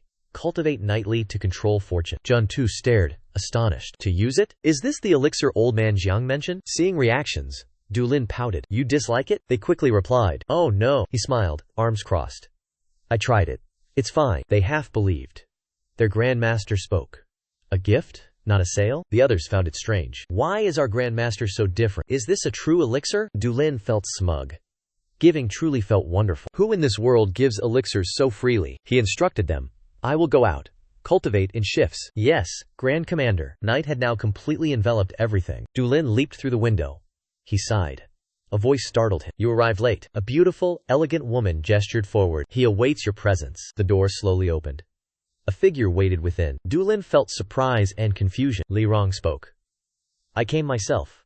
Are you surprised? Have a seat. He sat, unreserved. This situation surpassed Su Er's. He sighed. No choice. Acted secretly. Alone. I am Li Rong. Dulin wondered. A sect? Yet he comes secretly? Distrustful? He stared, snarled. What do you want? Dulin smiled. When forced left, offer your right. He asked. Surprised. When proceed? He replied. Must we wait? The prefect lives normally. His final decisions sway all. He pondered. All blades target Dragonfell. How can this be stopped? Dulin proudly declared. Glorious dragon team feasts twice at Dragonfell.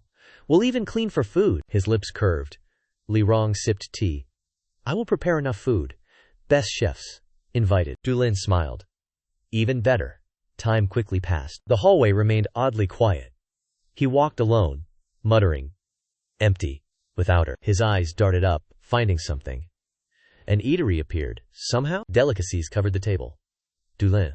Good wine. No honey water. The snacks are delicious. True Nine Dragon City specialty. I must bring my team here someday. He raised his cup. A voice spoke from behind. Guanglong is insane.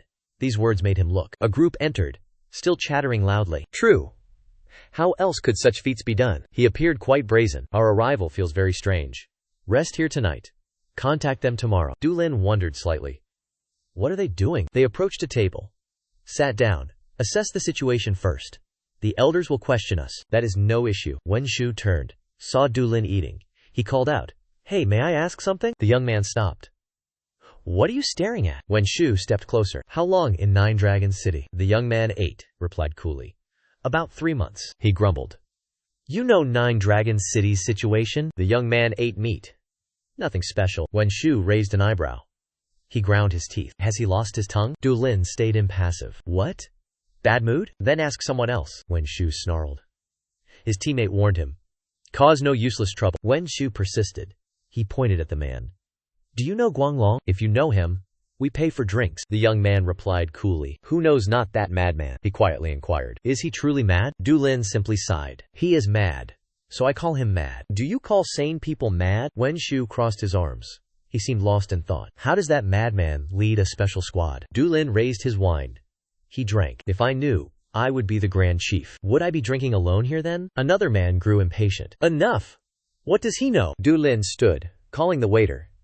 He pointed at Wen Shu's group. Waiter, my tab covers these patrons. Then he calmly exited the eatery. Someone whispered.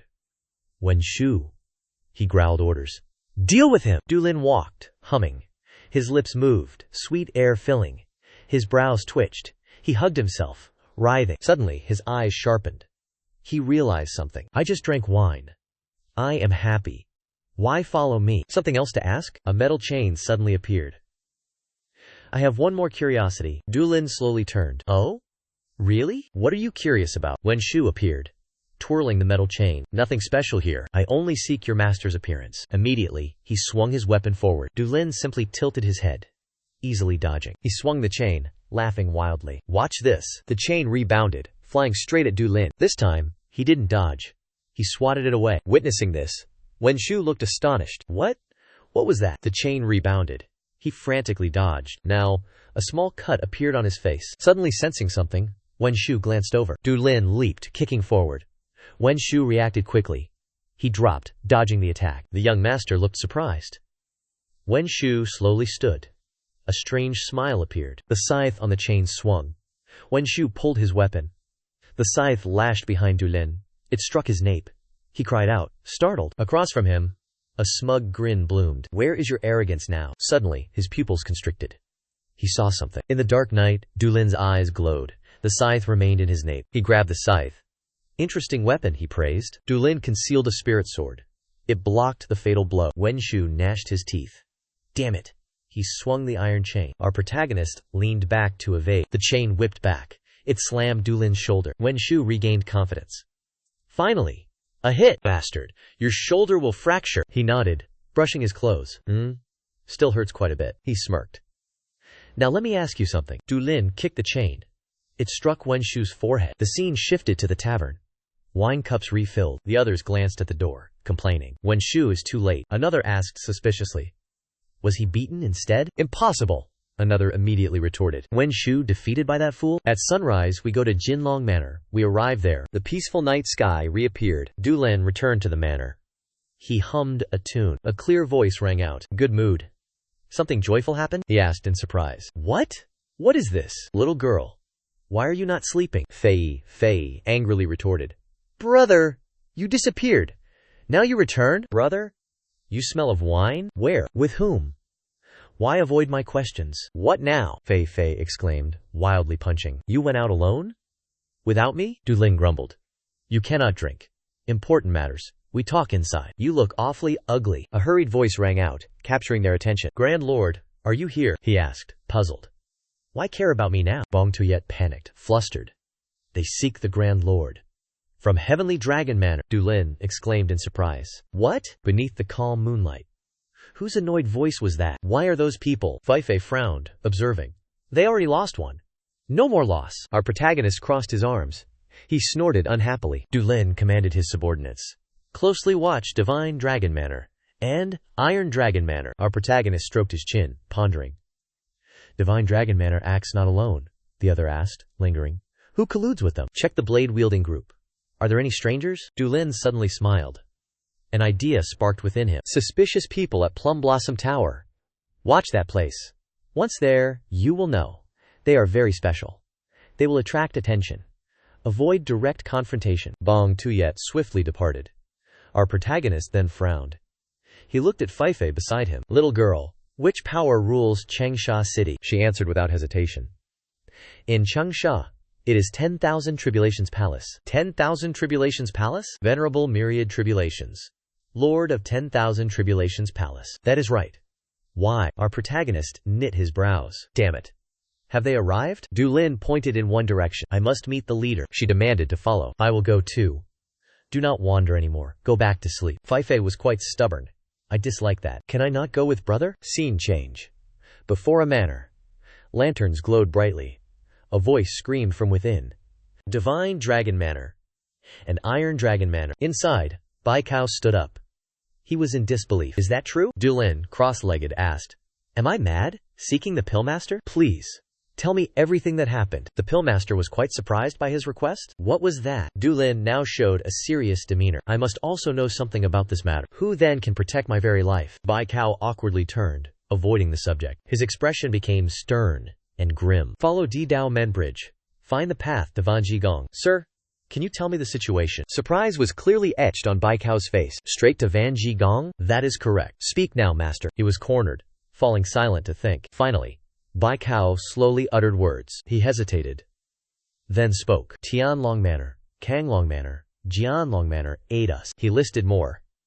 Kai Tian and Taishao will aid us. Dulin mused. Kai Tian, Divine First Emperor Baoguang. Tishu, Demon Hand Chu Tian. Impatient, he asked. When do they come? The reply. Taishao soon. Kai Tian later. Dulin cursed inwardly. Just gather all and fight? The story faded into night. A new day dawned brightly. A group slowly advanced. 4 armed, on the main road. Behind them, a shadow watched from a crevice. He intently followed their every movement. What are they doing? Targeting Guanglong? Just then, a teammate approached, asking softly, How goes it? His gaze fixed, he replied, Nothing special yet. Both silently watched the 4's destination. But here? In this place? That person again came to observe. Several figures entered the manor. Both smiled at this.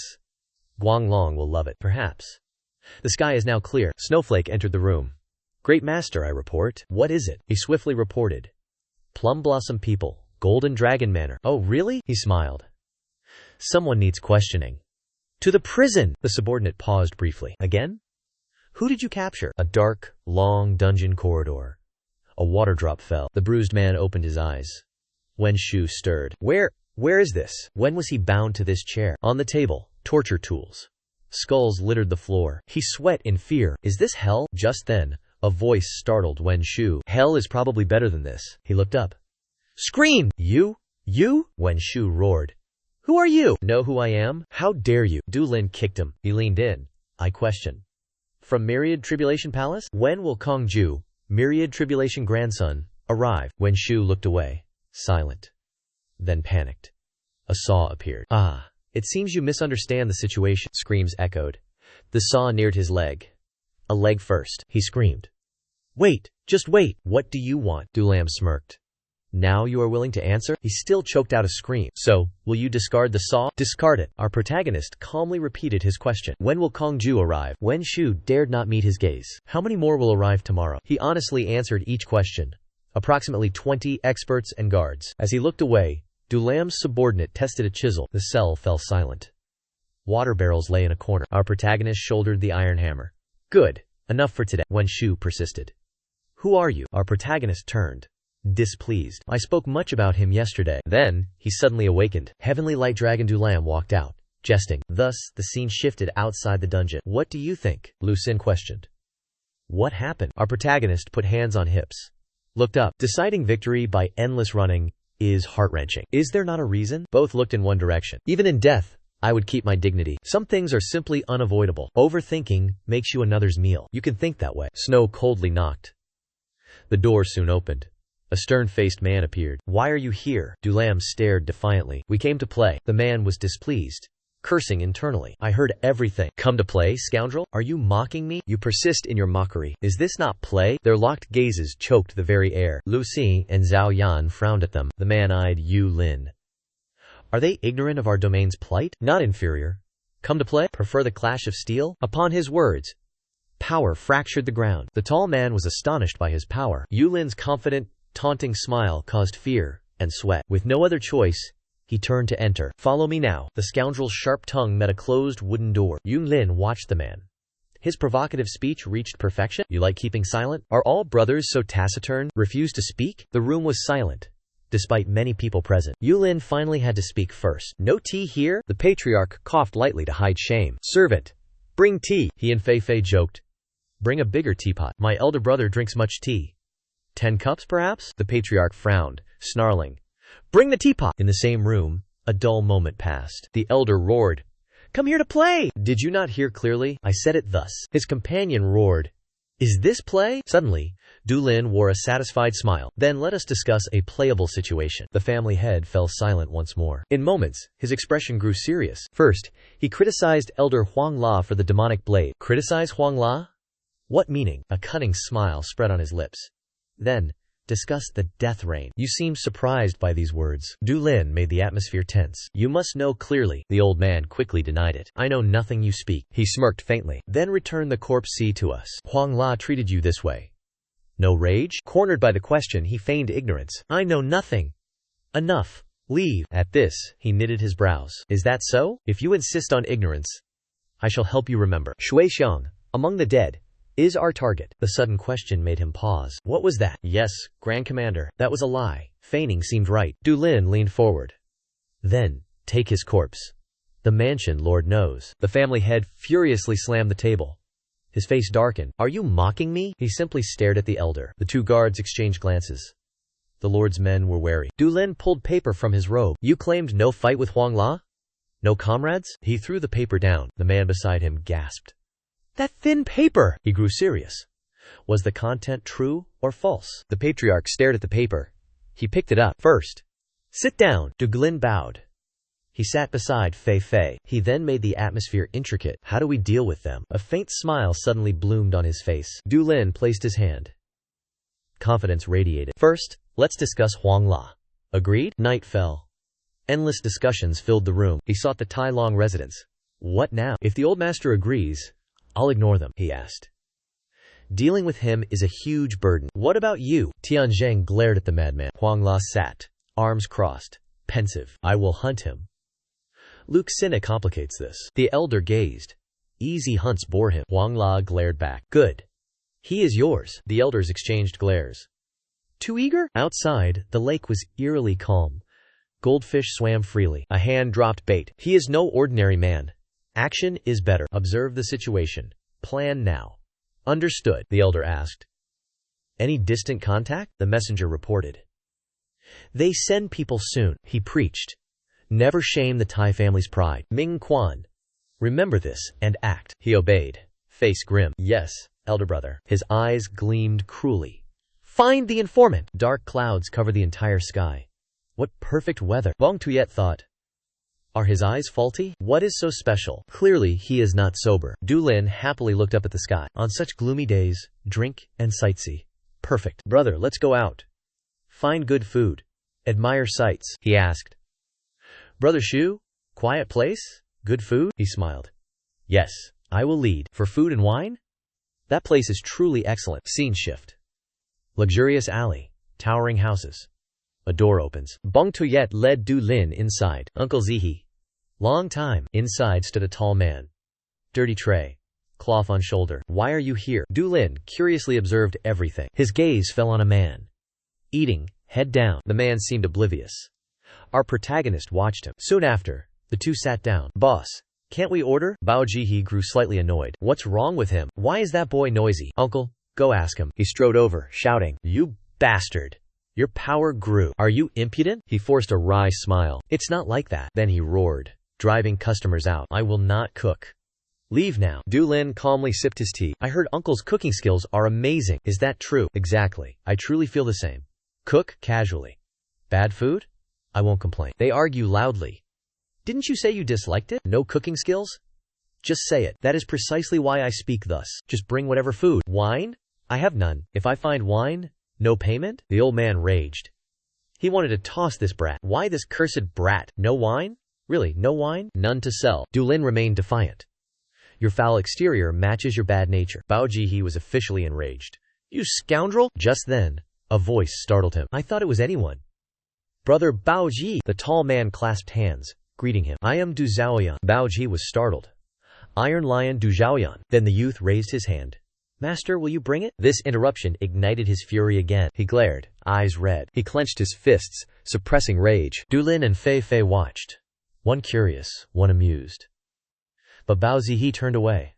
I met Iron Lion, that's why I brought it. Not for your sake. The youth scoffed, truly speechless. No food worth expecting. Let's enjoy the wine. He entered the kitchen, drawing curtains.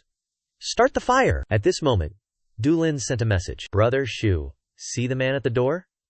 Hui Ming quietly cleared the table. If he leaves, quietly pursue him. Bring him back. That is Hui Ming, creator of the restorative spirit potion. Hui Ming calmly ate, but his eyes were vigilant. As they exchanged whispers, Bao Jihi shouted, Youth, come plate these dishes. Half an hour later, the table was a battlefield. Chopsticks rested on empty plates. Bad food. Too much eaten. Bao Zihi brought water, silently cursing. That scoundrel ate most. He picked his teeth. The mockery continued. Good food. Truly found at Qinghe Tower. I want Qinghe Tower. The chef, they say, cooks exquisitely. Where is Qinghe Tower? Lutzin wiped his mouth, smiling at him. I truly ate well. This appeased his short temper slightly. Fortunate you enjoyed it. Zhao Yan introduced him. This is Lu Ci, the divine marksman. Hearing his name stunned Bao Zihi. Divine marksman Lu Ci? My apologies for the delay. I am Bao Zihi. Lu Ci smiled serenely, speaking. It's been ages since such a meal. Praised, he was pleased. His gaze shifted to Du Lin. Anything amiss here? Why is that brat with him? Out of curiosity, he whispered to Zhao Yan. Yan Ji. Who is that? My younger brother, Du Lin. He was somewhat surprised. It is Du Lin? He suddenly turned, shushing. Speak quietly. You alone know. Bao Jihi crossed his arms. What annoyance. Even if you are that madman, Guanglong. He paused. He saw the arrogant face. He thought, Damn, Du Lin! This is Guanglong. Amidst jokes, Du Lin grew serious, looking back. Hui Ming stood to leave. He glided past their table, silently. Du Lin signaled, Action! Brother, follow him! Outside, the sky remained gray and cloudy. That person walked slowly on the empty road. He carried his satchel. Slowly, he blended into the crowd. Then Hui Ming turned. Into a small alley, he reached a house. Pushed the door open. Stepped inside. Bong Tuyet quietly watched from a corner. Inside, Hui Ming followed a woman. She led him, looking uneasy. The maiden has finished her task. Rest at ease, master, Bong Tuyet observed from the side. Better to capture him inside. A moment later, he slightly pushed the door. It opened a crack. He stood at the door. Peered inside. Bong Tuyet was shocked. The room was empty. No one. He was gone. He reluctantly turned back. I missed him. Du Lam sat contemplating. He had many hidden spiritual arrangements. Where did he go? Bong Tuyet eyed the man.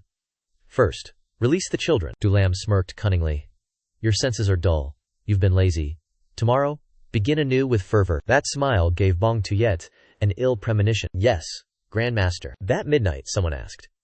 To Golden Dragon Manor again? Yes. Something needs investigating. Du Lam pointed to a green jar. Fei just opened it. Wait, do not apply that. Your identity will be exposed. He watched her, worried. She took out a mass of cream. So, another ghost disguise? She looked at him, amused. Your radiant dragon is too famous. Without this, they will recognize you. Come on. Give me your face. Du Lam, sweating, raised his hand. He tried to stop her. Wait, hold on. Away. He grabbed a white cloth. Can I use this to cover my face? Then apply makeup here. She seemed annoyed. But she indulged him. All right. Turn around. Let me tie it. Fei carefully tied the cloth. She admired her masterpiece. The mirror reflected a pale face. 2 eyes. Blood-red tears. How is it? Impressive, is it not? Brother, are you pleased? Is this acceptable? Meanwhile, Du Lam fixed his uncomfortable mask. Stranger than before, right? Fei bid farewell. Brother, travel safely. I will watch your room. Du Lam gave a serious look. It is late now. Stop causing trouble. Go to your room. In the inky darkness, a figure bounded. Across rooftops, Fei watched with puffed cheeks. Du Lam glided through the night, fast as wind. But he knew not. A red inscription graced his hair tie. I am Fei's property. Moments later, he reached a grand house. Inside, a man carefully took a book from a shelf. Feng Zhong studied the book intently. He carefully turned pages, examining the contents. Suddenly, a voice echoed. Right behind him. Greetings. Feng Zhong spun around, filled with fear. Who is there? Before he saw the newcomer, 2 strikes hit his neck. Feng Zhong slumped to the floor. Against the bookshelf, Du Lam, masked, crouched. On the windowsill. Keep silent. I will unseal your acupoint. But if you scream, he gritted his teeth in fear, staring at the figure. Then bowed, a low growl. His acceptance. Du Lam shot out a chi thread. His acupoint was instantly unsealed. Du Lam spoke slowly. You know much of Myriad Calamity Palace. And Changsha, tell me something. He turned his head, avoiding the gaze. What do you mean? Our protagonist shook his head. Then you leave no choice. Another chi thread flew. It struck his side. His body trembled. Feng Zhong gasped, eyes wide. He clutched his stomach, swaying. Pain bulged neck veins.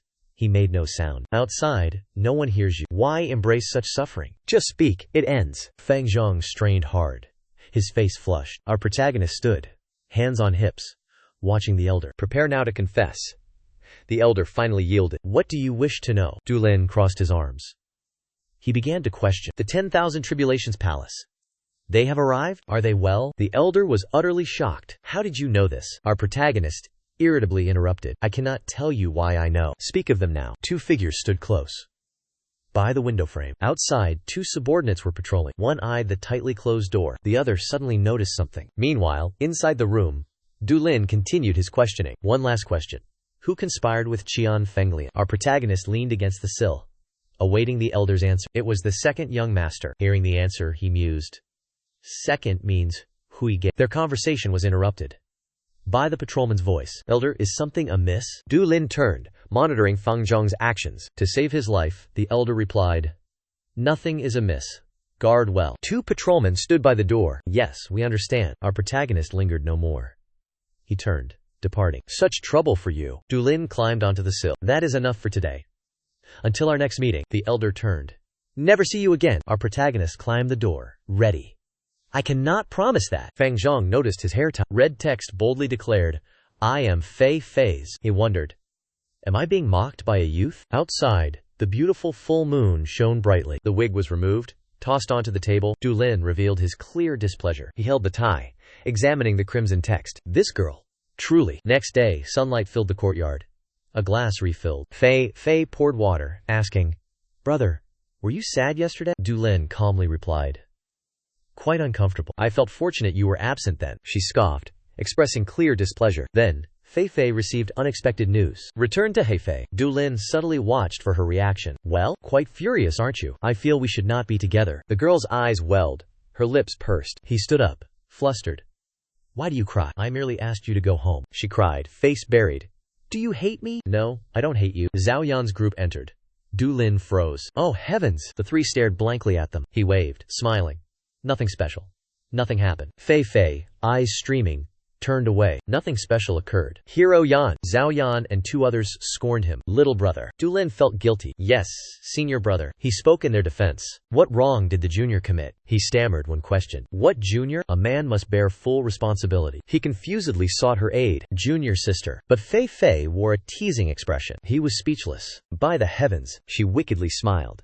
Then asked, return to us, senior brother? Just then, a subordinate rushed forth. Grandmaster! Grandmaster! We found Hui Ming. Hearing this news, he smiled. Really? The scene shifts outside the capital. A lone figure walks along the road. Hui Ming walked, cautiously observing his surroundings. He glanced about with high vigilance. Who was chasing me yesterday? Was it an enemy or merely common bandits? Ahead, a small alley with a welcoming flag. Welcome inside. Hui Ming entered, chose a spot, placed his belongings. Bao Zihe served tea. Today's last guest? What will you order? He smiled. Yesterday's food was superb. So I returned. Oh really? He turned to the kitchen. He would check ingredients, then recreate yesterday's dishes. But a third person suddenly appeared inside. Greetings. Du Lin, sword on back, enthusiastically greeted them. Bao Zihe showed no joy. The owner dismisses guests. Shop closed. Du Lin calmly replied. It is still daytime. Customers arrive at night. Why close now? Bao Zihe firmly refused. Ingredients are low today. I served 10 guests. You are the 11th. The young master persisted. I arrived regardless. He cut him off rudely. I will not see you out. Watching Bao Zihe leave, the young master smiled slyly. He turned to ask politely, may I sit here a moment? He continued to tease the owner. Guests mean pouring tea, right? Shop closed already. Du Lin frowned. Because of yesterday? Old man, such narrow mind. My heart is wider. Not like your bulging-eyed anchovy. So do not worry. You saw an anchovy? As he finished speaking, something flew swiftly. Right before him, a bulging-eyed fish thrashed. It lay on the table. Look at that anchovy. Du Lin felt annoyed. This old man! Moments later, 2 dishes arrived. He folded his arms, criticizing. Why such a difference? Bao Zihe pointed. Food is served to you. Why speak so much more? Dislike it? Do not eat. Yesterday's food bill. You must pay today. Du Lin smiled. Do not worry. I will not default. Then his gaze shifted toward Hui Ming eating. The young master spoke suddenly. Is it delicious? Hui Ming chewed and replied. Yes, truly delicious. That is good then. After such troubles you need good food. Where did you crawl from that cave? I could not find you. The question silenced Hui Ming. He continued to press. Why enter Nine Dragon City if you escape like that? Finding you will not be easy. A deluge of questions startled Tuesday Min. Who are you? Elsewhere, a figure rushed the mountain path. He cupped hands reverently. Wu He, Hydra Dragon Squad leader. Your group reached Wuchang. Du Lin stood, arms crossed. Guards lined behind him. Is that so? A cryptic smile now bloomed on his face. From afar, a group approached. A white-haired elder led them, his face stern. The man in azure robes was Hangzhou. Du Lin sat on the rock, laughing. That's Hangzhou? The 10,000 Calamity grandson? His voice attracted the elder's gaze. So famous? He doesn't look impressive. Lu Xing was slightly flustered by these words. Hey, you! Hangzhou's furious lackeys gripped weapons, glaring. Who is that bastard? The young man's face showed clear triumph. Hangzhou tilted his head, giving a cold stare. Seeing this, he jumped from the rock. Alright, should we wait for our guest now? Lu Xing thought. What is this young friend thinking? A stone skipped fast across the water. It bounced several times. Du Lin joyfully skipped stones over 30 times. Zhao Yan and 2 others watched him. What is he thinking? Is he a child? He ignored his rear, happily gripping another stone. Suddenly, a voice rang out. Du Lin was startled. May we speak? The stone dropped, splashing water everywhere. Damn it! Du Lin glared at the rude interrupter. Oh. The other group also noticed them. He pointed at the 3 newcomers. You made me fail. The leader cursed inwardly. This arrogant fool, he provoked arrogantly. Killing you is no issue. He heard something utterly beyond belief. His attitude enraged them. They charged simultaneously. Go forth, kill them! Du Lin smirked. Your strength? Is it enough? Their group stood, eagerly preparing for battle. The leader leapt at Du Lin. His power surged forth. Auras collided directly. His opponent struggled immensely. Dulin remained unaffected. Remarkable endurance. Soon, he was sent flying. He rolled back, continued defending. He grit his teeth, cursing, then stomped down. The leader's aura surged skyward, challenging Dulin. Rocks lifted into the air. Blame your father for poor discipline. This insult deeply enraged Dulin. What? His reaction briefly paused the long-bearded man. Dulin instantly slammed him. Both the elder and Lu Shu watched, stunned. A fist targeted his throat. He angrily flung him aside. How dare you involve my father? Dulin became an unbridled horse. No more words needed. Lu Shu tried to intervene. Wait, young master. Calm down. But he savagely attacked him. Hangzhou's men drew weapons. They charged. Damn that arrogant fool.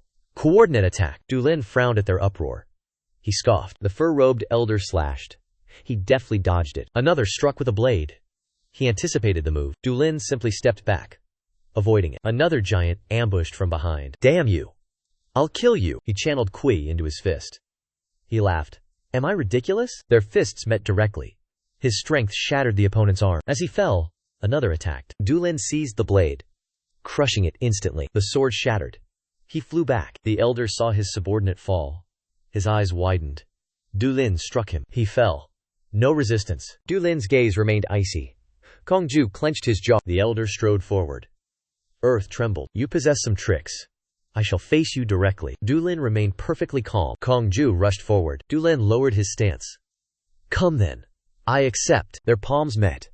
The ground erupted violently. The elder stared at his bruised hands. Hangzhou clenched his fists. Dulin met his gaze. Lu Shu stepped between them. Wait, great master. We were talking, right? Can we talk like this? Dulin pointed at Hangzhou. They attacked my father! I know your feelings for your father.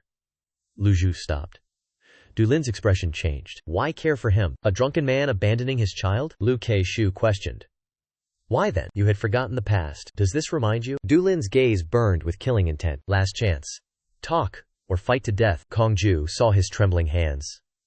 He decided to speak. Who are you? He introduced himself. Dulin? Lu Shu turned. Heard of Heavenly Outer Dragon? Hangzhou looked shocked. Heavenly Outer Dragon spoke. The elder gazed at the furious youth. This one is insane. The elder spoke first. Did you truly summon us for discussion? Dulin remained indignant, mocking them subtly. Do you not trust mere humans? Living 50 years, discerning trustworthiness is easy. These words ignited the elder's wrath. What? You truly are Lu Xin. Please, calm yourself. Zhao Yan stepped forth, interceding. Brother, enough. We came to converse, no? Elder brother, forgive me. Hangzhou eyed the newcomer, pondering. Another one? Suddenly, Dulin spoke. What is your plan? Hangzhou swiftly replied. We can discuss.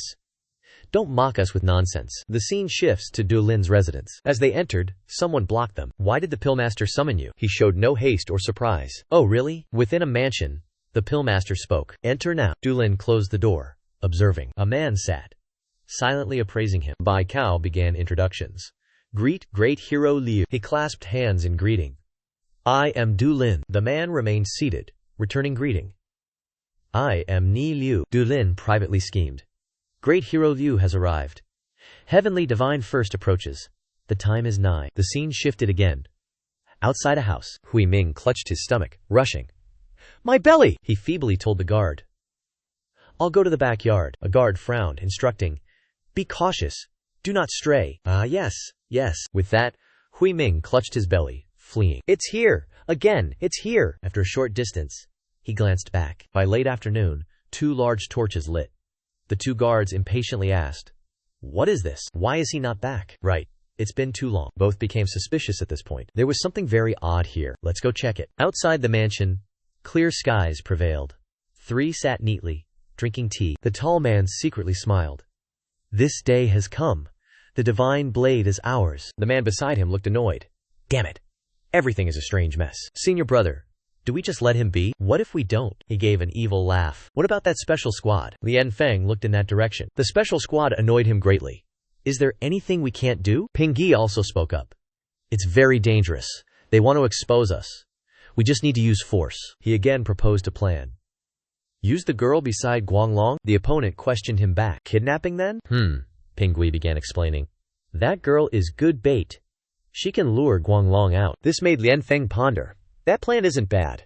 If done well, Guanglong dies. The scene shifted outside again. The weather was truly wretched. Thoughts drifted like snowflakes. Last time, dark clouds appeared. They called it good weather. Does Guanglong like clouds? At this time, Yu Lin was cheerful. Is everyone assembled now? The crowd behind answered in unison. Yes! Great leader! Yu Lin raised his arm. Excellent! Let's go now. Today, we catch a dragon. Before a mansion, they were blocked. What is the matter? The young leader went straight to it. We are here to seize Huang Ma, the other person asked back. Huang Ma, the elder's attendant? Surely you already know. The man made the air tense. What if I don't surrender him? Yu Lin scoffed. Is the Divine Dragon Mansion truly so formidable? Even special investigation teams failed. The provocation successfully unsettled the man. Who are you? But a voice halted his steps. Kong Ji. Step back. A stately figure stepped forward. Acknowledged. Big brother. The young master frowned. Finally appeared. Kui Zaihan. He was displeased by the taunt. You came to seize Huang Ma? Pity. I haven't seen him. Du Lin faced him. He was here before? No longer? Kui Zaihan slowly spoke. Want to search? Then search. Bury your head deep. Still, no finding him. What a true shame then. With that, he ordered their departure. Understood? Then leave. The young master frowned. He stared intently. His junior brother gestured loudly. Didn't you hear? Leave! This is no place for madmen. Get out! Kui Zan looked down upon the young master. I know you work hard. You misunderstand today. Du Lin spoke sternly. Snowflake. What is Huang Ma's crime? He spoke gravely. The crime. Harming Elder Zhulong Wudi. The two were stunned by this shocking news. Indeed, that is so. Shall we speak seriously now? If you obstruct investigation, I'll suspect Divine Dragon Mansion's motives. He was annoyed. When did I obstruct? Du Lin sighed. Then, how fortunate. He coldly glanced. Investigate yourselves. That is your duty. Du Lin smiled. Very well. We know what to do. A moment later, the group departed. The old man led, explaining the path. He left this morning. You cannot meet him, Du Lin replied. I must meet him. No other way. An empty room? We will see. The old man sighed. Enter without the master present? Du Lin remained unfazed. Who said we couldn't? He raged. They call you mad. You are impudent. Behave like a lunatic. Do what you wish, scoundrel. Du Lin's mouth curved upward. If you insist upon this, then everyone here, not one, escapes. Drag them all out. Resist? Show no mercy. Kill them. The old man profusely sweated. What madness are you performing? This mad, despicable wretch. Du Lin chuckled with glee. Did you not say to act insane? Forgotten already? So soon? Are you so forgetful? The old man, unable to endure, raised his staff. Damn you. Let's see your arrogance now. Du Lin was quite surprised by his attack. The old man roared. He swung his staff, leaping. I will shatter your limbs. The middle-aged man saw his subordinate. He raised a hand. The staff struck down fast. But the next event terrified the old man. Du Lin easily blocked his staff. He gave a cold, mocking laugh. You nasty old man. His attacker was shocked by his power. Du Lin narrowed his eyes. He struck the attacker's gut, causing great pain. The attacker bounced several times. He then slid, unconscious, on the ground. He lay unconscious at Du Lin's feet. Kui Zan watched helplessly, utterly powerless. On this side, one burst through a window. Snowflakes pursued, weapons drawn. Where are you fleeing? The man calmly glanced behind. He unleashed a sharp swordlight. The two pursuers froze. A swordlight fortunately blocked the attack. It diverted the blow. The old man was surprised. Who parried my sword, Kui? Du Lin severed the head. Kong Teng gasped, mumbling. Soul-snatching claw. Instant death. He gazed back coldly. Kui Zan. No ill repute. I will not accuse you. Whatever the reason, escape this matter, unless you wish death. He seemed to grasp his intention. The scene shifts to a grand mansion. Guards lay defeated across the corridors. A door burst open. Du Lin kicked it down. His subordinates then streamed in. Only an unguarded door lay before him. Is there a secret passage? Destroy everything. Cut pillars. Demolish walls. A hidden path must exist within. The room shook instantly. Then violently collapsed. Dust and smoke erupted. His subordinates gaped in utter shock. The mansion collapsed. What game is this? Kui Zaihan frowned. That madman destroys everything. Never stopping. Evening falls. A distant house lights up. Silence reigns on the second floor. Tian Zheng stroked his beard. He destroys absolutely everything? His strategic mind remains unfathomable. Kui Zaihan replied irritably. He must not wreak more havoc. Brother, can we use force? He narrowed his eyes, pondering. His growth was too smooth.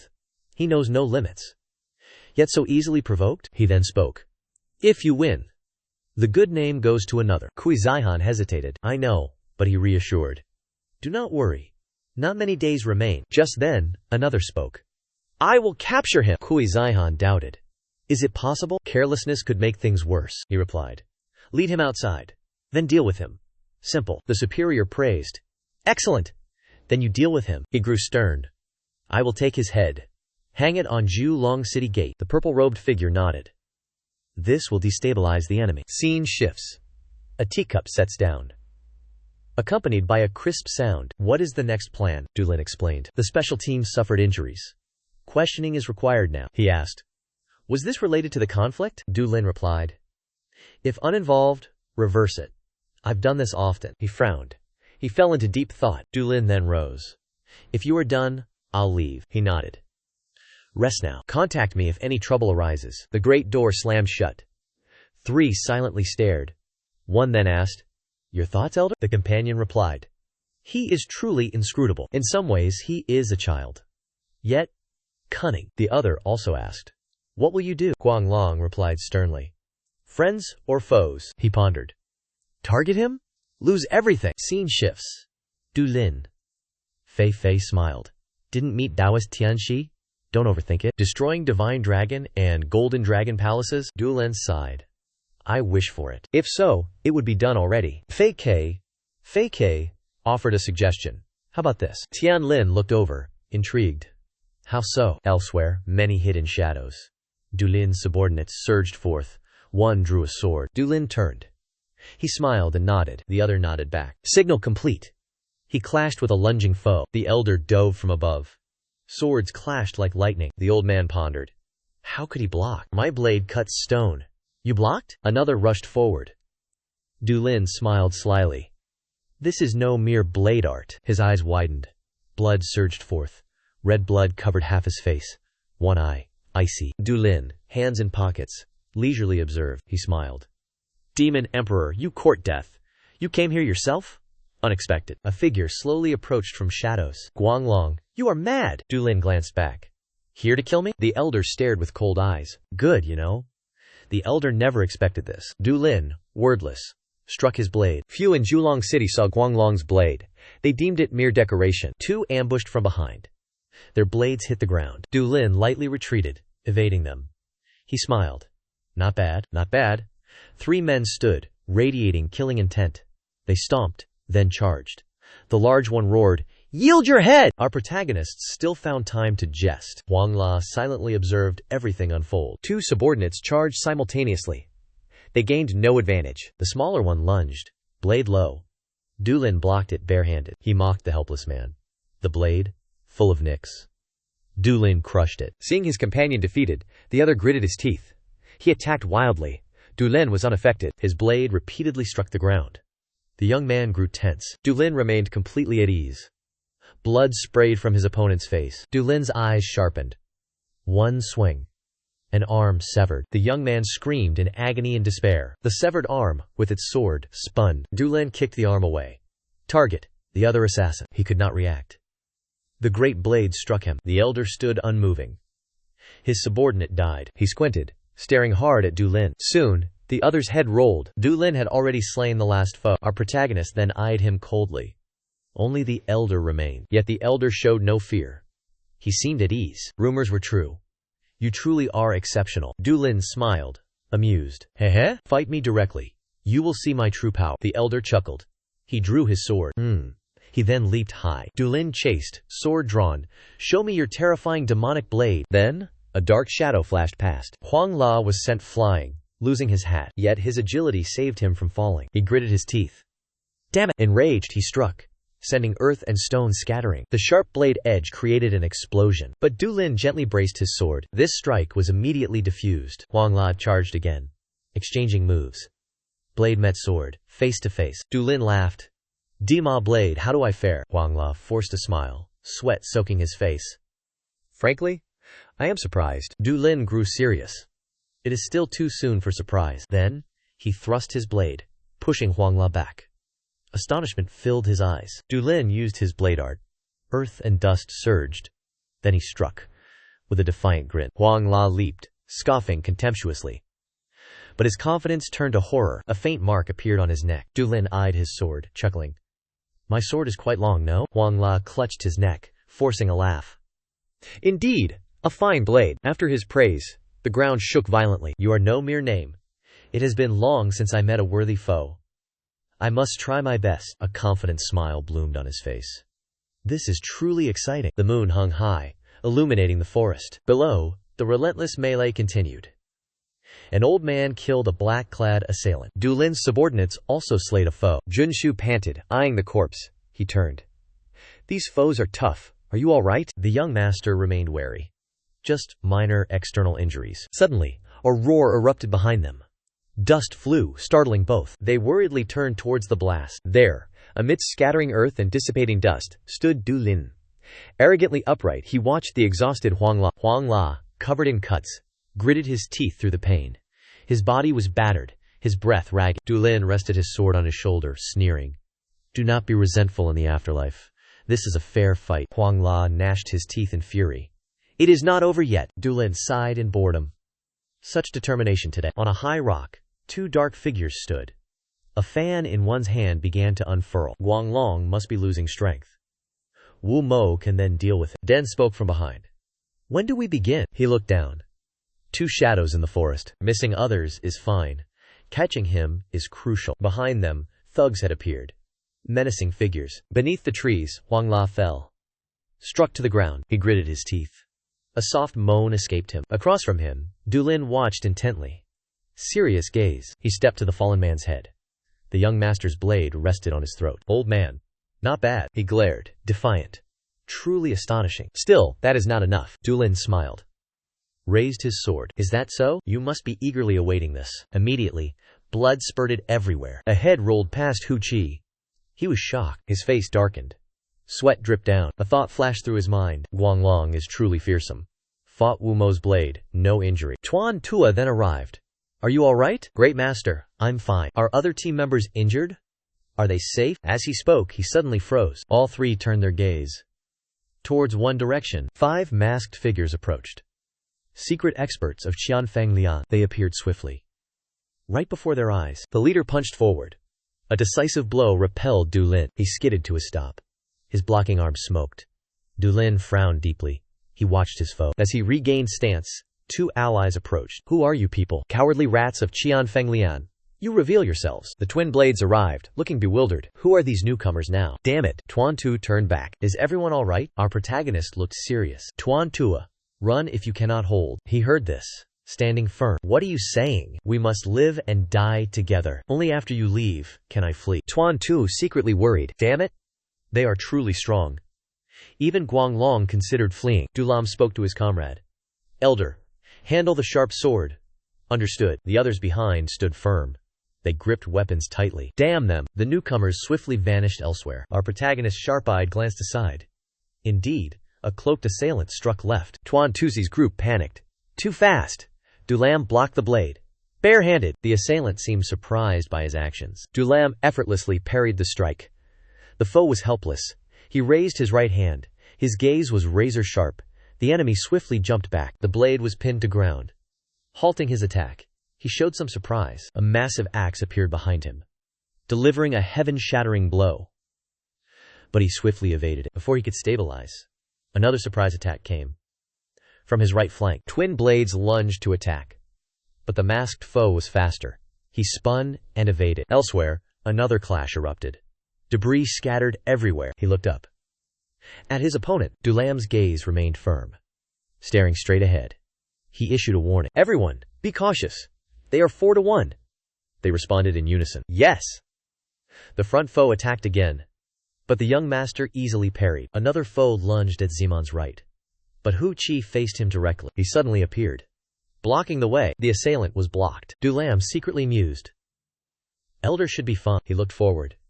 The true problem stood there. I believe his strength rivaled absolute masters. The yellow-robed figure landed.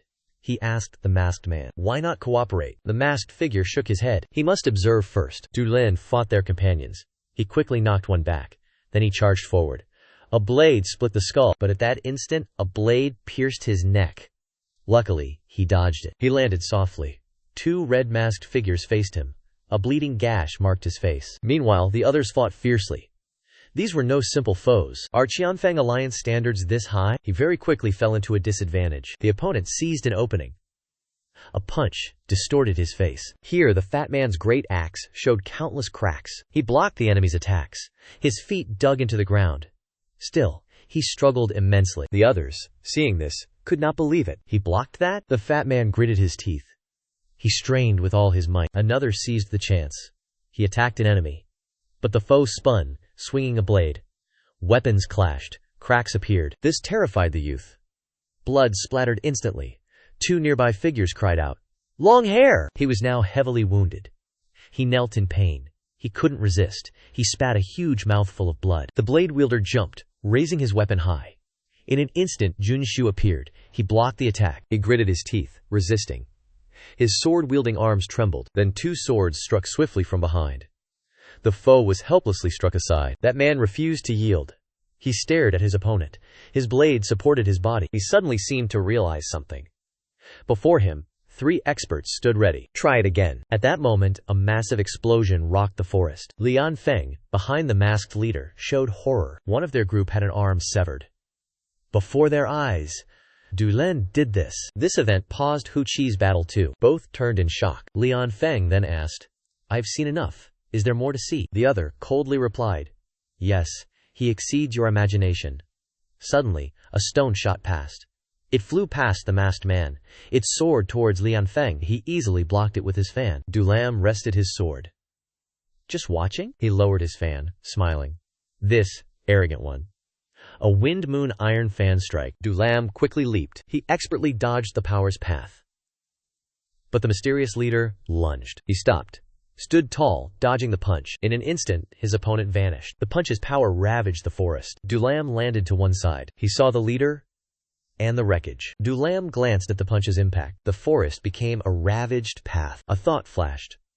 More powerful than Huangla. Who is this person? Lian Feng smirked, asking, "Shall we begin now?" Dulam showed immense enjoyment. "This is excellent." The masked figure stomped. The ground cracked. Dulam noticed something. Looking down, a towering earth pillar erupted beneath him. Li Shenfeng leaped into the air from behind. He roared with furious indignation. "Die, you bastard!" A strike launched. Dulam blocked it. The mighty blow slammed his foe. Yet Dulam stood firm, sword blocking. He gritted his teeth. Annoyed, the masked figure lunged with blinding speed. He punched the earth pillar, cracking it. The earth and stone quickly collapsed. The others watched the situation unfold. Lian Feng sneered menacingly. "Is it over now?" Rocks suddenly flew everywhere. They assailed the masked man. He quickly defended. Meanwhile, a gust swept past unseen, a graceful arc soared. Dudin landed behind Lian Feng. His opponent was stunned. He glanced. Fear in his eyes. His own hand was severed. The moment was unknown. He screamed. Control lost. Clutching his severed arm, he looked back. That voice echoed again. "I made a mistake." "My target?" "Your neck." Another punch flew. Our protagonist evaded effortlessly. The masked man attacked from above.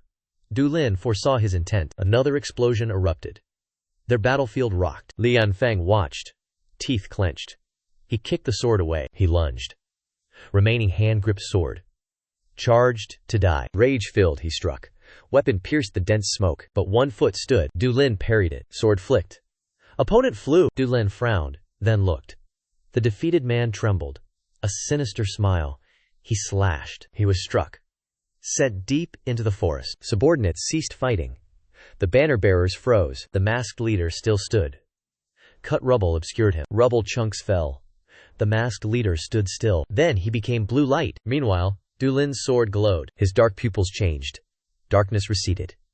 Eyes returned. He looked at his sword, smiling. Truly cunning. Lian Feng gritted his teeth. Enraged, he fled. Dulin frowned. Going somewhere? But deep in the forest, a sound.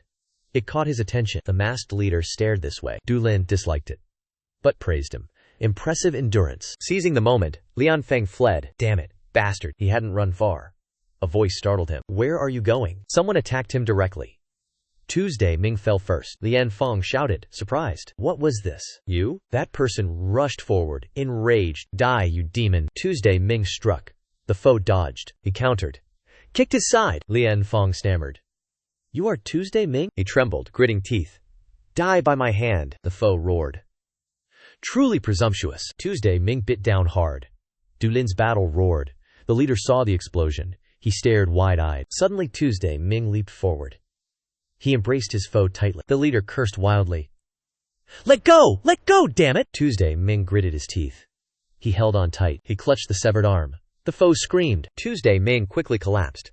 Lian Fong clutched his wound. Tuesday, Ming propped himself up, gasping. He sweated profusely. His hand was burning. The elixir's effect. Tuesday, Ming clutched his foe's leg. He screamed wildly. Let go! I told you to let me go! His body burned like a living torch. Flames consumed them both. Father? Wife? Child? The foe appeared somewhat dazed. What was that? Then a piercing scream made both men turn. Their challenges were buried by flames. Soon, only scorching sounds remained. Tuesday, Ming still held his foe tight. His foe wore a contented smile. Dulin watched the scene silently. He saw the flames reduced to ashes. Two surviving masked figures came silently. The masked leader spoke softly. We will continue next time. It is decreed. He nodded to his companions. Both swiftly flew away. The last one also vanished. The handsome youths looked confused. They have retreated? At this moment, Hugh spoke. Do you know this person? Dulin calmly replied. You crafted the elixir he used. Truly foolish. I would handle him. Black smoke columns rose from flames, prominent over the sleeping city. In a room, questions echoed. Wang La, his disciples, even Lian Feng, are dead. The masked group leader knelt respectfully. Yes. Alliance Lord. Tian Zhang sat aloft, realizing he had misunderstood Guang Long. He mused. Is he as strong as Sisachuan's Dulin? But his foxy eyes flashed.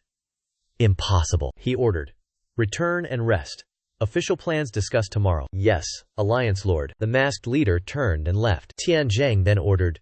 Secretly clean up everything. Yes, master. All traces vanish before dawn. Pin Gi wore a sinister smile. He seemed quite delighted. This is truly fascinating. A fresh morning announces a new day. In his study, Bai Cao calmly drank tea. His subordinate worried. They have finally appeared. Bai Cao remained calm. First, keep watch. If they reappear, we intervene. I understand, uncle. He secretly mused. Did they appear to seize Guanglong? The person opposite continued speaking. The guild crosses Changjiang River. This afternoon. Or, tonight. Tonight? What is Guanglong doing now? He arrived with his subordinates. Bai Cao immediately commanded. Eat, then report to me. Yes, uncle. Outside, the sky grew clearer. Someone pushed the door. Yelling loudly. Grand Elder! Bong Tuyet yelled loudly. Grand Elder. What are you doing? Dulin turned away. Annoyed. Too tranquil. What? You meet the chief at lunch? Dulin finally opened his eyes. Stunned, he shot up. Is it noon already? Yes, Grand Elder. He felt annoyed. But accepted it. I know. I'll eat then go. He waits. If shy, you go. Scene shifts. Outside the residence. You met Huang La? Is it true? Dulin, in the alchemist chief's room. You know already. Why ask? He stated simply. I killed him. Both heard the shocking news. They stared. Dulin was unhappy. What's wrong? You don't know? It's not that I don't know, the elder asked, gently. What will you do next? He felt disdain. Must overturn everything. Bai Cao looked seriously at the young man. When? He seemed irritable. Anytime I feel like it? From then on, Guanglong wreaked havoc freely. Nine Dragon City plunged into chaos. Selection day neared. Nights before selection, light footsteps landed on rooftops. 3 masked figures. They vanished instantly. Bai Cao's study lamp flickered in the wind. He paused writing. Sensed anomaly. Looked out window. Sword wielders shouted. Assassins! Masked figures struck. Lu Shu shot arrows. All were blocked. He frowned. Not bad. Another masked figure spoke. You've appeared, Bai Cao. The master stood. You seek my head? 5 steps.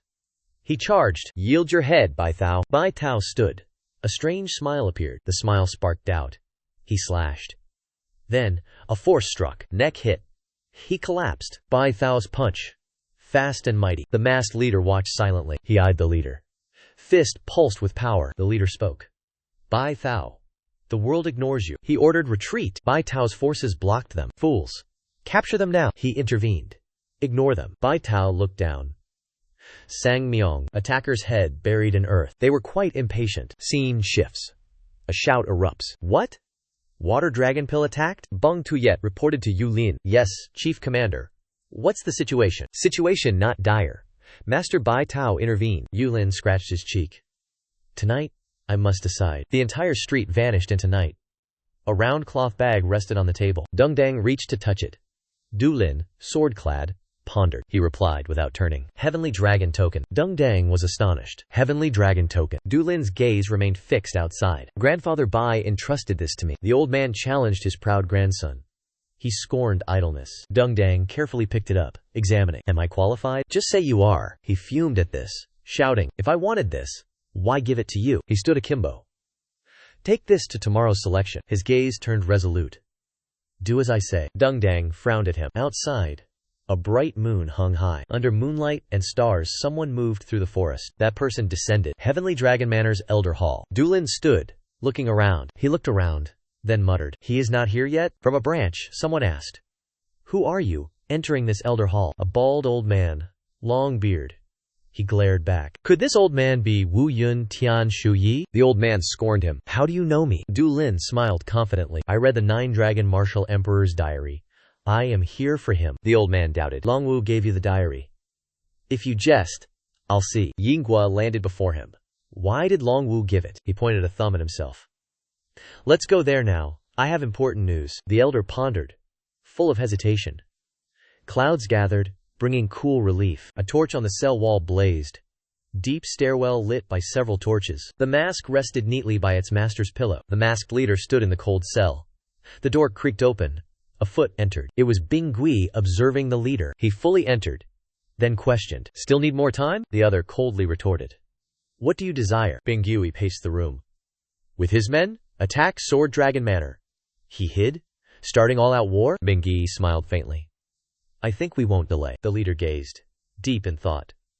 Does Elder Tianzheng know this child's heart? He picked up the mask. Wore it again, concealing his face.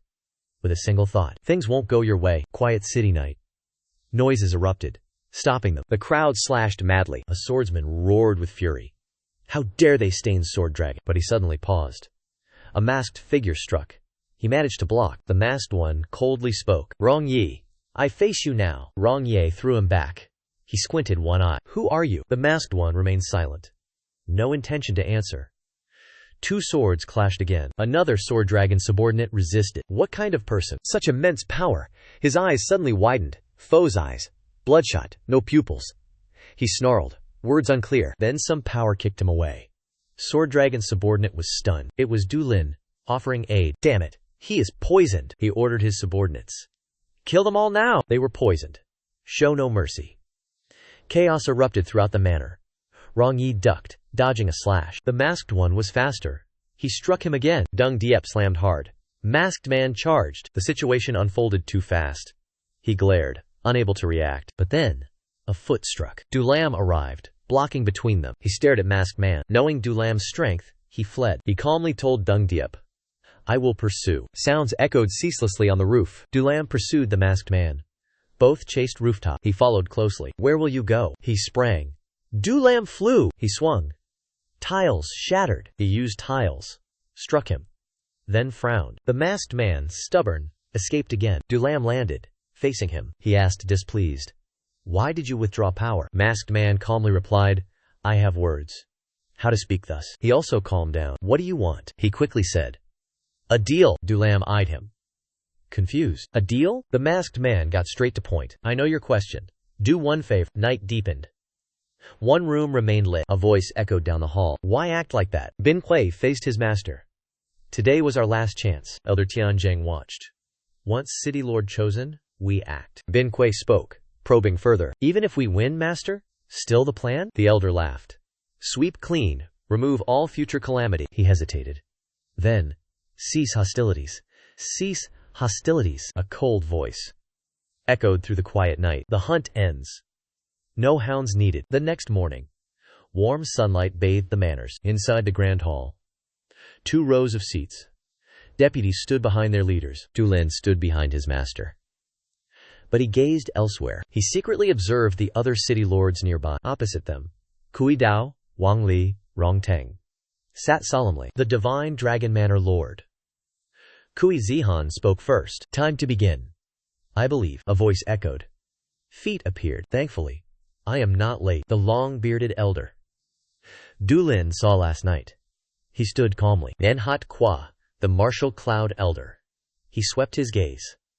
Other elders stirred, disbelieving. How could someone Who left this city long ago? He narrowed his eyes. Indifferently, I heard.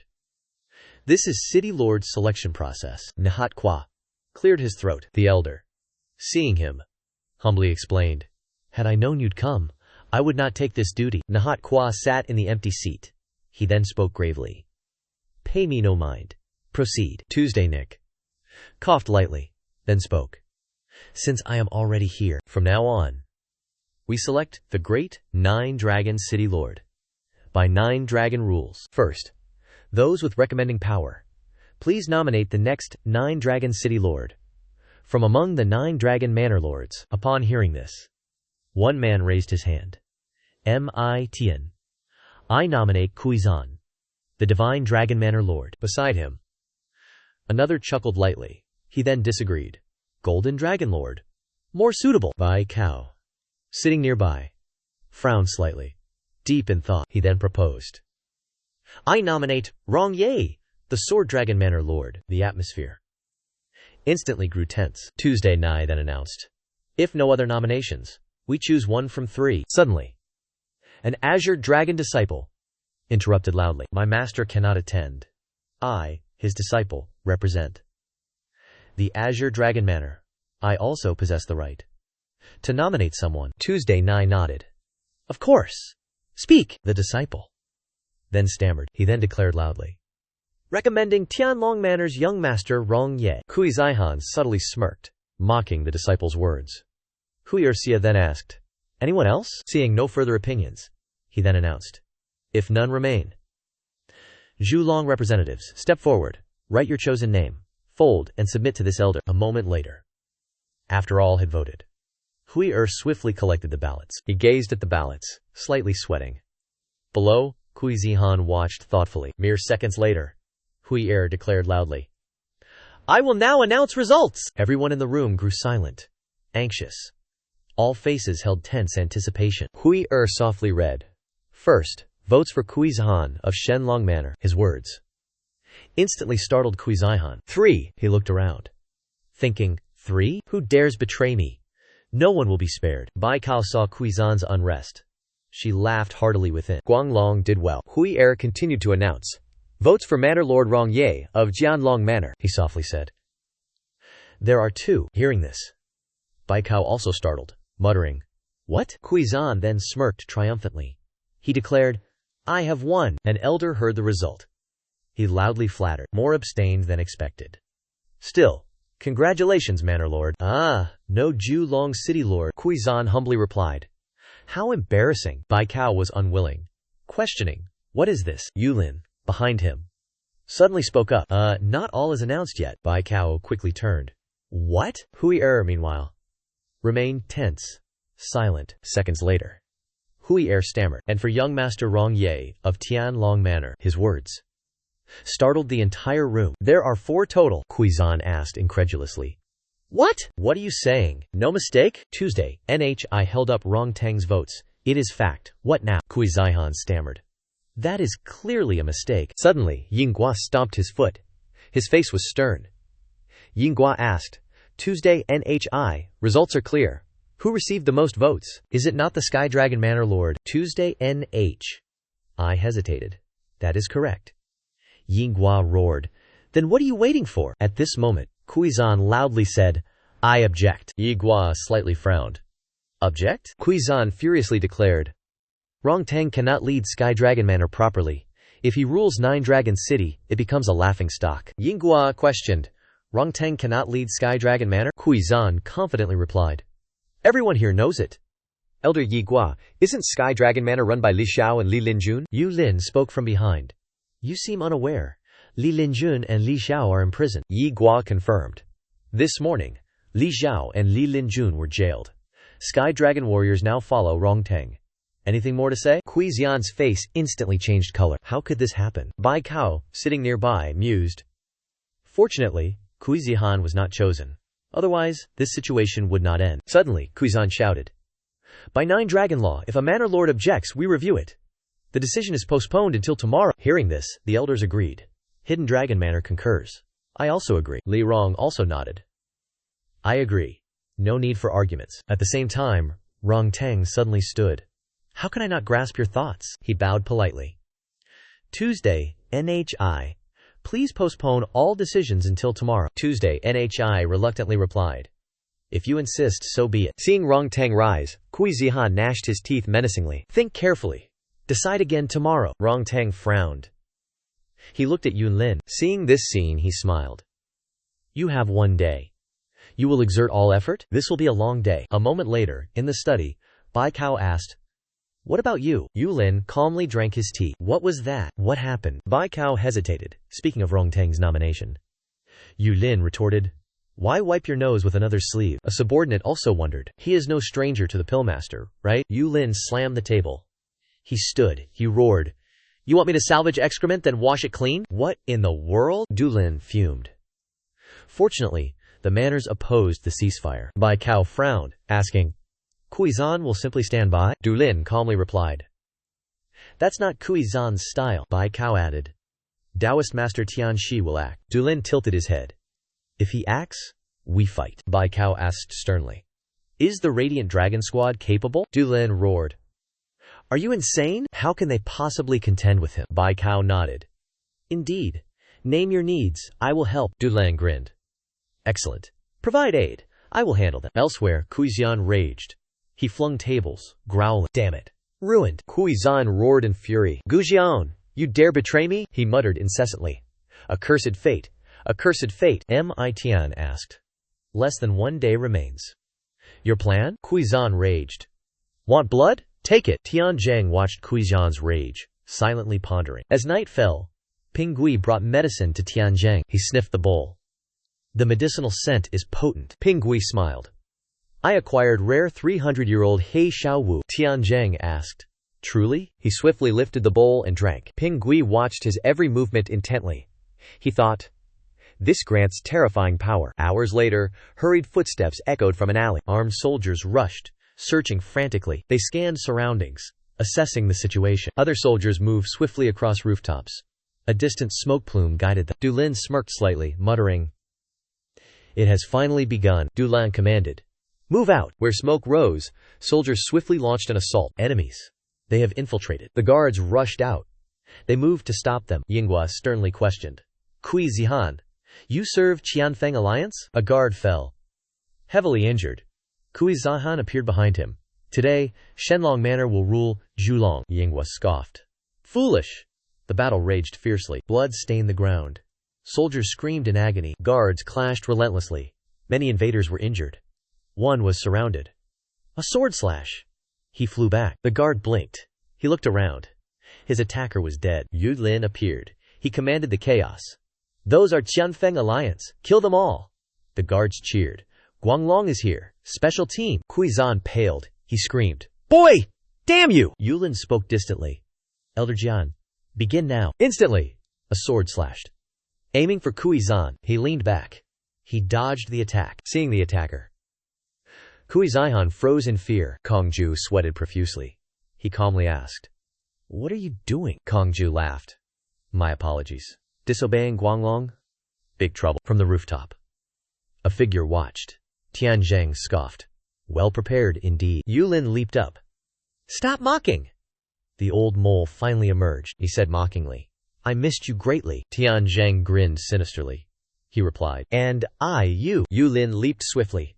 He lunged at Tianzheng. The elder stood silent, motionless. Yulin swung his sword.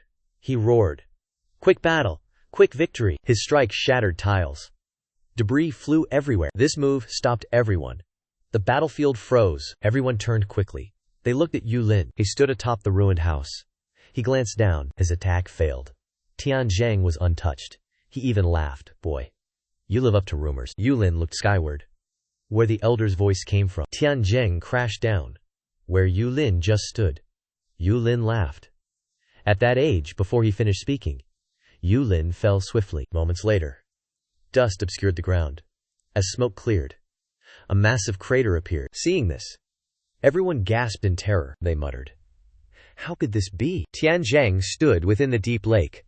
From the shattered ruins, Dulin hurriedly crawled out. That old madman. Suddenly, his eyes froze in astonishment. Tianzheng smirked faintly. His eyes glowed with a crimson light. Tianzheng burst into savage laughter. Du Lin panicked. What is happening? Did that old fool consume the Fuling Qianmo pill? Impossible. Only a madman would ever use it. Even if its medicinal power recovered completely, unbearable agony would follow. His inner strength would also vanish. Would anyone seeking supreme dominion truly choose such madness? Tianzheng stepped closer. I will kill you, you insane old bastard, he roared with laughter. His ki commanded the raging wind. Du Lin was blasted backward. Damn it, he's gone insane.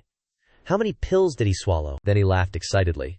Fine, let's test it, you rotten old man. Moments later, Du Lin's entire body rose into the air. An invisible force dragged him toward Tianzheng. Realizing he was about to crash straight into him, Du Lin panicked. Tianzheng's strike landed instantly. Du Lin flew backward. Crashing through several nearby buildings, the twin sword warriors cried out anxiously. Chief Guildmaster! Having finished with Du Lin, Tianzheng immediately charged everyone else. I will kill you all first! Within seconds, the twin swords were sent flying. Everyone desperately fled from Tianzheng. On the other side, Hangzhou stared in disbelief. Such terrifying power actually exists? The elder beside him nodded repeatedly. Dangerous. Truly dangerous. Seeing fear in every eye, Tianzheng laughed like a demon. Kneel before me, or else, his voice turned deathly cold. I will slaughter every one of you. Suddenly, a violent explosion erupted behind the buildings. Du Lin soared from the smoke. Then charged Tianzheng once again. Du Lin swung his sword to strike. If you use the Fuling Qianmo pill, then I shall use the Fuling Qianmo spirit pill. His voice became resolute. No matter what anyone claimed, the spirit pill surpassed it by an entire grade. Tianzheng instantly blocked the sword. Du Lin stared in shock. Impossible! He blocked it with one hand? The Fuling Qianmo pill grants temporary power. That deranged old monster. His vision suddenly went dark. Du Lin hardened his resolve. Prepare to die! Suddenly, Tianzheng's eyes widened as if genuine fear had seized him. Du Lin escaped the old man's encirclement. He dropped. He instinctively swung his sword. He bellowed. Celestial light bullet! Du Lin's eyes turned black. Get to hell, old bastard. From the smoke, a hand emerged. Tianzheng grabbed Du Lin's neck. He squeezed. He quickly swung his sword. He slashed. A second later, Tianzheng released his grip. Du Lin dropped to the ground. He agilely rose. He retreated quickly. Tianzheng shed his tattered outer robe. He sneered. Not bad, eh? Du Lin scoffed coldly. Damn, old man. You are completely unharmed. Our protagonist was incredulous. Was his physique drug-enhanced? Tianzheng simply smiled. He did not reply. Du Lin glanced worriedly at Chen Jian. He silently assessed the situation. Qianfeng Lian's power was formidable. More than he thought. If not ended quickly, Zhu Longcheng will bleed. With that thought, Du Lin acted. He took a medicinal pill. He swallowed it. His body rapidly transformed. Du Lin breathed heavily. He gasped. Tianzheng looked at his opponent. He grinned. Was I expecting too much? Or did you hold back just now? In a flash, Du Lin vanished. He reappeared behind Tianzheng. A hand shot out. He launched a palm strike. Tianzheng blocked Du Lin's sword. With one hand, he gnashed his teeth. He gripped the hilt. He tried to apply more force. The next second, he was sent flying. A heavy impact echoed clearly. Du Lin did not hesitate. He immediately launched the next attack. He gathered momentum. He leaped into the air, his eyes fixed on the dust cloud. Du Lin gripped his sword hilt. He swung down a decisive strike. Tianzheng sprang from the rubble. He roared, bracing his feet. He raised his arms. He blocked Du Lin's attack. The strike was forced to redirect. It instantly swept nearby buildings. Bricks and tiles cascaded down. At that moment, Du Lin's pupils contracted. The sight shocked him greatly. Tianzheng instantly closed the distance. He met Du Lin's gaze. He laughed wildly. The next second, a lightning strike hit. It slammed into Du Lin's face. With one palm, Tianzheng sent him flying. Du Lin groaned softly. He twisted mid-air. He tried to check his momentum. Before he could react, Tianzheng lunged. He swung his arms back for momentum. He unleashed a downward punch. The heavy punch struck true. Du Lin was hit. His body crashed. He impacted the building's roof below. Seeing this scene, Tianzheng guffawed. Meanwhile, from a distant building, weapons clashed ceaselessly. Two factions engaged in fierce combat. Luxi and others attacked. Their wary gazes fixed on one direction. One of them hesitantly uttered Kuizan's name. He trusted Qianfeng Alliance to devour Julong City. Such power justifies this ambition, Gong Chang muttered. Tian Feng is stronger than imagined. We cannot win this. Disciples fought relentlessly. Rongtang decisively swung his sword. He took the enemy's head. He roared, "Brothers! Where is Shenglong? Julong City needs Shenglong's protection. We defy death. Uphold Julong's spirit." Hearing this bold declaration, the crowd surged. They roared and charged. Lu Si and Kong Chang's lips curled. They sighed. Julong possesses youthful strength. Scene shifts to Yulin's side. His sword lay amidst the rubble. Yulin gasped, struggling to sit. Tianjiang calmly landed opposite him. He raised an eyebrow, then laughed. "Skillful old man. Powerful indeed." The enemy raised his fist. He lunged forward wildly. "You know too much. Die, Guanglong." Then, an earth-shattering roar erupted. Bricks and tiles scattered everywhere. As the dust settled, a deep crater appeared. Tianjiang's attack created it.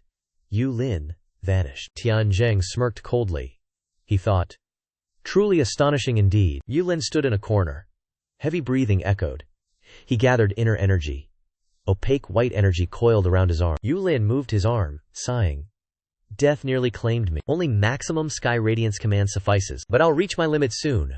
I must end this quickly, or forfeit my life." Tianjiang approached the young master. He hurled a taunt. "Where is your spirit? So serious." Yulin clenched his fist. He smirked, raising an eyebrow. "How to kill you? My only dilemma." The foe stared into his eyes. Then, he suddenly laughed. "Still so arrogant, aren't you?" The old man spread his arms. He provoked loudly. "Come!" Yulin would not stand still. He charged forth immediately. Their commotion grew too loud. It quickly drew the attention of Jun Xiao and others nearby. He felt a flicker of unease. The Grand Master struggled so. Is this believable? Shuang Jian stood by, eyes wide. "Tianjiang is so strong?" Another voice interjected. "What if our sect master loses?" The crowd stood frozen, gazing ahead. Could it be? Meanwhile, Dulin fought fiercely with Tianjiang. No one yielded. Tianjiang charged. A punch ready. He struck, pinning Dulin down. Tianjiang knew victory was his. He laughed. Raining down furious punches, he blocked, glared, roared. Dulin struck. Face shot. The blow did nothing. Tianjiang tilted, evading. He slammed Dulin's head. "Don't you dare, bastard!" Dulin was defensive, taking relentless blows. He was stunned. This cannot be. Dulin sought an opening. A powerful kick. Not stopping, Dulin leapt. Launching forward, he channeled power. Counterattacking. Heavenly Light Rain Wall. The Heavenly Light Rain Wall. Its power was terrifying. Blue light ignited. Next second, Dulin gritted his teeth. Lunged. He roared. "Enough! Go to hell, you old bastard!" Tianjiang was unfazed. He sneered. He roared. Power surged. Fierce attack struck Dulin. He stared, shocked. Blood dripped, forming a crimson pool. Robes torn. He gasped. Tianjiang sneered. "Light Dragon looks pathetic, doesn't it?" Dulin eyed his arm. He sneered. "Are you any better?" Tianjiang stomped. Debris scattered. He growled. "One dies. Agreed? Then this ends now." As he spoke, power flowed into his fists. Facing his foe's aura, Dulin's lips curved. Tianjiang roared. Shot forward like lightning, Dulin channeled power into his palms. Ready to fight. Two fierce energies clashed. Shockwaves swept. Rocks shattered. Scene shifts. Fresh blood erupted. A powerful kick struck Kuizhan, sending him spewing blood. Kuizhan hunched, cursing. Baikao warned. "Enough. Give up." Kuizhan found this utterly laughable. "I've gone too far. I cannot give up." "You're no different. I understand you, Baikao." Lu Shu noticed a trembling fist. Kuizhan droned on. Before finishing, a furious figure lunged. Lu Shu frantically intervened. "Baikao, wait a moment." Next second, two fists slammed Kuizhan's head. He painfully screamed. Kuizhan's strength vanished. His knees buckled. In that moment, he realized his shallow perspective. Kuizhan, you are that frog. Damn it. Bastard. Kuizhan's eyes glazed over. Resentment still boiled within. "Only you. Vanish. Guanglong, you destroyed everything." Back on Yulin's battlefield, he collapsed backward. Blood streamed down his face. He glared at his opponent, thinking, such a monster. Unimaginable. Tianjiang launched relentless punches. Yulin struggled to fend off each strike. His opponent's eyes were mad. Gritting his teeth, Yulin strained to retaliate. Tianjiang's assault intensified. Yulin's strikes slowed. He shrieked, retreating steps gouging the earth. He thought, not good. My limit. My body cannot endure. Two streams of inner force fiercely contended. Yulin scanned Tianzheng, assessing. This mad elder's aura still grows. His hand clenched into a fist. He poured all remaining inner force into it. Yulin glared, roaring. This is the last time. I will crush everything. Tianzheng laughed, challenging. Come on. Yulin gathered force, launching heavenly radiance wall. Blood gushed from his teeth. Opposite, Tianzheng wildly swung his arm, charging and cackling loudly. Yulin roared. Tianzheng suddenly froze. The surging energy in his hand dissolved. Tianzheng was utterly bewildered. What? Why am I like this? No time for thought. Dulin's powerful strike hit the elder. He swung with full might. A blinding light flashed. The entire battlefield noticed. Juntung and allies froze. They stopped, turning back quickly. Deng Dang's group also looked in that direction. The three from Baikao worried. They awaited the final outcome. A blood puddle spread. Tianzheng's mad laughter echoed. Blood streaked his lips. His voice filled with defiance. No way. Tian Guang emerged. Under normal rules, it cannot enter. Otherwise, I would be triumphant. Dulin gazed at the defeated. He smirked. Impossible. Tianzheng forced a laugh. You seek glory until the end? His opponent replied coldly. You were truly unlucky. Betrayed by your disciple. Ah, no. Your grand disciple, to be precise. Tianzheng was stunned. How did you know? Dulin kindly revealed. The masked one told me.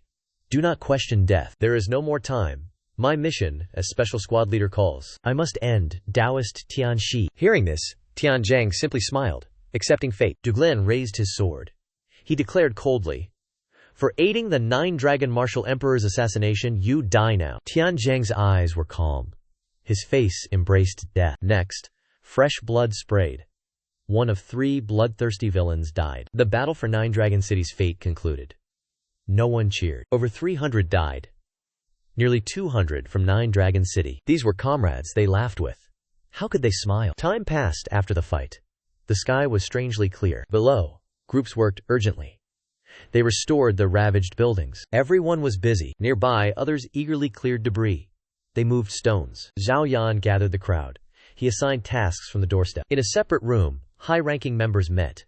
Debates echoed endlessly. Disagreements persisted. Jiyu Li Rong and his ally stood firm.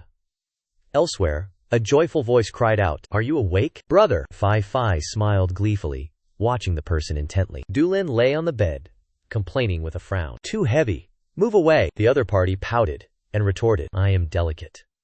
Not heavy. She moved back, sitting on the bed's edge. How is your body now? Dulin sat up, rubbing his forehead. Much better now. What happened outside? Fai Fai smiled, recounting the situation. Such a major event.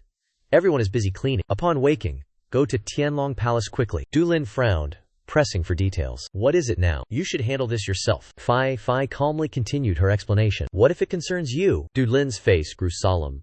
He asked, Is it Baikao? The other party softly asked. No MITN Society? Fai Fai's question made Dulin suspicious. The MITN Society. Soon, to Tianlong Palace. An announcement echoed from outside the door. The heavenly Guanglong has arrived. The reply. Lead him inside. The door opened. Dulin slowly entered. Rong Teng sat centrally, asking cordially. Did you rest well? Dulin leisurely replied. Scoundrels disturbed my dreams. Then I woke. He took his seat. The other asked, How is your body? Dulin pulled a chair, smiling. Catching hidden eels? Enough. The other sighed. Fortunate. Rong Teng assumes city lord at noon. I'll clear things first. Dulin crossed his arms, declaring, Despite chaos, I will negotiate. Rong Teng, worried, asked, Can you manage alone? The other party softly reassured. Worry not for me. Frankly, the Guanglong squad is still just a squad. Speaking of which, promote Guanglong squad to Legion. The onlookers were dumbstruck. Is that even important? Dulin seriously emphasized his point. Is it important? Indeed. Rong Teng merely smiled wryly. This was no difficult matter. The scene shifts to Water Dragon Pill. Sunlight bathed the buildings. Within a chamber, a book suddenly snapped shut. Baikao stood by the shelf. Those words echoed, haunting him. I understand you deeply. Baikao snorted. What do you truly understand? He pursed his lips, silently pondering. Suddenly, a voice echoed. Baikao was startled. Why are you muttering to yourself, elder? He turned, seeing Dulin through the window. What are you doing? He casually chuckled. Pardon me. Everything seems quite chaotic. Baikao scanned him. You were injured but look fine, Du Lin replied upon landing. Just good fortune. Bai Kao closed his eyes, speaking softly. You annihilated Hidden Peak, Du Lin humbly said. Complete eradication is elusive. Heavenly World Taoist's disciples escaped with experts. The elder shook his head. No alternative. What now? The Special Squad and Radiant Dragon Team are no more, Du Lin calmly replied. The Radiant Dragon Team must vanish. Bai Kao lowered his eyes, his voice regretful. A true pity. They forged 9 Dragon Cities legend. Du Lin smirked. Nothing to regret. Radiant Dragon Legion will form. His answer greatly surprised Bai Kao. Radiant Dragon Legion. Du Lin tilted his head, sharing more. First, protect the City Lord's prestige. Next, apprehend 9 dragons' disobedient groups. Like vanquishing Hidden Peak and Shu. Bai Kao sighed. He seemingly did not know. But then, Du Lin's words greatly startled him. Naturally, the Heavenly Secret Sect is an exception. Bai Kao sweated profusely. He knows everything. Du Lin leisurely spoke. The Secret Sky Society inflicted no major damage? Continued greed changes everything. His opponent narrowed his eyes, spoke sternly.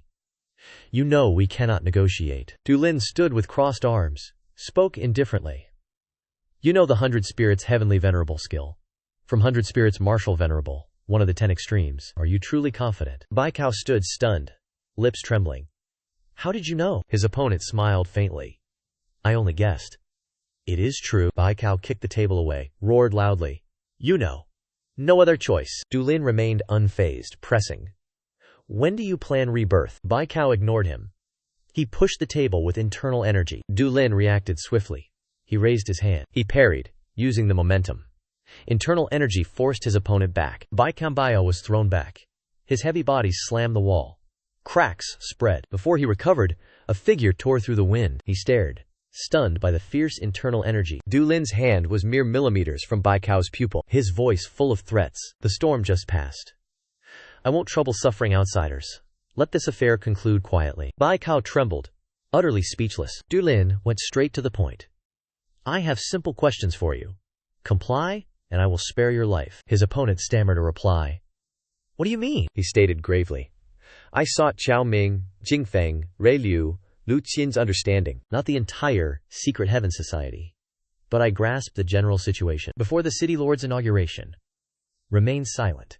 Control your subordinates well. Else, you will beg me for death. Cold sweat erupted.